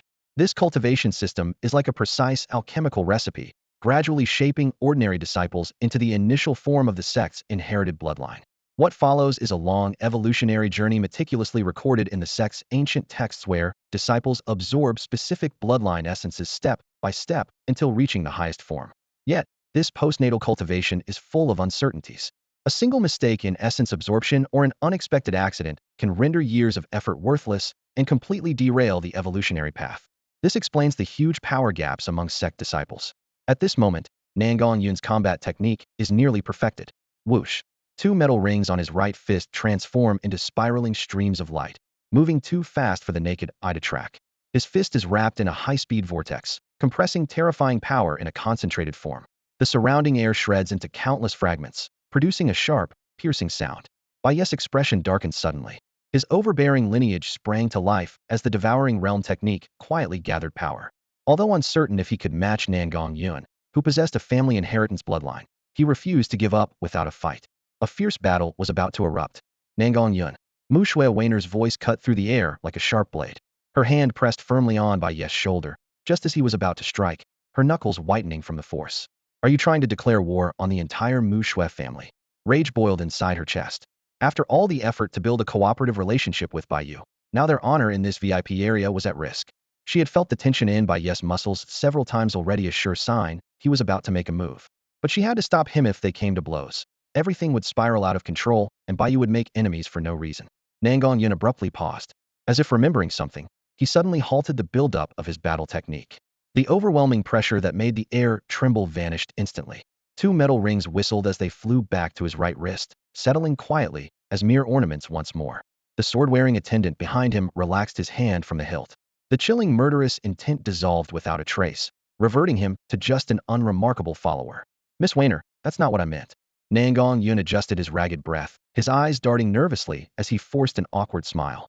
Our families have long been close allies. How would the Nangong clan declare war on the Mu Shui family? I was simply curious when I tried to probe this young man's true strength with my mind. I found it impenetrable. So, on a whim, I wanted to spar a little. Please don't take offense. His gaze locked on Bai Yu like a venomous snake, openly harboring malicious intent beneath his forced words. Seeing Mu Shui Weiner supporting Bai Yu so closely had genuinely ignited his anger. But her words reminded him was here to court a beauty, not to start a fight. Reason finally won out. Humph, is that so? Mu Shui Weiner snorted coldly. I think you just wanted to tear down this entire Mu Shui tower. Having scolded Nangong Yun, she turned to Bai Yu, her tone softening immediately. I'm sorry about today. Why don't you leave first? I'll help you find something good next time. The priority was to calm this arrogant Nangong Yun before things escalated. All good, no problem. Bai Yu relaxed his clenched fists and regained his composure. It's no thing, no apology needed. See you another day. He didn't bother to glance at Nangong Yun and steadily descended the side stairs. Hey kid. Nangong Yun sneered from behind. Leave your name. Next time we'll have a proper match. Bai Yu's figure vanished around the stairwell corner, as if he hadn't even heard the challenge. He had no patience for petty arguments. With so many enemies, he would never reveal his identity lightly, no reason for the gray light veil otherwise. Those who had bullied or wanted to bully him would get their reckoning once his strength rose again. Humph, ungrateful. Nangong Yun's face remained unchanged, but a flash of deadly intent flickered deep in his heart. The sword-carrying attendant in plain clothes beside Nangong Yun shot him a subtle glance. The attendant nodded slightly and quietly stepped back half a pace. Only then did Nangong Yun turn to Mu Shui Weiner, a faint smile curling at the corner of his mouth. Weiner, you must be joking earlier. How could I ever bear to tear down the Mu Shui pavilion? Are you free today? Let's go boating on Qingyu Lake. No, I'm not free. I want go. Mu Shui Weiner frowned deeply, her tone icy. Nangong Yun's expression stiffened, but he stubbornly persisted.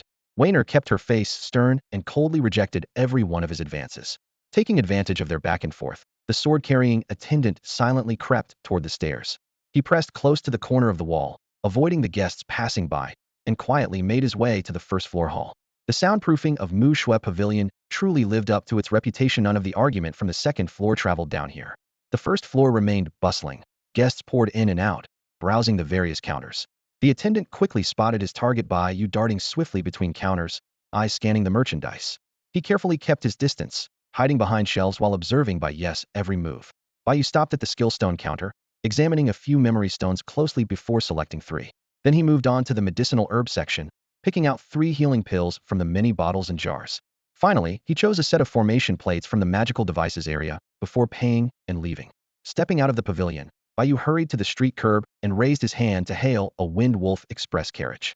To the East Gate. Fast. he commanded the coachman, then jumped into the carriage.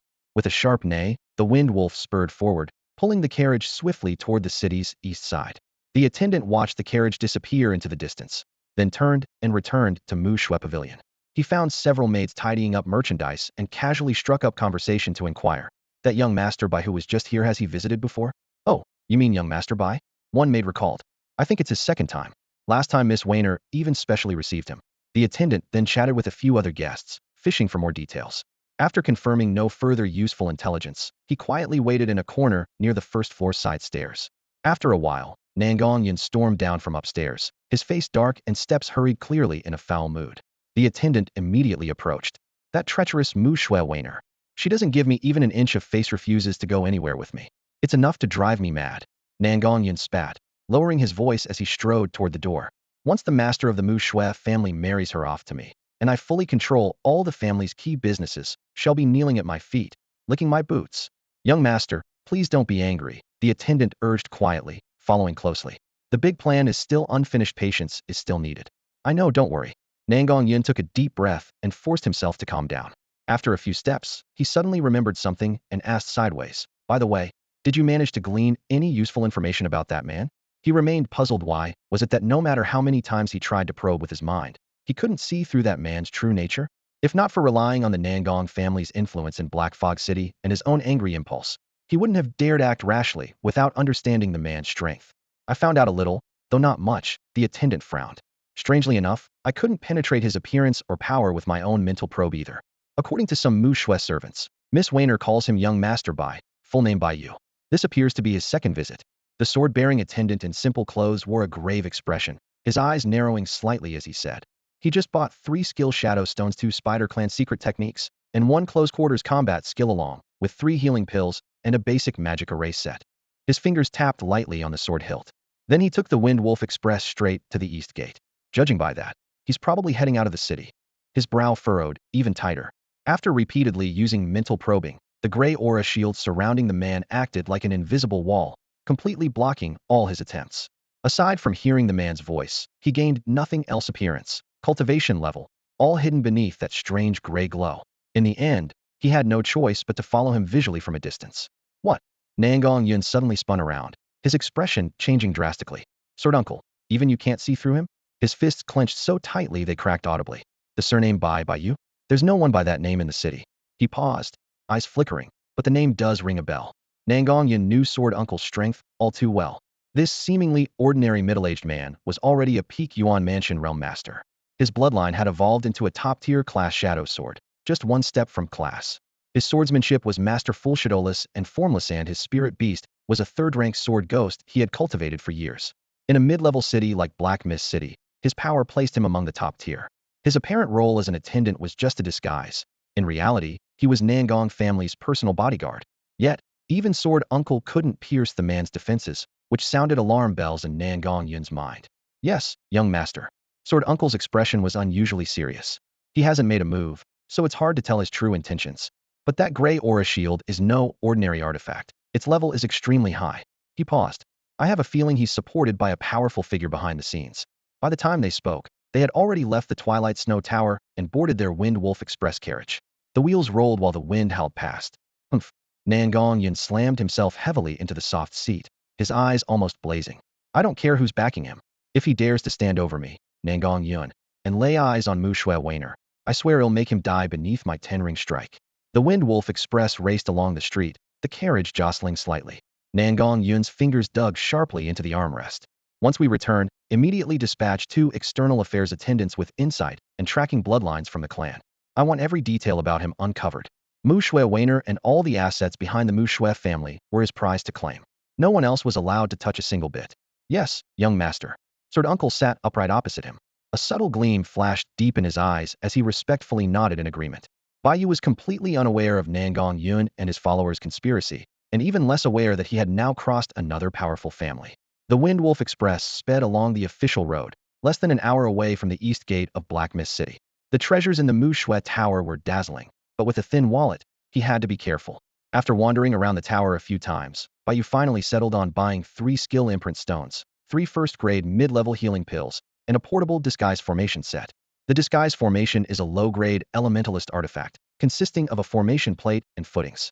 Once set up, it can create a small formation that camouflages the surrounding scene to blend with the environment. Though its protective strength is weak, it provides some concealment against detection. Each healing pill cost 4 elemental stones, and the other items were 300 stones each. After an 8.8 discount, the total came to 1,067 stones. After deducting the Windwolf Express fare, his reserves dropped to 4,946 low-grade elemental stones. The profit from the Fate Furnace should have come steadily, but his expenses burned through resources like a lightning bolt. By comparison, the furnace's income was a mere drop in the bucket. He once thought 6,000 stones made him modestly wealthy, but Mu Shui Tower's prices were a cold dose of reality. This amount was barely enough to matter. Every expense had to be weighed carefully, and unnecessary items were off the table, as many upcoming costs loomed large. Healing pills were essential for travel. The 3 skill imprint stones recorded only the lowest tier skills. Low-grade elemental secret art spider silk bind. By slapping the ground, a mass of spider silk emerges from underground, precisely wrapping around an enemy's feet to restrict movement. It consumes little energy, acts quickly, is silent and subtle, and can be cast instantly with area control. Low-grade elemental secret art spiderweb flying shuttle. A light tap of the finger shoots a shuttle-shaped spiderweb. To maximize flight speed and accuracy, the web is compressed into a flying shape. Upon hitting a target or obstacle, it explodes into a palm-sized web that entangles enemies. As power increases, the explosion radius expands. Uses very little energy, and up to 5 can be cast instantly. Low-grade combat skill mountain shaking fist. Low energy consumption. It greatly amplifies the power of a punch, delivering a powerful hit capable of knocking down trees and shaking mountains. The Windwolf Express bounced along the official road. Bai Yu had already used 2 skill imprint stones on the carriage to quickly master the spider silkbind and spiderweb flying shuttle, 2 secret arts suited to his spider bloodline. He had yet to use the mountain shaking fist imprint stone. The advantage of low-tier combat skills and secret arts lies in their low energy usage and fast casting, some even instantaneous. His spider bloodline was still at a level common grade, with limited spider silk strength, leaning towards crowd control abilities. Given his current bloodline rank, learning higher-level secret arts would be futile. His ability was capped by the strength and toughness of his spider silk. Bai Yu's eyes quickly scanned the skill Shadow Stone, his mind racing with calculations. Although control-type secret arts were low-level, their instant cast nature could prove decisive in critical moments. He recalled his past experience with the spider silk before mastering the secret art. The silk emerged slowly from the ground, as thin as a pinky finger and barely able to ensnare enemies. Once he activated the bloodline secret art, the silk thickened instantly to the size of a thumb, greatly increasing its power. His body-hardening bloodline had reached top-tier C level, enough for his needs.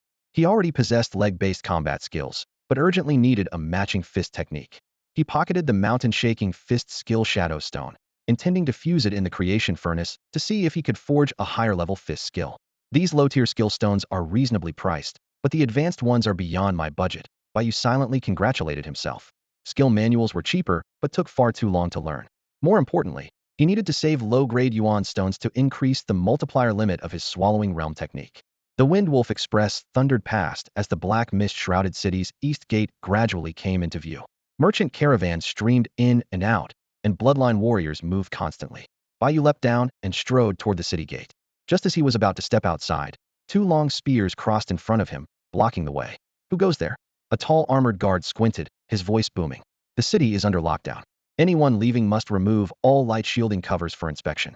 Inspections, even when leaving? Bai Yu cursed quietly. He recalled the patrol captain he had offended last time. Was this a trap to capture him?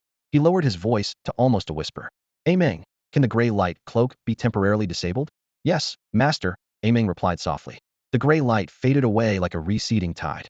At first, the tall guard appeared indifferent. Violent plundering in the wild was common, and bloodline warriors often concealed their identities. But when he clearly saw Bai Yu's face, his pupils instantly constricted. You're Bai Yu. You know me. Bai Yu took a sharp step back, muscles tensing instantly.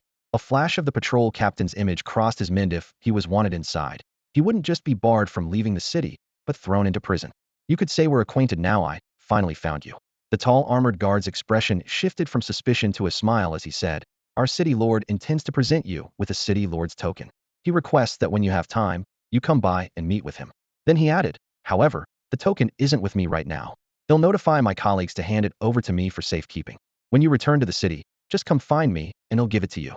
No one expected this moment to finally come. The arrival of this young man named Bai Yu. In fact, The lockdown within the city was almost entirely caused by him. Following orders from the city lord, Yi Lingfeng, the armored patrol captain, a Jing, quickly dispersed his men to scour every corner of Heiwu City.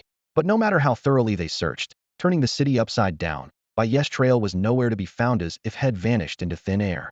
Left with no choice, a Jing resorted to a desperate measure, issuing Bai Yu's portrait in advance and instructing the guards at the 4 city gates to sound the alarm and enforce the lockdown. All people entering or leaving Heiwu City were required to remove any face coverings on the spot. The guards checked each passerby against Bai Yu's image. A Jing knew well that without this tactic, they might never find Bai Yu or deliver the city lord's token and fulfill his orders. Fortunately, this approach worked, and the lockdown ended at that moment. The tall armored guard only needed to retrieve the token from a Jing so it could be kept safely. Then, whenever Bai Yu returned, the token could be handed over to him, completing the mission smoothly. A city lord's token? Bai Yu relaxed completely, sensing no hostility from the guard. He nodded. Though I don't understand why the city lord is giving me this, I get it. When I return, he'll come find you for the token, then he'll seek an opportunity to meet the city lord. Though he still didn't fully grasp the city lord's real intentions, since there was no overt hostility, Bai Yu decided to go along with it for now. In war, you adapt to the circumstances. He would see the city lord face to face before making any judgment. All right, no other matters. You may exit the city. It's dangerous outside, especially with the recent rise in disappearances. Please be cautious. The tall guard nodded and signaled his comrades to lower their spears, then reminded him by habit, better be back before midnight. After that, the gates close and the protective array activates. High-level beasts roam at night. You must be vigilant. Heiwu City always shuts its gates and activates defensive magic at midnight, reopening only at dawn to prevent powerful nocturnal beasts from slipping inside. Understood. Bai Yu smiled, nodded in thanks, then strode confidently through the east gate without looking back, heading into the wilderness. Just outside the city, he saw a vast carpet of green grass dotted with a few scattered large trees, alive with the vibrant colors of spring. Occasional birds flapped their wings, gliding above treetops and grass blades. The fresh scent of grass and earth filled the air, invigorating the senses. Yet Bai Yu did not relax. He ordered a Meng to reactivate the gray light cloaking, his expression serious as he quickened his pace, moving swiftly and alertly forward. Having memorized the map inside and outside Black Mist City, Bai Yu clearly knew that within several miles beyond the city lay a vast stretch of green grassland. This meadow was rarely visited by dangerous beasts, and if any appeared, they were typically weak, making it the last relatively safe zone outside the city.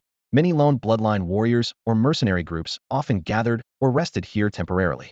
Yet relatively safe had its limits. Occasionally, a few troublesome beasts would emerge, and newcomers who carelessly relieved themselves near the trees could easily lose their lives.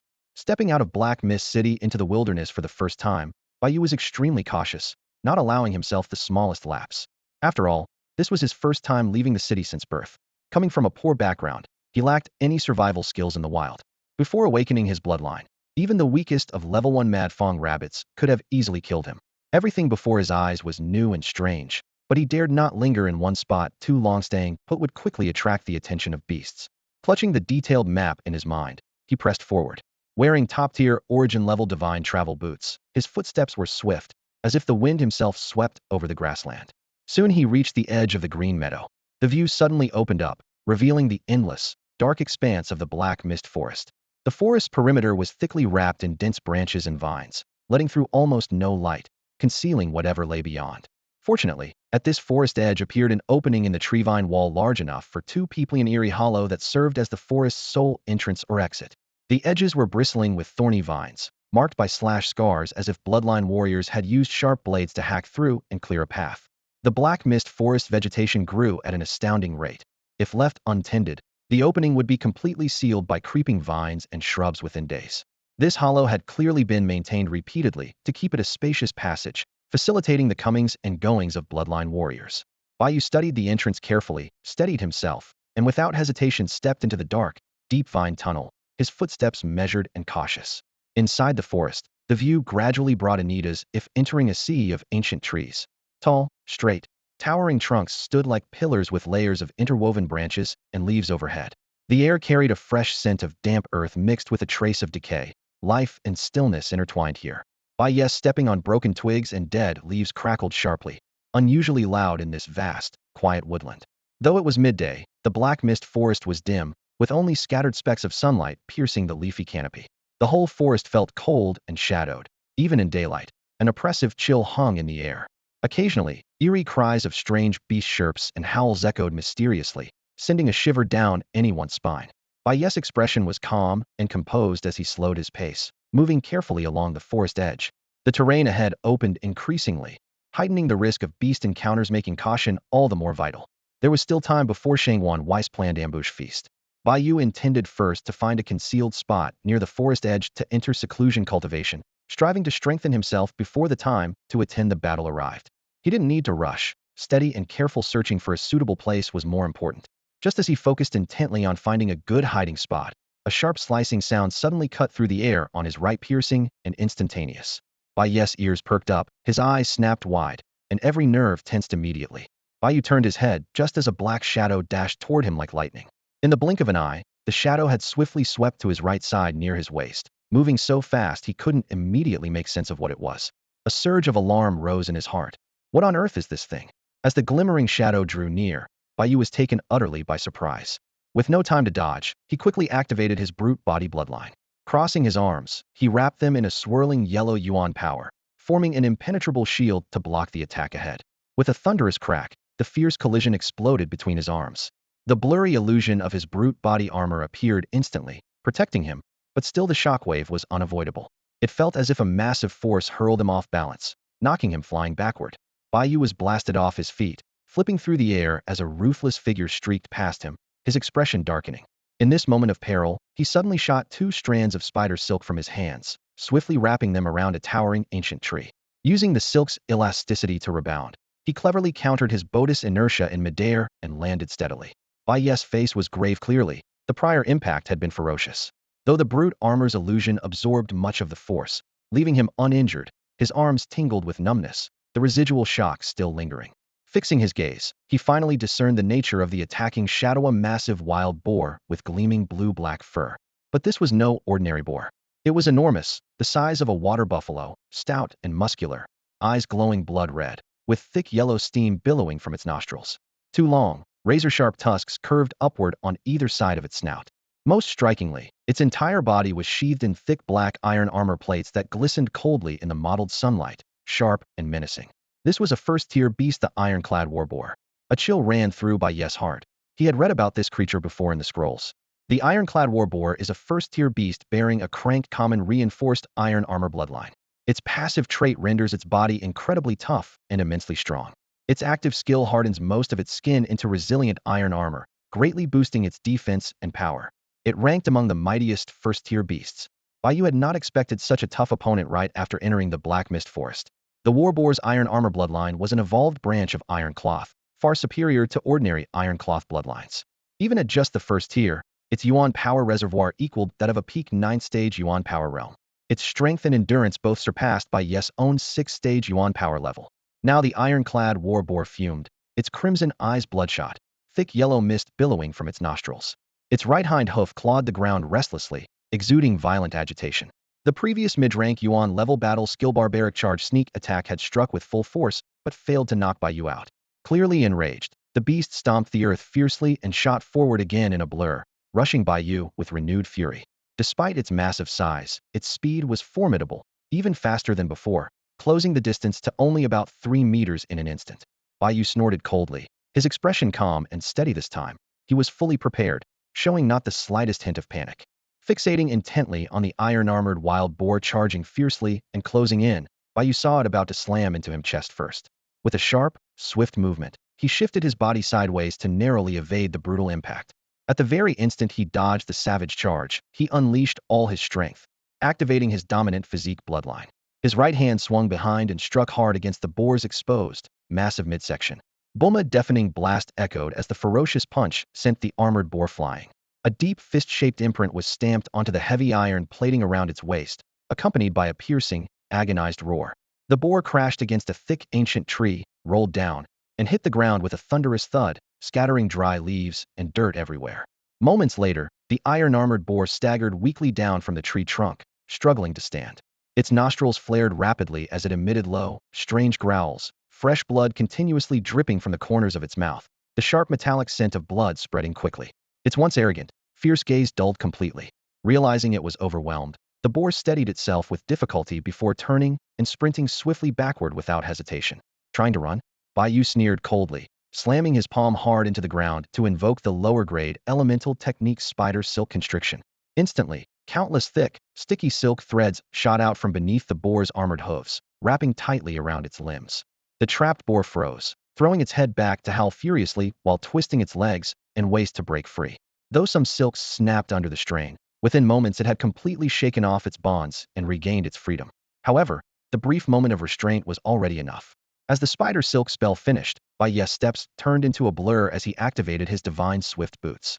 Before the boar could escape fully, he closed the distance swiftly, his dominant bloodline surging. Launching into a double airborne spin, he raised his right leg sharply in a diagonal kick aimed at the side of the huge boar's head, performing an upper-grade elemental combat skill, the explosive spinning kick. Boom. The impact exploded as the boar's head twisted grotesquely from the kick, smashing heavily into the ground and carving a deep crater, dirt and leaves flying. The terrible force shattered the boar's brain into mush, its life extinguished without a doubt. The entire skull sank deeply into the earth. Only its massive torso lay sprawled on the ground. Watching this dire outcome, Bai Yu smiled faintly, quite satisfied with the power of his explosive spinning kick. With a top-tier Kraid-dominant physique bloodline, enemies in his sphere were few who could match him. Brushing his right hand, Bai Yu absorbed the boar's corpse into his storage ring. Just as he prepared to move on, a sharp wind suddenly sliced across the crown of his head. Again? This was endless. What the hell was it this time? His expression darkened instantly as he raised his arm to block. Clang! The metallic collision rang out with heavy force, as if his right wrist had been struck by a heavy blade. His entire body was pressed down, half his boots sinking into the soft, wet earth. Fortunately, his dominant physique armor manifested a spectral shield to absorb the impact, protecting him only, leaving a faint white mark on his right wrist.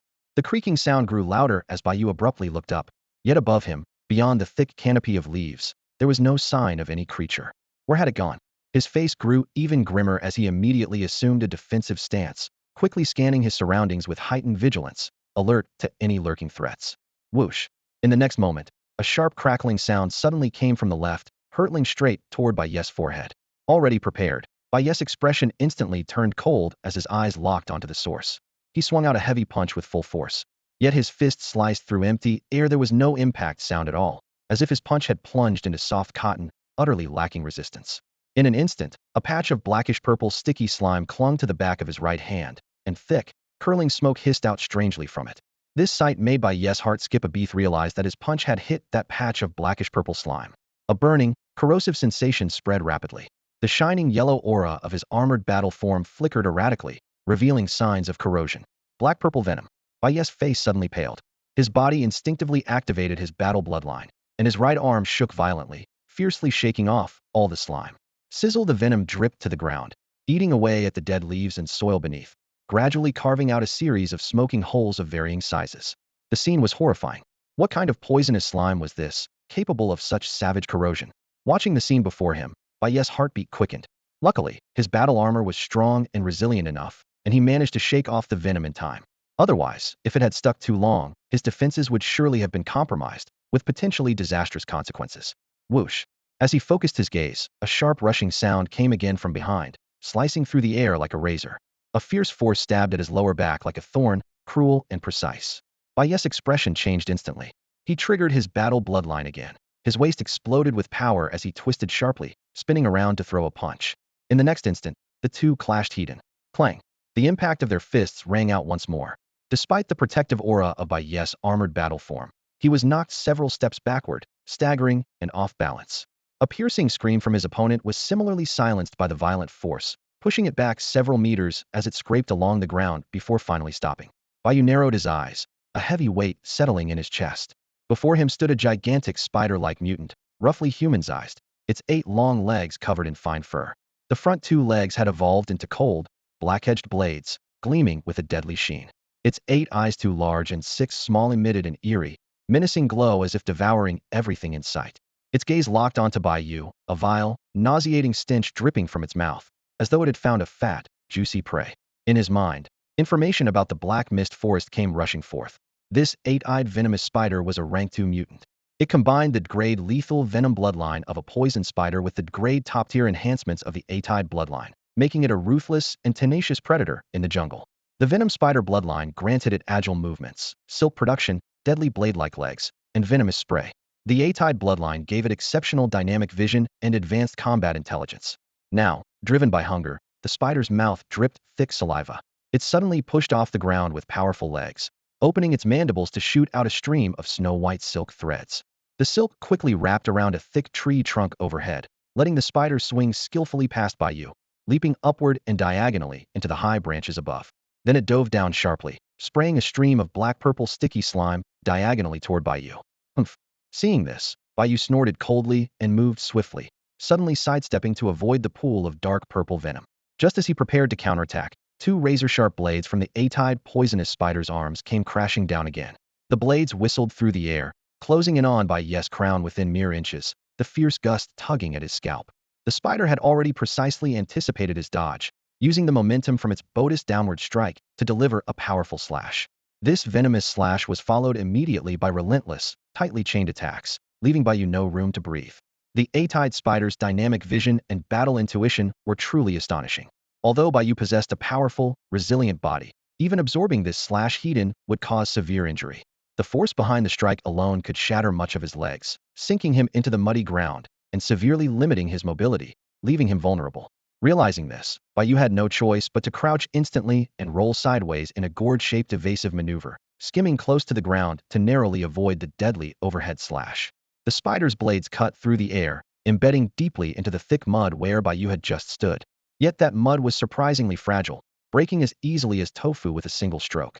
Barely escaping the blow, Bai Yu was about to rise and counterattack when suddenly a massive surge of white spider silk erupted from the mud like hundreds of slender snakes, swiftly wrapping around his entire body.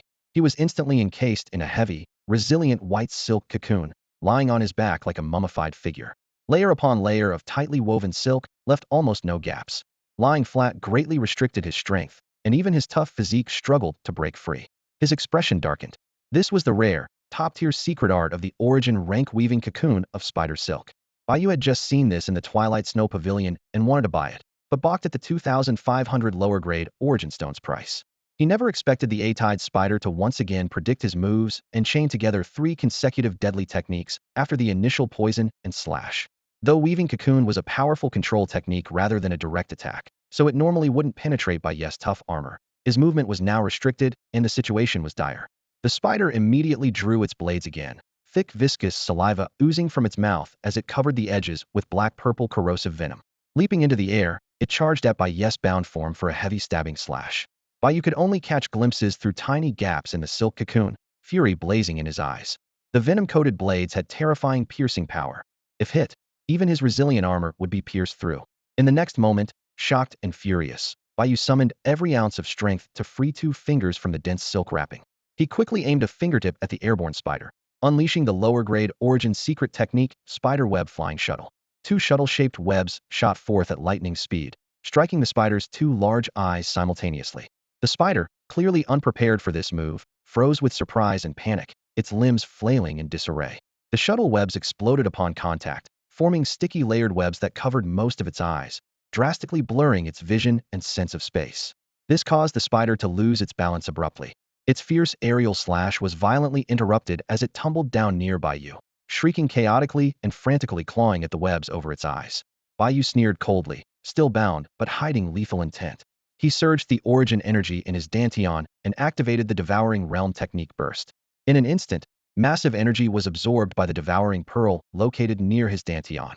His face went pale as an eerie, dark evil energy burst forth from the pearl, swiftly coursing through all his meridians.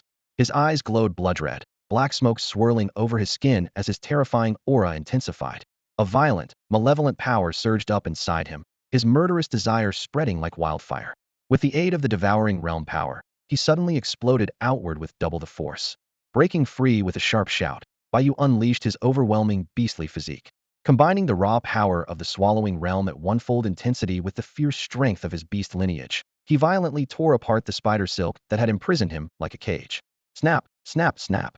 A dense web of countless threads shattered simultaneously. The sticky remnants clinging to his body were blasted off by the swirling black smoke enveloping his skin, completely freeing him from his bonds. With a whoosh, the black smoke surged upward as Bai Yu flipped through the air like a leaping carp.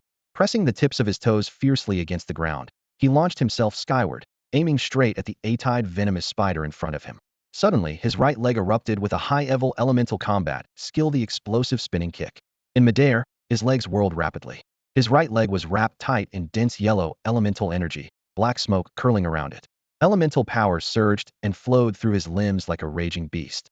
For a moment, an earth-shattering force converged his legs' strength, far surpassing that of an ordinary martial artist by 5 times. The spinning kick whipped up a furious windstorm. Surrounding leaves rustled wildly as soil and dead foliage were swept into chaotic, swirling dust clouds by the turbulent airflow. Time was tightening, only an instant passed from breaking free of the massive webbing to unleashing the explosive spinning kick. At this moment, the eight-eyed venom spider broke free from the thick, sticky cobwebs covering its eyes, restoring full sight. Seeing the terrifying kick barreling toward it, impossibly close and unavoidable, sheer panic flashed across its face. It let out a piercing scream. Its 8 long black legs snapped upright, rapidly locking together to form a shield as hard as iron, fiercely guarding its head and torso to withstand the deadly blow. The collision erupted in the next instant. The combined might of onefold swallowing realm energy, beastly brute strength, and the explosive spinning kick enhanced with triple leg power detonated with a deafening boom at Bai Yu's right leg. The spider's entire body trembled violently. Its pupils shrank in shock. All 8 legs snapped off at the base in an instant, then were blasted violently away by the devastating force. Like a falling meteor, the spider streaked through the air, spraying a flood of thick, green, venomous blood. The impact shattered multiple towering ancient trees before it crashed to the ground in a brutal death. Chaos erupted all around. Broken branches and leaves scattered in the wind, with dust and debris swirling disorderly. Inspecting the spider's corpse revealed a deep, unfathomable dent in the shape of a toe on its right leg. Bright green blood splattered wildly. Its death was harrowing beyond measure. Bai Yu landed steadily, exhaling a long breath of foul air. Having just drained all his energy, he paused briefly, struggling to suppress the wild surge of blood and chi within him. Moments later, the gathered power of the swallowing realm retreated like a tide, fully condensing back into the swallowing realm orb. A wave of extreme weakness swept over Bai Yu, draining the color from his face. He had never imagined that only by unleashing the power of the swallowing realm could he overcome this eight-eyed venom spider despite the level gap. Although its eight-eyed bloodline was just a top rank, its combat abilities were dreadfully formidable. Fortunately, his own top-tier crank beast bloodline and 2 lower elemental arts learned from spider bloodline came to his aid. Otherwise, the situation would have been perilous. While this drank ordinary spider bloodline was limited at this stage, those 2 secret arts proved incredibly effective. The cost was also high as elemental energy was nearly drained, and every bone in his body throbbed with utter exhaustion. At that moment, Bai Yu forced himself to steady his mind. He pulled out a low-grade primal stone from his storage ring, held it in his palm, and swiftly refined and absorbed the primal energy contained within. This slowly filled the emptiness inside his body caused by his recent intense exertion. As his primal energy recovered slightly, the weakness and discomfort gradually subsided. His movements became more agile, and he quickly moved forward, flashing ahead to collect the corpse of the 8-eyed venomous spider along with its 8 severed legs into his storage ring. He knew well that the Tao furnace did not clearly distinguish between whole corpses and scattered parts. For this reason, Bai Yu deliberately gathered every spider leg, striving to keep the spoils complete. Otherwise, when refining in the Tao furnace, a corpse originally rich in valuable bloodline essence might, from missing a few legs, turn into little more than thin strands of bloodline essence, something he would regret deeply later, pounding his chest in frustration. After finishing the collection, Bai Yu's primal energy finally accumulated a bit more. So he cautiously continued exploring ahead, silently absorbing the low-grade primal stone in his palm as quickly as possible to replenish his exhausted primal energy. Shortly after entering the Black Mist Forest, he encountered 2 exceptionally difficult beasts in quick succession. It was obvious this place was extremely dangerous. Without relying on the Tao furnace to refine a top-tier Kraid bloodline overlord body and successfully seal and control it, Bai Yu would have no way to fight beyond his level. Facing these threats would have meant certain death. With only his bare-bones grade, ordinary spider bloodline, he wouldn't dare venture carelessly into such a mist-shrouded area. His current priority was rapid primal energy recovery. Otherwise, he would have no strength against any unknown dangers ahead. Since his primal energy was extremely depleted, and he couldn't meditate calmly in such exposed terrain, Bai Yu didn't dare quicken his pace. He had to proceed cautiously, refining primal stones bit by bit, while moving carefully step by step. Fortunately, he did not meet any stronger beasts afterward. Time passed slowly until he reached a remote rocky forest where Bai Yu struck again. Bang! With all his might, one punch easily defeated a first-rank fire monkey. He encoded its essence and secured it as loot in his storage ring. Though the fire monkey was a grade ordinary bloodline with potential and a control skill of bright yellow flames, Its initial strength was average, making it a popular companion among Yuan Sea realm cultivators. Found it, Bai Yu said softly, a pleased look on his face as his eyes fixed on a hidden natural cave beneath a rock wall ahead. Stowing away the fire monkey's body, he cautiously approached the cave entrance. Inside the cave, Bai Yu's steps grew even more careful. The interior was dry and cool, with uneven stone walls. The cave was about 2 zhang deep, roughly the height of 2 men, spacious yet simple. After several rounds of scouting, he confirmed no signs of humans or beasts had been left behind, easing his mind. Though simple, the place was very suitable for secluded cultivation. Bai Yu thought to himself that if he wasn't vigilant, he might easily fall victim to hidden enemies lurking here and walk into a trap. Not bad. This is it, he murmured with a rare smile. He was satisfied with this naturally formed cave, its ample width and depth perfect for long-term cultivation. He quickly unfolded the formation plate and set up the formation feet to erect a low-grade primal concealment array. Soon, with a faint click, 3 low-grade primal stones were placed into the slots at the center of the formation plate. The plate and feet emitted gentle, steady light and connected to form a complete array. Bai Yu nodded slightly, ready to begin his final, intense period of secluded cultivation. A soft humming resonated as the camouflage formation fully activated. In an instant, the entire cave was bathed in flickering white light, with mystical patterns flowing like water. Layer upon layer of glowing circles enveloped the surroundings, as if stepping into a different dimension. Anyone watching from outside would see that the once conspicuous cave entrance had completely vanished, replaced instead by a seemingly random cluster of rocky walls. These rocks bore chaotic patterns, but blended perfectly with the natural terrain, making it impossible to notice anything unusual without a close inspection. This was the genius of the lower-grade Yuan-level camouflage array, perfectly disguising the external environment, fooling the senses, and effectively blocking a certain level of spiritual reconnaissance to ensure safe seclusion. Once confident that the secluded environment posed no threat, Bai Yu finally relaxed and began preparing for the final surge in strength. He first planned to decompose the carcasses of the exotic beasts he had hunted along the way to see if there was anything unexpected inside. Bai Yu quietly said to Aming beside him, "I'm going to use the decomposition forging." "Understood, Master," Aming responded quickly. The forging furnace silently materialized before Bai Yu, and Aming entered a spirit-binding state, infusing spiritual energy into the furnace.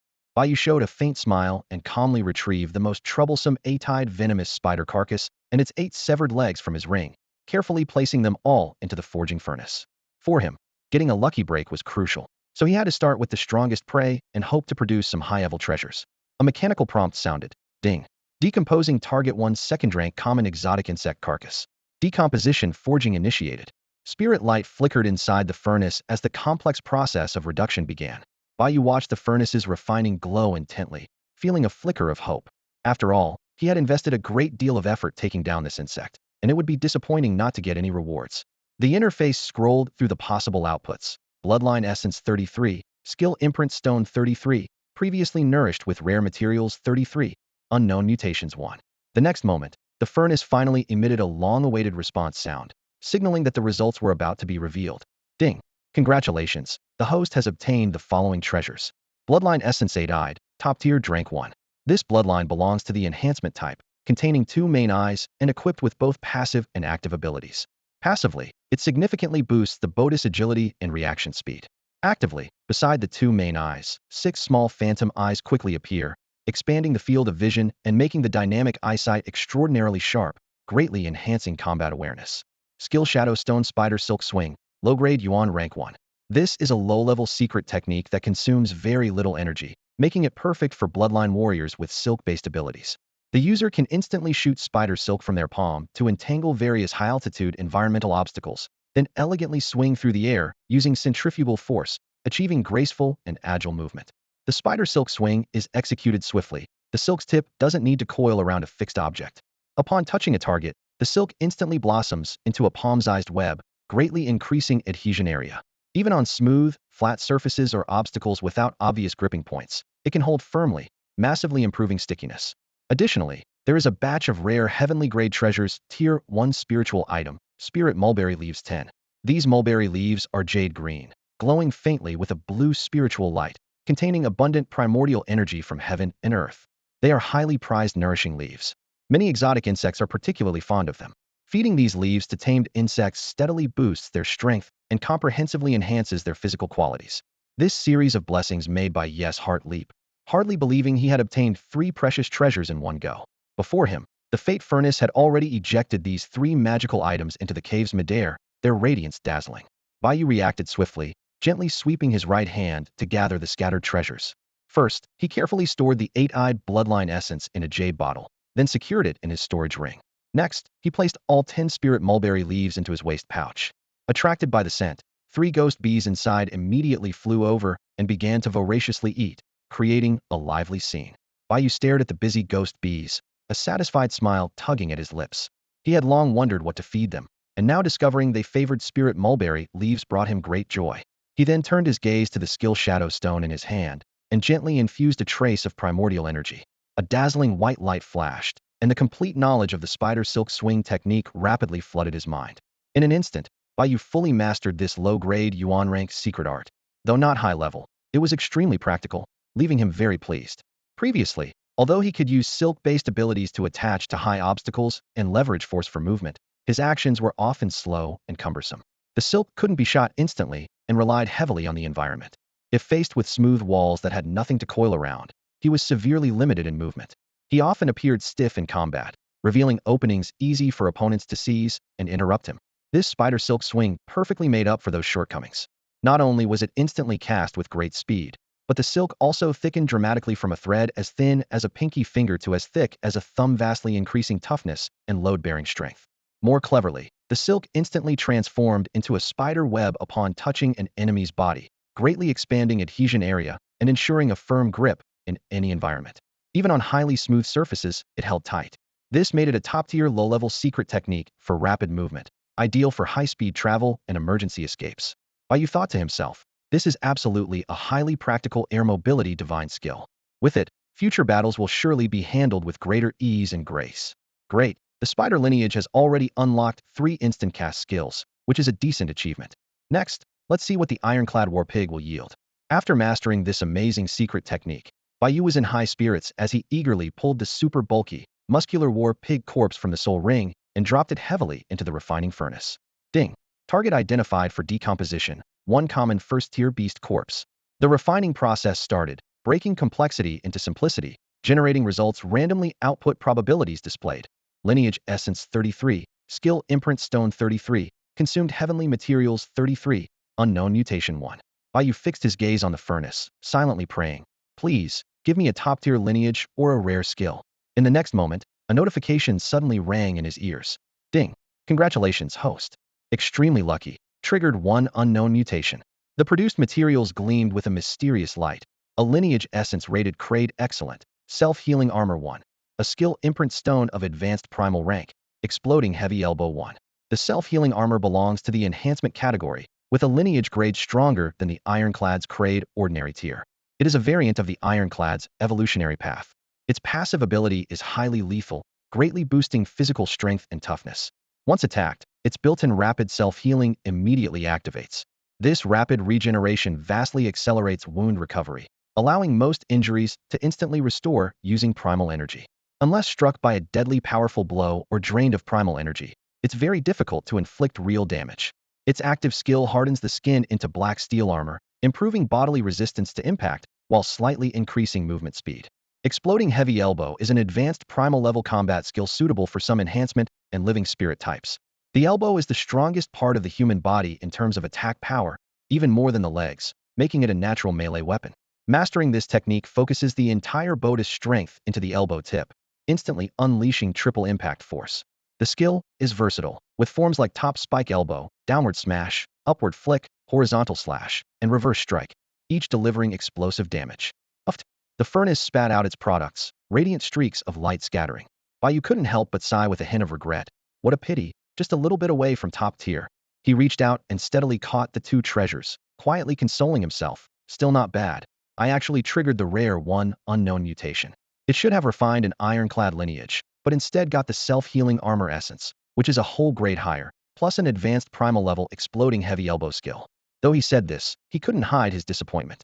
After all, it was really just so close. It had been a long time since he refined a Grade top-tier lineage comparable to the overbearing body lineage, and his second Hongmeng refinement slot still lacked a suitable lineage to seal and master. This left him feeling frustrated, like owning mountains of gold and silver but unable to use them. Even though the 8-eyed lineage and self-healing armor were powerful, their grades were still slightly lower. Bai Yu always felt something was missing. Having personally experienced the might of a Kraid top-tier overbearing body lineage, his standards had been raised significantly. As long as the bloodline rank was below this level, he tended to look down on it somewhat. But on the other hand, triggering that one chance of an unknown mutation was truly a stroke of luck. After all, the original bloodline was just an ordinary Kraid iron armor type, but he had transformed it into an excellent Kraid self-healing armor bloodlinear rare and fortunate feat. Once he sold the refined bloodline essence, it would definitely fetch a good amount of yuan stones. Even better, he upgraded the low-level combat skills of the iron armored warboar. The original crude charge, a low-tier yuan grade skill, was enhanced into a high-tier yuan grade explosive heavy elbow strike, perfectly suiting his fighting style, a real case of making the most of what he had. If anyone else knew Bai Yu's thoughts, they'd be furious. This wasn't just not bad, it was seriously infuriating to compare yourself to.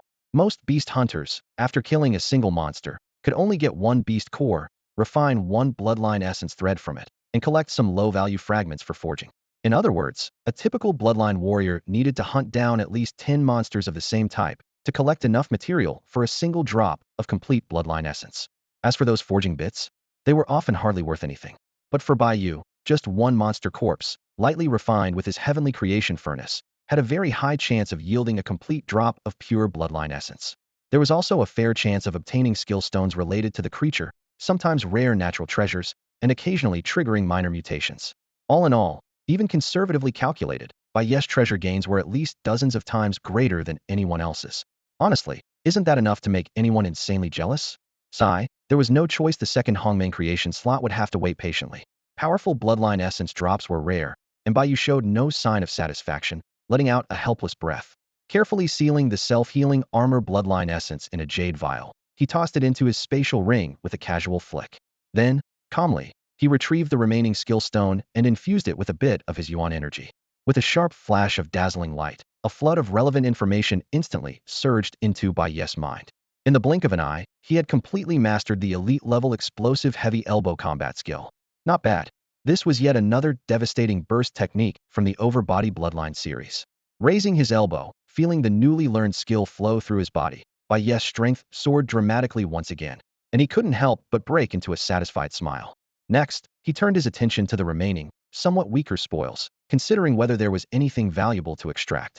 That said, to save time, he simply pulled out all the low-level beast corpses he had collected after killing the A-Tide venom spider from his storage ring and tossed them all into the creation furnace at once. This time, he threw in 5 first-grade common beast corpses, 2 fire monkeys, 1 rabid tusk rabbit, 1 rock wolf, and 1 whirlwind eagle. There were quite a few bodies, but in the blink of an eye, all were swiftly devoured by the creation furnace, swallowed into its core. Soon, the creation furnace beeped with a system prompt. Ding.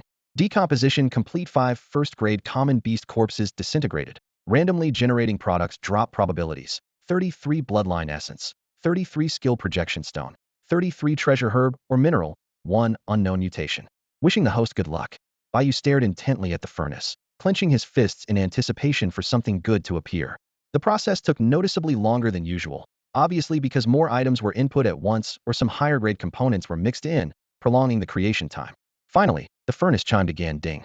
Congratulations, host has obtained the following. Bloodline essences: drank common bright yellow flame 1, overgrown teeth 1, rock control 1, white whirlwind 1, skill projection stones elemental low-grade fireball technique 1, rabid bite 1, earth piercing stab 1. Bright yellow flame belonged to the mutation category, drank common bloodline with no passive ability. Its active skill transformed internal elemental energy into scorching bright yellow flames of extreme heat that instantly incinerated anything they touched, even melting cast iron. Overgrown teeth were from the reinforcement category, drank common bloodline. Passive effect sharpened and hardened all teeth to a degree capable of crushing stone and bone. The active skill allowed adjustment of the length of any 2 teeth, with the maximum length increasing as strength rose, up to 1 foot long. Rock control was from the control category, drank common bloodline. It had no passive effect, but enabled the user to manipulate a large boulder for long-range attacks. White whirlwind belonged to the mutation category, drank common bloodline. Its passive boosted the boat's movement speed, while the active skill transformed internal energy into a spinning white storm to strike enemies. Fireball technique was an elemental low-grade combat skill suited for mutation type fire bloodlines. It could instantly launch up to 2 fist-sized fireballs, requiring low energy and enabling quick range strikes.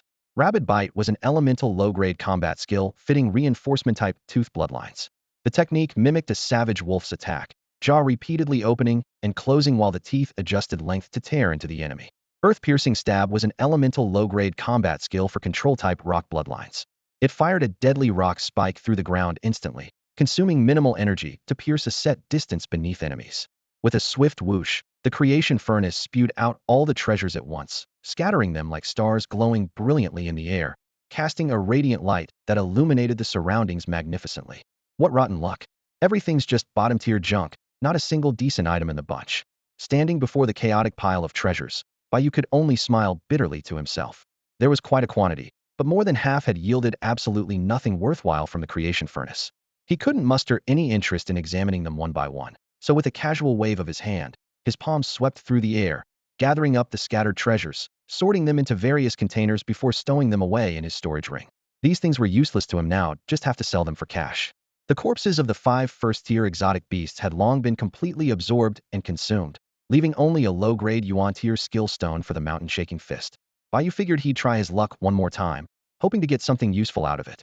He retrieved the skill projection stone from his storage ring and tossed it straight into the creation furnace, saying, "Amon, use the advanced creation function."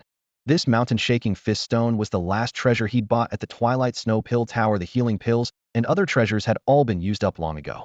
As the familiar notification sounded, "Host, insufficient energy. Please continue adding materials." Bai Yu didn't hesitate, grabbing a pile of low-grade origin stones from beside him and tossing them in by the handful, 10 at a time. To save time, he threw in 10 after 10 in rapid succession, his movements swift and practiced. Before long, over 100 low-grade origin stones had been fed into the furnace. Suddenly, the creation furnace burst forth with a dazzling white light, and the notification chimed. Energy requirement met. Advanced creation randomizing. Output probability. Bloodline battle technique 99. Mutated unknown type 1. Bai Yu's heart tightened as he silently prayed for something good this time. A moment later, the creation furnace ceased its operation, and the voice announced, "Congratulations, host. You have obtained the following item. Skill projection stone. Mid-grade yuan-tier battle technique iron thread armor-breaking fist 1. The skill description indicated that the iron thread armor-breaking fist was suitable for enhancement and life systems to execute, could double fist power, and concentrated force in a linear pattern for highly focused strikes. This technique was particularly effective at breaking through armor and shields, providing an additional 30% damage boost when facing protective barriers or external armor. The skill stone was ejected from the furnace's opening, and Bai Yu caught it casually, couldn't help muttering, "Still nothing great, just a slight improvement." He understood that his previous good fortune had probably run its course. This advanced creation had merely produced a battle technique 1 grade higher. However, when he focused and carefully read the skill description, a hint of surprise gradually appeared on his face. He hadn't expected the iron thread armor-breaking fist to specialize in breaking through external armor and shields, making it exceptionally effective in certain combat scenarios. The notification had been too quick earlier. It only caught the words mid-grade yuan tier, without examining the specific attributes. Now, reading carefully, he discovered that although this technique was only mid-grade yuan tier, its unique force application method for armor breaking made its effectiveness approach that of a quasi-high-grade yuan tier battle technique. Though the market was flooded with battle techniques, and higher grades typically meant stronger skills, there were also rare special-purpose techniques that, while slightly weaker in attack power, possessed extremely rare strategic value. A hint of a smile appeared at the corner of Bai Yu's mouth as he channeled a trace of origin force into the skill stone. A flash of white light, and the detailed execution method swiftly imprinted itself in his mind. The iron thread armor-breaking fist was instantly mastered. After mastering the new fist technique, Bai Yu clenched both fists, carefully sensing the power and rhythm of its execution, quite satisfied in his heart.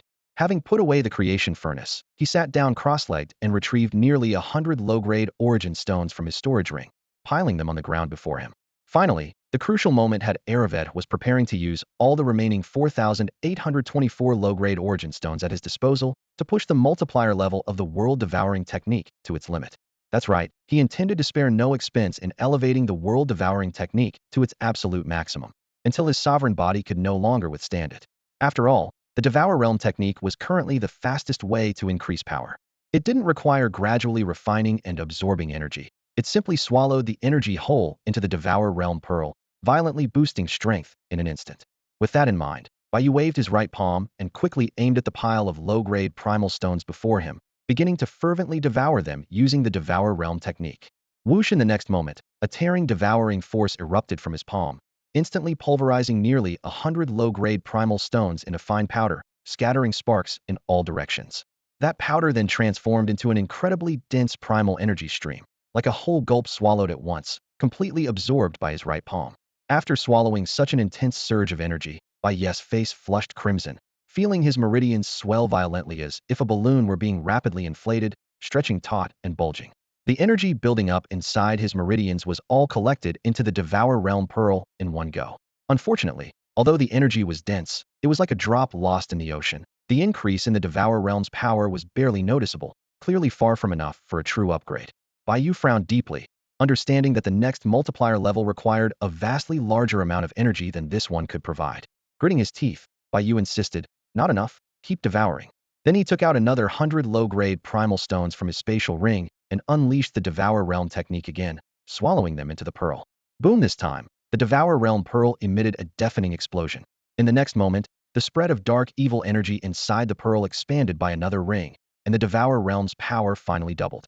It was clear that to reach twice the Devour Realm power, he had swallowed 200 low-grade primal stones in total. Again, seeing this, a trace of joy appeared on Bai Yu's face. Without hesitation, he pulled out another large pile of low-grade primal stones and continued to execute the Devour Realm technique. After several sessions, he gradually adapted to the intensity of the devouring. His meridians and muscles were no longer as prone to tearing and bleeding as at first. In the time that followed, Bai Yu mechanically pulled out pile after pile of low-grade primal stones from his ring and consumed them with zeal and efficiency. With each multiplication of the Devour Realm's power, the amount of stones required to upgrade jumped dramatically: 300 to reach triple power, 400 for quadruple, 500 to break 5 times until at last, after devouring about 4,400 low-grade primal stones, Bai Yu managed to boost the Devour Realm technique to a staggering 9-fold power within the brief span of a tea break. At this point, Bai Yu clearly felt his Bodis overbearing state nearing its limit. That dense Devour Realm power swirled around him, black mist creeping outward. His skin tingled faintly, signaling the extreme strain his body was under. He estimated that with the overbearing state's maximum capacity, he could only endure up to 10-fold Devour Realm power. Unfortunately, his spatial ring contained only 424 low-grade primal stones left, not nearly enough for the next upgrade. He never imagined that consuming more than 4,000 primal stones would merely raise his Devour Realm power to 9-fold. Once believing he could push it up to around 20 times by using up all these stones, facing reality made him sigh quietly. The cost of cultivating the Devour Realm technique was simply too high. Achieving a truly powerful level required an astronomical quantity of primal stones. However, the power multiplier boost was not without reward. Stacked with the triple bodily strength granted by high-grade martial skills at the primal rank, combined with the tremendous force of the overbearing state, Bai Yu's overall combat ability far surpassed ordinary people, making his physical body increasingly invulnerable in battle. Bai Yu's most powerful strike now possessed strength comparable to 13 to 14 times his base power, equivalent to a mid-level spiritual grade combat technique. To be specific, if we quantify these numbers purely by attack power multipliers, primal grade lower, middle, upper, and peak combat skills increase power roughly by 1x, 2x, 3x, and 5x respectively, while spiritual grade lower, middle, upper, and peak skills boost strength by approximately 10x, 13x, 16x, and 20x. There was no denying that the Devouring Realm technique was astonishingly formidable. Once unleashed, it granted terrifying power far beyond ordinary limits, truly qualifying as a godly skill bridging cultivation tiers. Of course, it had glaring drawbacks: immense energy consumption accompanied by severe side effects. With Bai Yu's current reserve of primal energy, he could only fully exert the move once or twice, or maintain it briefly before collapsing into weakness. If he could find a bloodline that greatly increased primal energy capacity within the same realm, then seal and master it, prolonged use of the Devouring Realm technique might become feasible, making him practically invincible. Thinking of this, Bai Yu was surprised he hadn't spent much time advancing the Devouring Realm technique. Unexpectedly, this rather rough and quick method of cultivation was not only simple, but also saved a significant amount of training time. Before entering the cave, he clearly remembered it was the Wei hour, roughly noon. Now calculating, it was still over an hour before the Yu hour, approximate evening. With ample time remaining, he resolved not to waste a moment. Once again, he pulled out one low-grade primal stone after another, seating himself cross-legged, closing his eyes to circulate energy, and swiftly refining the stones in his palm. He desperately absorbed the primal energy within, steadily raising his power level. Time flew by like an arrow. About an hour later, Bai Yu suddenly opened his eyes, a mixture of excitement and determination evident on his face. He immediately stood and dismantled the corners of the formation plate that concealed the false pattern, storing it away in his ring. Then he stepped out of the naturally formed cave. Breathing in the fresh air of the forest, Bai Yu activated his spider silk swing technique. Utilizing towering ancient trees all around, he moved with the agility of a nimble ape, skillfully swinging through the treetop canopy, using vines and spider silk strands. His movements were light, graceful, and rhythmic, full of speed and momentum. At this moment, he had successfully broken through to the 7th stage of the primal energy realm.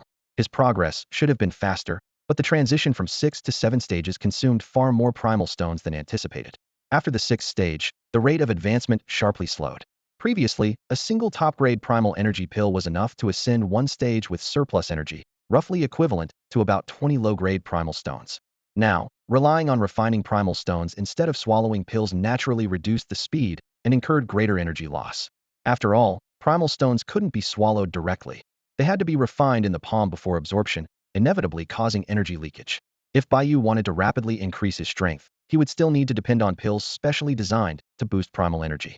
Fortunately, his previous experience using the Devouring Realm technique seemed to have expanded and strengthened his meridians, enhancing the efficiency of refining primal stones and absorbing energy in his dantian. Thanks to this, Bai Yu was able to swiftly refine and assimilate over 30 low-grade primal stones in a very short time, achieving a significant leap in cultivation despite the enormous risk of meridian rupture. His primal stone reserves in the ring had now dwindled to 394 stones. To speed up his growth, he had pushed himself to the limit in refining, risking serious injury, but the payoff was clear. After his meridians expanded, his power level seemed to rise smoothly, without encountering the usual bottlenecks common to bloodline warriors. Whether those obstacles simply hadn't appeared yet or were genuinely absent was hard to tell for now. Even if they did exist, the resistance should be much lighter. Who would have thought that the Swallowing Realm technique would bring such unexpected additional benefits? At this moment, there was just over half an hour left until Yu hour. Through the scattered gaps between the leaves, dappled sunlight filtered down, softening the light gradually. Bai Yu was vibrant and alert, his senses sharp and body strength heightened accordingly. As strands of thread as fine as spider silk shot out, he moved nimbly among the treetops, his agile form leaping like a monkey. His speed was remarkably swift and graceful. He sped by without even touching a single leaf. His aura swirled around him like a dragon dancing on the wind, a powerful flow of primordial energy cycling nonstop. Finally, he fully realized the formidable power of the spider thread swing. Used for rapid repositioning in the air, whether to face enemies or escape danger, this low-level divine skill was an irreplaceable tool. It activated instantly with minimal energy expenditure and swung him through the air so fast it rivaled flight. Especially in forests, jungles, stone forests, or rocky mountainous terrain, this skill showed superb maneuverability. Combined with his divine travel boots, Bai Yu's movement through branches and leaves felt as if he'd swapped a bird gun for a cannon, his speed dazzlingly fast. If he encountered flying beasts, ground bloodline warriors, or mercenary squads, he'd always choose to deter, avoiding needless conflict and wasting no time. Using the concealment effect of his ashen light shield, he slipped between branches midair so stealthily that not even searchers below the primordial energy realm could detect him. Although he had to take winding detours to avoid trouble, he maintained a very rapid pace. About half an hour later, just as Yu hour approached, Bai Yu dimly spotted a wooded area ahead, where figures stood in formation, clearly stationed there. The spot was still some distance from the center of the Black Mist Forest, but already quite close.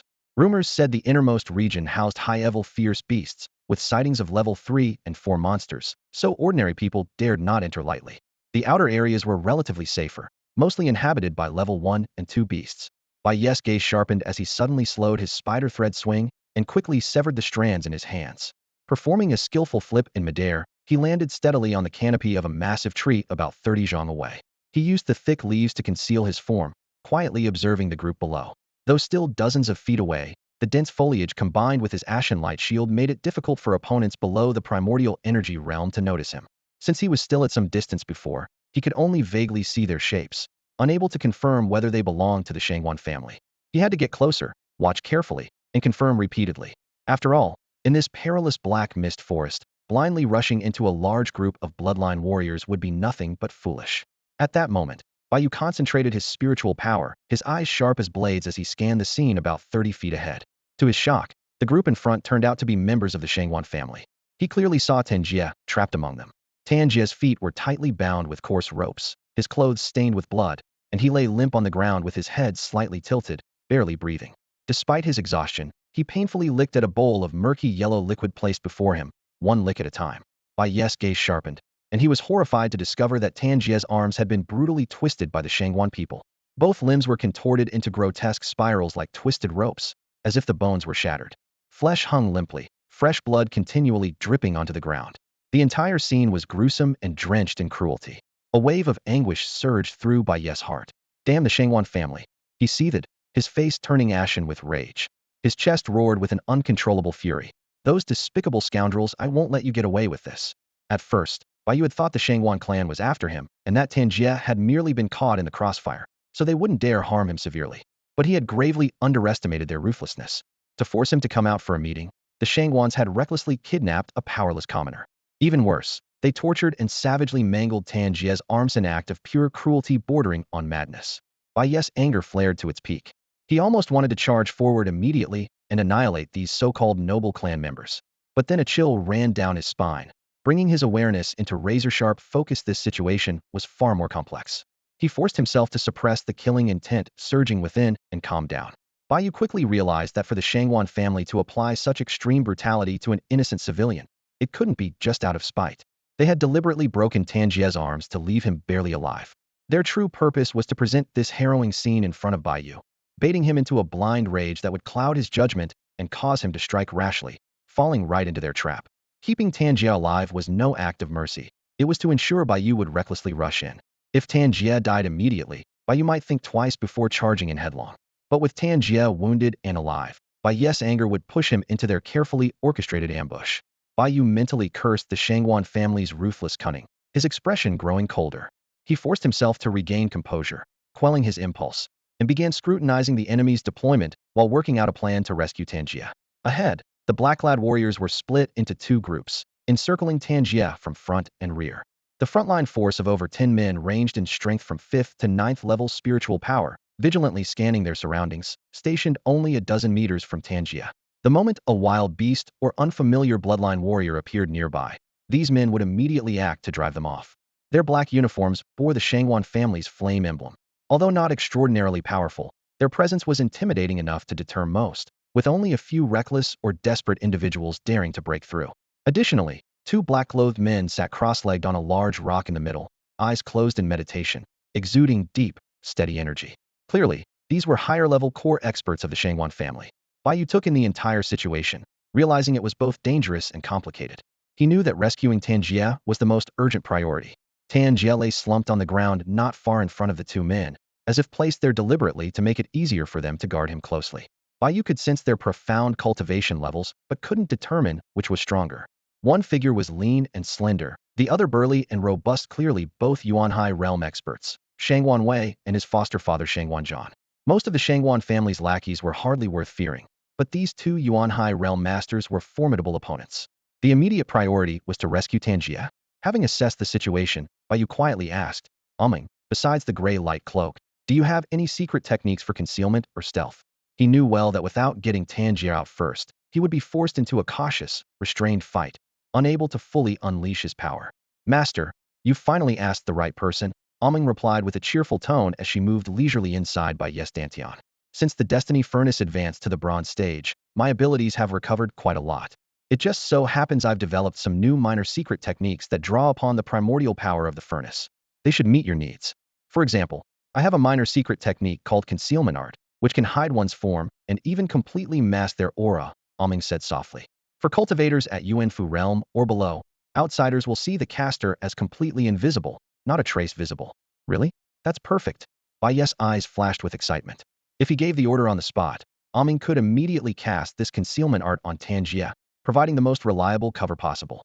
Just from the name alone, concealment art was clearly more advanced than the gray light cloak since it concealed both appearance and aura. All right, no problem, Aming nodded, but this minor secret technique is quite energy-consuming. Casting it once consumes at least 200 lower-grade yuan stones. Bai Yu froze, staring at the number in disbelief. That explained its 6,000 lower-grade yuan stones he had painstakingly saved felt painfully tight now. Simply buying a few treasures cost over 1,000 stones. Training the swallowing realm technique to upgrade had eaten up 4,400 stones, and now one cast of concealment art required another 200. Yuan stones were getting harder and harder to spare. The concealment art is definitely pricey, Aming shrugged helplessly. But trust me, its effects are absolutely worth it. As Bai Yu listened, he quickly began devising an emergency rescue plan in his mind. Concealment art didn't allow the recipient to use their own yuan power, but that was actually a blessing, since Tanjia's bloodline hadn't awakened and he had no yuan power at all. Regarding the time limit restriction, Bai Yu had already thought of a clever workaround. There's no helping it, short-term aura concealment techniques always require huge energy, Aming sighed. If the Destiny Furnace hadn't just reached bronze stage a few days ago, I wouldn't be able to perform it. Though she instinctively hoped the furnace would soon regain its full functions, the reality was clear. Such powerful secret techniques were expensive and energy-draining, an extreme struggle to maintain. The end. But it dared not easily deceive its host. Since the creation furnace had chosen its host whether by chance or fate, there had to be a profound reason behind it. As a symbiotic spirit, Aming could only wholeheartedly assist its host, speaking with absolute precision.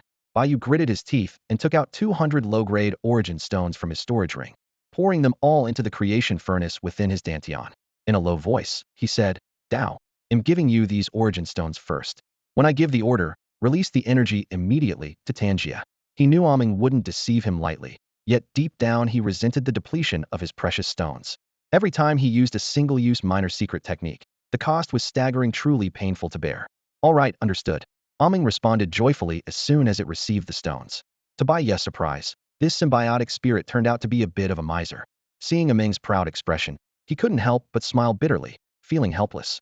The cost of these minor secret techniques had skyrocketed and was almost unaffordable now. He had thought owning thousands of origin stones was impressive, but once he started spending them, he fully understood the old saying, money can make the devil grind flour. While money isn't everything, without money, nothing's possible. With only 194 origin stones left, nearly Depleteta couldn't even cast invisibility a second time. He had only one chance to save someone and couldn't even afford to buy a single high-grade second-tier potion. Unless absolutely necessary, Bai Yu planned to drastically reduce his use of such costly techniques. In the future, they drained the stones far too quickly. Accumulating more origin stones could be gradual. For now, he needed to deal with the urgent situation. Resolving this in his mind, Bai Yu's gaze sharpened as he quickly scanned the surroundings. Raising his right hand abruptly, he shot out 30 thick strands of spider silk from beneath a large tree. Each strand was a bundle of basic silk threads as thick as a pinky finger combined. Thick, but without sacrificing speed. In the blink of an eye, they wrapped around and climbed onto 30 scattered large stones on the ground, each roughly the size of a human head, carefully selected by Bai Yu as excellent cover. Haha, hey, race, a little welcome gift for you all. Bai Yu sneered and swiftly switched to his barbarian bloodline. Though the spider bloodline was strong, it couldn't simultaneously lift so many heavy stones. He decided to use the barbarian strained strength to finish this step first. Switching bloodlines did affect the instant battle flow, but as long as he didn't change too often, the speed difference was negligible. The origin energy spent on the silk came from Bai Yu's own powers, and once the silk was shot outward, it wouldn't retract automatically. Even if he switched bloodlines, the silk would remain. At this moment, Bai Yu was fully utilizing the barbarian strain, lifting the 30 stones with those thick silk bundles. His eyes locked on a large, unobstructed gap high above a head. Towards the group of Shangguan family's minions scattered in front of Tanjia, Bai Yu exerted all his right arm's strength and suddenly swung it violently. This powerful swing harnessed the full might of his barbarian bloodline. Woe! In the next moment, 30 massive boulders hurtled down like 30 small meteors, tearing through the sky with a roaring sound and crashing fiercely towards the enemy formation. As soon as they were launched, Bai Yu swiftly deployed his spider silk swing from behind the stones, tightly following them as he quickly swung forward. At that moment, although Shangguan Wei and Shangguan Zhan sat quietly with their eyes closed in meditation, their consciousness had extended beyond their bodies, covering an area 15 to 20 zhang around them. Every rustle of wind or movement was captured by their heightened awareness. They were uncertain whether Bai Yu would arrive on time or encounter danger, and their minds were naturally filled with concern. After all, this place bordered the depths of the Black Mist Forest, a region fraught with danger, and the thick cluster of black-clad guards were certainly no easy targets.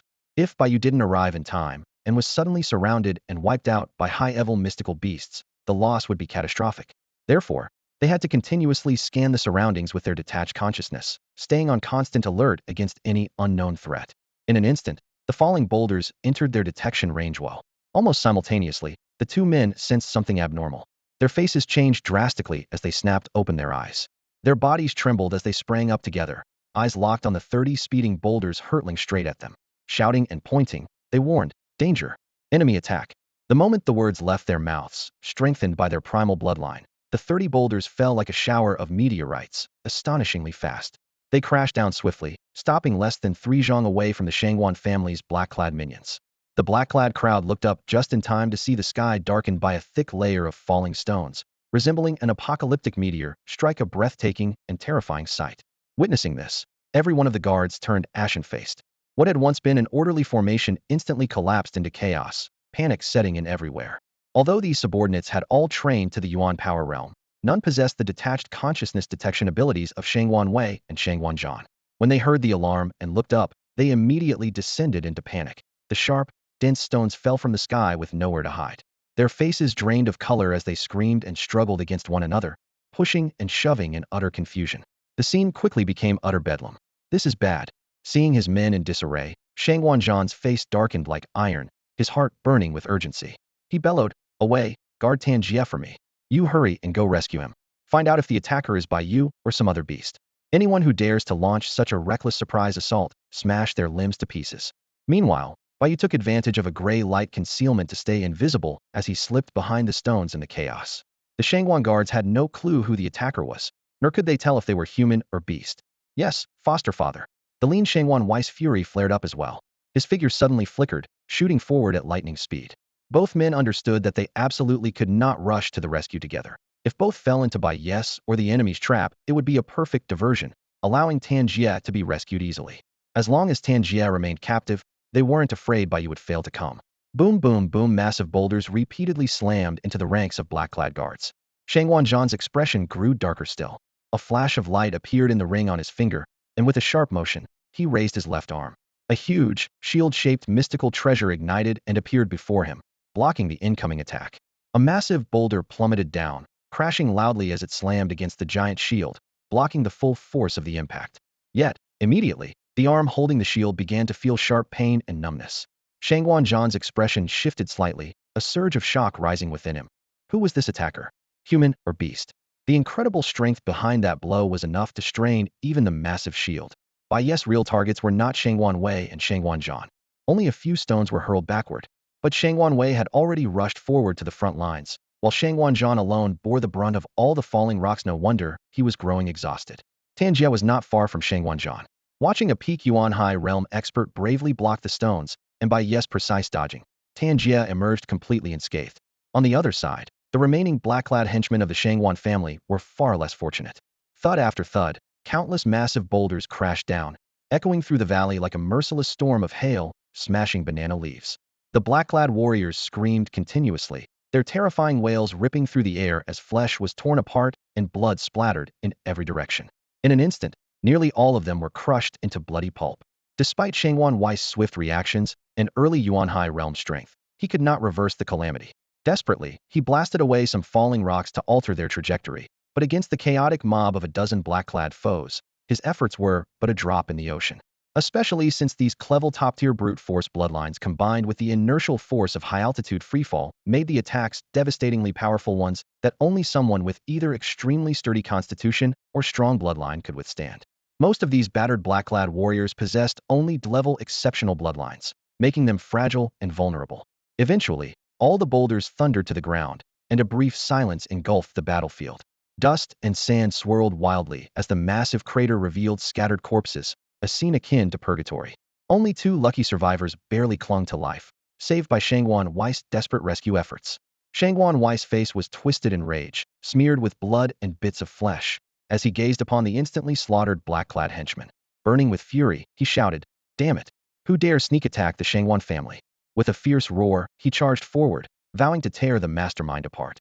But when the smoke cleared, there was no one in sight. Bai Yu had used the distraction caused by the falling boulders to skillfully swing through the towering trees using his spider silk technique. Moving swiftly, he circled behind Tanjie.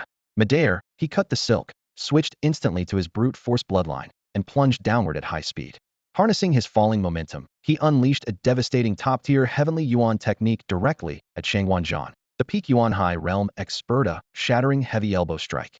The elbow tip was wrapped in thick, yellow Yuan energy, fiercely rubbing against the air as he fell, releasing a piercing whistle like a blow tearing through the heavens. Around the elbow, a ring of transparent ripples shimmered, radiating a chilling murderous aura that struck fear into all who beheld it. The downward strike came with incredible speed, closing in on Shangwan Zhan's forehead in the blink of an eye less than a meter away. Spider silk? No, it was Bai Yu's feather. Seeing this fierce attack descending from above, Shang Wanzhan caught sight of several broken strands of silk at the corner of his eye, flashing a moment of surprise. Then his face changed abruptly, anger surging in his heart. But instead of retreating, he charged forward, suddenly raising the giant shield treasure on his left arm to meet Bai Yu's assault Hedon. A top-tier Yuan-level combat skill, Flame Shield Strike. Before the fist wind arrived, a surge of yellow Yuan energy rapidly swirled, forming a vivid red flame mark at the center of the shield. Immediately, crimson flames flared up and rapidly wrapped around the entire shield, transforming it into a massive, blazing shield pulsing with intense heat. This sudden fiery shield took Shang Wanzhan by surprise. He hadn't expected Bai Yu to show up right on time, nor did he anticipate him sneaking behind their formation to directly target the strongest opponent himself. A cold sneer formed in his mind. A mere 5th-stage Yuan warrior. How dare he clash Hedon with someone at the peak of the Yuan Sea realm? It's like an ant trying to shake a tree, utterly reckless. Without a second thought, Shang Wanzhan braced himself and resolutely met the attack Hedon. At that moment, Tan Jie heard the commotion above, looked up, and saw Bai Yu descending like a god from the heavens. His face immediately stiffened, tears brimmed in his eyes, and his voice choked with sorrow. You fool, why did you have to come? Bound by the Shangwan family, he had already lost hope of survival in his heart. Though moved by Bai Yu's arrival, he knew all too well that Bai Yu had only recently awakened and his strength was limited, was no match for the Shangwan family in a direct confrontation. He didn't want Bai Yu to risk tearing himself apart with formidable enemies on his behalf, only to bring about his own death. In Tan Jie's memories, oppression was the only constant. Powerless to resist, he had been nothing but prey. This time, he accepted his fate and gave up struggling. Yet Bai Yu, against all odds, was determined to confront the powerful enemy for his sake. Tan Jie's heart was filled with helplessness and sorrow. Amidst the chaotic battlefield, this tense yet tender scene wove silently beneath the blazing clash of the fiery shield strike. Bang! In the next moment, Bai Yu and Shang Wanzhan's forces collided with a deafening roar. Sparks flew from the impact point, the fiery glow mingling with scorching shockwaves that rapidly spread outward. Dust and debris kicked up into the air filled the sky, rattling nearby branches and leaves. The power behind their clash was beyond ordinary. 7th stage of the Yuan power realm, top-grade spiritual tier combat skills. The strength enhanced by Bloodline was truly terrifying. Shang Wanzhan felt a violent counterattack surge through his fire shield, and his face instantly changed. Caught off guard, he was slammed with such brutal force that half his lower leg sank deep into the earth. He never expected Bai Yu's rate of growth to be so astonishing. At the peak of the power burst, he hurriedly scanned Bai Yu's true combat level with his spiritual sense. Just a few days ago, intelligence indicated Bai Yu had only just reached the 5th stage of Yuan power, which Shang Wanzhan had found hard to accept. Leveling up in combat realms was usually harder than Bloodline evolution. Many warriors hit bottlenecks, their Yuan power reserves maxing out with no breakthrough for the next level. But Bai Yu had shattered that norm with incredible speed, soaring directly to the 7th stage and mastering a fearsome close-range combat art. Even more shocking was that Bai Yu possessed 2 bloodlines simultaneously, the agile spider lineage and the violent top-tier class enhancement type. This rare combo made his personal strength far exceed that of peers, making him no ordinary fighter. Shangwan knew clearly that Bai Yu had once been a common poor scavenger with no family backing. Now, like a prodigy defying all reason, he had rapidly risen in power. There was no doubt Bai Yu was a dangerously exceptional young man. If not for Shangwan's overwhelming peak Yuan Sea realm strength and the priceless spiritual tier, low-grade giant shield treasure in his hand, he wouldn't even last a single move. The secret treasure, named Titan Giant Shield, was famed for its extreme hardness and balanced defense. As a branch member of the Shangwan clan, he lacked sufficient Yuan stones and could never gather such a rare, suitable spiritual tier artifact easily.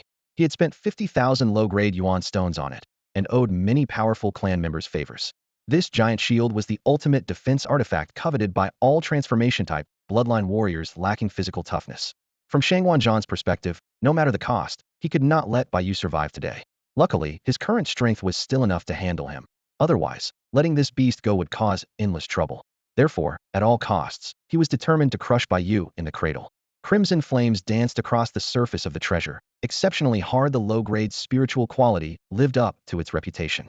The massive recoil and burning sensation on his elbow shocked Bai Yu. In the next second, though the shadow of his overbearing body armor appeared swiftly to absorb part of the damage, the residual force still slammed him backward hard, sending him flying. Bai Yu hadn't expected such a fierce counterattack. Shang Wanzhan, who possessed a transformation-type bloodline, unleashed a direct, powerful strike that was surprisingly strong, blasting his opponent several meters away with a single hit. Generally, Fighters with transformation bloodlines rely on versatile shape-shifting and wide attack ranges, but their physical strength tends to be weaker. They often depend on weapons or magical treasures to boost their combat effectiveness. In contrast, enhancement-type warriors have exceptionally tough bodies. At higher bloodline ranks, some can even directly clash with weapons and treasures without relying on external tools. Yet Shangwan wielded a low-grade spirit-tier giant shield treasure, combined with the scarlet flames he summoned, unleashing a shockingly fierce power. This giant shield treasure had an extraordinary hardness. Even those with much stronger body-based bloodlines at similar levels found it nearly impossible to breach. What was even more troublesome was the scarlet flamite defied immediate identification, leaving no relevant information in White Feather's mind. It was speculated that this flame lacked any strange special abilities, but simply possessed far greater power than typical transformation bloodline flames. Judging by its color, it was clearly not the Shangwan family's first-stage inheritance, the Red Fox True Fire, but rather a rare mutant flame-type bloodline. Although somewhat weaker, it was not far behind the Red Fox True Fire, boasting similarly formidable attack strength. The Red Fox True Fire class elite transformation bloodline, said to originate from an ancient red fox, allowed its bearer to actively convert internal primal energy into crimson flames that could sear enemies. The flame's temperature was astonishingly high, capable of melting legendary weapons and fiercely corroding all armaments. It also offered excellent passive effects, countering and immunizing attacks of the same level poison category while greatly enhancing bodily strength. White Feather's mind rapidly sifted through various data, quickly analyzing the foe's situation. Gritting his teeth in determination, as he was blasted backward, he suddenly changed tactics mid-flight. Both hands drew bows simultaneously, shooting out two webs of silk. The left hand's silk aimed at the collapsed Tanjia, while the right hand's silk coiled around a sturdy ancient tree behind him. He planned to use the recoil from the silk to carry Tanjia away. Trying to flee? Not that easy. Seeing this, Shangwan's eyes instantly glowed with a chilling light. His right palm shot up abruptly, quickly unleashing a low-grade Primal Realm combat skill fireball technique. Before he finished speaking, two clenched fist-sized, scorching scarlet fireballs condensed in his palm. Immediately after, his right finger flicked, and the fireballs howled forward, heading straight for the webs. The fireballs flew with astonishing speed, precisely striking just as the webs neared Tanjia and the ancient tree. Two soft snaps echoed as the webs were burnt through, releasing the foul smell of scorched silk. White Feather's two rear defenses were instantly broken, igniting his fury. Yet, flying backward, White Feather refused to yield. When the moment was right, he slammed his right arm to the ground, using the force to flip twice backward in a daring maneuver, fully dissipating the recoil force and landing steadily. Humph, White Feather. If you dare come to die, this day next year will be the anniversary of your death. Shangwan finally faced his enemy. His face twisted with rage, blue veins bulging, long hair whipping wildly. Yellow primal energy surged wildly inside him, his entire body engulfed in scalding scarlet flames that rolled like erupting lava. His oppressive aura was terrifying, making onlookers shudder with dread. Bai Yu, you not only killed Shangwan, but also took out so many of the Shangwan family's guards. Today, I will tear you to pieces, shouted Shangwan, his voice full of rage. Amid the chaotic fighting around them, he finally realized that Bai Yu had slipped behind their lines. His face turned ashen with fury as he, along with two remaining black-clad guards, charged forward with desperate resolve. At that moment, Shangwan's entire body was engulfed in blazing crimson flames, the fire casting a fierce red glow across his savage face. His eyes locked mercilessly on Bai Yu, who was not far away. Yet he made no move to kill Tanjia lying at his feet.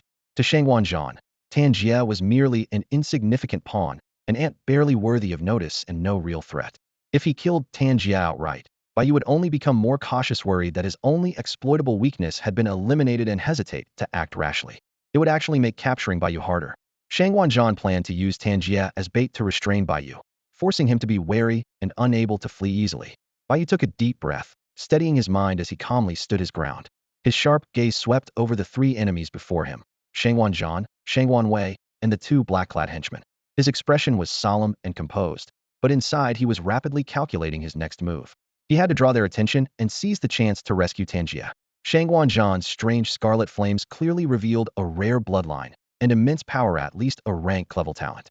Standing at the peak of the Yuan High realm, armed with ancient treasures and devastating techniques, he was no ordinary foe.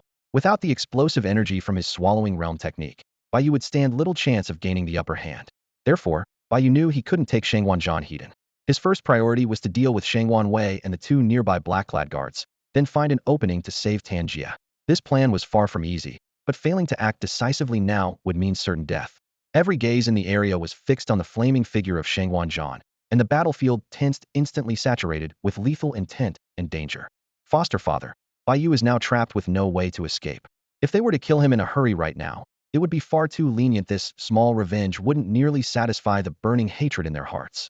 Just as Shangwan Zhan's anger surged and his hand moved to strike, Shangwan Wei suddenly stepped forward to block him. Standing beside him, grinding his teeth, he said, "Don't rush to strike yet. Before he dies, let me have a round with him first. Using my Xianyin Thunder bloodline, it'll make him suffer severely. That way, we can at least ease some of our resentment." Shangwan Wei's action was not impulsive. He worried that if Shangwan Zhan charged straight in and killed Bai Yu instantly, they'd lose the chance for a more satisfying revenge. On the surface, it seemed like he was stirring up trouble. Underneath, he had a deeper plan. Shangwan Zhan had just lost his biological son, Shangwan Yang, which presented a perfect opportunity for Shangwan Wei to test and solidify his status as the adopted son. If he could leverage that identity to be formally recognized, or even replace Shangwan Yang's position, it would be a complete turnaround, rising from an obscure, low-ranking mixed-blood warrior to a collateral elder of the Shangwan family, inheriting a great deal of the clan's resources and influence. Besides, Bai Yu is only a low-tier martial artist at the 7th rank of the Yuan power realm, far inferior compared to the top-tier Kraid bloodlines they possessed, along with solid Yuan Sea realm foundations. Although Bai Yu's bloodline was rare and powerful, his Yuan power would inevitably run dry. Shangwan Wei's Yuan power was like an unfathomably deep ocean. Even if Bai Yu was temporarily strong, he could drag him down through a war of attrition.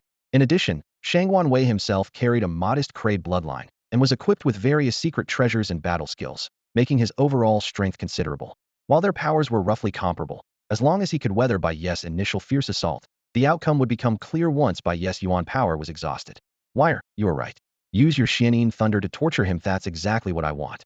But the final blow must be dealt by me personally." Though Shangwan Zhan's rage had not fully subsided, hearing this calmed him somewhat. He paused thoughtfully, a wild gleam flashing in his eyes. "If you can torture him until he can neither live nor die, then the position of collateral elder in the Shangwan family will be yours." Those words were highly tempting and made a lot of sense. Instead of a rash strike to end things immediately, prolonging Bai Yu's suffering to vent their wrath was the wiser plan. Besides, it was Shangwan Wei who had devised the poisonous scheme, using Tanjia as bait to lure Bai Yu deep into the Black Mist Forest ambush, and it had worked perfectly. Bai Yu had indeed taken the bait. The plan was simple, yet brutal and extremely effective. Otherwise, who knew when they would have been able to corner the elusive Bai Yu? Because of this, Shangwan Zhan trusted his adopted son. Even Mireille was ruthless, cunning, and powerful with great potential. Shangwan Zhan had also thought things through. With Shangwan Yang gone, the heir had to be truly strong, so this decision made perfect sense. At this moment, Bai Yu was completely unaware that he was stepping into a carefully crafted death trap laid by the two of them. Yet when he heard Shangwan Wei's words, an unexpected calm settled over him, because this was exactly what he wanted. This way, he could first avoid a direct fight with Shangwan Zhan, calmly plan how to take down Shangwan Wei, and then use the chaos as a chance to rescue Tanjia. The only thing worth noting was the mysterious Xianyin Thunder bloodline that Shangwan Wei had just mentioned. In his mental database, there were detailed records about this bloodline. Xianyin Thunder belonged to the transformation category and was classified as a crank common bloodline. When actively unleashed, it could convert the wielder's internal energy into a gray-blue Xianyin Thunder to strike opponents. This lightning was cold and stingingly sharp, with a strange effect that stagnated the flow of blood and qi, feeling like bone worms that clung on without letting go. The passive skill enhanced the user's mental sharpness and increased their bonus movement speed to some extent. Bai Yu recalled that when he first purchased some information on the families of Black Mist City, it showed Shangwan Wei's bloodline was a top-tier drank white-hot thunder bloodline. Unexpectedly, not long after, Shangwan Wei's bloodline had evolved to a crank common Xianyin Thunder bloodline, literally a stroke of luck. Bloodline advancement was extremely difficult.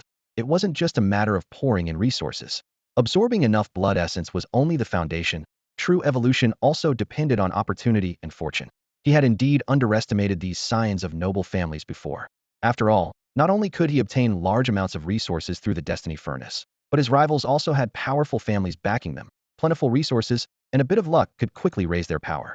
However, Bai Yu wielded a top-tier crank dominator bloodline and was never afraid of any lower-level bloodline. "All right, foster father. Rest assured, I will not disappoint your expectations. I will torment him until he's broken." Hearing Shangwan Zhan's response, Shangwan Wei excitedly patted his chest and nodded. Then, turning around, his eyes glinted with a cold light as he fixed them on Bai Yu, a malicious smile tugging at his lips. "Hehehe, Bai Yu, you think you're so arrogant? Today I'll make you kneel before me and beg for mercy." No sooner had he spoken than his figure flashed violently, lightning flickering around him. Like a bolt of thunder, he lunged at Bai Yu. His speed was lightning fast, closing in to less than a meter in the blink of an eye. His right fist flickered with the gray-blue thunderlight, sharply cutting through the air with no flourish. Thunderlight Fist. This was a mid-grade Yuan stage combat skill. The fist strike carrying sharp lightning light aimed straight at Bai Yu's chest. Seeing the incoming punch tearing through the air, carrying fierce gusts that ruffled his hair, Bai Yu snorted coldly. Want me to kneel? In your dreams. Before finishing his words, he didn't retreat but surged forward, quickly activating his Dominator bloodline. With a deep shout, he pushed off the ground and charged, unleashing a top-grade Yuan stage combat skill exploding heavy elbow. His elbow was wrapped in thick yellow Yuan energy, like a sharp blade cutting through the air with a piercing scream. The two forces collided, and at the clash of fist and elbow a dazzling wave of thunderlight exploded outward, sending sand and leaves flying wildly around. The blast was deafening, the shockwave pushing them both back.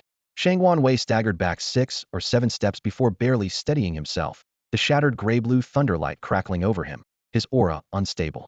Bai Yu stepped back 2 paces, standing firm, a faint yellow silhouette of his Dominator armor flickering around him, helping absorb part of the impact, looking calm and composed. This Yuan energy clash clearly showed Bai Yu, a 7th-stage Yuan energy practitioner, held the upper hand over Shangwan Wei. I have to say, Bai Yu, you're really something. A flash of surprise crossed Shangwan Wei's face, but he showed no sign of anger. He flexed his numb and aching right arm slightly, and suddenly gray-blue lightning exploded between his fingers, crackling and flashing incessantly. Then, a cold smile crept across his lips as he stared darkly at Bai Yu. However, the real hunt of the Darking Thunder is only just beginning. Though he spoke confidently, he was somewhat surprised inwardly. He never expected that in a pure contest of strength, this Bai Yu at the 7th stage of the Essence Force realm could so easily defeat him, a powerhouse at the early stage of the Essence Sea realm. With each advancement in realm, overall strength improves accordingly. Generally speaking, the higher the realm, the stronger the power. Yet unexpectedly, the advantage of bloodline grade could actually compensate for the gap of crossing an entire major realm plus 2 or 3 minor stages. Indeed, a top-tier Cray bloodline was truly extraordinary. After that one clash of lightning strikes, Shangwan Wei's right arm was numb and sore. Although his face showed no trace of pain, his heart tightened sharply. It seemed Bai Yu was no ordinary lowly warrior, but truly possessed the strength to fight above his level. In the coming battle, he absolutely couldn't be careless and must not let this kid scheme against him and capsize in the gutter. Humph. Sensing the arrogance radiating from his opponent, Bai Yu immediately let out a contemptuous sneer. Hunt me? What big talk? He was full of disdain for Shangwan Wei's presumptuous and nonsensical boasting. He had clearly gained the upper hand in their recent exchange, yet dared to speak so shamelessly here utterly absurd. However, in the next moment, a sinister and bone-chilling power suddenly surged from Shangwan Wei's elbow and quickly burrowed into other parts of Bai Yu's body. Instantly, the extreme cold felt like icy blades piercing through him. The affected muscles and bones immediately transmitted waves of freezing pain and numbness. The meridians it reached repeatedly felt blocked and congested, significantly obstructing the circulation of qi, blood, and essence force within his body. If not resolved quickly, he might face the danger of having his arm frozen and injured. What's happening? Bai Yu's expression changed slightly as he quickly mobilized his internal essence force to resist. At the same time, the phantom of his tyrant body battle armor suddenly appeared, engaging in a stalemate with the rampant cold force, flickering bright and dim as the protective power struggled against it. Previously, Bai Yu only understood the strange nature of this dark thunder through scattered written descriptions in his memory, and couldn't fully comprehend it. But now, having personally experienced it and felt that bone-deep cold power, he suddenly understood this darking thunder didn't rely on pure brute force to subdue enemies. Instead, after striking the enemy, it released dark thunder energy that was difficult to eliminate, like maggots clinging to bone. The cold thunder energy continuously invaded the body, eroding the opponent's essence force and meridians, slowly achieving a suffocating victory. No wonder they said earlier that this dark thunder excelled at torturing people. Those words were clearly not without basis. Haha, enjoy this mysterious thunder. Shangwan Wei curled his lips into a sinister smile and suddenly twisted his right hand. 2 fist-sized lightning spheres appeared in his palm. With a snap of his index and middle fingers, the spheres shot forward like arrows toward Bai Yu. This was a low-rank, primordial technique thunderlight orbs. The orbs glowed with a dim gray-blue electric light, crackling as they sped with an eerie, unpredictable trajectory, ghost-like and elusive. In the blink of an eye, they closed in on Bai Yu, less than 3 meters away. At that moment, Bai Yu had just managed to force out a small fraction of his strange thunder power from his elbow, only to face the sudden fierce assault of 2 mysterious thunderlight orbs. His expression darkened, anger surging. He swung his right arm fiercely, launching a web-like flying shuttle attack. He had intended to unleash a five-finger strike, but the Een thunder invading his right arm suppressed his blood flow and energy, resulting in only two web shuttles being released. Whoosh! The two shuttle-shaped webs shot out swiftly, meeting the lightning orb's Hedon. The moment lightning met webbing, thick smoke erupted instantly. Although their powers were roughly even, the web shuttle's primarily controlled tactics were at a total disadvantage against the aggressive lightning orbs. Before the webs could fully spread, they dissolved into light smoke at a visibly fast speed, disappearing without slowing the orbs at all. The thunderlight orbs howled again, humming like ghosts as they darted toward Bai Yu. The two web shuttles failed and retreated, and Bai Yu lost his best chance to dodge. The distance closed rapidly, his face immediately hardened. Bang bang. He rapidly activated his dominant body bloodline, striking with a flurry of right punches, forcing the two orbs to shatter before him. Gray-blue sparks flew in every direction, crackling lightning snakes twisting wildly. Yet, as the orbs dispersed, the cold, eerie Een thunder power swiftly seeped into Bai Yu's right fist again. His dominant body armor's shadow flickered even more intensely. Bai Yu felt the sticky Een thunder power cling to him once more, like stubborn taffy he couldn't shake off. His brows furrowed deeply, bitterness in his heart. Though the mysterious Een thunder wasn't powerful by itself, once touched, it was nearly impossible to dispel. His dominant bloodline prized overwhelming strength, but the Een thunder bloodline wielded subtle, eerie power perfectly suited to counter if this mighty armor was now almost nullified by an opponent 2 tiers below. No matter how many attacks he launched, it was like hitting cotton, completely ineffective, all in vain. The cold, stabbing pain kept creeping inside him, forcing his concentration to resist and purge it over and over.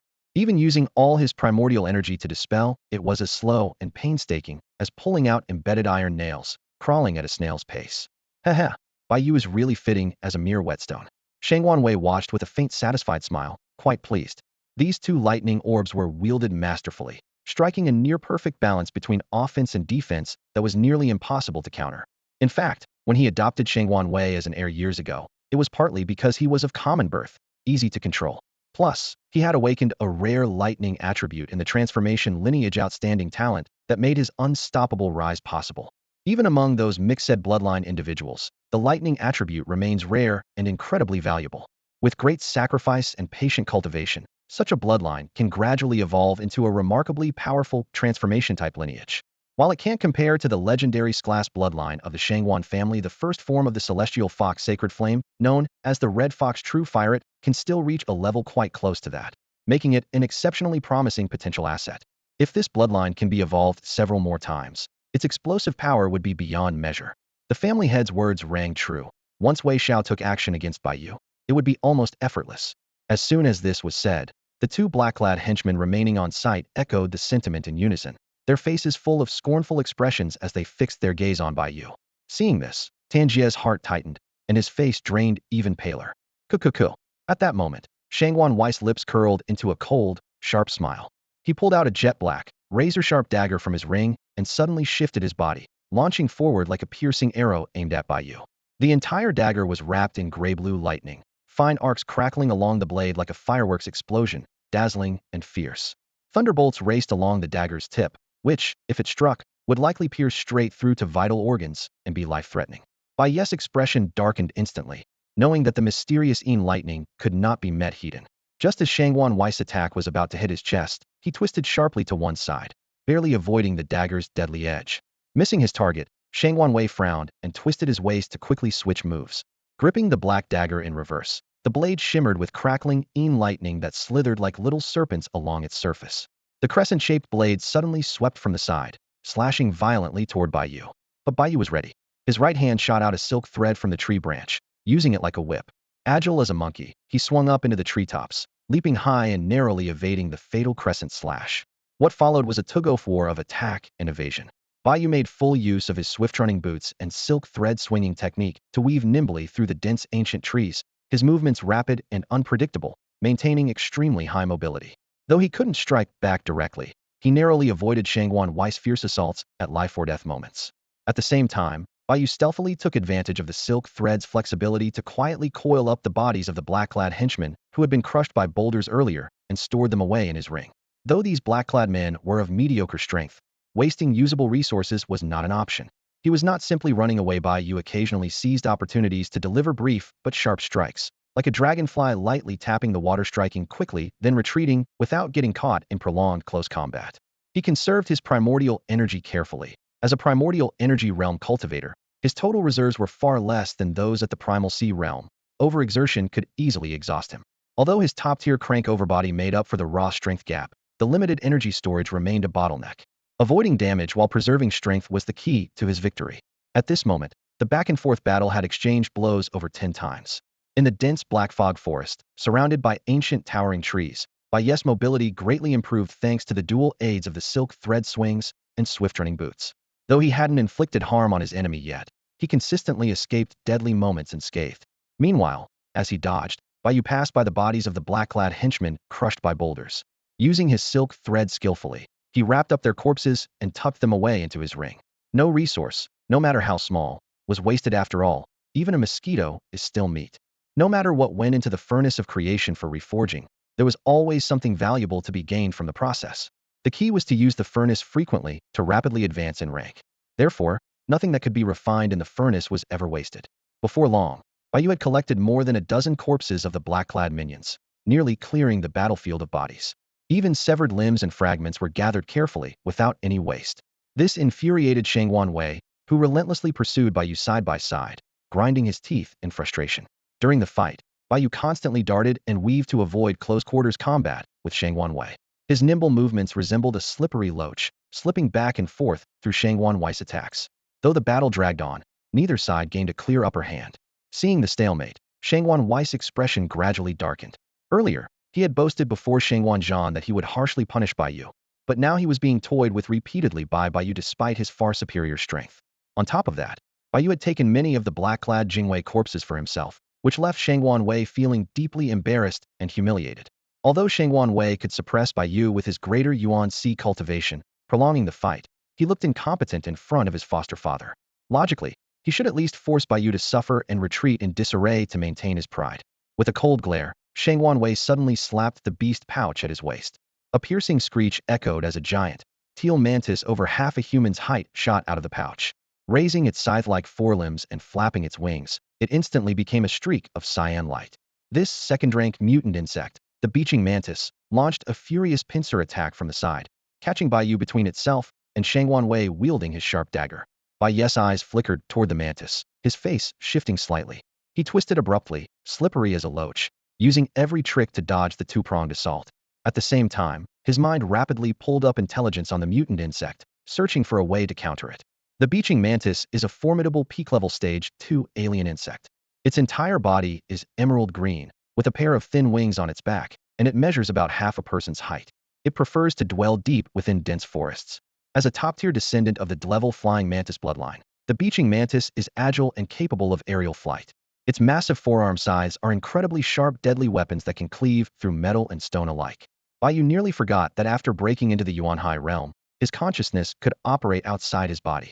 By capturing certain alien beasts and having their blood recognize him as master, he could raise and command pet beasts remotely with this detached consciousness, greatly expanding his combat options. Luckily, Shangwan Wei had recently advanced to the early Yuan Hai realm and was already adept at commanding his own pet beasts. However, most people don't start training pet beasts this early unless they have ample resources. Carefully raising pet beasts is hugely expensive, comparable to the cost of cultivating a human martial artist's bloodline abilities.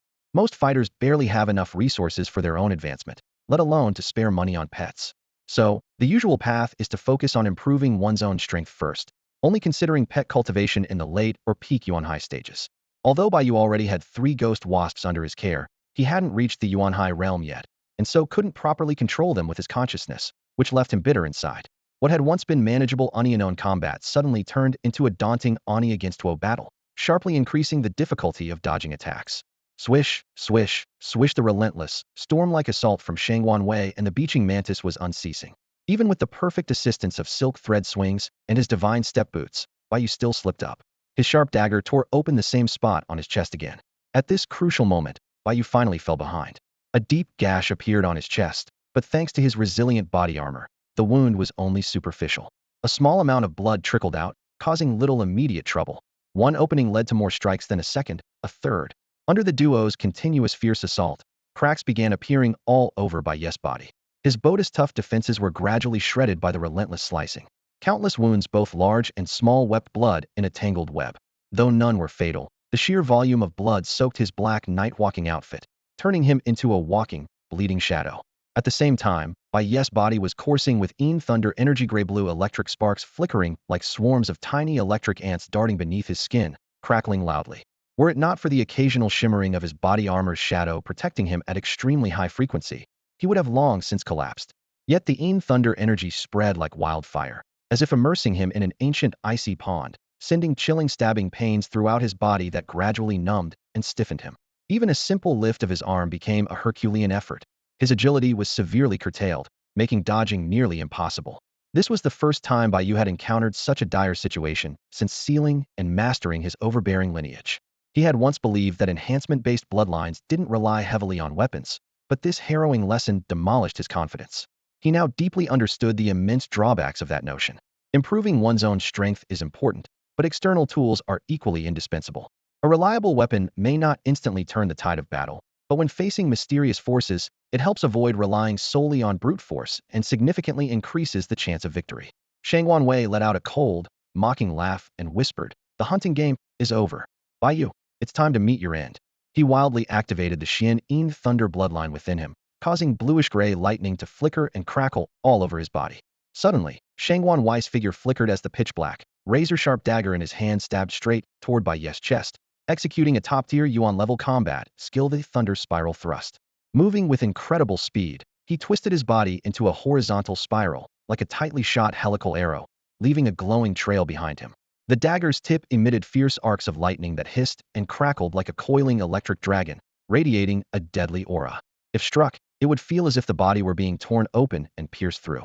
At the same time, the jade-green mantis fluttered its wings and darted through the air, its sharp four-leg scythe shimmering with a chilling light, slashing downward toward Bai Yu's head. Humph! Facing such a ferocious assault inches away, Bai Yu's expression grew grave. In this life-or-death moment, there was no room for hesitation. He frantically summoned his Danshan's energy, forming hand seals, and unleashed the Devouring Realm technique. In an instant, a deafening wave of energy surged skyward, kicking up dust and rattling the ground as fine sand scattered mysteriously without wind. Bai Yu's eyes flashed an ominous blood red, his body swiftly enveloped in swirling tendrils of eerie black smoke that intertwined with the faint golden silhouette of his dominating battle armor. Furious energy coursed through him like a wild beast, his jet black hair whipping wildly in the tempest. All the wounds that had split open instantly sealed and stopped bleeding. The thunder force inside him was devoured by the newly manifested black smoke, unleashing a ninefold increase in Devouring Realm power. In that moment, Bai Yu became like an ancient blood-eyed beast shrouded in black smoke, awakening angrily from slumber. A malevolent, violent aura spread out as if 10,000 evil spirits suddenly appeared, chilling the soul. Meanwhile, Shangwan Wei's dagger, crackling with bluish lightning, was now only a centimeter from Bai Yu's chest. Then, suddenly, something strange happened. Time seemed to freeze for a moment. Shangwan Wei was unexpectedly stopped dead in his tracks by the smoky silhouette of Bai Yu's battle armor. Despite his desperate forward thrust, the dagger remained suspended inches from its target, unable to move forward at all. The dense lightning on the blade flickered as the black smoke absorbed part of its power, dimming its glow and sharply reducing its lethality. The jade-green mantis also encountered resistance. Its sharp sides were firmly held back by the smoky armor's phantom, and the force of its strike was partially absorbed. The mantis blades hovered just a centimeter above Bai Yu's forehead, unable to land even a fraction. What? This black smoke? Shangwan Zhan and the two black-clad henchmen watching all widened their eyes in shock. They had no clue what this black smoke was, and the situation before them left them entirely baffled. They never expected that Shangwan Wei's ferocious, ruthless finishing strike would not only fail, but seem to be instantly pinned in place by a strange black smoke. Tan Jia was equally stunned, his mouth slightly open and breath held, momentarily forgetting to speak. In that brief moment, a surge of excitement welled up in Bai Yu's heart. The black smoke born from the power of the swallowing realm not only completely devoured the lingering thunder force within, but when it enveloped the shadow of the overlord battle armor, it greatly strengthened the surface defense. This eerie black smoke also possessed a passive absorption ability, continuously drawing in any power it came into contact with to extend the duration of the swallowing realm's effect. Bai Yu had only tested this power casually before, never fully deploying it in battle, and was surprised by its rich, practical utility. Though this passive absorption was not as powerful as the active swallowing force of the Swallowing Realm technique, it was enough to catch enemies off guard and completely disrupt their attack rhythm. What? What kind of strange black smoke is this? At that moment, Shangwan Wei felt the creeping, unworldly black smoke soaked into his body, sparking immediate panic and the intense dread of approaching death. Coupled with Bai Yu's unnaturally blood-red eyes staring directly at him and the overwhelming violent aura radiating from him, it shook one's very soul. Shangwan Wei's pupils suddenly constricted in horror. Instinctively, he and Bai Qingtang both quickly spun around to retreat. But it was too late before Shangwan Wei could put enough distance between them. Bai Yu, wrapped in black smoke like a blood-eyed specter crawling out from hell, tilted his head in a bizarre way. A sinister smile curled at the corner of his mouth as he fixed his gaze unwaveringly on Shangwan Wei's figure. In the next moment, black smoke suddenly swirled around Bai Yu's entire body, a sinister, eerie smile creeping across his face. With a nimble leap, he then unleashed a fierce downward elbow strike aimed straight at Shangwan Wei's head. This blow combined 9 times the power of the Swallowing Realm and a top-grade primal technique explosive heavy elbow, making its force utterly devastating. The elbow descended like a thunderclap, the air violently rasping against its tip, erupting instantly in a piercing sonic boom that deafened the surroundings. Thick, viscous yellow primal energy surged from his right arm, entwined with wisps of black smoke. Furious power raged and churned around the elbow joint. The surrounding airflow spun wildly like razor-sharp arrows, converging instantly at the elbow's point as if a towering mountain had crashed down with earth-shattering force. Wherever it struck, the light dimmed, and the air itself seemed to warp and distort from the terrifying might. What? Shangwan Wei was utterly shocked by the sight. He never expected Bai Yu's body had been sealed by the Yin Thunder Forcedo suddenly regain his mobility, and now, with such a monstrously powerful close-range strike so near, he had no chance to dodge. Panicked, he hurriedly raised his Yin Thunder protective shield, his face pale and trembling, so frightened that a foul-smelling liquid leaked from his groin. Yet in the next instant, the shield tore like paper, explosive heavy elbow crashing through without any resistance, smashing right into the crown of his head. With a deafening boom, the elbow's frightening raw strength, now exceeding 14 times normal power, exploded outward instantly. Shangwan Wei's skull couldn't hold up, shattering like a watermelon struck by a sledgehammer in an instant. The shockwave roared, blood and bone fragments spraying everywhere, the stench of blood quickly filling the air. Moments later, a breeze stirred Shangwan Wei's headless body, which twitched a few times before collapsing slowly into a pool of blood. Even in death, he couldn't comprehend the sudden change, his heart filled with bitter hatred. Damn it! What is that strange black smoke? How could Bai Yu unleash such terrifying power? This far surpasses the lower spiritual rank, it's practically approaching the middle spiritual rank. Why? How could a poor scavenger like him gain such a horrifying bloodline secret technique? Nearby, the blue-green mantis, having lost its master's soul imprint, suddenly broke free from its bonds and let out a piercing shriek of terror. Flapping its wings to stir a gust, it instantly transformed into a streak of azure light, rapidly fleeing deeper into the black mist forest. Watching the blue-green mantis disappear in a blur, Bai Yu couldn't help but feel a pang of regret. This rare insect, naturally capable of high-altitude flight, was incredibly fast and powerful. How he wished to chase after it, capture it, and store it safely in his beast pouch. But given his current strength, he simply had no way to freely fly through the sky. Once the mantis escaped to high altitude, even with the aid of silk threads swinging, it would be almost impossible to catch. Moreover, there was Shangwan Zhan guarding ahead, sure to obstruct any pursuit. After weighing his options, Bai Yu suppressed his desire to chase, holding back with a mournful glint in his eyes. No, Bai Yu, you're looking for death. At that moment, Shangwan Zhan witnessed the horrifying sight of Shangwan Wei collapsing. His shock instantly transformed into a furious roar that echoed to the heavens. His face contorted in rage, twisted with fury that burned like a raging tide within him. He suddenly hoisted up the massive Titan shield, his right foot stomping the ground with tremendous force, triggering a thunderous boom. In an instant, his entire body seemed to be consumed by flames, transforming into a blazing figure wreathed in crimson fire. Immediately after, he unleashed a supreme-grade Origin Tier killing move flame, shield meteor carrying scorching heat waves, disregarding everything in its path, hurtling madly toward Bai Yu. Origin force surged within him like a bursting dam, the surrounding temperature climbing sharply, the searing heat distorting the very air itself. He plummeted down like a meteor, trailing a long tail of blazing red flames behind him. Wherever he passed, fallen leaves and sand turned to ash, his battle intent terrifyingly intense. Everyone had thought victory was assured, yet the situation reversed in an instant. Shangwan Zhan had still been immersed in confusion about that black smoke, his brows furrowed in deep thought with no time to react. Suddenly, he witnessed his sworn son struck directly in the head by Bai Yu's elbow strike, enraging him to the point of explosion. At this moment, only one simple thought filled his mind: to obliterate Bai Yu's body and soul, ensuring he would never be reborn. Witnessing this scene, the remaining two black-clad henchmen first froze, then ground their teeth in fury, burning with rage as they charged madly toward Bai Yu. Beside Yu, Tanjie's face turned deathly pale, his stomach churning, his heart tightening. Never imagined Bai Yu would kill another member of the Shangwan clan. This time, they had truly made an enormous enemy. Time was running out. At most, there was only time for one more move.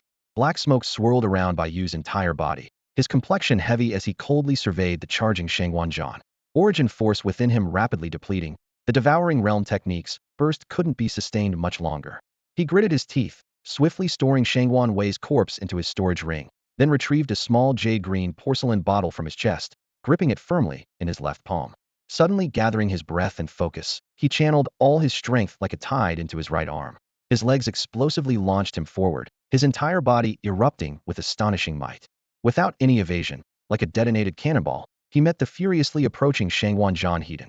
At this moment, he executed an Origin Tier mid-grade combat technique amplified by 9 times the power of devouring Realm Iron Wire Armor-Breaking Fist.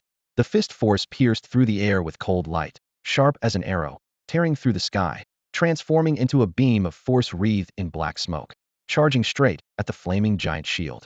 The Iron Wire Armor-Breaking Fist's power was extremely concentrated, striking down in one blow, directly attacking the armor's weak points. No wonder it bore the name Armor-Breaking. However, Bai Yu knew full well that with his own strength alone, he absolutely couldn't face Shangwan Zhan, who was at the peak of the Origin Sea realm, Heiden. Shangwan Zhan's bloodline grade was 1 tier higher than Bai Yu's, and he dominated him comprehensively in every other aspect.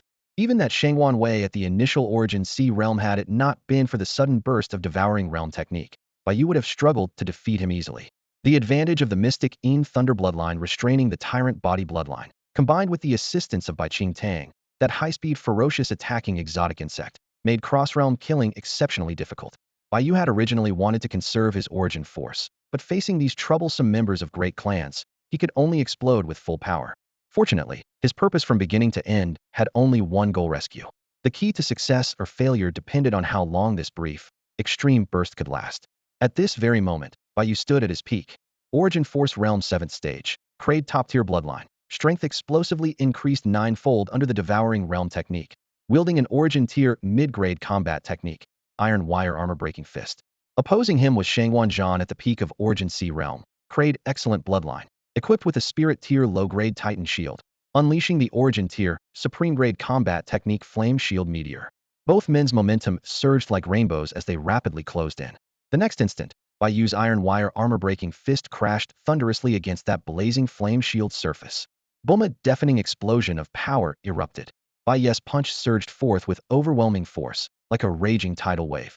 The fist carried the fury of crashing waves and earth-shattering might, instantly forcing Shanghan, who was at the peak of the Yuanhai realm, to stagger backward repeatedly, his body thrown several meters away. At the same time, the Titan's massive shield he wielded and the crimson flames entwining his body were momentarily torn apart by this burst of power. In that moment, he seemed to lose himself, stunned and dazed. The fiery waves from the aftershocks surged outward, crashing into 2 black-clad henchmen rapidly closing in from behind, pounding them until they were dizzy and staggering to the ground.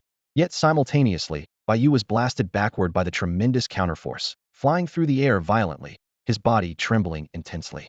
Multiple cuts burst open on his skin, fresh blood continuously leaking from the corner of his mouth. For a time, both combatants were injured, and the battle reached a standstill, a deadlock in this brutal clash with no victor in sight. Still, from the momentum, Bai Yu appeared slightly on the defensive, his strength somewhat inferior. Thanks to Shanghan's grip on the spirit-grade lower-tier Titan shield, its formidable defense meant that although the crimson flames were briefly dispersed and his blood surged fiercely within, turning his complexion pale, he suffered no major harm. Although Bai Yu failed to inflict significant wounds on Shanghan, a faint smile curved on his lips even as he was sent flying by the recoil. His true intention had quietly been achieved. This was due to the unique power of the Iron Thread Shatter Armor Fist. It dealt an additional 30% damage against shield-type relics and armor energy shields. While Iron Thread Shatter Armor Fist was only a mid-level Yuan-grade martial skill, the 9-fold Wujia force backing it made its breakthrough power far exceed that of his previous explosive heavy elbow used to kill Shanghan's guard. The moment the punch erupted, Not only were the crimson flames on the great shield dispersed, but a vertical crack about 2 fingers wide and 1 palm long was smashed right through the center of the shield's surface. Just as Bai Yu was violently shaken back and flew through the air, at the critical moment, he struggled to change tactics. Suddenly, a seemingly ordinary snow-white strand of spider silk shot forth from his left palm.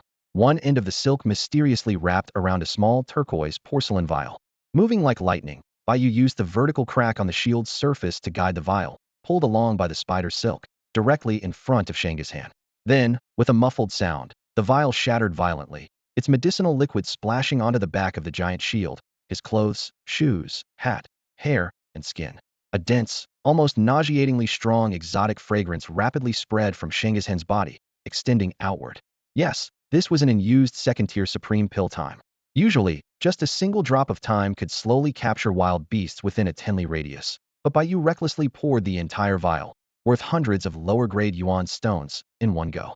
Though it seemed wasteful, the intensity of the aroma was nothing short of extraordinary. The pungent scent was sharp and penetrating, while not nearly as foul as the stench of a garbage dump. It lived up to its name as time, truly drifting 10 miles without exaggeration. Witnessing this, Shanga's pupils constricted sharply, never expecting Bai Yu's iron thread punch to harbor such astonishing power, accompanied by that strange black smoke erupting alongside it. In the split second of close combat, he astonishingly absorbed part of the energy released by the fire shield meteor, instantly reducing the power of the deadly strike. The insanely durable lower-grade Titan giant shield of spiritual rank was actually cracked open with a gruesome fissure. Meanwhile, the opponent suddenly changed tactics midair, precisely exploiting the brief moment when his old strength had faded and new power hadn't yet surfaced, catching him completely off guard. At first, he thought the flying object was some kind of hidden weapon or poison, so panicked that he had no time to defend. Just as he wanted to summon his primal energy to shield himself, he was shocked to realize it was merely a bottle of completely non-aggressive liquid that emitted a strong, foul stench. Indeed, the smell was overpoweringly intense in an instant. All the previous faintly pleasant scents turned into an acrid, revolting odor. Baixiang was originally a medicinal elixir used to lure and trap wild beasts. To those beasts, it smelled extremely fragrant, but humans were far less fond of it. Much like the smells adored by certain canine-type beasts, most people could hardly stand them. This rare Grade 2 elixir Baixiang was, strictly speaking, extremely obscure. The vast majority of alchemists had never even encountered the recipe, but Bai Yu had unexpectedly obtained it through the random creation of his fortune furnace. Black Mist City rarely produced top-tier elixirs, and with little demand, few alchemists knew how to make Baixiang. After all, wild beasts were abundant in the wilderness, and catching them was never a problem. On his journey, Bai Yu cautiously passed through Black Mist Forest, where encountering a dozen or more wild beasts was commonplace. This wilderness was truly a paradise for beasts. Most people had no need for Baixiang, and thus knew little about it. Only a rare few obsessed alchemists or yuanshu masters seeking to tame rare beasts as companions occasionally used this elixir. Therefore, at this moment, Shang Wanzhan was stunned and dumbfounded, his mind flooded with questions, unable to grasp Bai Yu's intention. He had never used Baixiang before, and mistakenly thought the other was mockingly throwing a bottle of foul-smelling liquid at him. However, before he could unravel the secret of this filthy liquid, a sudden surge of devastating fury, driven by the desire to protect his son, completely drowned out all his doubts. At the same time, he saw Bai Yu smash the small porcelain bottle, then nimbly spin his body using spider silk, charging madly toward Tanjia, who had collapsed on the ground. Shang Wanzhan was furious, his face dark as ink, and he shouted coldly, "You brat, still want to save him? Then just go to hell." No sooner had he spoken than he swiftly retracted his cracked Titan giant shield, wildly boosting his elixir power as fiery crimson flames suddenly burst into life all over his body. In the next instant, he inhaled deeply, puffed out his cheeks, and blew out with all his might. His lower-grade spiritual rank battle technique giant fireball was unleashed at once. Raging crimson flames surged from his mouth like tidal waves, quickly coalescing into a massive fireball about 3 meters in diameter, hurtling toward Bai Yu at breakneck speed. The fireball's heat was intense from the first moment, causing the surrounding temperature to skyrocket. The grass and leaves on the ground withered and blackened, emitting a choking smell of burning that rapidly spread all around. Though huge, the fireball spun rapidly, spewing a terrifying heat wave that twisted the air itself, threatening to incinerate everything in front of it into ashes. At this moment, Bai Yu, having thrown the small porcelain bottle, had no time for further fighting. Grimacing through agonizing pain, he deftly swung on his spider silk and suddenly dropped right in front of the collapsed Tanjia. Tanjia looked at Bai Yu, bloodstained and battered, his eyes instantly flooding red with tears, choking out in a trembling whisper, "Ooh." Tianjie never expected Bai Yu to risk his life to come rescue him personally. Despite the overwhelming suppression from numerous Yuanhai realm experts in the Shangguan family, Bai Yu still rushed over without hesitation. This deep bond left a profound mark on Tianjie's heart. "Shao Jia, stay calm and listen carefully to every word I'm about to say," Bai Yu said abruptly, cutting Tianjie off before he could respond, his movements swift and decisive. He pulled a finely crafted brocade pouch from his jade ring and quickly tucked it into Tianjie's waistband, then handed him a first-level mid-grade healing pill. Feeding it to him hurriedly, Bai Yu urged, "Inside the pouch are 30 low-grade elemental stones. When you return to the city, be sure to bring your family and buy all the necessities for living. There's also a mansion's doorplate in there. Using it will open a residence. Once you unlock it, you'll know where you are. This will be your temporary hideout." Before finishing, Bai Yu's expression grew serious and his words quickened. "He'll soon inject you with a concealment technique. For 2 hours, no one will be able to see you. He'll send you off with my spider silk. No matter what you encounter or hear, remember one thing: run. Run like your life depends on it. You must flee back to the city and hide in that mansion until I come." Just then, Bai Yu's spider blade hand moved sharply, instantly cutting the thick ropes binding Tianjie's ankles. Reaching out with his right hand, he forcibly wrapped a massive amount of pure white spider silk around Tianjie's waist and limbs, restraining him completely. At the same time, Aming quickly cast concealment magic, blurring Tianjie's figure. Switching to his dominant bloodline state, Bai Yu threw a powerful strike from his right arm toward the Black Mist City. Under this fierce swing, the concealed Tianjie, like a weighty boulder tightly bound by the spider silk, traced a graceful parabolic arc as he was launched over 10 zhongs away. As Tianjie was about to hit the ground, Bai Yu suddenly pushed out with one palm. The spider silk tightened, emitting a soft yet supportive force that gently caught Tianjie. Bai Yu then retracted his bloodline energy as slender, pure white, snake-like spider silk strands quickly recoiled from Tianjie's body back into his palm, his movements precise and clean. Bai Yu had intended to retreat together with Tianjie, but the burst state of his swallowing domain technique had a limited duration and couldn't sustain for long. During this burst, he had fought up close with the enemy twice, absorbing some energy which slightly extended the duration. However, the expenditure was immense. If he collapsed, he wouldn't even be able to protect himself. The current situation forced Bai Yu to leave Tianjie behind. Otherwise, Shangguan would chase relentlessly. He had to stay and buy time until the effects of the time herb kicked in. Though the time was a second-level supreme medicinal material with powerful properties, it still required time to attract a large number of exotic beasts. The longer the delay, the wider the aromatic diffusion, bringing more of these strange creatures swarming in. The longer Bai Yu could stall, the better. Ideally, he could use those beasts to eliminate Shangguan. After all, the enemy's real target was Bai Yu, not an ordinary fleeing civilian like Tianjie. After landing, protected by Bai Yu's earlier gentle restraint, Tianjie tumbled a few times but escaped without serious injury. Whoosh! The massive crimson fireball had already closed in on Bai Yu's side, less than 10 feet away. Scorching heat surged toward him as Bai Yu whipped his head around. Before the enormous fireball even made contact, it swept over like a raging furnace spewing flames. The skin and hair on his left shoulder instantly began to shrivel and twist, and the acrid smell of burning quickly spread through the air. Bai Yu's face turned deathly pale. Just as he prepared to dodge with all his might, his right arm swiftly swung to the side, attempting to use his agile spider silk to swing away to safety. However, an overwhelming sense of weakness and exhaustion suddenly surged from within his body, like chains weighing 1,000 pounds that instantly immobilized him, pinning him in place and completely interrupting his movement. Bai Yu's pupils constricted in shock and horror at this moment. He had nothing left, not a single strand of spider silk emerged from his fingertips. His primordial energy had been completely depleted.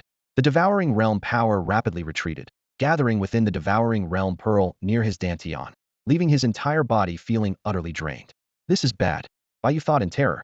He had just saved Tianjie, and now he didn't have a drop of primordial energy left.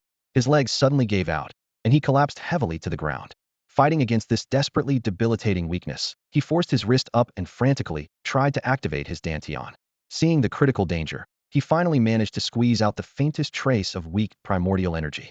Though extremely feeble, it was just enough to activate his storage ring. His face pale as paper, Bai Yu hastily retrieved a low-grade primordial stone from the ring and absorbed its energy with his palm. Thin streams of weak energy flowed rapidly into his body like trickling water, slightly alleviating his dantian's parched condition. He suddenly curled his body into a shrimp-like position, frantically activating his tyrant body bloodline, gathering and slowly concentrating what little tyrant body primordial energy remained onto his back, preparing to withstand this terrifying strike heat. Meanwhile, thanks to the healing pill's effects, Tianjie had finally recovered considerable strength. After rolling several times on the ground, he slowly pushed himself up. Apart from his severed arms which remained unhealed, most of his other injuries had largely recovered. With the help of the ranked medicinal pill, Tanjia's wounds had healed by about 70 to 80%. However, seeing the massive fireball about to strike Bai Yu ahead, tears welled up in the eyes of Tanjia, who was in stealth mode and nearly transparent, his face filled with anguish. Bai Yu, his heart felt suffocated with pain, but he knew clearly that staying here would only become a burden. Remembering Bai Yu's instructions, he dared not hesitate for even a moment, fearing all their efforts would come to nothing. Tanjia turned with difficulty and fled desperately toward Black Mist City. The concealment technique worked remarkably, while even Bloodline warriors using their mind sense could only vaguely perceive a silent breeze passing by. Fortunately, the Shangwan family bore no deep grudge against Tanjia. They only wanted to enrage Bai Yu to put him at a disadvantage for easier control, which was why they chose to twist and break Tanjia's arms without seriously injuring his legs. With the help of the first-tier healing pill, aside from his arms, Tanjia's minor injuries had basically healed. His arms had stopped bleeding and the pain had ceased, but they couldn't be fully restored. Clearly, the healing pill was powerless against fractures and severed limbs. Although his arms were immobile, his running speed was minimally affected. Despite losing the balance provided by his arms, he could still stumble along and run away quickly. Wishing the next moment, the terrifying massive fireball finally crashed into Bai Yu with a thunderous impact. Bang! In an instant, a fierce surge of scorching heat erupted from Bai Yu's back, exploding outward like a raging blaze set off by a blast in a yuanstone mine. Crimson flames scattered wildly in every direction. The overwhelming shockwave lifted Bai Yu into the air, his body tossed about like a kite with a snapped string, helplessly drifting. His face drained of color, pale as paper, crimson blood spurting uncontrollably from his mouth as the stench of burnt flesh quickly filled the air. Beneath his feet, the ground was blasted into a massive crater nearly 2 to 3 meters wide, surrounded by swirling sand and rocks mixed with searing flames, and a devastating scene of chaos that spoke to the explosive power unleashed. The Bodis-enhanced fortitude Bai Yu had summoned moments ago was no match for this brutal inferno. The shimmering outline of his ethereal armored battle form flickered desperately, barely mitigating any damage before shattering into fragments. It offered no real protection against the blazing fireball's full fury. The blast hurled him 5 or 6 meters away, crashing through multiple towering trees in his path, sending branches and leaves flying amid the thunderous sound of splintering trunks. When he finally slammed to the ground, he fell heavily, accompanied by the broken wood and scattered foliage. Now, Bai Yu lay on his side, battered and disoriented, his Bodis energy in complete disarray. His back was roasted open, flesh torn and charred beyond recognition, a horrifically vivid portrait of ruin. Blackened, withered burns intertwined with reddened patches of raw tissue. His entire frame was covered in splitting wounds. His muscled, fortified body felt ripped apart, with life force seeping away between bone and sinew. He collapsed in agony, face pale with a purplish tint, fresh blood continually spilling from his mouth. The internal torment drove low curses from his lips, each movement of his back muscles stabbed with knife-like pain, distorting his face in suffering. Yet despite this, he gripped the yuanstone tightly with all his remaining strength, desperately drawing in breath. Bai Yu understood that in this weakened, exhausted state, rapid restoration of his energy was a matter of life and death. Even after the devastating blow, fear still lingered in his heart. Had he not summoned his bloodline's yuan energy at the last moment to shield himself, had his diamond-hard lineage armor not transformed into an impenetrable wall of copper and iron, reinforced by his battle armor's shimmering afterimage absorbing some of the force, this fireball would have reduced him to a pile of ashes. Though his muscles and bones escaped irreparable damage, severe internal injuries racked his body, blood and chi thrown into chaos with burning scars covering his skin. His energy and stamina were dangerously depleted, no longer able to sustain peak defense. His protective shield had severely weakened. This near-fatal blow had nearly claimed his life. "You brat, you're still alive? Then give me your life." Upon witnessing Bai Yu collapse in a near-death state, yet still breathing, Shangwan Zhan's expression darkened violently, fury blazing in his eyes as every hair on his body stood on end. He took a deep breath, channeling the last of his yuan energy. Planting his feet firmly, he stomped fiercely, charging rapidly toward Bai Yu. Swish! Using the ground for leverage, he leapt high into the air, folding into a dive from the peak of his arc. His right palm ignited, conjuring a swirling vortex of blazing scarlet flames that sent the temperature soaring.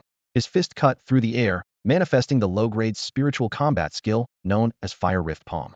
The crimson inferno roared and churned at his palm, coiling into a scalding vortex of fiery power that demanded reverence. It gathered a destructive force aimed straight at Bai Yu's weakened and flickering life essence, targeting his head with lethal intent.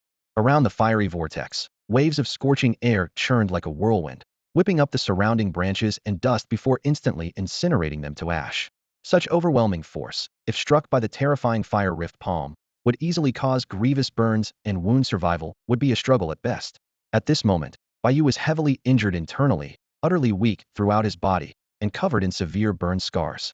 He felt as if he were falling apart, utterly powerless, unable even to move. Just moments ago, he had forced himself to muster a shred of strength to pull out a healing pill from his storage ring and swallow it, followed by a chunk of essence stone, desperately drawing in vital energy. Damn if this was still only a low-grade spiritual class combat skill.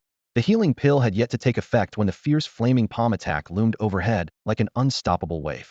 Bai Yu couldn't dodge. He could only grit his teeth and force his long-drained Dantian energy to surge. But now, not only did he have to resist the spreading burns, he also had to expend energy to barely hold back the assault. It was a precarious moment between exhaustion and regeneration, making it impossible to summon much refined energy. Bai Yu's face drained of color, his expression twisted in agony. In his heart, he cursed his luck. If he were at his peak, maybe he could still fight back, but utterly spent as he was, the previous distant giant fireball skill nearly ended him. And now, facing this terrifying close-range fire rift palm, drained of vital energy, he had no confidence to withstand it with just his body. Though both the giant fireball and the fire rift palm were low-grade spiritual skills, the long-range fireball covered a wide area, but was far less powerful than the cataclysmic palm looming above him. If Bai Yu tried to endure it heat-in, his body would likely be split apart. The flaming palm suddenly closed to less than half a zhong, the temperature around soaring wildly, like nearing a massive furnace spewing tongues of fire. The fiery gust whipped strands of Bai Yu's white hair, blowing them away as they instantly blackened and withered. The flaming palm was about to crush his head, bright red flames casting harsh light on Bai Yu's agonized, distorted face. Suddenly, a streak of black light shot out from the flank like a gust of wind, moving so fast it was almost impossible to track, crashing directly into the side of Shangwan Zhan's waist midair. With a thunderous boom, the overwhelming impact shattered the destructive momentum of the fire rift palm. The burning palm force instantly collapsed and dissipated. Shangwan Zhan staggered, face full of shock and disbelief. The collision's power was astonishing, and being violently interrupted unleashed a wild fury of qi and blood inside him. He spat out a mouthful of thick blood with clearly serious injuries. Damn it! Who dares to ambush me? Shangwan Zhan roared in anger, wiping blood from his lips. The fiery pain in his side felt like being struck by a mighty hammer.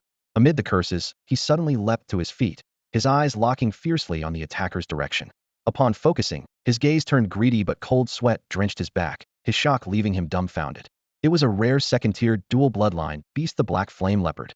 Now about half a person's height, its body wreathed in flickering black flames, with a strong waist and agile, sleek form. Two menacing upper fangs glinted like steel, seeming capable of ripping through flesh and bone. A long tail swayed slowly, black flames rising and falling along its side with an eerie, mysterious rhythm. Its jet-black pupils gleamed fiercely, locking onto Shangwan Zhan with a savage glare, eyes dripping a strange kind of greed that sent chills down the spine. So this was the black flame leopard? Could it be that Bai Lixiang's spiritual power was really starting to take effect? Seeing this, near death Bai Yu's heart jolted violently, first shocked, then a flicker of wild excitement ignited in his eyes. The next moment, he shook his head with a bitter smile and gripped the essence stone tighter, desperately drawing in energy. The healing pill's effects were beginning to seep in. Though badly wounded, he was slowly recovering under its influence, albeit at a slow pace. Bai Yu felt deeply surprised and understood the vastness of the black fog forest, knowing that Bai Lixiang's spiritual influence should take time to work. Yet unexpectedly, the first to arrive was this rare and precious black flame leopard. Its swift, meteor-like form explained why it was first aid. Even so, bearing the fate furnace, Bai Yu couldn't help but feel a glint of greed when first seeing it. But knowing he was too weak to provoke the beast now, Bai Yu forced down his excitement and desire. Right now would have been an ideal chance to escape. But Bai Yu's internal injuries were severe, leaving his body weak and powerless. Coupled with the shocking burns covering his skin, he simply lacked the spiritual energy to break free. All he could do was desperately draw spiritual energy from the yuan stones around him to replenish his strength, while taking healing pills to mend his wounds, racing against time to recover. As for the rare black flame leopard before him, Bai Yu was far from ignorant. Through his study of bestiary records, he knew quite a bit. This black flame leopard was a peak-level Tier 2 hybrid beast, combining two bloodlines, the living creature line and the shape-shifting line. The living creature lineage of black leopard was classified as a top-tier Class D, substantially enhancing its physique and overall abilities, especially its agility and speed. It moved through the forest like a streak of black lightning across the night sky, swift as a meteor. Its build was strong and muscular, with nimble yet forceful movements, regularly prowling deep forests and striking terror into its prey. The shape-shifting lineage brought the Sinluo Black Flame Blood, a rare mutation of black fire capable of converting its internal spiritual energy into Sinluo Black Flames for battle. This flame burned at extremely high temperatures. Once it touched a victim, it released neurotoxins that caused muscles to freeze and stiffen. As the toxin accumulated, the victim would fall into hallucinatory states created by the Sinluo flames, sometimes resulting in self-harm or attacks on companions. Legend held this bloodline's potential was extraordinary, originating from the steer top-level Sinluo demon, flame the embers of an ancient demonic blaze. However, its toxicity was largely counteracted by fire-thunder elemental types, making it less effective against such foes. The Black Flame Leopard was cunning and cautious by nature, preferring careful planning over rash action, skilled in savagely dispatching prey. Extremely rare, this beast was highly prized in the market. Many fighters blessed with strong bloodlines dreamed of capturing one as their bonded beast to nurture carefully. Though Shangwan Zhan greatly feared this Black Flame Leopard, a fierce obsession and greed gleamed unmistakably in his eyes. He longed to seize the precious creature simply because of its rarity and immense value. Different cities were home to distinctly varied beasts, but the areas surrounding Black Mist City were known for these Black Flame Leopards. On the city's popular Beastmaster rankings, the Black Flame Leopard had consistently held a top 3 spot for years, often taking first place in quarterly or annual lists. Although these rankings were cooperatively created by multiple factions to promote consumption and rivalry for profit, they unexpectedly became wildly popular, becoming casual conversation fodder among bloodline warriors and gradually solidifying into a lasting tradition. Over time, the influence of these rankings inspired many others for most coveted bloodline essences, secret battle techniques, war instruments, and treasures. Countless leaderboards emerged, fueling a booming consumer market within the city. Boutique healing pills and treasures in the precious treasure tower sold out constantly. Mid to high-end items soared in price, leading to a priced out of the market phenomenon. The rankings were eventually immortalized in history as a benchmark of marketing success and widely emulated by many other regions. Returning to the beasts themselves, creatures like this impress with extraordinary gifts, though not nearly as intelligent as humans, with robust physiques and incredible brute strength. This Tier 2 dual bloodline Black Flame Leopard far surpassed its peers at the same level, boasting outstanding talent and massive potential. Once a bloodline warrior breaks through to the Yuan Mansion realm, if they can tame a Black Flame Leopard as their bonded beast, they become the envy of many. This Black Flame Leopard's bloodline is extremely rare, attracting countless warriors of similar rank, as well as bloodline warriors from nearby cities, all seeking to hunt or capture it. The Black Flame Leopard is already scarce, and overhunting has pushed it to the brink of extinction. An unclaimed Black Flame Leopard is so valuable that it can surpass the entire assets of a collateral elder branch of the Shangwan family. Typically, a level C ordinary grade blood essence drop is worth about 30,000 lower grade yuan stones. A level C excellent grade drop is about 100,000, and top tier drops can reach 300,000. A living creature possessing a single, top tier bloodline with huge potential is worth slightly more than a full drop of top tier blood essence, with a starting price of at least 300,000 lower grade yuan stones. But this double bloodline Black Flame Leopard, if caught alive, would start at a minimum auction price of 450,000 to 500,000 lower grade yuan stones, revealing just how precious it is. To actually encounter and capture this beast alive is nearly a once-in-a-lifetime fortune. Unfortunately for Shangwan Zhan, his peak yuan C strength is barely enough to survive against a Black Flame Leopard, let alone capture it. The leopard is cunning and cautious by nature, incredibly fast and agile. Even a beast-hunting mercenary team comprised of Yuan Mansion realm warriors would struggle to capture it alive. Its slippery evasiveness drives countless hunters mad. Most remarkably, when trapped in an extreme situation, the Black Flame Leopard will self-detonate its beast core rather than surrender. While difficult to catch alive, mercenaries of this level have no trouble killing the leopard, but doing so drastically reduces its value, making its corpse no different from an ordinary beast. Those who truly understand its worth rarely dare to strike the killing blow easily.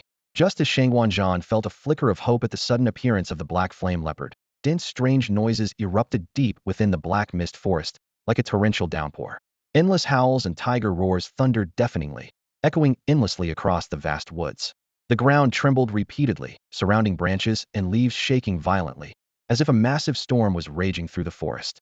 Instantly, countless exotic beasts surged forth from afar with fluctuating strength, as if a huge army was charging recklessly, flooding the hills and valleys. What was going on? Shangwan Zhan's face instantly changed as he sensed this terrifying aura, desperate to flee with all his might. Yet facing the second-rank Black Flame Leopard's eagle-like gaze locked onto him, he dared not act rashly. His heart raced while his mind spun, urgently searching for an escape plan. He knew his fleeing speed was no match for the leopard. Any movement would alert it, leading to a deadly chase. He steadied his mind, striving for a better solution. At that moment, the full effects of the bottle of time he carried finally took hold. Upon sensing the unfolding scene, Bai Yu's eyes gleamed from afar. Rather than panic, he grew even more triumphant, a cold smile creeping onto his lips. Watching Shangguanzhan's fearful, helpless expression filled Bai Yu with quiet satisfaction. Looking ahead, the forest swarmed with beasts, more and more exotic creatures pouring out violently from the depths of the black mist forest, their momentum fierce and unstoppable. Although they were still some distance away, the sound grew louder and closer, faintly revealing how Bai Yu and Shangguanzhan had formed a pincer movement.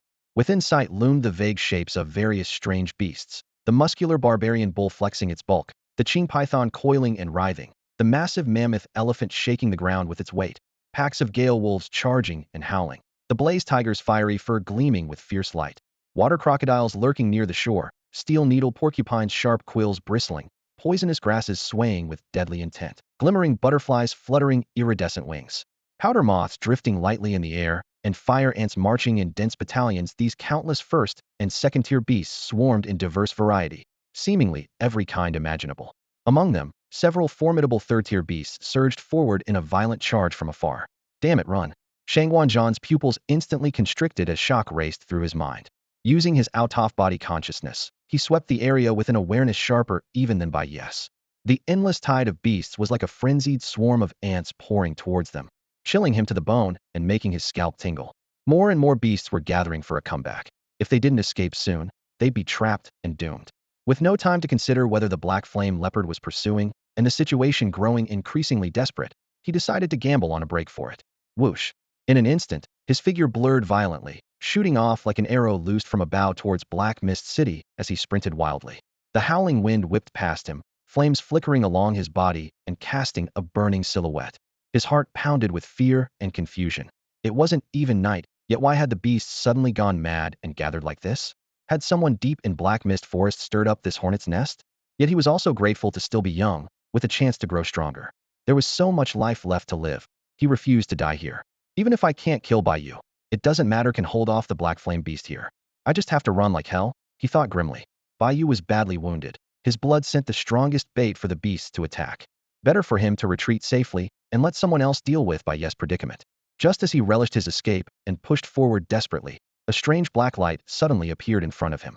The black glow moved incredibly fast and slammed directly into him, sending him flying backward. Shangguanzhan's body was hurled through the air, crashing heavily back to the spot where the Black Flame Leopard had just been. Now all that remained was a fading black afterimage, vanishing at lightning speed. Damn you, dumb leopard! Pain exploded in his chest, dizziness swirling, but anger surged fiercely. Go find Bai Yu. I don't want to die at his. Is your fault for forcing me. Before he finished, he rolled twice midair and landed solidly.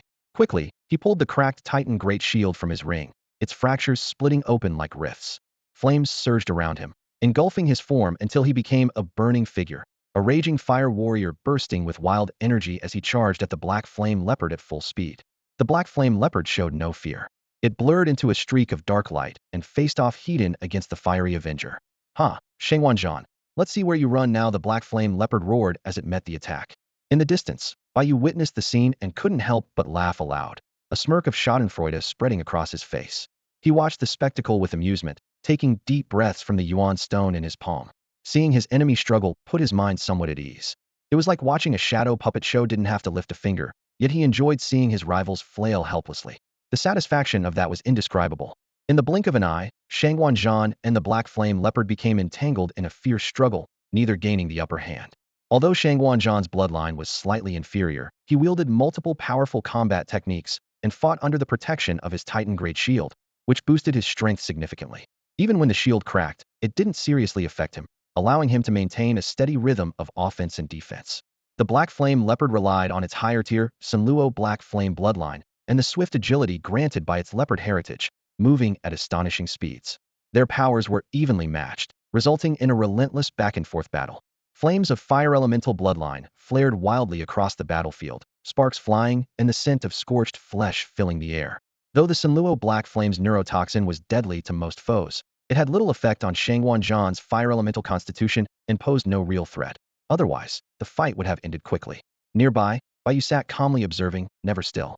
He quickly sucked energy stones in his palm one after another, steadily replenishing his internal power. His healing pills quietly took effect, stitching his wounds together slowly. Time slipped by, and Shangwan Zhan's expression grew increasingly grave. This peak second-stage Black Flame leopard was genuinely terrifying. Despite his best efforts, he barely managed to graze the leopard's fur. Its lightning-fast movement rendered ranged attacks nearly useless. Only in rare moments of close combat, where both suffered injuries, could he inflict damage at all. Yet Shangwan Zhan's transformative bloodline made his physique far less resilient than the leopard's, leaving him at a constant disadvantage and subject to more injuries. Even risking all in melee was a draining battle with little lasting gain. Frustration boiled inside Shangwan Zhanha could neither defeat nor escape the beast. The leopard's relentless assault wore him down, forcing him to expend half his energy using low-grade spiritual techniques. Though the Titan Great Shield was nearly indestructible, facing the lightning-fast attacks left him desperate and battered. The Black Flame leopard would suddenly appear in the shield's blind spots, tearing ragged wounds with razor-sharp fangs. Soon, Shangwan Zhan's body was covered with countless bloody gashes, blood pouring freely. When he tried to flee with all his might, the Black Flame leopard's speed far outpaced his expectations. As long as the creature pursued relentlessly, escape was impossible.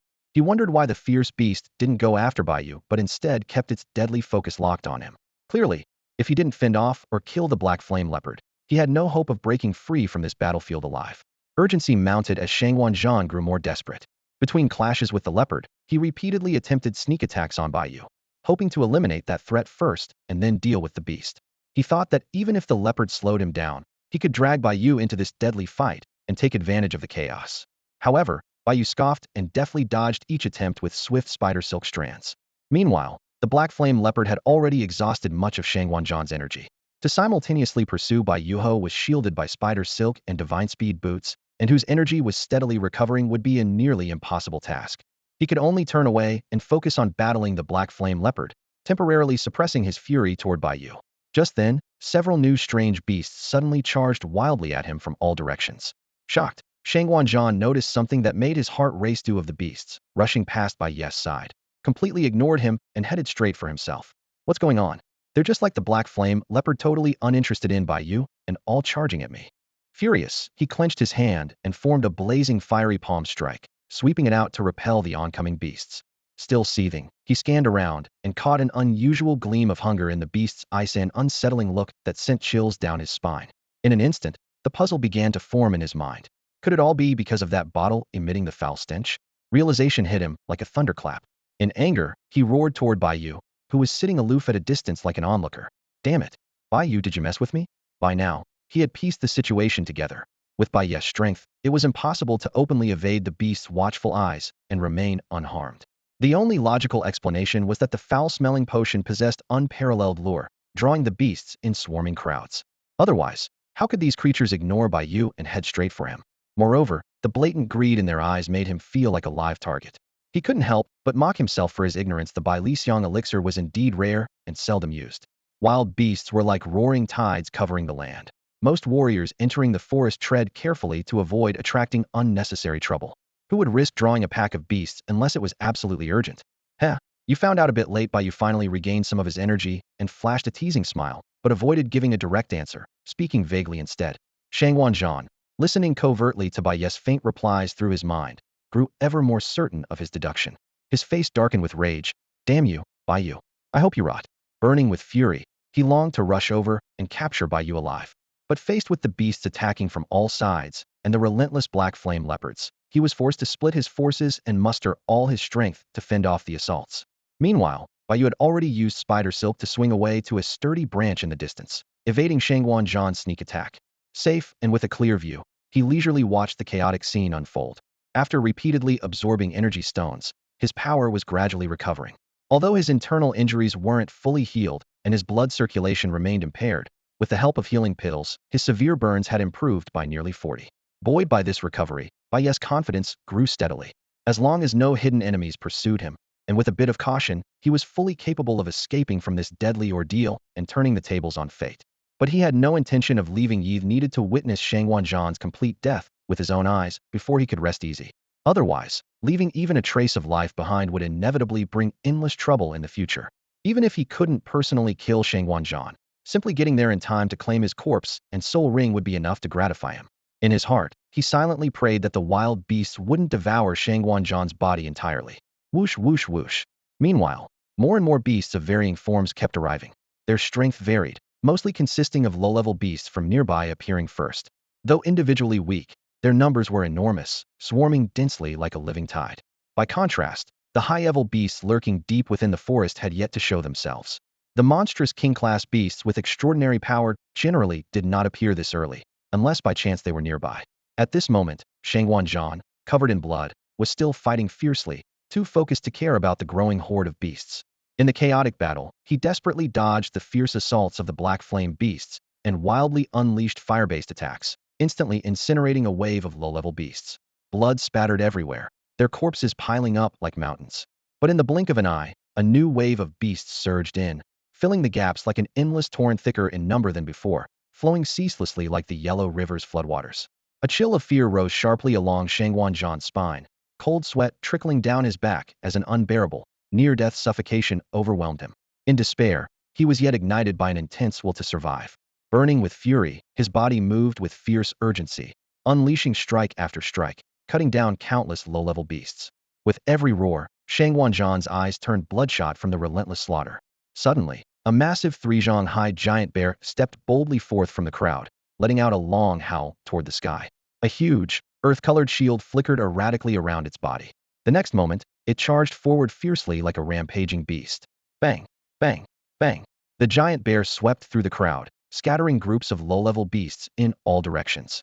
With brutal force, it charged close to Shangguanzhan, eyes filled with hunger as it fixed its gaze on him. Drool mixed with a strong, foul stench dripped onto the ground. The beasts behind it all showed fear, scattering away. Even the black flame leopards dared not approach, retreating to hide and avoid its lethal presence. This Earth Titan bear, at the peak of Tier 3, was one of the most violent forces just below the 4th-tier beasts. Its thick hide and tough flesh made its defense extraordinarily strong, paired with immense strength and terrifying destructive power. Seeing it arrive, Bai Yu's pupils contracted sharply. He instantly tensed, abandoning his earlier comfort to go on full alert.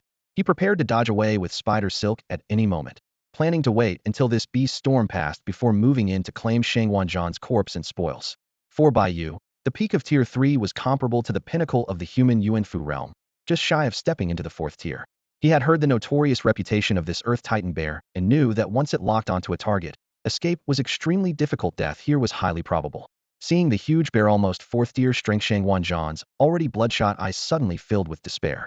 His gaze turned vacant, face pale, and his spiritual energy was nearly drained. In his heart, he screamed, "No, I cannot die." Yet the next instant, as if resolved, he let out a furious roar and a fiery gleam reignited in his eyes. Clenching his back teeth, his expression hardened with brutality. He wildly stimulated the crimson flame bloodline within, rapidly activating a strange technikia, low-grade spiritual tier secret art, called the Crimson Flame Bloodburn Technique. Hoa no sooner had the words left his mouth than Shangguanzhan's entire body was suddenly engulfed in an eerie crimson glow. The bleeding from his wounds stopped instantly, and the injuries began to heal rapidly. His internal aura surged explosively, growing stronger by the second. In the next moment, that overwhelming energy hit its peak, bursting forth like a raging tidal wave that violently blasted away the low-tier beasts surrounding him. Following this, roiling crimson flames, like boiling seawater, churned wildly around him, flowing and twisting with fierce intensity as blazing waves swept forward. Under the onslaught of the firelight and aura, Shangguanzhan's power level skyrocketed visibly before their eyes. From the pinnacle of the Yuanhai realm, he soared in one breath into the midstage of the Yuanfu realm, breaking through this critical bottleneck to leap 2 full ranks at once. The nearly depleted primordial energy within him now surged to the absolute limit, releasing a powerful tide of aura that radiated outward like a crashing wave, shaking the mind and spirit. Could this technique be a forbidden art that burns the essence blood? Whitefeather, perched on a distant tree branch, gaped in shock at the scene before him, his heart pounding with disbelief. He never expected Shangguanzhan to be so reckless. Most blood-burning secret techniques had long been banned and rarely seen in the market because they drained human essence blood to an extreme degree. Some even consumed half or 2/3 of one's essence lifespan and bloodline talent, trading an enormous price for a brief but explosive surge of power. The cost was often irreversibly at best, destroying one's foundation, severing bloodline inheritance, and causing a drop of half, or even a full major realm that could never be recovered, at worst, leading to blood and chi degradation, sudden aging, and a drastically shortened lifespan. Fire Crow. This is a matter of life and death. Stop isolating yourself, and come to my aid now. Shang Wanzhan shouted angrily. As his power reached the mid-stage Yuanfu realm, the aura around him erupted violently, condensing a powerful supporting airflow beneath his feet and lifting him off the ground. Fierce winds whipped around him, scattering sand and dust into the air. His face twisted with determination as he slammed his hand onto the beast pouch at his waist. Shoo! A streak of crimson fire shot out instantly. In an instant, a half-human fiery crow burst forth, soaring through the air. A peak rank 2 beast nearly ready to leap to rank 3. The fiery crow circled slowly around Shang Wanzhan, its entire body engulfed in fierce, flickering red flames like a divine phoenix reborn from fire. Its presence was extraordinary, exuding a formidable aura. With its arrival, the surrounding temperature surged sharply, like lava near a volcanic eruption, causing many low-tier beasts to retreat in fear. This blood-burning technique was truly terrifying. Not only did it enable a swift and powerful breakthrough from the Yuanfu bottleneck directly to mid-stage Yuanfu, but it also unlocked the Yuanfu realm's unique ability to levitate and fly. Whitefeather stood there dumbfounded, his face full of astonishment. He was amazed that Shang Wanzhan's main battle pet was a fiery crow on the verge of rank 3 evolution. The reason he hadn't deployed his beast companion earlier was not to hide his strength for a better opportunity, but because this fiery crow was in the critical breakthrough phase of its secluded retreat. The chance to advance was rare and precious, and interrupting this process recklessly would be like cutting off its lifeline, making the possibility of a future breakthrough extremely slim. At that moment, the earth-raging bear, seeing a human suddenly soar above to dominate the battlefield, let out a thunderous roar in fury and charged forward with overwhelming aggression. A dull yellow shield of light around it suddenly flared brightly, radiating a blinding glare. Then it swiftly soared into the air, charging fiercely toward Shang Wanzhan. Although this massive earth-violent bear's body was bulky, standing nearly 30 feet tall, and moving somewhat clumsily rather than gracefully, its airborne speed was by no means slow. In fact, it even outpaced Shang Wanzhan, revealing greater strength. After ascending to the Yuanfu realm, or when a magical beast breaks through to 3rd tier, creatures previously unable to fly can grasp the power of aerial flight. However, this rising into the air is not true flight in the strict sense. It is limited by the world's gravitational shackles and consumes enormous amounts of vitality energy, so it is rarely used. Only upon reaching the 4th tier, when the physique has been powerfully enhanced and refined, can one break free from most gravitational constraints and achieve genuine aerial flight, expending moderate vitality energy to hover for extended periods. All of you die. Witnessing the earth-violent bear suddenly soaring up from the ground and attacking, Shang Wanzhan was furious beyond measure, wildly unleashing the power of his bloodline. He raised his right arm high, palm facing the sky, instantly gathering a massive amount of crimson flames swirling and twisting like countless little fire dragons, growing ever fiercer. Suddenly, the fire crow beside him let out a clear, stirring cry, then sprayed a blazing bright red flame onto Shang Wanzhan's right arm. In an instant, the crimson and bright red flames intertwined violently, erupting in all directions. The fire rapidly gathered above his palm, forming a huge flaming character about 100 feet across. In that moment, the gloomy canopy over the black mist forest seemed torn apart by blazing fire, casting a radiant light that illuminated heaven and earth. Midair, the crimson and bright red flames intertwined and danced, forming a cloud of fiery hot and dazzling in color. But at the edge of the flames, ash and flying sand and stones whirled about, revealing its tremendous destructive power. This colossal fiery character was like heavenly fire descending, shining down upon all beings below, as if a deity surveying all creation. Run! Bai Yu's eyes narrowed sharply, his expression changing drastically. He swung his right arm and rapidly cast the spider silk swing technique, launching himself at high speed toward Black Mist City. Fear gripped his heart. This flame technique had a vast range. If he didn't escape immediately, no matter how far he was now, the shockwave would inevitably reach him. Unexpectedly, besides himself possessing the swallowing realm technique, the enemy also had such a terrifying trump card, the crimson flame blood technique. Seeing Shang Wanzhan desperately fighting to survive at this moment, Bai Yu judged it unlikely they could retrieve the body this time, so he could only abandon the attempt temporarily. Roar! Countless magical beasts below showed obvious panic, howling as they scattered and fled in chaos. Even the normally fearless and tough-skinned earth-violent bear revealed a rare flicker of fear in its eyes under the oppressive heat of the blazing flames, attempting to avoid the brunt of the attack first. But in the next moment, a fierce light flashed in Shang Wanzhan's eyes. His right arm suddenly slammed downward, unleashing the mid-grade spiritual tier combat skill, the flaming character kill. With a sharp tearing sound through the air, the terrifying fiery character, Tinzhong wide, roared like a giant wave, pouring down like a raging sea of fire. A massive wave of fiery characters suddenly descended like a heavenly blaze, exploding outward upon hitting the ground like a giant, blooming flame rose. Torrents of scorching fire surged through the air, as if intent on reducing everything at the core of the flames to ashes. Along the edges of the fiery wave, tongues of flame shot wildly in all directions, the longest streaks stretching nearly 30 feet before finally being suppressed. By now, the earth was scorched into a huge crater over 30 feet wide. Though the fiery characters themselves measured only about 10 feet across, the combined force of the impact and the spreading blaze expanded the burn area to nearly 20 feet square, creating a terrifying scene. Within the crater lay piles of charred, burnt carcasses of monstrous beasts. Some were so oily they still flickered with tiny flames that flickered and flared faintly in the breeze, crackling softly as they burned endlessly.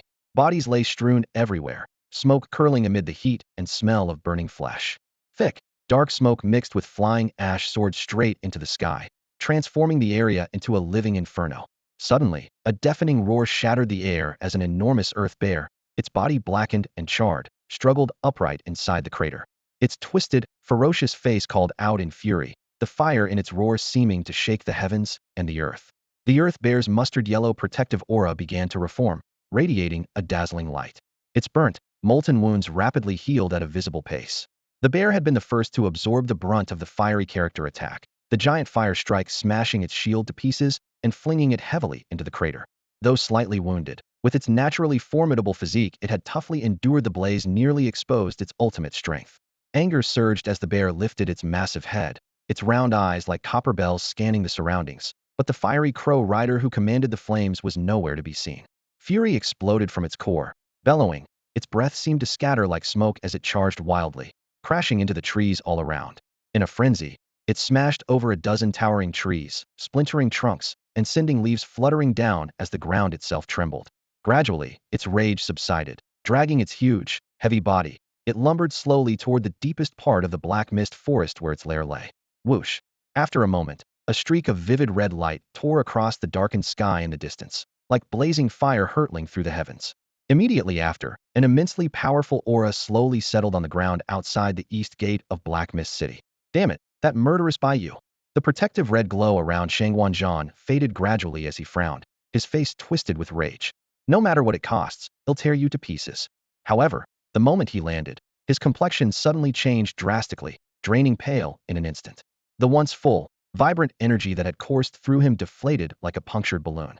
His form grew unsteady and weak, his spirit wilting like a withered branch as if he had aged several years in an instant.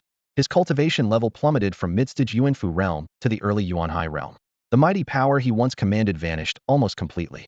As the red light disappeared, his face turned ashen and purplish, and his entire aura tumbled into chaos. A faint, eerie, deathly chill lingered around him, betraying the signs of decay within. Feeling his shattered body and ruined strength, a furious storm boiled up inside Shangguanzhan's heart, suffocating him like a volcano on the verge of eruption. The cost of hunting Bai Yu had been devastating. Ironically, the target had slipped away unharmed, completely escaping death. Had suffered a catastrophic loss, both men and means. At first, he never intended to burn his vital blood essence, because killing Bai Yu shouldn't have required such an extreme forbidden technique. But in the end, Bai Yu's trap forced his hand. Now, his heart was gripped with grief and frustration. His son Shangguan Yang had long since perished, and his adopted son Shangguan Wei was also dead.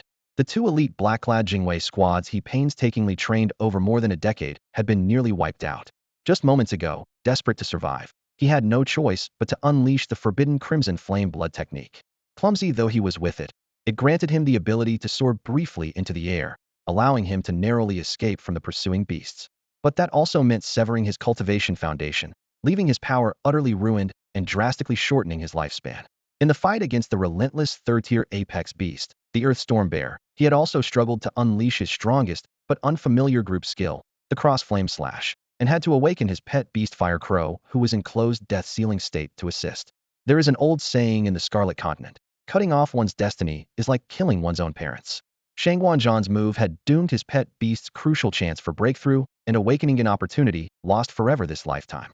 But if he hadn't awakened Fire Crow then, the spell would likely have failed, and he would have been swallowed whole by the Earth Storm Bear, with no hope of escape. All of this was caused by that damned Bai Yu. Every hardship was Bai Yu's doing. These costs were not just blood and tears, they were his heart and soul. His hatred was now a raging inferno that had burned away all reason, gnashing his teeth in fury, longing to rip Bai Yu's flesh from his bones. Unfortunately, Bai Yu had used the chaos to slip away. Despite searching desperately, he was nowhere to be found. This truly infuriates me, Shang Wanzhan growled through clenched teeth. After unleashing the cross-flame slash, he had intended to strike while the iron was hot and kill Bai Yu, yet there was no trace of him anywhere. Fearing a mass of apex beasts nearby, he had no choice but to vanish quickly without stopping an instant. Who? At this moment, Shang Wanzhan clenched his back molars tightly, forcing down the raging fire of anger swelling in his chest. Dragging his battered body forward, he slowly stepped into Black Fog City. He had just fought a fierce battle with Bai Yu and various strange beasts. Now, it was after the hour of Su, but before Z, and the city gates remained wide open. He strode in with relative ease. As soon as he entered, Shang Wanzhan hailed a Wind Wolf Express carriage without looking back and sped toward his family estate. Not long after, he staggered off the carriage, almost stumbling as he stood before his mansion's gate.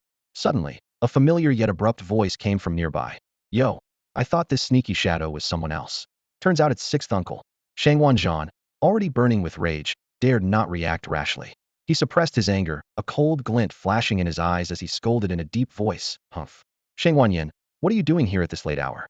Shang Wanyan's signature red hair fluttered lightly in the breeze as he approached calmly, a mocking smile playing on his face, seemingly unfazed by Shang Wanzhan's fury.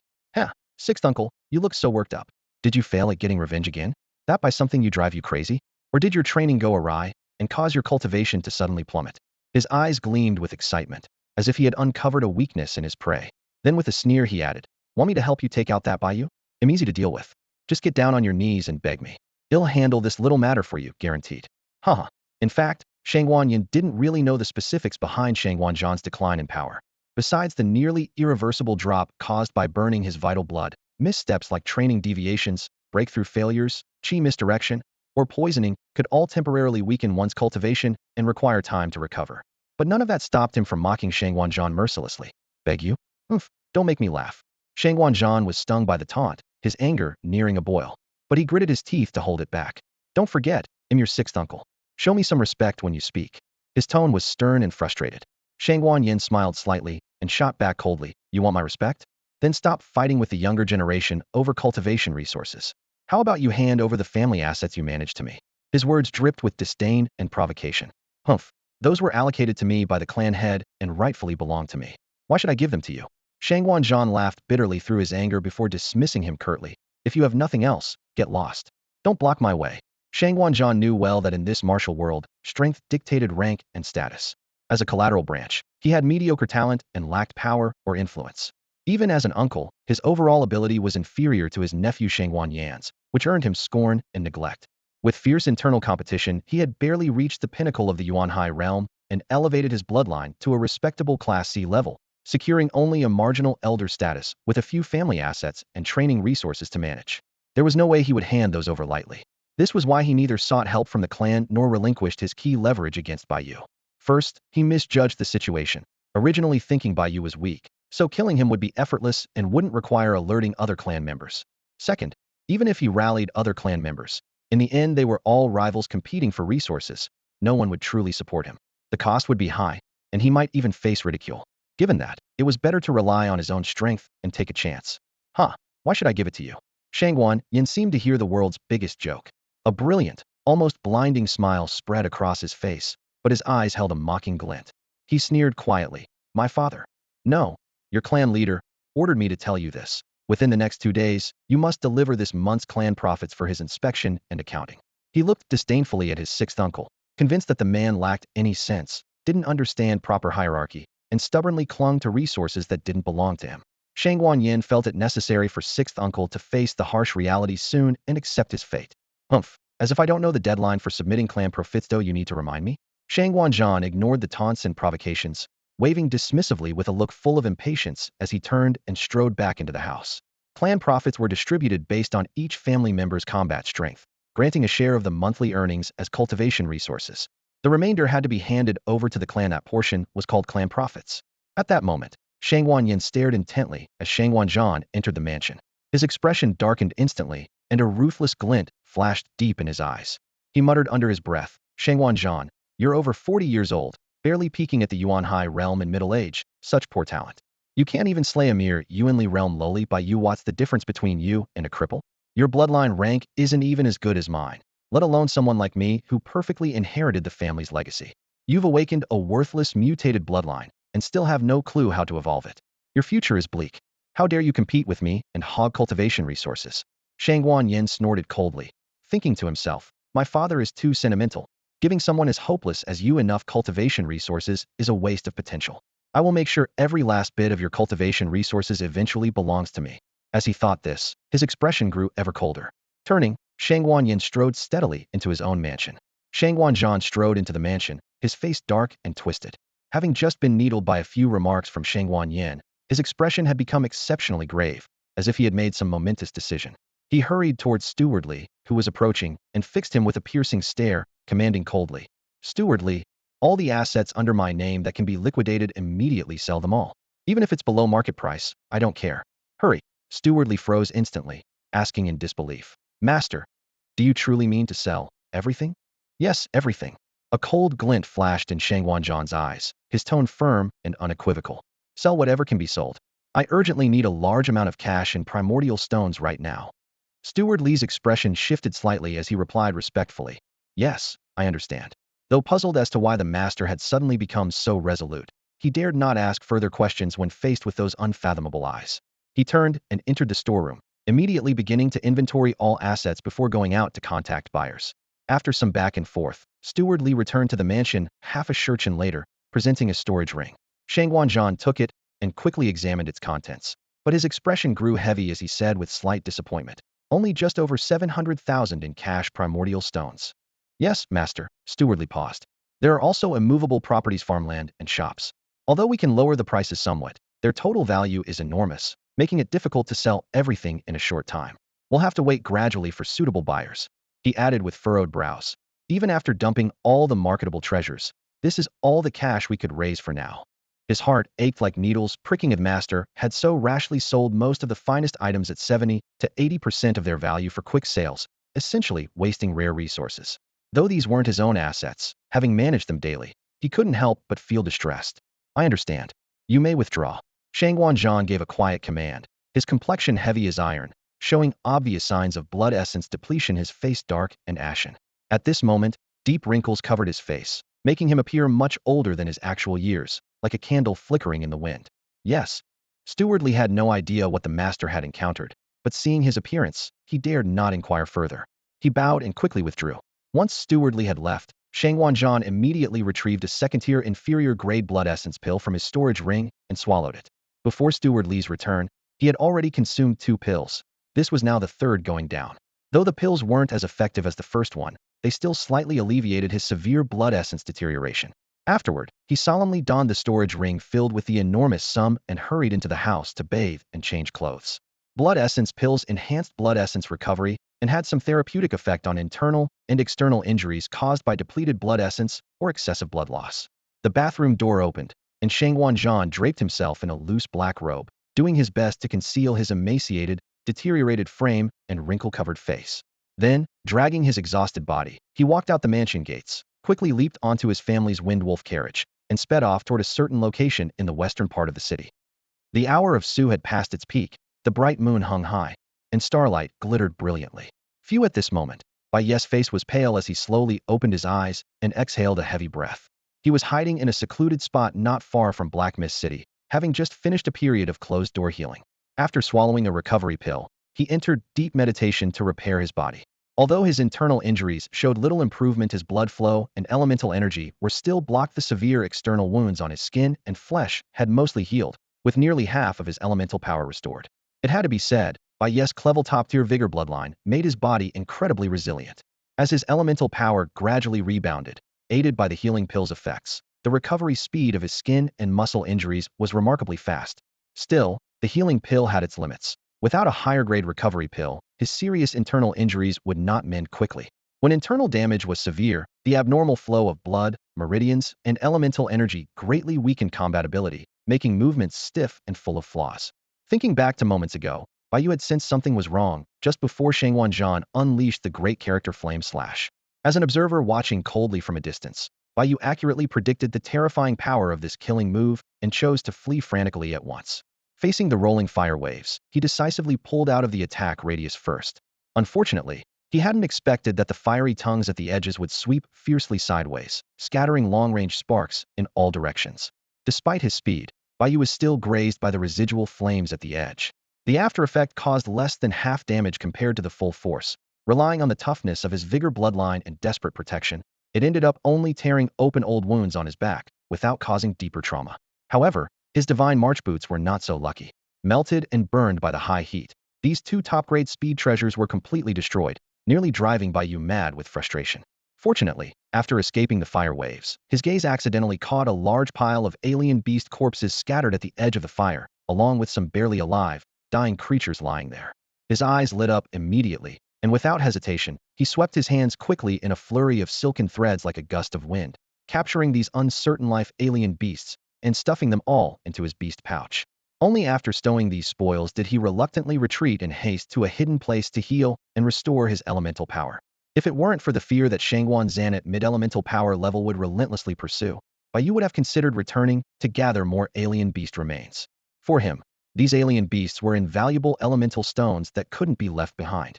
Besides, improving the fortune furnace's level depended entirely on increasing the number of fortune resets, making every bit of resource crucial. But then again, one must not be too greedy in life. Risking one's life for leftover loot could end it all. So in the end, he took just this batch, somewhat compensating for the loss of his divine march boots, and vanished quickly. Now, Bai Yu sat cross-legged inside a camouflaged formation, pulling out a beast pouch at his waist to carefully examine the captured alien beasts. In the earlier hurried escape, after setting up a simple formation, he had focused on healing and recovery rather than inspecting the catch. Finally free to look over them, he studied each prey one by one. Suddenly, after a while, Bai Yu's eyes changed and an expression of astonishment appeared, as if he had discovered something unusual. Without hesitation, he quickly took another beast pouch from his waist and transferred an almost lifeless alien beast into it separately. Then, he abruptly infused a trace of elemental power into the pouch. Instantly, a translucent glow appeared within the pouch's center. He held his breath, focusing intently. Inside lay a severely wounded alien beast, its whole body burned black and charred, fur gone, flesh exposed, wounds mottled in dark reds and blacks without any intact skin. It breathed rapidly, shallow and insufficient, life hanging by a thread as if only one breath remained. The sight tightened the nerves instantly. A black flame leopard. Bai Yu was stunned, confirming it repeatedly. His eyes widened. Joy shining clearly had actually managed to find a black flame leopard, even in such a pitiful state. Bai Yu never imagined that casually snatching up a few beasts of uncertain fate with his spider silk would yield such a tremendous prize. Initially, he had only given the pile of beasts a cursory examination and found most of them worthless. But the deeper he investigated, the greater his surprise the black flame leopard was actually among them. At first, he thought his eyes were deceiving him. After all, that particular beast showed only slight abnormalities and was mixed together with other monsters of uncertain fate, appearing unremarkable at first glance. Upon closer inspection, this beast was charred all over by scorching flames, its skin melted and resembling a roasted suckling pig cooked to a golden brown, completely hairless and unrecognizable. If not for the flames having burned away its features, he could have at least barely determined its gender by comparing it with the bestiary in his mind. But now, seeing that most of these beasts were burnt red or yellow, while this one alone was entirely charred black, even its burnt blood traces appeared unusually dark. Bai Yu immediately sensed it was extraordinary. Detecting this subtle difference, Bai Yu's spirits immediately lifted. Although many beasts could be blackened all over, among these dozen or so beast corpses, this one alone had an abnormal coloration, which was enough to draw his attention. With a thought, he placed this beast separately into an individual beast pouch, preparing to examine it carefully. After repeated investigations, he finally confirmed without doubt this was indeed the legendary black flame leopard. Although it was barely clinging to life and on the verge of death, that faint yet unmistakable aura of Sinra black flames absolutely existed and left no room for doubt. He couldn't help but feel emotional. Although this expedition had been extraordinarily perilous, with several life-threatening crises, and even the destruction of his trusty divine stride boots that had accompanied him throughout, as long as he had found this black flame leopard, everything was worth the price. Even if it was only hanging by a thread, with the fortune furnace in his possession, Bai Yu could naturally work wonders. Moreover, regardless of whether the black flame leopard ultimately lived or died, its precious value was an absolute profit. If he could keep it alive, naturally its value would be even higher. Even if it unfortunately perished in the end, he could use the fortune furnace to decompose it and have an extremely high probability of obtaining essence drops of the Sinra Black Flame bloodline. Furthermore, he could directly extract a peak crank Sinra Black Flame bloodline essence thread from the Black Flame Leopard's beast core and use advanced refinement to forge a complete essence drop. Although advanced refinement consumed more origin stone energy than decomposition refinement, it was more stable and reliable. In this way, Bai Yu had also found a target for sealing his second primordial fortune slot. If he could successfully seal and control this terrifying Sinra Black Flame bloodline, the experience would undoubtedly be absolutely magnificent. In the end, this Black Flame Leopard could be considered unlucky. Despite possessing extraordinary speed, it just happened to be located at the center of Shangguan Zhan's great character Flame Kill, with the flame scorching it into grievous wounds and nearly killing it. At that moment, it never expected that the human controlling the Fire Raven would choose to recklessly burn his essence. With the strength of a mid-stage Yuan Mansion cultivator, he unleashed a terrifying burst of power using advanced flame combat techniques, crashing down with overwhelming force. The creature fled at full speed, only just narrowly slower than Bai Yu, who had already escaped much farther ahead. Yet even as it desperately tried to break free, at the critical moment of near escape, it was still scorched from head to tail by those merciless waves of fire. Although it managed to avoid the hottest center of the blaze, it still suffered about 70 to 80% of the damage, 2 or 3 times more burning than Bai Yu, who was at the edge. Though it was a fire-attributed beast with natural resistance to flames, resistance was not immunity, especially against the tremendous explosive power of a mid-stage Yuan Mansion cultivator combined with superior spirit-grade flame combat skills. It simply had no way to withstand it. The wildfire left the Black Flame Leopard heavily wounded, collapsing painfully not far behind Bai Yu, barely clinging to life. What it hadn't expected was that by daring to break into this den of tigers and wolves, it would end up caught off guard by Bai Yu. Bai Yu easily trapped it inside a beast pouch, completely stripping away its freedom. This lucky catch was truly a priceless gain. With the city gates still open, Bai Yu hurried back to make good use of this fortune. If the Black Flame Leopard died, that would be a huge loss. Smiling broadly, Bai Yu's mood lifted as if he had forgotten his own internal injuries, swiftly cleaning up the aftermath like a sweeping wind and clouds, packing the components of the concealment formation into his spatial ring. In the next instant, under the cool night sky, Bai Yu vanished in a flash, rushing rapidly toward Black Mist City. Inside Black Mist City, at the Mu Shui Manor, the Bai residence. Not far from where the fight had taken place, Bai Yu had returned home in no time. Because the mansion gates had been tightly closed recently, the family barely dared to go out. The excitement and novelty of the first few days had long since faded, replaced by boredom and frustration. Now, already before midnight, the household had quietly settled down for rest.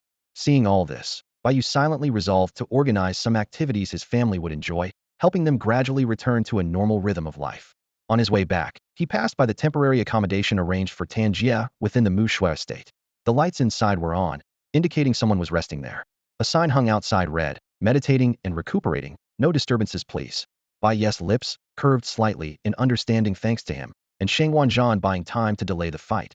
Tan Jia had managed to return safely and rest early, recovering from his injuries. During the earlier battle in the Black Mist Forest, the beasts had focused their attacks on Shangguan Zhan, which inadvertently gave Tan Jia the perfect chance to escape back to the residence.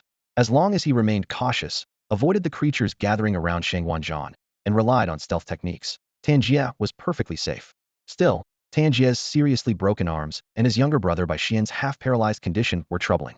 The Stage 2 broken continuum pills required at least 2 doses to take effect, but the medicine was currently unavailable. Since Tan Jia was already resting, Bai Yu didn't want to disturb him rashly. He would wait another day or 2 before acting. With these thoughts, Bai Yu reached the training room on the 3rd floor, locked the door behind him, and settled cross-legged by the window. After steadying himself, he quickly took out the Mushiwa waste token and a blue-green command token from his storage ring, turning them over carefully in his hands. Strangely, the blue-green City Lord's token was almost identical to the Mushiwa waste token made of the same material, with the only difference being their colors. Bai Yu frowned deeply, a strong sense of confusion rising in his mind. This blue-green City Lord's token had been taken earlier when he entered the city, slipped from the hand of a tall guard. The guard had urged him to make sure to find the City Lord when he had the chance. When Bai Yu accepted the token, it felt strangely familiar, sparking a faint surprise within him. But at the time, he hadn't gone to his residence and had no opportunity to investigate further, so he set it aside for the moment.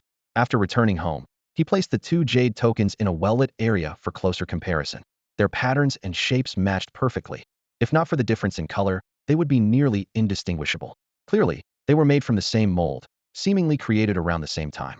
The more Bai Yu looked, the more unsettling it felt. Mushua family's limited waste tokens and the city lord's official tokens belonged to two completely different factions. How could they be so strikingly similar? The two tokens seemed born from the same root. Strangely, both factions had presented their respective tokens to him. Bai Yu couldn't unravel the secret hidden behind this. Oh well, since the guard told him to see the city lord, it was better to just ask directly. Still puzzled, Bai Yu gave a wry smile and carefully returned the two tokens to his storage ring, whose soft glow gently pulsed as the space inside secured them tightly. The moment of excitement was about to arrive. As always, he first counted his loot, then prepared to refine it. Calming his mind, a faint smile appeared on Bai Yu's lips. He infused a trace of his inner energy into the storage ring with the largest capacity, focusing steadily to examine all the unrefined spoils he had gathered so far. There lay the corpse of Shangguan Wei, along with one Shangguan Wei soul ring, a top-grade Yuan level weapon called the Black Death Dagger, 3 mid-grade Yuan level Black Wind Knives, 5 mid-grade Yuan level Black Mystic Swords, 12 corpses of Shangguan family's black-clad Jingwei warriors, 10 soul rings belonging to these Jingwei, a dying black flame leopard, and 12 first and second stage exotic beast carcasses. These were all the spoils Bai Yu had gained from this expedition. Among them, Bai Yu had tried to retrieve the Jingwei soul rings during brief pauses while evading Shangguan Wei's relentless attacks. But because he had smashed the corpses apart with flying limbs and smashed stones, many soul rings were difficult to find intact. Especially 2 of them had apparently been flung somewhere out of reach. After searching every corner, he had no choice but to give up on those. Most of the weapons left behind by Shangguan Wei and the black-clad Jingwei were middling in grade, but mostly blades, knives, and swords, since bladed weapons were the most versatile and widely used among bloodline warriors. Regarding the exotic beasts, before returning to the city, Bai Yu did a rough survey and collected 13 carcasses, of which only 3 were still barely alive. The black flame leopard, plus 2 first-stage beasts. But before reaching the manor, a spiritual energy scan revealed that apart from the black flame leopard, which still clung faintly to life, the other 2 had already died inside the carrying beast bag on the way back. In the end, only 12 exotic beast corpses remained. Bai Yu had not expected these dying exotic animals to be so fragile. His heart sank as he realized he had to revive the black flame leopard quickly or suffer severe losses, a process requiring a huge amount of Yuan stones. Currently, the only source of Yuan stones was from the newly acquired soul rings. Bai Yu first took out every unopened soul ring one by one, breaking them with Yuan energy to destroy any residual soul imprint. Then he carefully counted the precious items inside. 60,452 lower-grade Yuan stones in total, 18 first-stage high-grade Yuan power pills, 37 first-stage mid-grade Yuan power pills, 3 first-stage high-grade healing pills, 12 first-stage mid-grade recovery pills, and 1 second-stage beast core. Instantly, a gleam of joy flashed in Bai Yu's eyes. Shangguan Wei's soul ring contained such a massive stockpile of Yuan stone. She was ecstatic. But at the same time, anxiety lingered because the 10 soul rings belonging to the Shangguan family Jingwei combined barely held 500 stones. Luckily, Shangguan Wei had a special status as Shangguan Zanyu's adopted son, so his soul ring stash was far more abundant than ordinary family members. Otherwise, the arduous process of resurrecting the black flame leopard would be extremely difficult. In the process of spiritual transformation cultivation, the higher the grade of treasured items, the more energy they demand. The nearly dead second-stage peak black flame leopard was frail and miserable, yet its high bloodline rank meant it would take far more than a few hundred Yuan stones to heal it. Besides Yuan stones, various pills and the beast core were also invaluable. This Shangguan Wei soul ring itself was a large exotic dimensional container of 1,000 cubic meters, giving Bai Yu 2 soul rings with ample storage capacity to hold many treasures and resources. While examining the soul ring thoroughly, Bai Yu unexpectedly found that second-stage beast core. Although he couldn't immediately identify which exotic beast it came from, he did not investigate further, reasoning that second-stage beast cores were of limited value and he could research it more later. With this, his supply of Yuan stones was basically sufficient. Bai Yu made a firm resolve. No time to waste, he must save the black flame leopard quickly or risk incalculable losses. Without hesitation, Bai Yu gathered the second-stage beast core and stored it safely inside the soul ring. By now, quite a few spirit stones had been accumulated, and Bai Yu finally felt confident. With a faint smile, he swiftly withdrew the creation furnace from within his body. A soft whoosh sounded as the furnace appeared out of thin air inside the training room. The creation furnace still gleamed bronze all over, its surface smooth and mirror-like, shining brilliantly. The moment it appeared, an ancient, solemn, and grand aura immediately filled the surroundings. Humming, activate advanced creation mode. Help me handle the strange beasts inside the beast pouch later, Bai Yu said calmly. Understood, Master, Ameng replied. Hearing this, Bai Yu untied the beast pouch containing the black flame leopard from his waist and quickly tossed it into the creation furnace. A light swish was heard as a gray mist rose inside the furnace, forming a downward spiraling vortex. The beast pouch seemed like a speck of dirt falling into the deep sea, quickly shrinking until it vanished without a trace.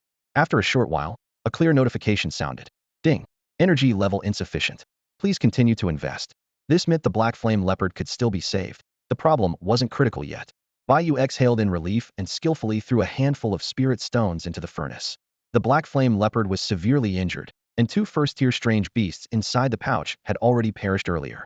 What Bai Yu feared most was the furnace signaling it was powerless to help. The consequences would be dire. Sure enough, as soon as the spirit stones entered, the alert rang again. Ding. Energy level insufficient. Please continue to invest. Bai Yu understood and quickened his pace.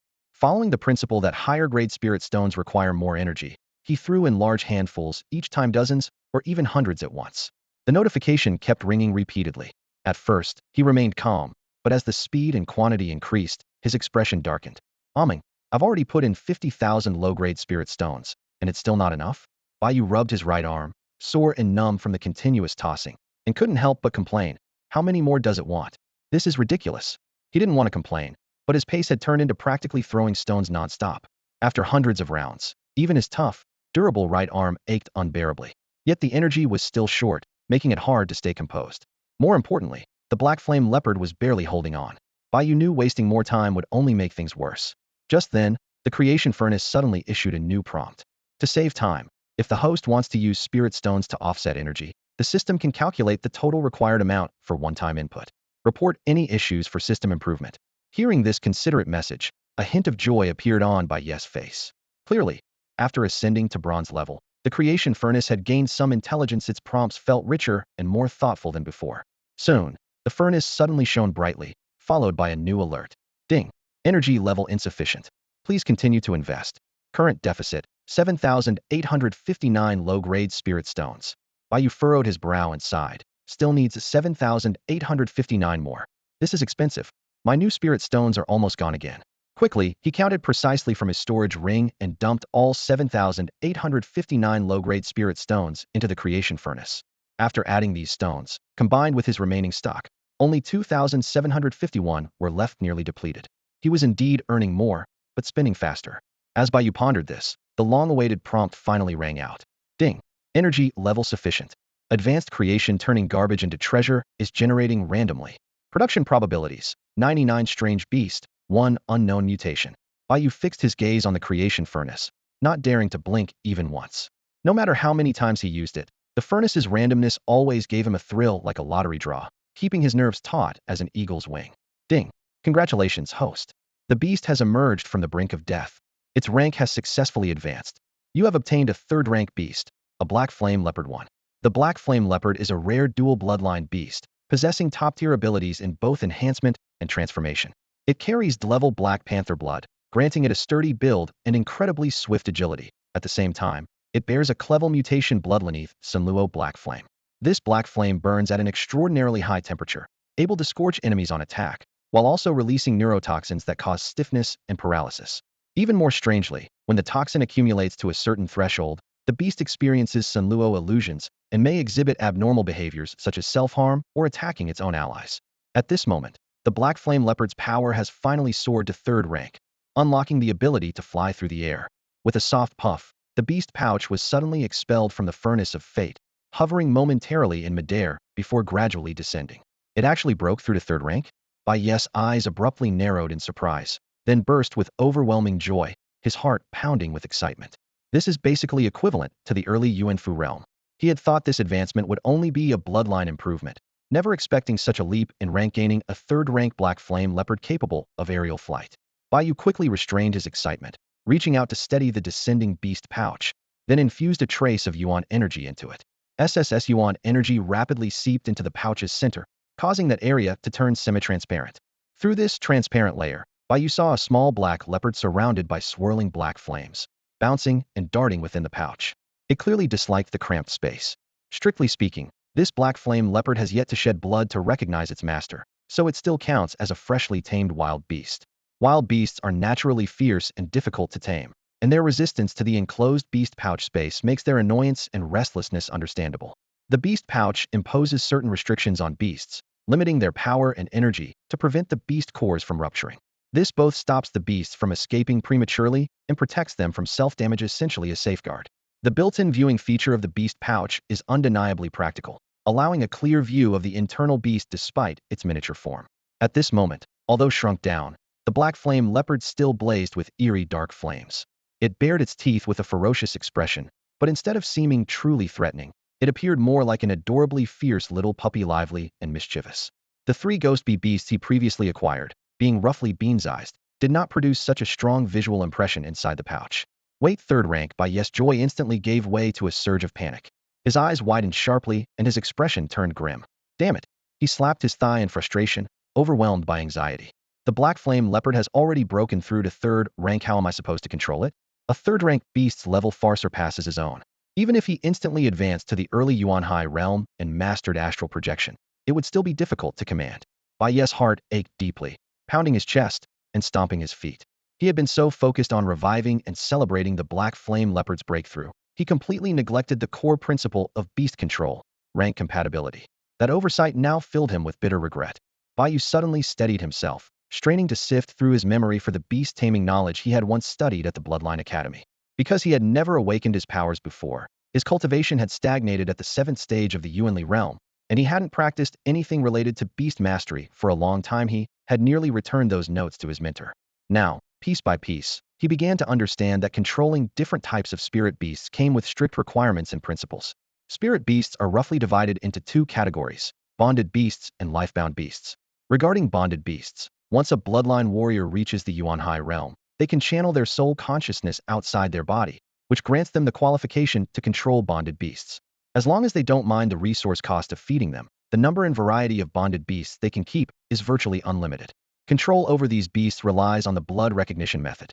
Although there's no limit on quantity, there is a cap on the highest level of bonded beasts they can control. This is because controlling bonded beasts continuously consumes soul energy, and the drainage is enormous.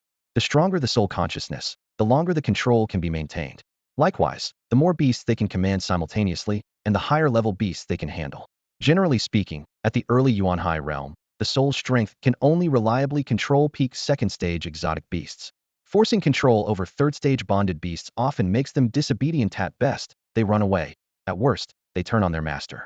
Near the peak of the Yuan High realm, a bloodline warrior can barely control a beast that has just ascended to the early 3rd stage. Anything higher carries extreme risks of rebellion or escape. Only those with soul strength far beyond their cultivation level, or bloodline warriors from sects and families specialized in beast mastery, can break through this limit. After all, spirit beast mastery fundamentally falls under object control, so bloodline warriors of the object control type have a distinct advantage. In summary, the highest controllable bonded beast tier is tightly linked to the strength of one's soul consciousness. The stronger the soul, the higher and more stable the control. The other category consists of lifebound beasts. Bloodline warriors must reach the Yuanfu realm and open their lifebound Yuanfu before they can tame and command a lifebound beast. These beasts cultivate and grow within the lifebound Yuanfu, significantly accelerating their owner's cultivation and aiding in healing. More importantly, these beasts form a telepathic bond with their master and develop deep dependence, regardless of their tier or type. Telepathic beasts have very low control costs, requiring only a small amount of soul energy. But the catch is, they can only bond with one lifebound beast for a lifetime. Controlling such a beast requires a soul-bonded blood contract. To form it, the bloodline warrior must personally defeat or subdue the target beast. Any interference results in the beast rejecting the contract, causing failure. Once bonded, the lifebound beast becomes a loyal companion for life. Even if the beast far surpasses its master's level, it will never flee or turn hostile, only occasionally throwing tantrums. If the master dies first, the bonded beast disappears with them. If the beast dies first, the master's soul is severely damaged, making it impossible to form a bond with another lifebound beast ever again. This makes the choice of lifebound beast critically important. Many perfectionist bloodline warriors spend their entire lives, even up to the peak of the Yuanfu realm, searching for their ideal lifebound beast, often without success. Now, the problem was Clear had thought that throwing the nearly dead black flame leopard into the furnace of creation would allow him to refine it into a treasure and boost his bloodline.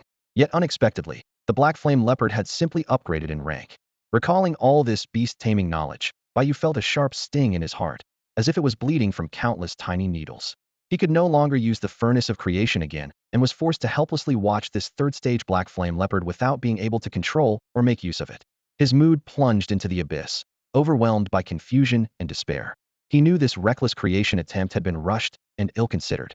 The black flame leopard, which had been meant to become a powerful assistant, was now nothing more than a decorative curiosity. His inner world was torn by regret and anxiety, fully aware that the trouble before him was far worse than he had imagined. Keep it or sell it. Bai Yu's mind wavered with indecision. The third-tier black flame leopard before him was undeniably valuable, yet he had no use for it at present. Had he already reached the Yuan Palace realm, and the black flame leopard had suddenly advanced from second tier to third tier, he would have been overjoyed and unhesitatingly formed a soul blood contract with it. After all, as a Yuan Palace natal beast, its control would not be restricted by maximum tier limitations.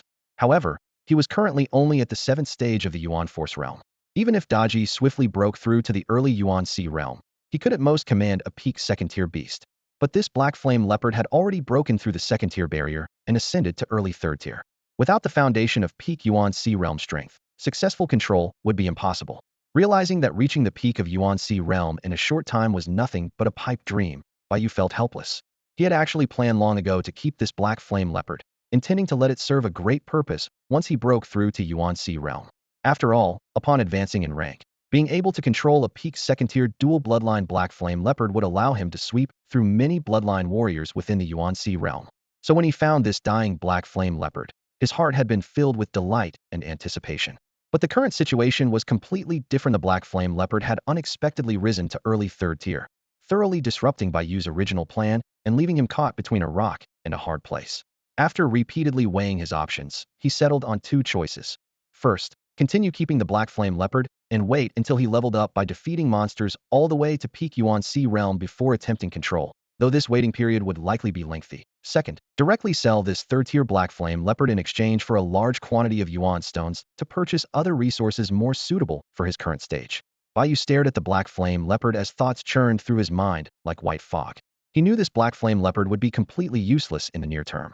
Keeping it by his side would be no different from having an ornament, and it even posed risks once released without proper restraints. Its wild nature would be difficult to tame. Should it escape or turn on its master, the consequences would be unpredictable. Moreover, this was not a natal beast within the Yuan Palace boundary that lacked maximum tier control restrictions, making control even more difficult. After weighing the pros and cons, he finally gritted his teeth and decided to sell it first. The outdoor auction is about to begin soon. This will be perfect for exchanging some bidding Yuan stones that I'll need then. Bai Yu muttered to himself. Though reluctant in his heart, he also felt at ease. The fate with rare companion beasts was unpredictable. In the future, when his strength improved, he could still search for more suitable treasures. Having decided to sell it, Bai Yu turned his attention to organizing and refining his existing spoils of war. He meticulously categorized the remaining items and successively placed them into the fortune furnace. Time was precious, so he adopted a batch processing approach. The first batch consisted of pills 20 upper-grade first-tier pills and 14 mid-grade first-tier pills. The second batch comprised weapons, including 1 supreme-grade Yuan-tier weapon and 8 mid-grade Yuan-tier weapons. The third batch was corpses, 13 human corpses and 12 beast corpses. Items came one after another, piling up like mountains. Even throwing them into the fortune furnace pile by pile still consumed considerable time and resources. Yuan stones continuously dropped to replenish the energy needed for refinement. The entire process was exhausting and complex. Bai Yu stared intently at the leaping flames inside the furnace and the circulation of refining energy, patiently waiting for various refined products to slowly take shape. Though the process was tedious, he knew that every Yuan stone and every material concerned his future development. Meanwhile, near the west gate of Black Mist City, the atmosphere within the Shadow Pavilion gradually grew heavy. In a dimly lit, enclosed room, Shang Wanzhan slowly took a seat at the intricately carved ancient wooden table. Opposite him sat an old man dressed in a black robe, his face concealed behind a mask. The air was heavy with a cold, oppressive chill, as if this place existed as a hidden domain of darkness. Welcome to the Dark Shadow Pavilion, Black Mist City branch. The robed elder's eyes flickered repeatedly, faintly visible in the hazy candlelight. He scrutinized Shang Wanzhan from head to toe, a brief flicker of surprise flashing in his gaze. But it was quickly masked as he spoke first. May I ask what brings a distinguished guest here today? Yet deep inside, doubt stirred. The man's complexion was pale, and an eerie black aura subtly emanated from between his brows, his life force seemingly drained, close to death's door. Could it be that he had come seeking high-grade elixirs or rare spirit herbs? What services do you offer here? And what are the prices? Shangguan voice was calm and measured, a trace of concealed weakness underlying it. Yet his tone hardly wavered, as if harboring his own hidden agenda. Apparently a first-time visitor, the robed elder gave a slight nod, swallowing his surprise. He straightened his posture, cleared his throat, and in a slightly hoarse voice began to explain, the Dark Shadow Pavilion has a long and illustrious history. Since its founding, our success rate for all bounty missions exceeds 98% virtually guaranteed completion. But let me clarify, each bounty can only be operated once. Once the mission begins, regardless of success or failure, no refunds will be issued. He paused briefly, then clearly outlined the 4 core services. 1. Bounty intelligence, gathering all types of information within the Bloodred continent, charged at 300,000 lower tier yuan stones per piece. 2. Bounty assassination, eliminating any bloodline cultivator at Yuan High Realm or below within the Bloodred continent costs 500,000 lower tier yuan stones per target. For targets within Yuan Mansion Realm, the fee rises to 2 million lower tier yuan stones. These missions require a solo shadow operative, only one agent assigned. 3. Bounty collection, commissioning the gathering of rare treasures across any continent or perilous polar regions. Collected items market price determined by the Dark Shadow Pavilion separately. Bounties follow a competitive model starting at a minimum of 1 million lower tier yuan stones and accept rare treasures as collateral. Higher rewards attract more shadow operatives, accelerating mission completion. Small quantities follow a speed competition first to finish claims the full bounty. Large quantities involve multiple competitors who share rewards according to contribution. 4. Assassinations targeting experts at the 4th level of Yuan Mansion Realm or above, or bloodline cultivators outside the Bloodred continent, operates solely via competition. However, our branch does not accept such orders currently. For those, you must apply through second-tier cities or higher-level branches. After hearing the detailed explanation, Shangguan remained expressionless, clearly well-informed of the pavilion's reputation. His demeanor stayed calm and unshaken, as if all of this had been expected all along. He contemplated for a few moments, locking eyes with the elder, then a spark of resolve flashed in his gaze. He exhaled slowly and spoke in a low voice. Very well. My request is simple. I offer 700,000 lower-tier yuan stones to bounty and assassination on a young man named Bai Yu of Black Mist City. His current cultivation is only at the 7th stage of the Yuanli realm. Although he is growing rapidly, recently he's barely into the early Yuan High level. For the Dark Shadow Pavilion, this should be an easy task. I have only one request. I want your top-ranked experts to take action and eliminate him for me. When the time comes, bring me his severed head as proof.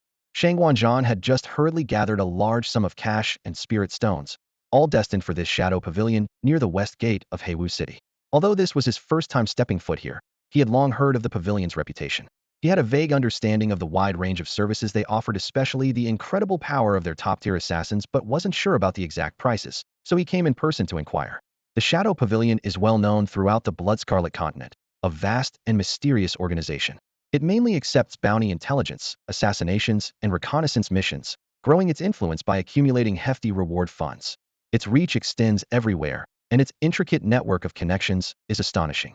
Rumor has it that many elite shadow operatives lie in wait across the superpowers of Xia, Beri, Fenggu, Shihai, Sha, and even Shenin countries, always ready to move.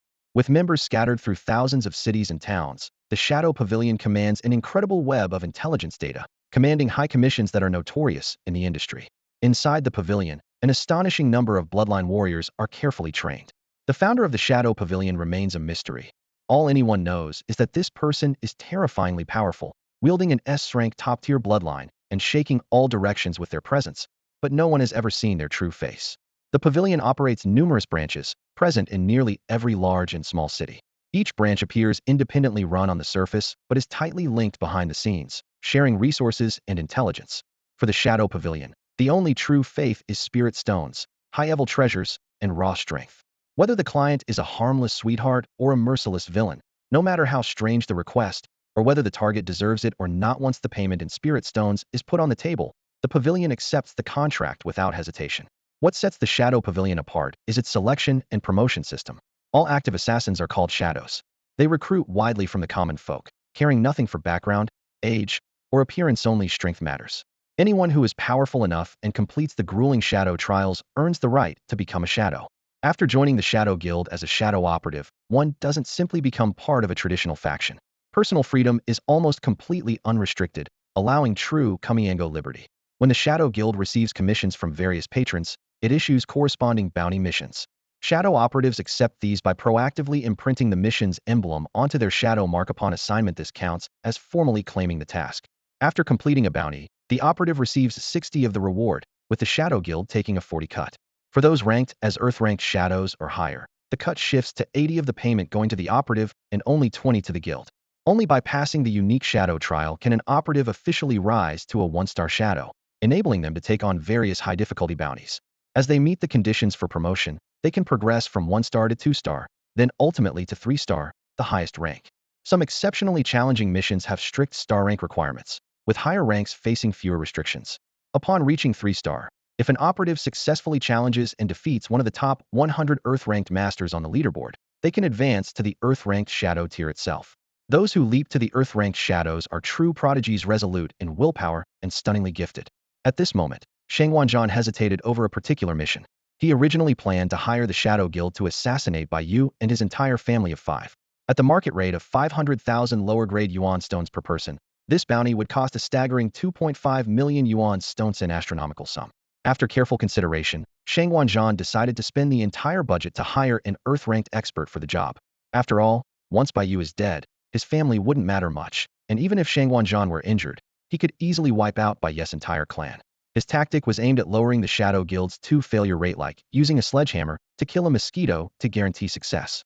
Weighing the pros and cons, he deemed the extra 200,000 yuan stones, raising the offer from 500,000 to 700,000 well worth it to hire a genuine Earth-ranked shadow operative. You truly get what you pay for. The black-robed elder, face concealed behind a mask, considered the offer quietly. Extracting a jade slate from his ring, he tapped it lightly, infusing it with energy. Then, using his external consciousness, he swiftly browsed the Shadow Guild's latest Earth-ranked operative rate listings. After a long pause, he sighed and shook his head slowly. Patron, this price is still far too low. Generally, the entry price for Earth-ranked killers starts at double, that is, 1 million lower-grade yuan stonesto higher, someone capable of assassinating a peak yuan siege master. The higher their leaderboard rank, the more expensive they get. The elder's voice was filled with a mix of surprise and regret. If an Earth-ranked operative were willing to accept this contract, I would never hesitate. The Shadow Guild never lets any order slip away, nor do they waste a single yuan stone. Spending more money to completely solve a client's problems, that's their core principle. Upon hearing this, Shangwanzhan's expression darkened instantly, as if doused in cold water. The fortune he had painstakingly gathered suddenly seemed to dissolve into thin air. He had significantly underestimated the Shadow Guild's pricing, and now the 700,000 lower-grade yuan stones he had was his entire fortune, all on the line. At this critical moment, success or failure hung by a thread. Yes, 700,000 low-grade elemental stones was indeed a bit on the low side. The masked old man draped in a black robe nodded reluctantly, about to put away the faintly glowing jade tablet, signaling Shangwanzhan to leave. Just then, the tablet suddenly flickered once, and the old man's expression darkened instantly. His movements froze, eyes fixed intently on the changes appearing on the tablet. Wait a moment, the jade tablet just updated. The rankings and prices on the Earth ranking have shifted. I need to take a closer look.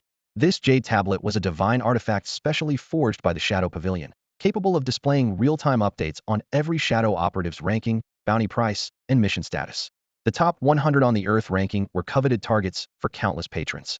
Any slightest fluctuation in rankings or prices would be immediately reflected on the tablet. Shangwanzhan's eyes brightened sharply, hope rekindling. I'm offering 700,000 low-grade elemental stones.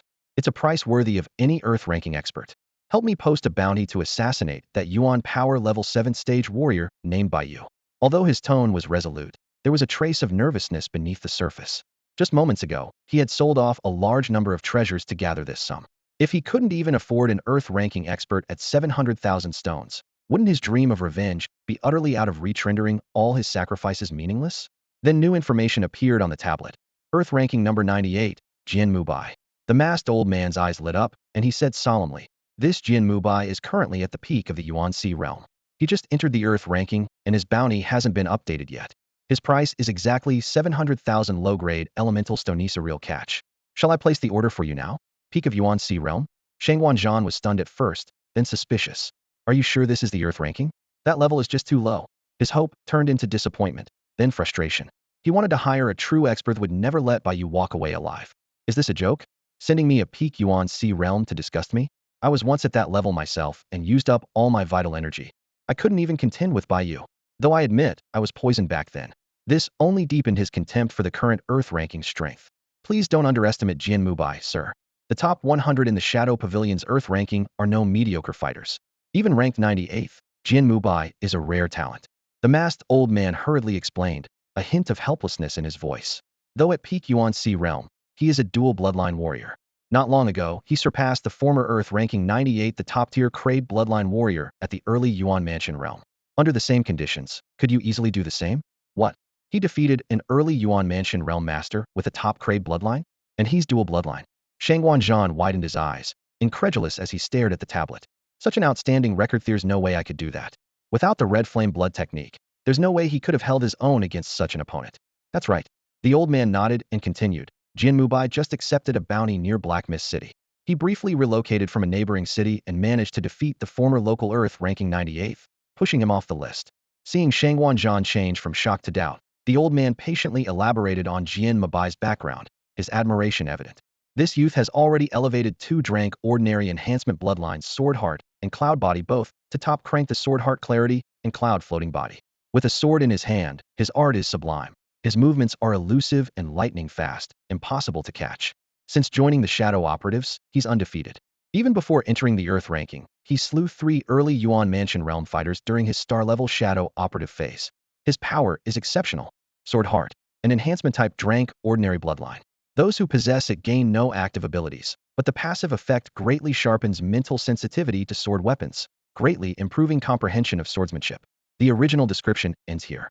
The whole picture was vivid and dynamic. Jian Bai's image sprang to life, young, fiercely talented, and deadly. He was exactly the formidable assassin the Shadow Pavilion had been waiting to awaken. Shangguan Zhan stared at the name and record on the jade tablet, a complex mixture of feelings rising in his heart. He secretly sensed that this bounty might finally break through his deadlock. No way, a dual enhancement sword prodigy this strong. Perfect, perfect. Jian Bai, he's the one. Shangguan Zhan's eyes gleamed sharply as he eagerly pulled out a jade ring from his pocket, containing 700,000 lower-grade yuan stones. He had seriously underestimated him before. With such an incredible record, unmatched talent, and strength beyond his level, what was there to worry about? Based on the position as number 98 on the land ranking and his achievements, a 700,000 yuan stone appearance fee was a steal. All good, no problem. I'll arrange the order right away, Shangguan Zhan said decisively. After a brief reminder, though the success rate was very high, he had to emphasize the rules. For every bounty, the Shadow Operative only acts once. Regardless of outcome, no refunds. I understand.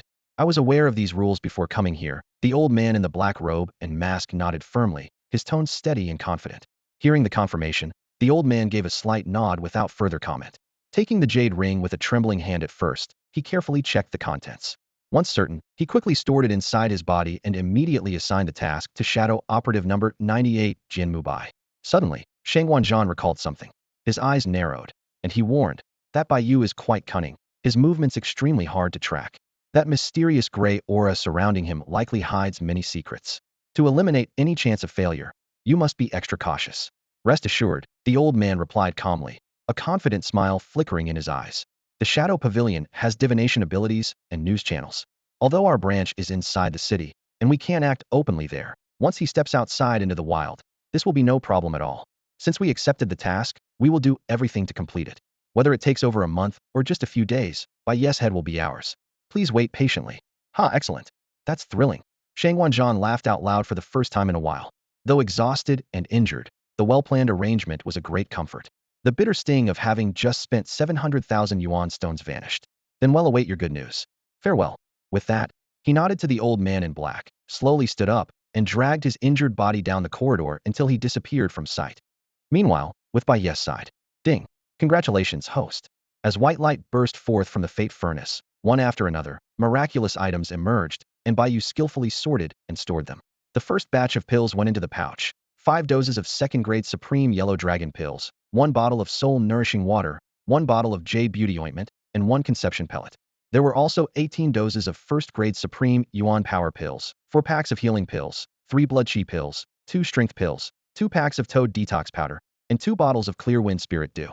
The Yellow Dragon pills contain abundant free Yuan power, which when taken steadily raises Yuan power realms, much more effective than regular Yuan power pills, common remedies for Yuan C realm cultivators. Jade Beauty ointment is favored by women for its remarkable skin nourishing and beautifying effects, leaving the face as clear and radiant as jade.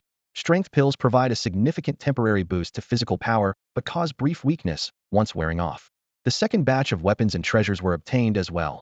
A spiritual grade lower tier Phantom Meteor Hammer and a Yuan grade Supreme Xianin Mask. The Phantom Meteor Hammer is a spiritual grade lower tier weapon with a unique structure, the metal hammerhead tightly connected to a chain. When wielded, its hammer strikes are sharp, unpredictable, and follow like a shadow, wielding terrifying power. The third batch of corpses was successfully refined, and the Bloodline Essence Pearls were gradually collected, including 1 grade Ordinary Xianin Thunder Bloodline Essence Pearl, 3 grade Excellent Bloodline Essence Pearls, and 5 grade Ordinary Bloodline Essence Threads. In addition, there was 1 grade Ordinary Iron Armor Bloodline Essence Pearl, 2 grade Top Tier Iron Armor Bloodline Essence Pearls, and 3 grade Ordinary Iron Armor Bloodline Essence Threads. Skill-wise, he gained the Shadow Capture Stone and 2 low-grade Yuan level skills Thunder Light Orb and Mountain Shaking Fist. Other miscellaneous items included 21st grade Spirit Mulberry Leaves, 5 first grade Supreme Yuan Force Pills, and 3 bottles of 2nd grade Spirit Bell Nectar. The effects of the Spirit Bell Nectar were quite practical. When taken by Bloodline warriors at Yuan Mansion level or below, it could immediately restore 10 to 30% of their Yuan force. The higher the realm, the less effective the restoration. As Bai Yu listened to the inventory list, the corners of his mouth lifted slightly, and his mood finally relaxed considerably. He first swallowed one of the first grade Supreme Healing Pills to aid in treating his internal injuries. Then, coordinating both hands, he organized and sorted all the treasures obtained from the refinement into various containers, arranging them meticulously before packing everything neatly into his soul ring. His mood warmed completely. The frustration caused by the Black Flame Leopard incident earlier was swept away, replaced by excitement over the value of these treasures. Although the number of high-grade items he could keep for himself was small, a large amount of lower-grade rares could still fetch a good price, earning him a substantial sum of Yuan stones. Especially the Yellow Dragon Pills and Spirit Bell Nectar, whose quality also pleased him greatly. For now, the only items he planned to keep were the Yellow Dragon Pills, Soul Nourishing Water, Yuan Force Pills, Healing Pills, the Shadow Capture Stone Skill, Spirit Mulberry Leaves, and Spirit Bell Nectar. Everything else would be packaged for sale, including the low-grade Phantom Meteor Hammer. Although the hammer's grade was not low, Bai Yu didn't like its appearance much, and its abilities did not align well with his bloodline. Bai Yu specialized in the overbearing body bloodline, and the weapons he preferred were those with bold, powerful offensive styles. Now that he also had the shadow passing effect from the Xianin Thunder bloodline, he intended to prepare several weapons of different styles to have more tactical options against warriors with special bloodlines. Therefore, he chose to sell the Phantom Meteor Hammer for now and patiently wait for a more suitable weapon. Bai Yu felt that the refined results were fairly rich this time, though his luck was slightly more mediocre compared to previous rounds. No rare treasures dazzled him, and even the number of Bloodline Essence Pearls was noticeably lower. He did not overly concern himself with the lower-grade Bloodline Essence Pearls and Threads, merely glancing through them casually. Understanding this was a normal fluctuation caused by probability. After the refining phase was completely over, Bai Yu took advantage of the free time to prepare to head to the Mushua Pavilion to sell these goods. Just as he finished organizing and was about to leave, he suddenly stopped abruptly, as if he had remembered something. Almost forgot, he thought to himself. From his soul ring, he took out an object that had not yet been refined and carefully held it in the palm of his right hand.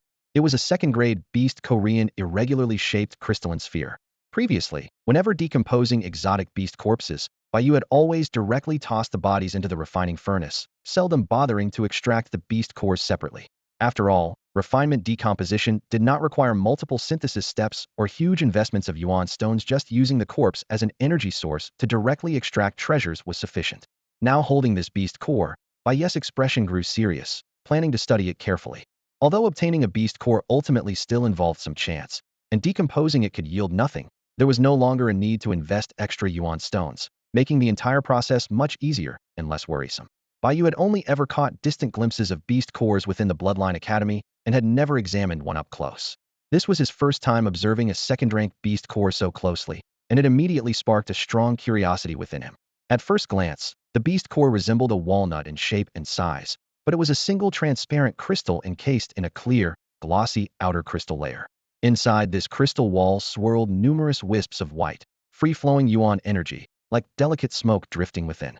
The slow-moving white mists made the beast core appear like a translucent jade stone filled with gentle vapor, extraordinarily exquisite and beautiful. Upon closer inspection, at the very center of the core, Bai Yu could vaguely see a slender yellow thread of bloodline essence. This so-called primitive essence thread formed the fundamental source of the beast core's power and was extremely difficult to dissipate. Its shape was like a hair, strand only much thicker and roughly an inch in length. At that moment, this yellow essence thread swayed gently amid the white misty yuan energy, shifting in and out of view like a half-embedded young yellow sprout trapped within amber, captivating in its delicate beauty. As Bai Yu became absorbed in this stunning sight, suddenly a thin but vivid red arc of electricity burst from within the beast core. The arc skimmed across his right palm, instantly causing intense spasms and numbness. Startled, Bai Yu loosened his grasp slightly and gradually regained his composure, a mix of shock and puzzlement on his face. What is this? He thought, his heart trembling. Red electric arcs wield such power? What surprised him even more was that the yellow essence thread hidden in the core's center belonged to a transformation type, Thunder Bloodline. Judging by the strong electrical reaction, this bloodline's level was likely quite high.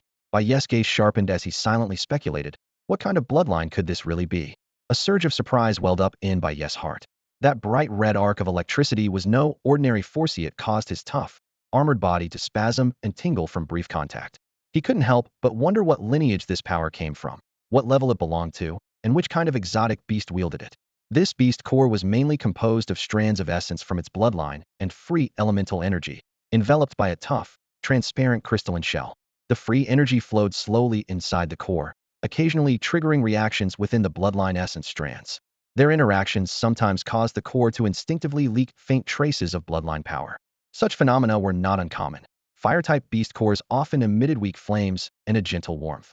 Ice-type cores leaked chilling frost. Sword lineage cores sometimes gave off searing sword energy that could cut like a blade. But these were all the most basic manifestations of bloodline power, lacking any conscious will. Besides, the concentration of essence strands inside the core was usually only about 1/10 that of a complete bloodline essence drop, so their power was generally limited. This explained why enchanted weapons or secret treasures often incorporated beast cores as their cores, using special metals for the body, embedding the beast core as a bloodline energy source, then enhancing it with miniature arrays. Finally, a bloodline warrior would infuse elemental energy into the core to activate it, enabling it to unleash varied abilities like ice, fire, or sword chi. Bai Yu had not initially valued this second-grade beast core that had yet to be refined. Previously, he had retrieved the corpses of over a dozen exotic beasts with spider silk strands. Besides the black flame leopard, there were 3 or 4 other second-grade beasts. Without the refining furnace, he could still extract several second-grade cores from those bodies. However, though those other beast corpses were second-grade, their bloodline essence ranked far below the black flame leopard. The best among those cores only contained top-tiered grade bloodline essence. This meant the second-grade core should only have grade top-class strands inside, making its value nearly negligible without the refining furnace's mysterious power. After all, exotic beasts with extremely high bloodline grades like the black flame leopard were incredibly rare. In the Black Mist Forest, most first and second-grade exotic beasts only had ordinary grade bloodline levels. The market value of low-grade cores depended directly on the quality of the bloodline essence strands. The free elemental energy inside was just a bonus. For example, a second-grade core containing a single top-tier grade bloodline strand might fetch around 30,000 lower-grade yuan stones, while a similar core with only a top-tiered grade strand was worth just about 300 lower-grade yuan stones. That was why Bai Yu had nearly forgotten about this core. To him, it was just an ordinary second-grade beast core, worth a few hundred yuan stones at best, not worth any extra attention. But the sudden flash of that powerful bright red electric arc had violently shocked his senses, instantly revealing this beast core was no common specimen. That very fact immediately sparked Bai Yu's interest. Shangguan Weiss bloodline belonged to the transformation type with lightning attributes. Because of this, it was highly likely that this second-tier beast core, carrying a transformation type lightning bloodline, was the target he intended to refine. Bai Yu's face showed a thoughtful expression as he pondered its secrets, his interest suddenly surging. If the Shangguan family could use such beast cores for refining, the power must be anything but ordinary. Quietly, he resolved to personally investigate what kind of bloodline this beast core truly contained. As soon as he finished speaking, Bai Yu summoned the creation furnace again. He had just retracted it back into his body moments ago, ready to leave, but now he revealed the ancient, austere device once more. The training room instantly filled with an aura heavy with the weight of time. On the blood-colored continent, exotic beasts were numerous, with bloodline abilities varying endlessly. Occasionally, entirely new bloodline types would be born. Due to scarce records, it was nearly impossible to accurately discern the origin and characteristics of a bloodline by experience alone. This beast core contained only a single strand of bloodline essence, making it extremely difficult to identify the type of beast or the bloodline level by the naked eye. It required extraordinary insight. Clearly, Bai Yu's current vision and knowledge were mostly drawn from common sect scriptures and far from that level of expertise. So, he decided to use the power of the creation furnace to assist in detection, hoping to uncover more hidden information. With that in mind, Bai Yu placed the second-tier beast core into the center of the creation furnace and calmly told Aming, "Use the advanced creation mode to help me refine the bloodline essence strand in this second-tier beast core. At the same time, analyze what specific bloodline it is and what level it belongs to." "Understood, host," Aming's crisp voice responded. The creation furnace began operating but immediately issued a prompt. "Insufficient energy. Please continue to provide energy. Current shortfall, 235,874 low-grade elemental stones." The analysis results gradually appeared. The strand was a transformation-type lightning bloodline essence, but its lightning attribute was completely different from commonly known lightning abilities, very likely belonging to a brand new bloodline variety. Due to the tiny amount of essence, the specific abilities could not yet be confirmed. The probability distribution for the bloodline's grade was 10 ordinary grade, 30 excellent grade, 60 top-tier grade. What? A brand new variety? Bai Yu's eyes widened in surprise, and he froze on the spot. The second-tier beast core required over 200,000 low-grade elemental stones to fill the creation furnace's energia, huge amount far beyond his expectations. He also understood that higher-grade treasures demanded greater creation energy. Previously, Aming had said he could request optimization anytime, and she would assist. This time, he didn't hesitate to ask her for a deeper analysis. Bai Yu realized that as long as this bloodline essence strand remained unrefined, using advanced creation and supplementing the energy could very likely extract a complete bloodline essence drop. More importantly, if by chance it triggered the rare 1 mutation into an unknown bloodline type, it might refine into a precious artifact unlike any other. Although his hopes were low due to the slim odds. Previously, Bai Yu hadn't paid much attention to this second-tier beast core, nor placed great hopes on it. After all, exotic beasts with top-tier crade bloodlines were extremely rare and usually powerful, making their cores difficult to acquire. When he last scouted around the Twilight Snow Tower, he hadn't found any similarly valuable beast cores. Now, witnessing this unexpectedly rare treasure, his desire grew stronger and more urgent to uncover the secrets hidden within the beast core. It seems that high-end premium items are always rare and expensive. This beast core, infused with advanced bloodline essence threads capable of accelerating bloodline evolution, has always been in great demand. Outside of auctions, it's almost impossible to find one on the open market. After all, while the concentration of these essence threads is only about 1/10 that of high-grade bloodline essence droplets, they still deliver significant bloodline advancement, naturally attracting eager buyers in droves. So, when the Fate Furnace's alert suddenly sounded, Bai Yu's heart skipped a beat, his shock barely contained. It was a transformation-type, thunder attribute, with a top-tier crank bloodline probability a staggering 60. With over half a chance for such potential, this second-tier thunder beast core before him was unquestionably worth every penny to invest in forging its fate. Thunder attribute, crank top-tier bloodline was precisely the perfect ceiling target for the Hongming Fate slot he had sought after through countless trials. To actually cultivate a powerful bloodline from it would be a tremendous gain. Moreover, it belonged to the transformation category, distinctly different from his spider and domination bloodlines, enriching the combat diversity of his bloodline abilities. Thunder attribute was also an exceptionally formidable force within the transformation system, perfectly matching his stringent requirements for bloodline traits. The bright red electric arc just now had fierce power, almost rivaling the Sunluo Black Flame. He had once considered that if the Black Flame Leopard failed to save him and he perished here, he could activate a decomposition fate to try to extract a Sunluo Black Flame bloodline essence droplet, or use the beast core to supplement energy via advanced forging, possibly synthesizing a complete essence droplet. But now, he already possessed a ready-made Thunder attribute bloodline, possibly on par in level. If the cultivated ability turned out well, why bother with the Sunluo Black Flame bloodline? He could simply seal and harness this Thunder bloodline directly, which would perfectly suit his needs. Essence stones, I need over 200,000 low-grade essence stones. Bai Yu's eyes shone brilliantly as he clenched his fists, his heart racing with surging enthusiasm. Time was of the essence. He had to rush immediately to the Mushua Pavilion to sell his goods and gather essence stones, preparing to forge this bright red electric arc bloodline at once. Once the power was confirmed exceptional, he would seal and control it using the second Hongmeng Fate slot. Burning with eagerness, he couldn't wait to personally forge this bloodline. Unfortunately, the shortage of essence stones was massive, and with night approaching, he had to hurry before Mushua Wainer was still around to sell the goods. Otherwise, he might lose this opportunity. With that thought, he swiftly tidied up all his belongings. Whoosh! Leaping down from the windowsill to the courtyard below, Bai Yu's footsteps were brisk and urgent as he sprinted toward Mushua Pavilion. Along the way, he spent 3 low-grade essence stones to have Aming cast the gray light concealment technique, shrouding him in secrecy. After all, Sheng Wanzhan hadn't completely vanished yet, He couldn't afford to be careless at any moment. These 3 essence stones could not be spared. It was past the halfway point of the high hour when, inside the VIP room on the second floor of the Mushui Tower, Mushui Weiner handed a brocade pouch filled with low-grade yuan stones to Bai Yu. Her tone carried a hint of surprise as she said, "Young Master Bai, there are exactly 152,650 low-grade yuan stones here." Her gaze betrayed her astonishment before she asked, "Besides these treasures, are you really sure you want to sell this third-tier black flame leopard? Such a priceless exotic beast, you're not planning to keep it yourself?" Bai Yu's eyes were resolute as he took the pouch and confirmed the number was correct. He casually slipped it into his storage ring and nodded. "Yes, I'm selling it." Mushui Weiner paused in surprise, deeply shaken. The other treasures were one thing, but this third-tier black flame leopard was a top-tier gem of a treasure. That Bai Yu could so quickly produce such a high-value batch of goods was truly impressive. Just before midnight, he had hurried to Mushui Tower, selling the miscellaneous items had previously refined but temporarily had no use for, all at 70 of market price, with Mushui Weiner handling the appraisal and delivery. Among these items, only a few were truly valuable. A crate excellent self-healing battle armor, refined from Bloodline essence, priced at 120,000 low-grade yuan stones, sold at 70 for 84,000. A crate ordinary Shadow Thunder, normally 40,000, sold at 28,000. And a lower spiritual grade Phantom Meteor Hammer, a mid to long-range weapon, also valued at 40,000 with a discount to 28,000.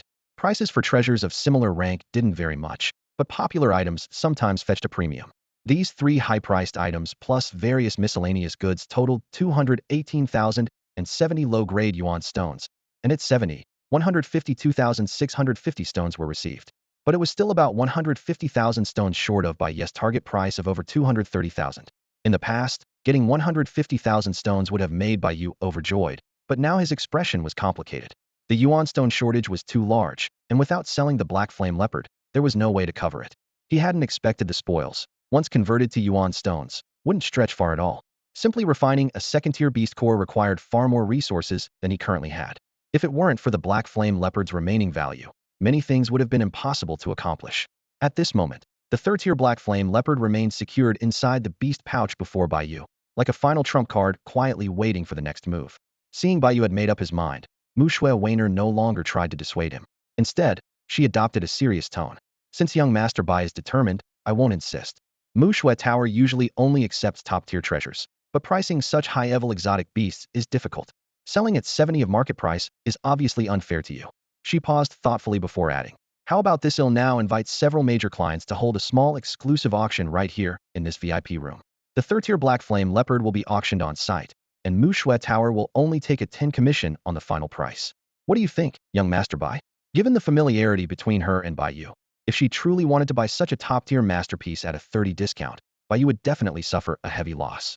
Normally, items of this caliber never appear outside of auction houses. Mushui Weiner's intention this time was more about strengthening their relationship, not about squeezing even a single cent from Bai Yu at such a critical moment visible to all. If Bai Yu hadn't shown obvious urgency to cash out, she wouldn't have risked offending anyone by summoning people late at night on short notice. "All right, no problem. Let's do it," Bai Yu nodded, agreeing readily. Right now, his main concern was to quickly gather the huge shortfall in his spirit stones. A 10 commission was nothing. After all, you have to shear the sheep to get the wool. Since Mushui Tower was open for business, it was only natural for them to make some profit rather than providing venue and client arrangements for free. The fee was reasonable, so Bai Yu gave it no further thought. "Then wait here for me a moment," Mushui Weiner said with a slight nod, pushing open the VIP room door and stepping out. She immediately set about arranging the upcoming tasks, coordinating various people to prepare for the visitors. Bai Yu sat back in the VIP room feeling tense, his brow furrowed as he anxiously waited. The cup of rare fragrant tea beside him emitted a gentle steam, but he had no interest, barely noticing the scent lingering in the air. His spirit stone shortfall was nearly 100,000, and now staring at this situation felt like holding an unspent mountain of gold. The later into the night it went, the more anxious he became. Whether Mushui Weiner could pull in several powerful buyers to save the situation with this urgent deal had become his only hope. If tonight's deal fell through, he would have no way to cultivate the second-tier Thunder Beast core. He longed desperately to uncover the secret behind that bright red electric arc. What bloodline did it come from? What rank and power did it hold? Could he truly seal and control it? He had to admire Mushui Weiner's sophistication and decisiveness, young, yet seasoned through years of climbing and scraping in the business world, with impressive organizational skills. Before long, a soft sound came from outside as Mushui Weiner led 3 individuals, each with very different styles and dress, into the VIP room in turn. Bai Yu's eyes swept over them immediately, drawn in and unable to stop himself from scrutinizing them.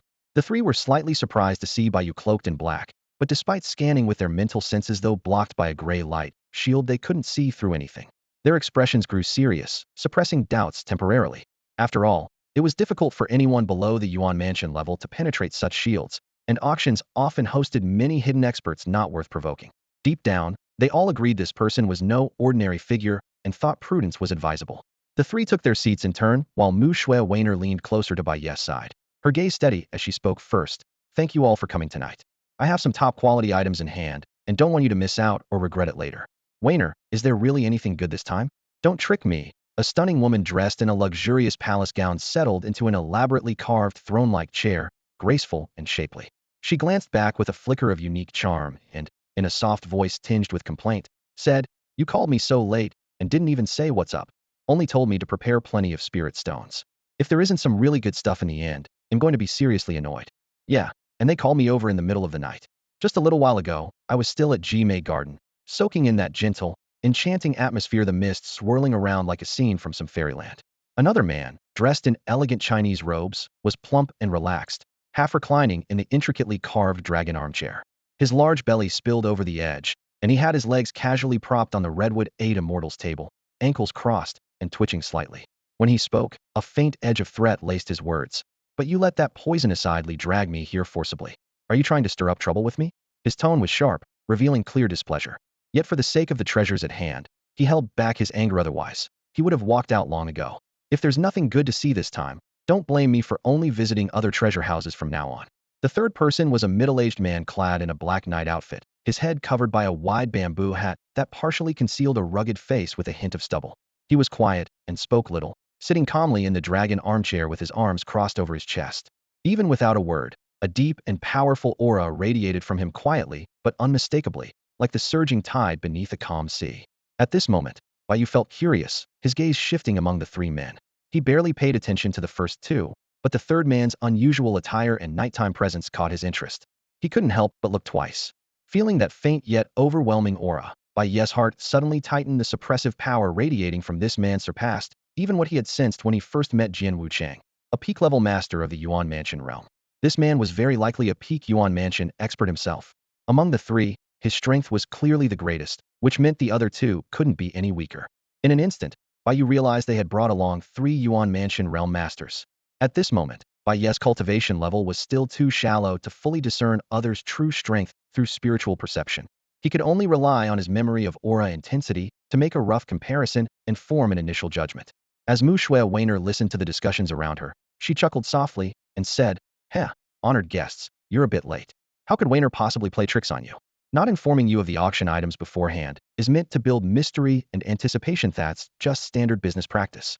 Besides, when too many know about something valuable, it can often invite unnecessary trouble. I only told the 3 of you, giving you exclusive priority for this auction. None of the others were even invited. Her tone was calm and her smile gentle, yet her words were firm and persuasive, as if she had long mastered the art of steady negotiation after years in the marketplace. There was an undercurrent of confident debate, as though she could single-handedly turn the tide of any dispute. If she revealed the items now and anyone lost interest and left, Weiner would not utter a word and let them go without fuss. She even solemnly promised, if anyone ends up dissatisfied, it will be entirely my mistake. He'll personally bow and apologize on the spot. As the manager of Mu Shui Pavilion, Weiner's explanation, 3 parts logic, 7 parts appeasement, left the 3 distinguished guests with no real grounds for complaint or resentment. Their expressions gradually softened from initial doubt to quiet acceptance. Inside, Bai Yu felt a warm surge of gratitude. He hadn't expected Weiner to be so loyal, coming out in the dead of night, working hard, and wearing a smile to ease the tension, all for his sake. Seeing the others' grudges melt away, Weiner quietly relaxed before quickly straightening her face and formally announcing, since no one objects, let's get back to the main topic and reveal tonight's auction item. She finished speaking and gave Bai Yu a signal with her eyes to begin. Gathering everyone in the middle of the night was admittedly somewhat improper, and as the organizer, she knew the fault lay with her. It was a relief to have successfully calmed the guests' tempers. Bai Yu met the group's keen gazes without hesitation. Once more, he retrieved the beast pouch from his waist and placed it on the wooden table before him. His right index finger lightly touched the surface of the pouch as he gently infused a thread of primal energy. A soft white glow blossomed at the center of the pouch, and the middle section of its space instantly turned semi-transparent. Slowly, a third-rank black flame leopard shrouded in thick black flames materialized. Though small in size thanks to the pouch's effect, its restless power could still be sensed faintly.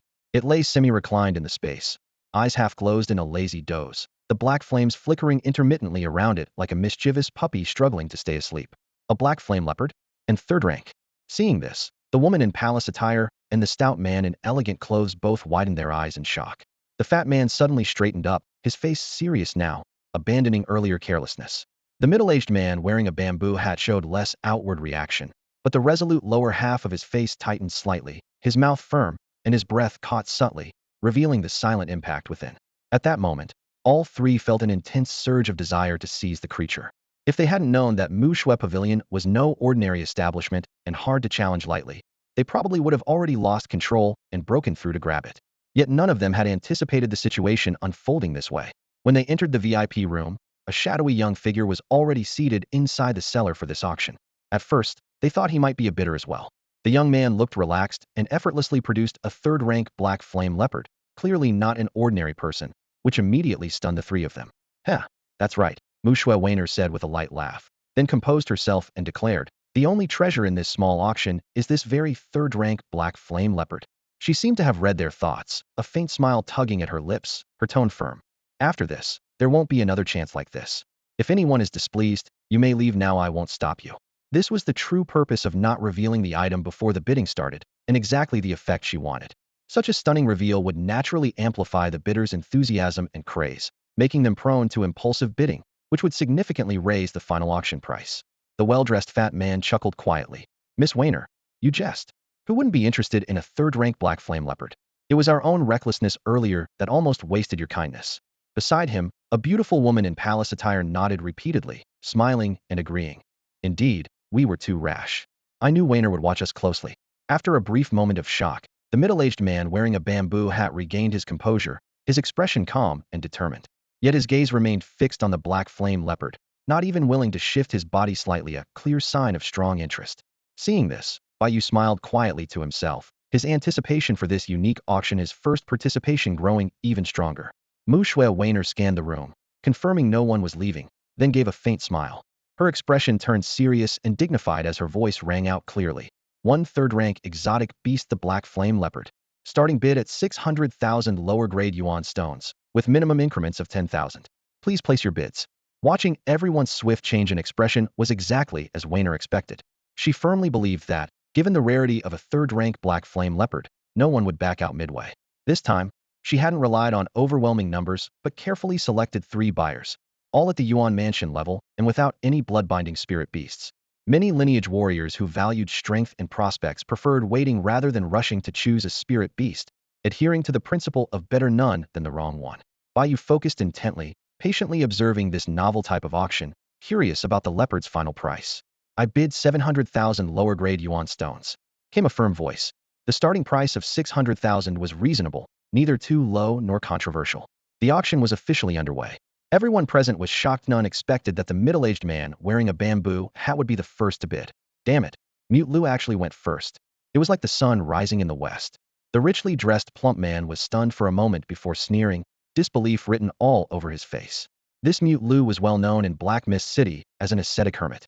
His austere lifestyle meant he rarely spoke, so people simply called him Mute Lu, until even his real name was long forgotten. I had faced Mute Lu a few times myself and often saw him at auctions. In my memory, he never bid proactively. He just watched silently. Only when he found a treasure worth owning would he casually place a bid. But this time, he jumped in first, showing just how much he valued this third-tier black flame leopard. Though called Mute Lu, he wasn't truly mute, just taciturn. Years ago, someone dubbed him that, and the nickname stuck. He'll offer 800,000. Mute Liu's voice suddenly rang out, clear and firm, impossible to ignore. Seeing this, the woman in imperial robes looked surprised, but quickly composed herself and matched the new price. The bids flew upward. Mute Lu raised it by a straight 100,000. The lady feared missing out on this rare, third-tier black flame leopard, especially since Mute Lu seemed confident and no one dared underestimate him. After all, Mute Lu wasn't just a quiet ascetic. His reputation in Black Mist City was formidable. He wielded a supreme spiritual-grade tyrant blade called the Heaven Blade, and, combined with his various sword techniques and combat skills, he was almost unbeatable. His bloodline ability was little known, and many opponents fell to his blade before understanding his full power. He was truly terrifying. Damn you too, the plump man in elegant robes had intended to feign indifference and back down gracefully, using retreat as a tactic to advance. But seeing that the other two ignored him completely and were quietly locked in a fierce bidding war, he grew instantly furious. Without holding back, he shouted, "They'll pay 1 million. His eyes fixated on the black flame leopard, filled with longing. This black flame leopard has really captured my heart. Brothers, could you please sell it to me? I'd be forever grateful." Before he could finish, the woman in palace attire immediately countered, "I bid 1.05 million. Dear sirs, please don't compete with a humble lady over this black flame leopard, okay?" Her voice was soft and sweet, but carried an irresistible earnestness. "Damn it, you're calling yourself a humble lady at this age? You're shameless just to snag that black flame leopard." The plump man grumbled silently. Seeing the beautiful woman unhesitatingly raise the bid again, his anger flared hotter. He snapped back fiercely, "I'm not letting you have it 1.1 million. Hearing that taunt, the woman's face darkened instantly, her fury rising in an instant. "Fatso, want to try my enchanting gaze?" She clenched her teeth, fire blazing in her eyes. To win this treasure, she would have to use every trick in the book. Inwardly she thought, pretending to be silly, young, or pitiful might have worked, but this guy was resorting to personal attacks. How shameless. "Oomph, as if I'm scared of you. Come on then." The plump man suddenly rose, motioning to throw a punch. Just as tensions hit a breaking point, Mu Shui Wainer of the Twilight Snow Pavilion calmly intervened. "Dear guests, please be seated. Fighting is forbidden at Twilight Snow Pavilion." She watched the quarrel with a headache. What could have been a simple auction was nearly turning into a brawl. But she knew she couldn't be too strict. These two were no ordinary patrons, but had far deeper backgrounds than a mute like Lu Chang. The plump man grunted, realizing the rules of the house, and that he was on another's turf. Reluctantly, he sat back down with a dark expression. At that moment, a middle-aged man wearing a straw hat ignored the shouting around him and coldly threw out a high bid.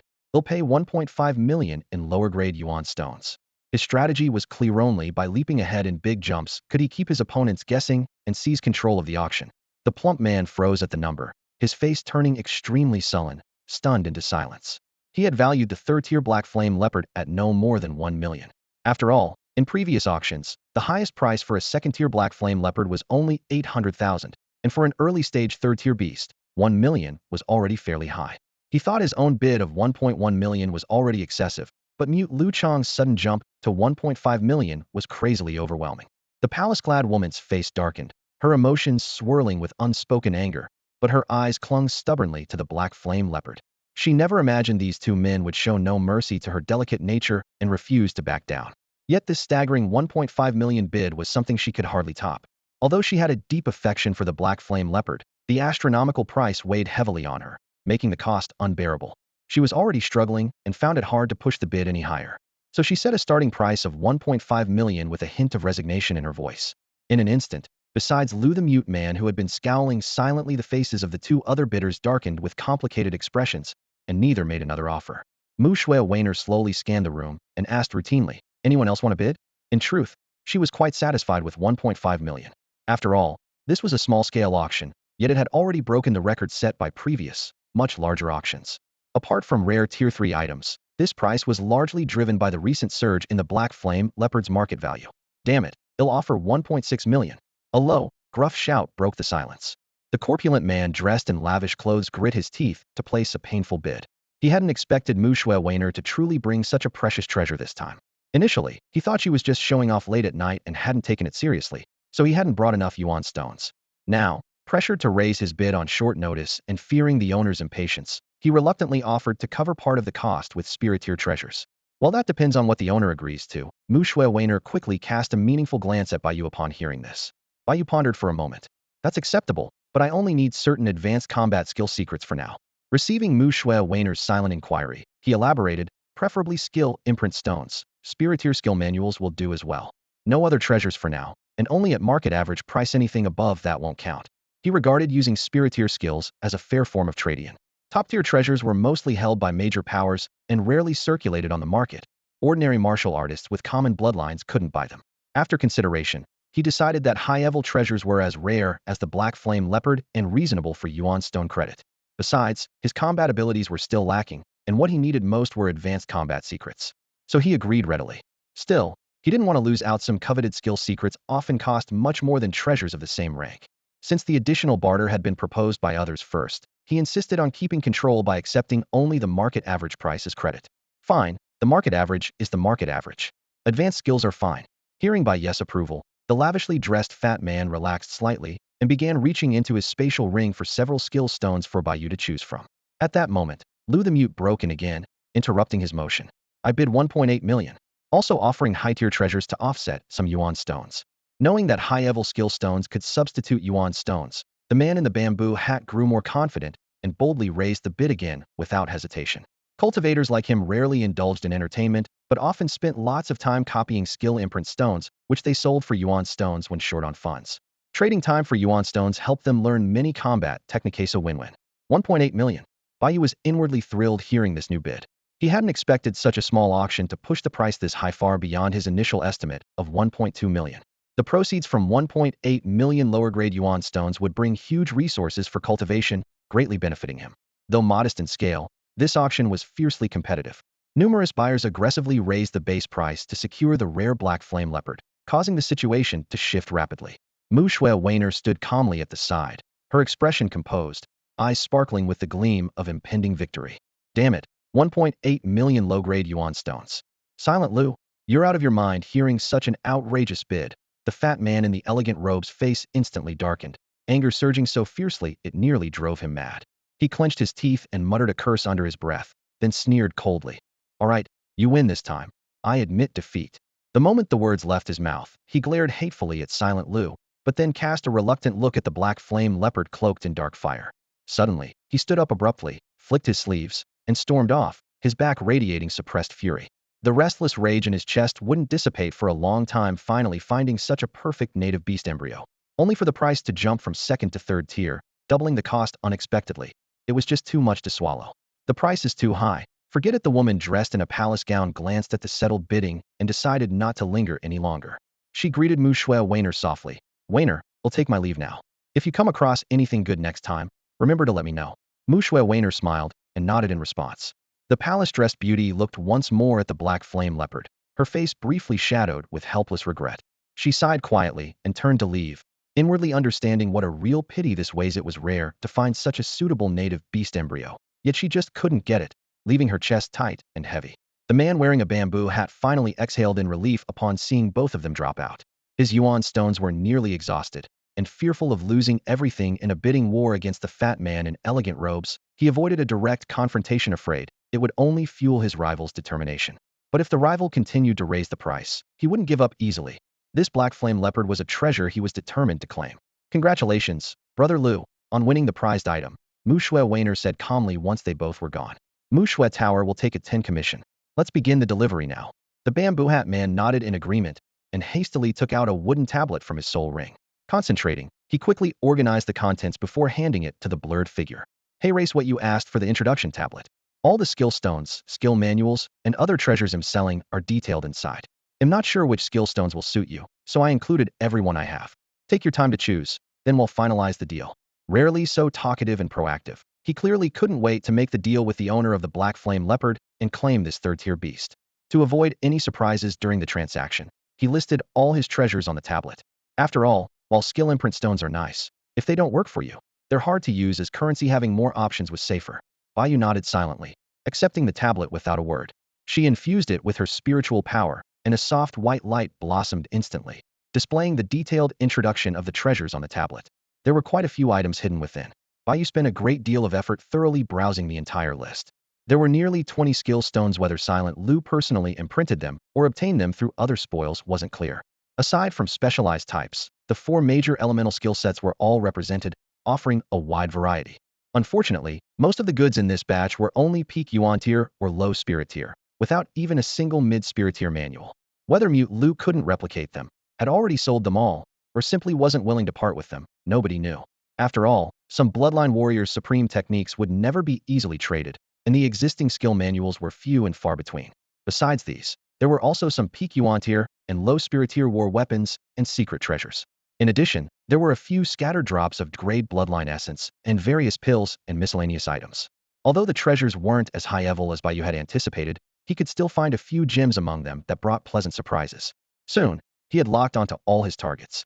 After pondering for a moment, he said, I'll take these, the skill recording stones, roaming 8 trigrams palm, roaming movement technique, and blood-burning art. After finishing, he hesitated briefly before adding, that skill stone, Thunder Impact, I'll take it too. Include the Ice Soul Pill and Earth Leaving Pill as well. For all these items, how about 100,000 total? Bai Yu mentally assessed these treasures.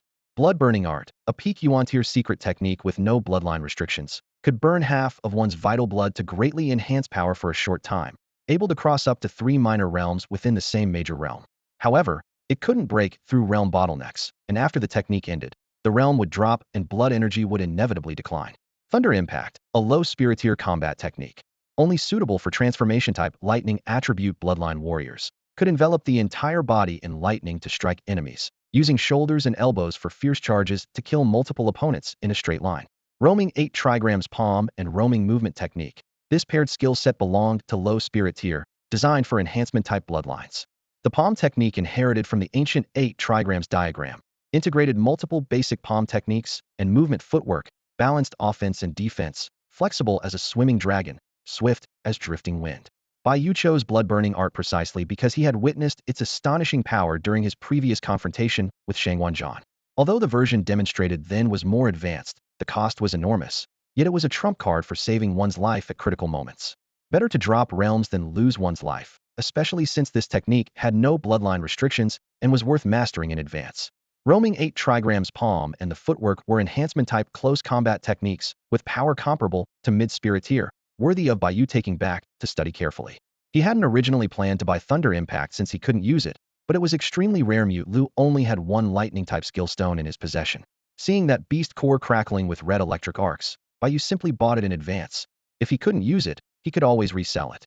Those 2 third-tier mid-grade pills, Ice Soul Pill and Earth Leaving Pill, might be useful in the future, so he'd take them for now. The 3 skill stones at regular price were 90,000, with the remaining miscellaneous items around 10,000. Alright, no problem. Mute Lu agreed readily. Although these treasures weren't considered major merchandise, Bai Yu at least had enough primordial stones in cash to pay, and if it wasn't enough, Mute Lu could also sell a few more items at Twilight Snow Tower to make up the difference. As soon as he finished speaking, Mute Lu handed the 180,000 low-grade primordial stones commission to Mu Shuewaner. This time his asking price was 1.8 million. Skill stones being a bit expensive was nothing worth mentioning. Then, he delivered 1.52 million low-grade primordial stones, along with 4 skill recording stones and 2 pills, to that blurred figure. Bai Yu verified each item one by one, satisfied as he stored all these treasures in his storage ring. Immediately after, Bai Yu solemnly handed over the beast pouch he had been carrying. Here, a third-tier black flame leopard. His mood was excited at this moment, unable to conceal his joy. A black flame leopard he couldn't use for now had actually been exchanged for over 1.5 million primordial stones and several rare spiritier skill stones. This was absolutely fantastic. In Black Mist City, treasures above spiritier and pills above third tier were almost monopolized by major forces, and ordinary bloodline warriors couldn't find them even with money, unless they risked participating in auctions and paying several times the sky-high price to bid. Now, with just one black flame leopard, his net worth had skyrocketed. No wonder there was a common saying in the city: capture a black flame leopard in the morning, get drunk at Jime Garden at night. This was the enviable overnight fortune that everyone dreamed of. At that moment, Mute Lu eagerly took the beast pouch, his palm trembling slightly with obvious excitement. After confirming everything was correct, he carefully hung the pouch at his waist. The long-cherished third-tier black flame leopard was finally in his possession, and his spirits soared. After repeatedly bowing in thanks to Bai Yu and Mu Shuewaner, he hastily departed. Now, only one destined beast stood between him and his ultimate dream, a dream he had waited so long to fulfill. He rushed back to his mansion, ready to perform the soul blood pact with the third-tier black flame leopard. In past auctions, whenever a black flame leopard appeared, bad luck or insufficient yuan stones always thwarted him. But now, having saved up a substantial amount of yuan stones, he had actually managed to secure a perfect third-tier black flame leopard off the auction block, saving himself a great deal of time and resources. Even if it cost him an extra 100,000 yuan stones, it was worth it in the past. No matter how many tens of thousands he invested, upgrading a second-tier black flame leopard to third tier was never guaranteed. This one was a bargain beyond measure. Miss Wainer, thank you so much for your help today. I'm truly grateful, Bai Yu said cheerfully, holding a full bag of yuan stones and skill stones as he spoke with deep appreciation to Mu Shuewaner. Mu Shuewaner covered her mouth to smile, her expression radiant and mood uplifted. Not at all. I earned quite a few yuan stones myself. She felt deeply pleased. Helping Bai Yu while also bringing great profit to the Mu Shui building was truly rewarding, a win-win situation. Haha, you should be thanking me instead. Bai Yu winked teasingly. Get lost, you get a bargain, and act all smug. Mu Shui Wainer laughed while mock scolding him and made a play to hit him. Alright. Alright. In going Bai Yu laughed and dodged quickly, vanishing down the street. Watching his retreating figure, a glimmer of light flickered in Mu Shui Wainer's eyes, and a slight smile curved her lips. Their relationship had clearly grown a little closer. The bright moon hung high in the night sky, speckles of stars casting a cold, silver light that gently draped the earth. The main street of Black Mist City remained brightly lit, neon flashing amid the bustling noise and lively crowds. Moonlight and streetlights interwove, creating a vivid nocturnal tapestry.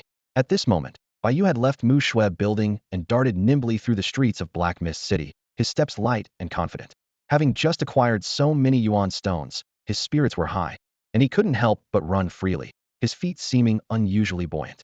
He was eager to return home and refine the second-tier Thunder Tribute Beast core in his possession, secretly curious about what bloodline essence it might yield.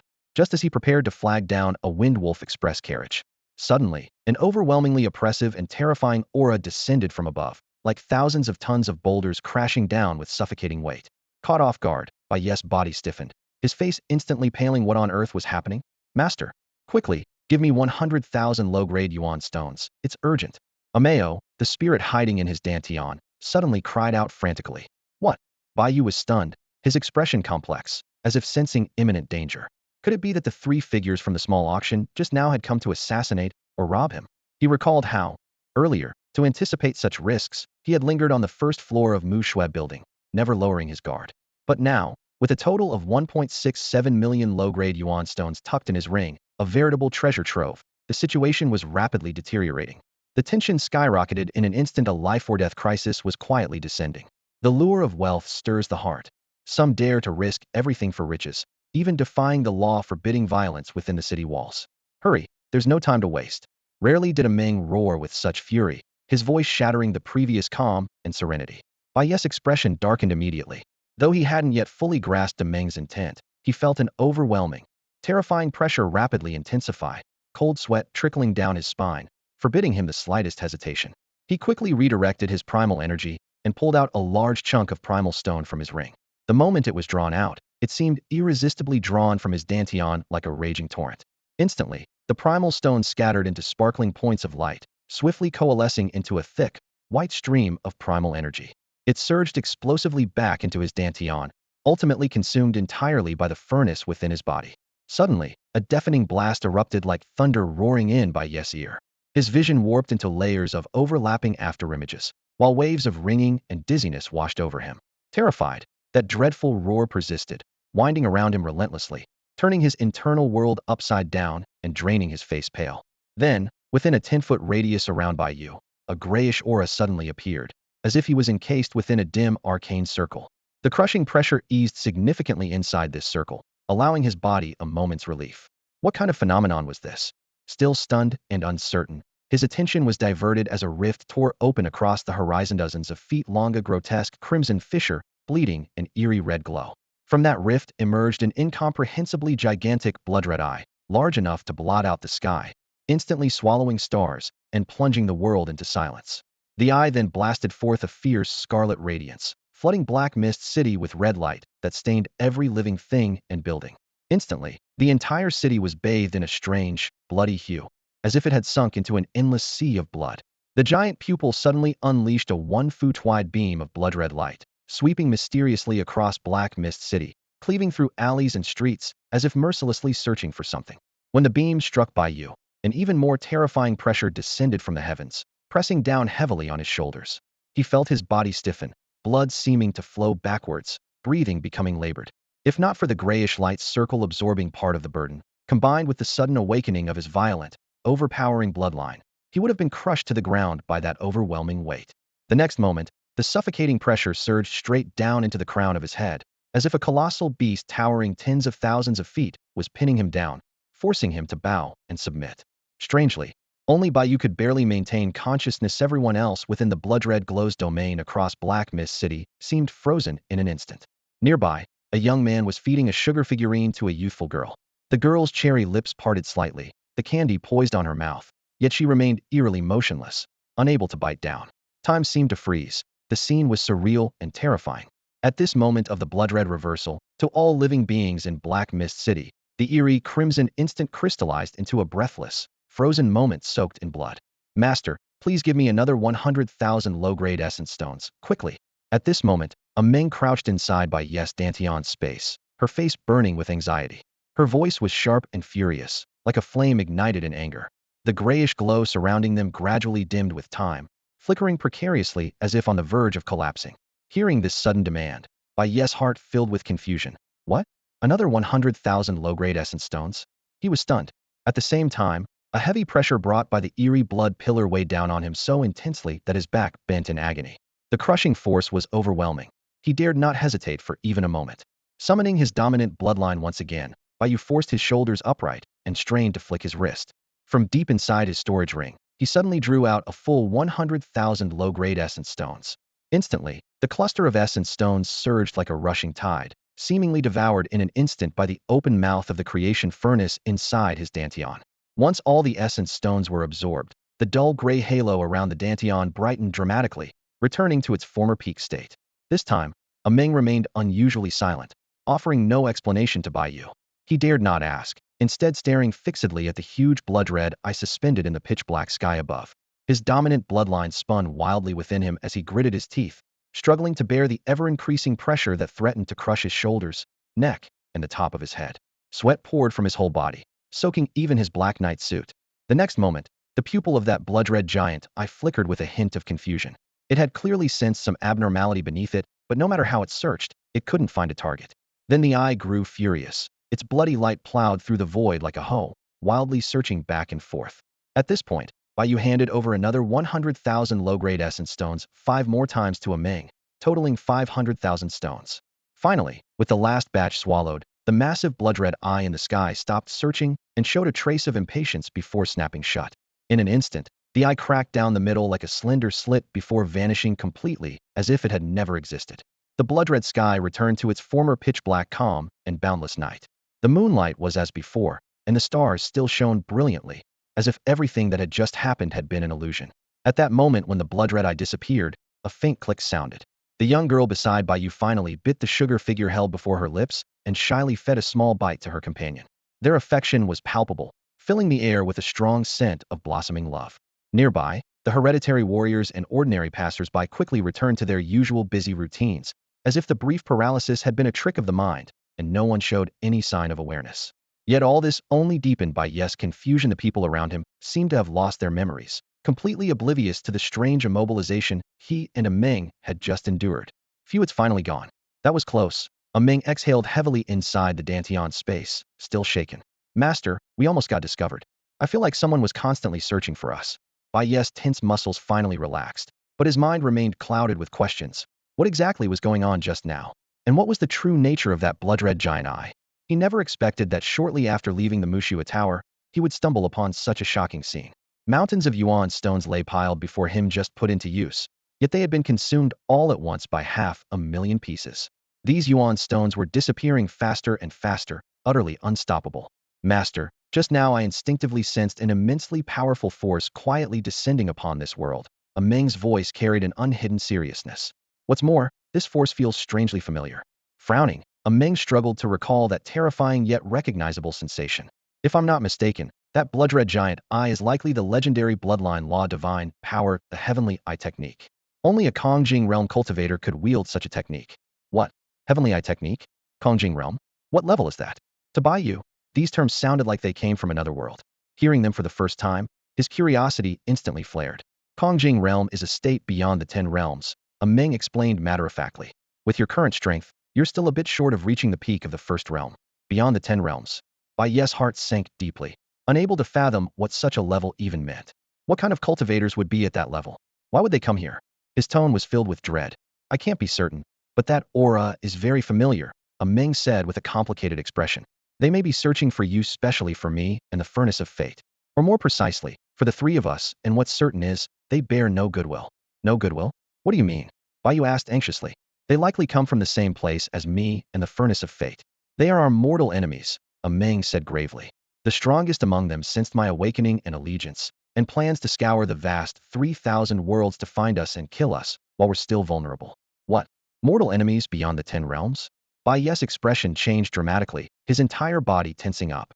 I haven't even reached the first realm, yet how can I possibly resist? He was terrified as he realized there was a gap of 9 entire great realms between himself and his enemies, like heaven and earth. Exactly because of that, our power is still too weak, Meng admitted. That's why I asked you to prepare such a massive amount of yuan stones just now to use as ignition energy and conceal our traces by borrowing the primordial chaos power. Her tone was full of helplessness and worry. With consumption this high, we barely escaped their pursuit. Without this, would have been exposed and died miserably long ago. But next time, they will definitely come again, Meng continued. So you must always carry a large reserve of yuan stones, at least 500,000 lower-grade yuan stones as insurance. Hearing this, Bai Yu's complexion turned pale and cold while sweat broke out on his palm. She had just escaped death narrowly, but at a terrible cost. I understand. I'll make sure to constantly stock enough yuan stones from now on, Bai Yu said, biting back the pain in his heart as the corner of his mouth twitched. 500,000 yuan stones. With his current position and assets, this was an astronomical figure. If such a crisis happens again, can you draw yuan stones from your storage ring yourself? Meng asked. Bai Yu felt a heavy ache in his heart. Using 500,000 yuan stones every time to avoid being tracked was burning money like water. He would have to struggle to earn enough yuan stones. If he fell short, the consequences would be unthinkable. Thinking about this looming threat, he felt the pressure grow even heavier. No problem, Meng comforted him. You've already sworn allegiance with the furnace of fate through a blood oath. We are essentially one entity. As long as you permit it, I can draw yuan stones from there any time to support us. This road was destined to be arduous and long, but for now, they had no other choice. Very well. Next time if you encounter a similar situation, don't hesitate. Safety comes first. Just take what you need. Understood, Master. You must seize every moment to rapidly enhance your strength with all your might. Otherwise, I truly fear that if they discover us, we are doomed. Bai Yu frowned deeply, the pressure nearly suffocating him. Facing multiple warriors above the 10th realm, possibly an entire army, his heavy fear pressed down on him like a towering mountain, nearly choking him. He knew these invaders were bound by many restrictions and rarely acted rashly. But once they decided to strike, even a single one of them, just one strike, could instantly annihilate the entire Xia kingdom, reducing it to dust. They were essentially capable of erasing a nation with a flick of the hand. What? That's strong. There are at least dozens of cities within Xia, large and small, like the Black Mist City. Bai Yu's voice trembled with shock and despair. We are so utterly weak. Master, from today on, you must frantically strengthen yourself. You have to desperately improve your power. The voice was urgent and pleading.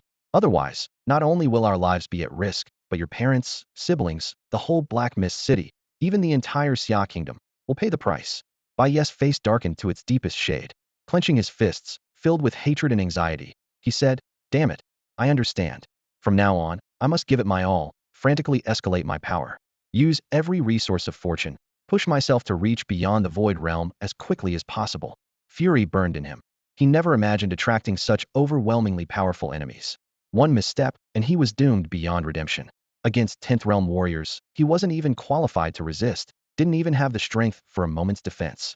This meant not only himself, but also his family, loved ones, even his entire homeland would suffer. At that thought, the joy from the mountains of primal stones and treasures he had just acquired vanished instantly, replaced by unprecedented urgency and terror. He knew he had to immediately strengthen himself, to have enough power to protect his own life, enough to withstand all the unknown supreme threats. In the next moment, Bai Yu's frown deepened further, his face as cold as frost. He abruptly stopped a rushing Wind Wolf Express carriage, his voice low but resolute as he ordered the driver, Quick, go home. The driver nodded and urged the horse onward, wheels skimming swiftly over the ground, racing straight to Bai Yu's mansion. At the Mu Shui Hao Ting estate, inside the Bai family residence, Bai Yu entered the training room well past midnight. Tonight had been full of setbacks and misfortunes. Only upon returning home did his mood begin to ease slightly. He bolted the door behind him and moved quietly to the windowsill, sitting cross-legged. Focusing his mind, he prepared to begin the forging process on the second-tier beast core. Bai Yu took a deep breath to steady his spirit. With a sharp whoosh, a radiant bronze forging furnace appeared instantly in the room, emanating an ancient, dignified aura that filled the space. He spoke softly, Meng, activate the advanced forging, and help me process the bloodline essence threads inside the beast core. Retrieving the second-tier beast core from his storage ring, Bai Yu felt the intense electric power radiating from it. His eyes narrowed sharply. He tossed the core into the furnace, watching as a gray mist rapidly swirled downward into a spinning vortex. The second-tier electric beast core vanished like a stone sinking into the sea, occasionally flashing flashes of red lightning, before fading away completely. A familiar alert sounded. Energy level insufficient. Please continue input. Current deficit, 235,874 low-grade essence stones. Beast core attributes. Transformation system, electric attribute essence threads, fundamentally different from common electric powers, suspected new bloodline type. Due to insufficient essence, specific abilities cannot be identified. Bloodline grade probability. Level C common 10, level C excellent 30, level C top tier 60. Bai Yu's face darkened, his temper flaring. He grabbed a large handful of low-grade essence stones from his storage ring, exactly 235,874 in number, and poured them all at once into the furnace. As the stones tumbled inside, the bronze furnace blazed with brilliant light, becoming even more radiant. The alert sounded again.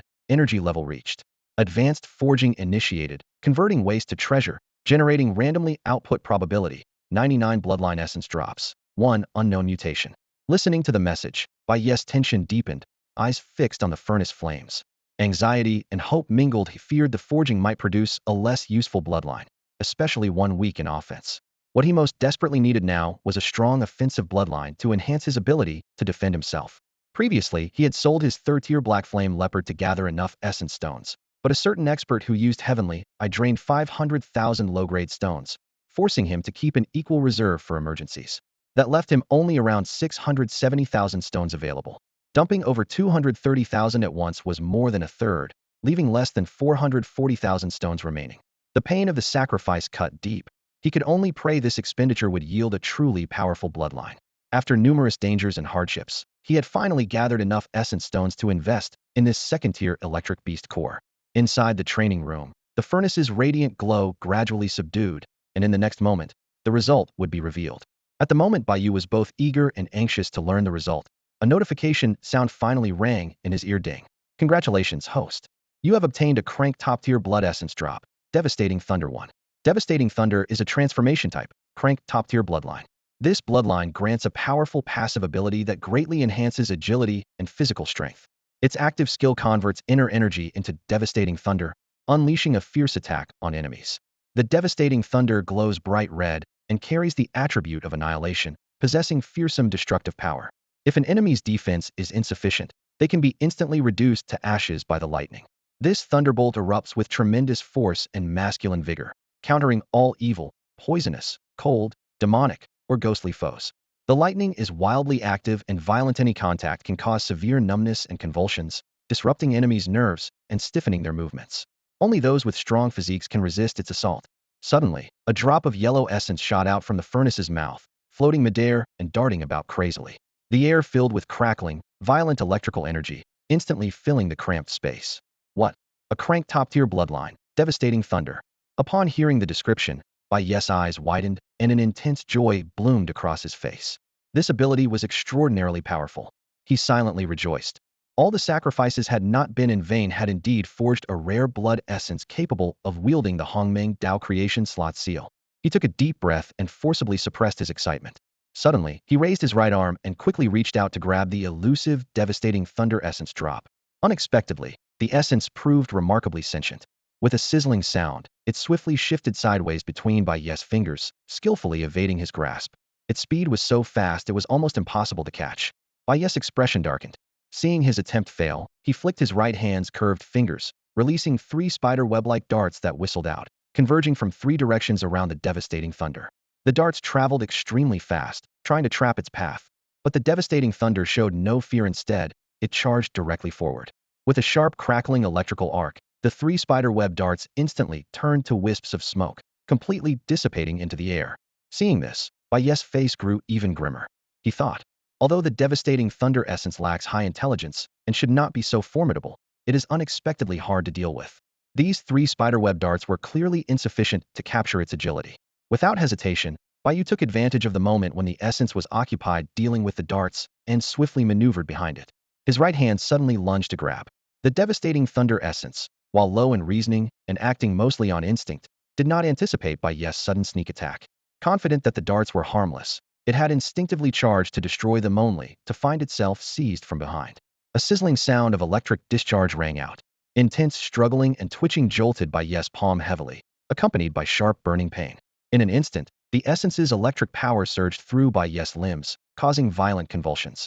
His movements stiffened and numbed, His hair bristled, and even his normally unyielding right palm emitted rolling blue smoke. The smoke spiraled upward, filling the ceiling area with a pungent smell of burning and roasting flesh.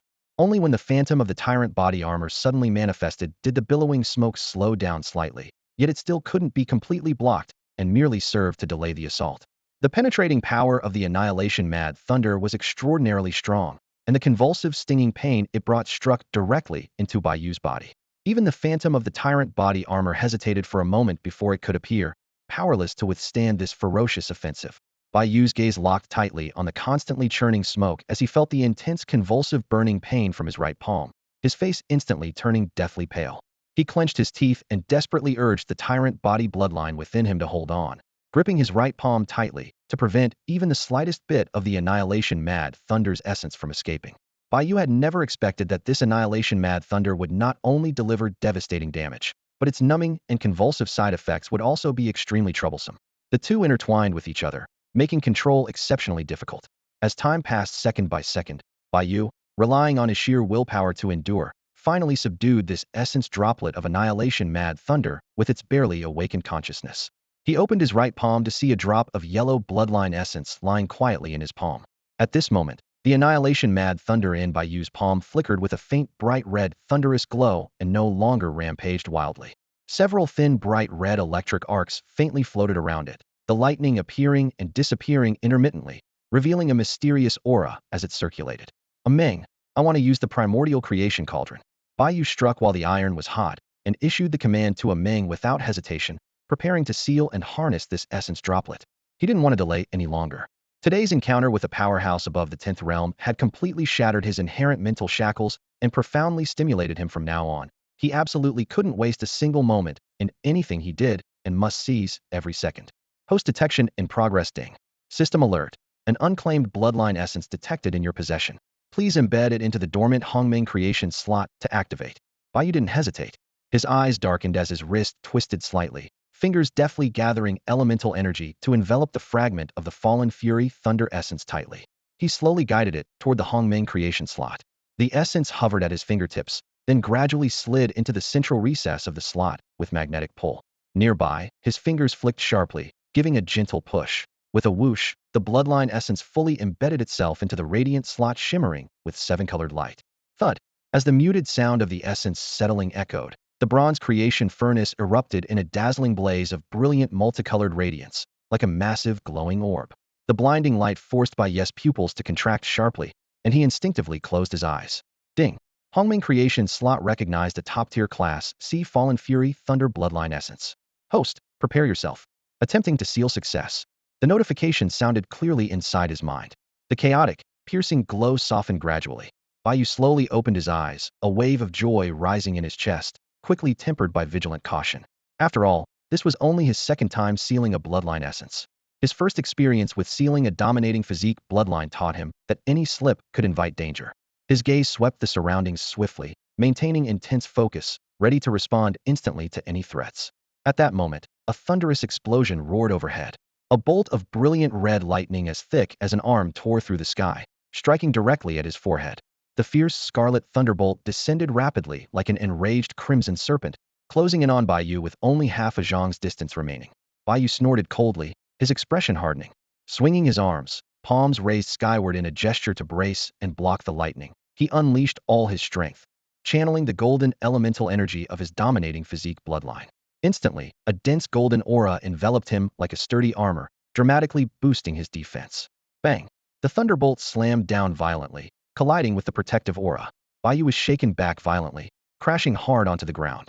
The bright red lightning immediately spread across his body, scorching his muscles and skin. Blood gushed from his mouth continuously. His whole body convulsed, face drained white like paper. The searing pain caused him to tremble uncontrollably as a thick, metallic scent of blood filled the air. A single thunderbolt had severely injured his body, despite his dominating physique bloodline. Bai Yu's brow knitted tightly, his face darkening grimly. The power of this fallen fury thunder essence far exceeded his expectations. This elemental lightning bloodline was reputed for explosive force and destructive power, and it certainly lived up to the claim. Bai Yu clenched his teeth. Compared to the fallen fury thunder, his dominating physique bloodline seemed somewhat less resilient. In theory, a bloodline of equal rank should effortlessly withstand a single strike, but his defense was shattered so easily, which was hard to accept. Yet, upon reflection, something felt off. Such a powerful bloodline shouldn't be so fragile. Could there be undiscovered potential waiting to be awakened? Or was his mastery over the fallen Fury Thunder bloodline's element still incomplete? In that moment, Bai Yu's mind churned with swirling thoughts. His eyes revealed both undeniable anxiety and a fierce burning determination. There was only one possibility. The Annihilation Frenzy Thunderblood's unique annihilation trait made it far more wild and overpowering than ordinary lightning. It seemed to unleash exaggerated, ferocious power against any opponent, as if it ignored all rules, killing gods when confronted with gods, slaying demons when faced with demons. Even bodies as tough as iron, with their tyrant-like armor, struggled to withstand a single full-strength blow from it. Just moments ago, the illusory tyrant armor had barely manifested, slightly reducing the impact.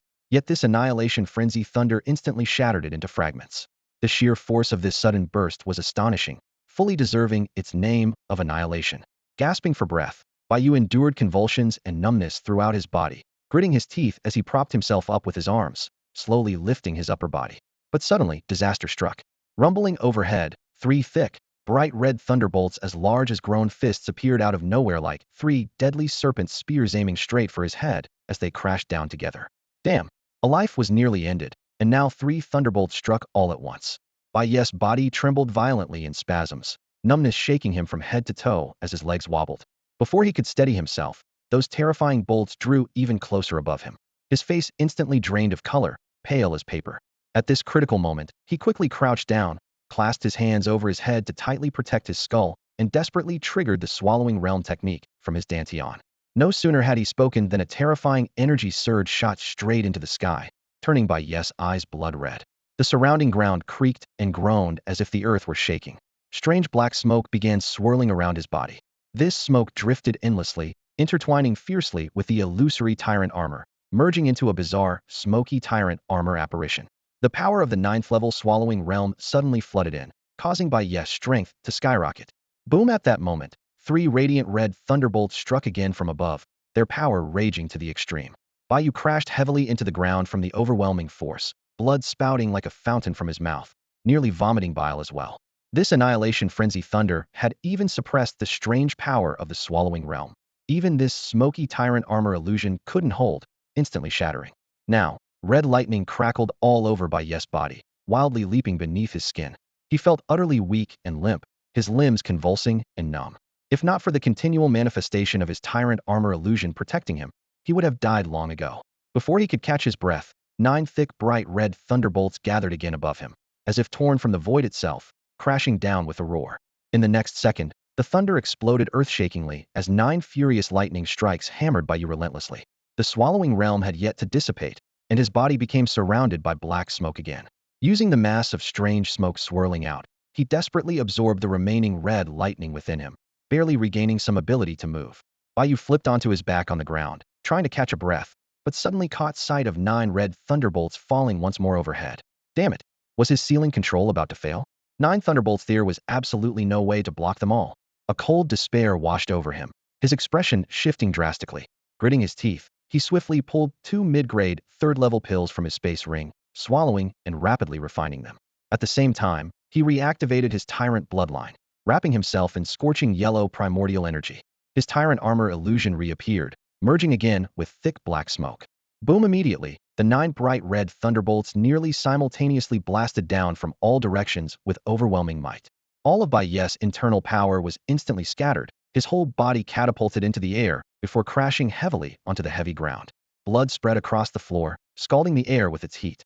He slipped completely into unconsciousness, losing all awareness. That's all for today. Thank you so much for watching. I hope you guys enjoyed. If you wish to have another part of this recap, please give us at least 1,000 likes. Please don't forget to comment and subscribe to our channel for more content like this. Until next time.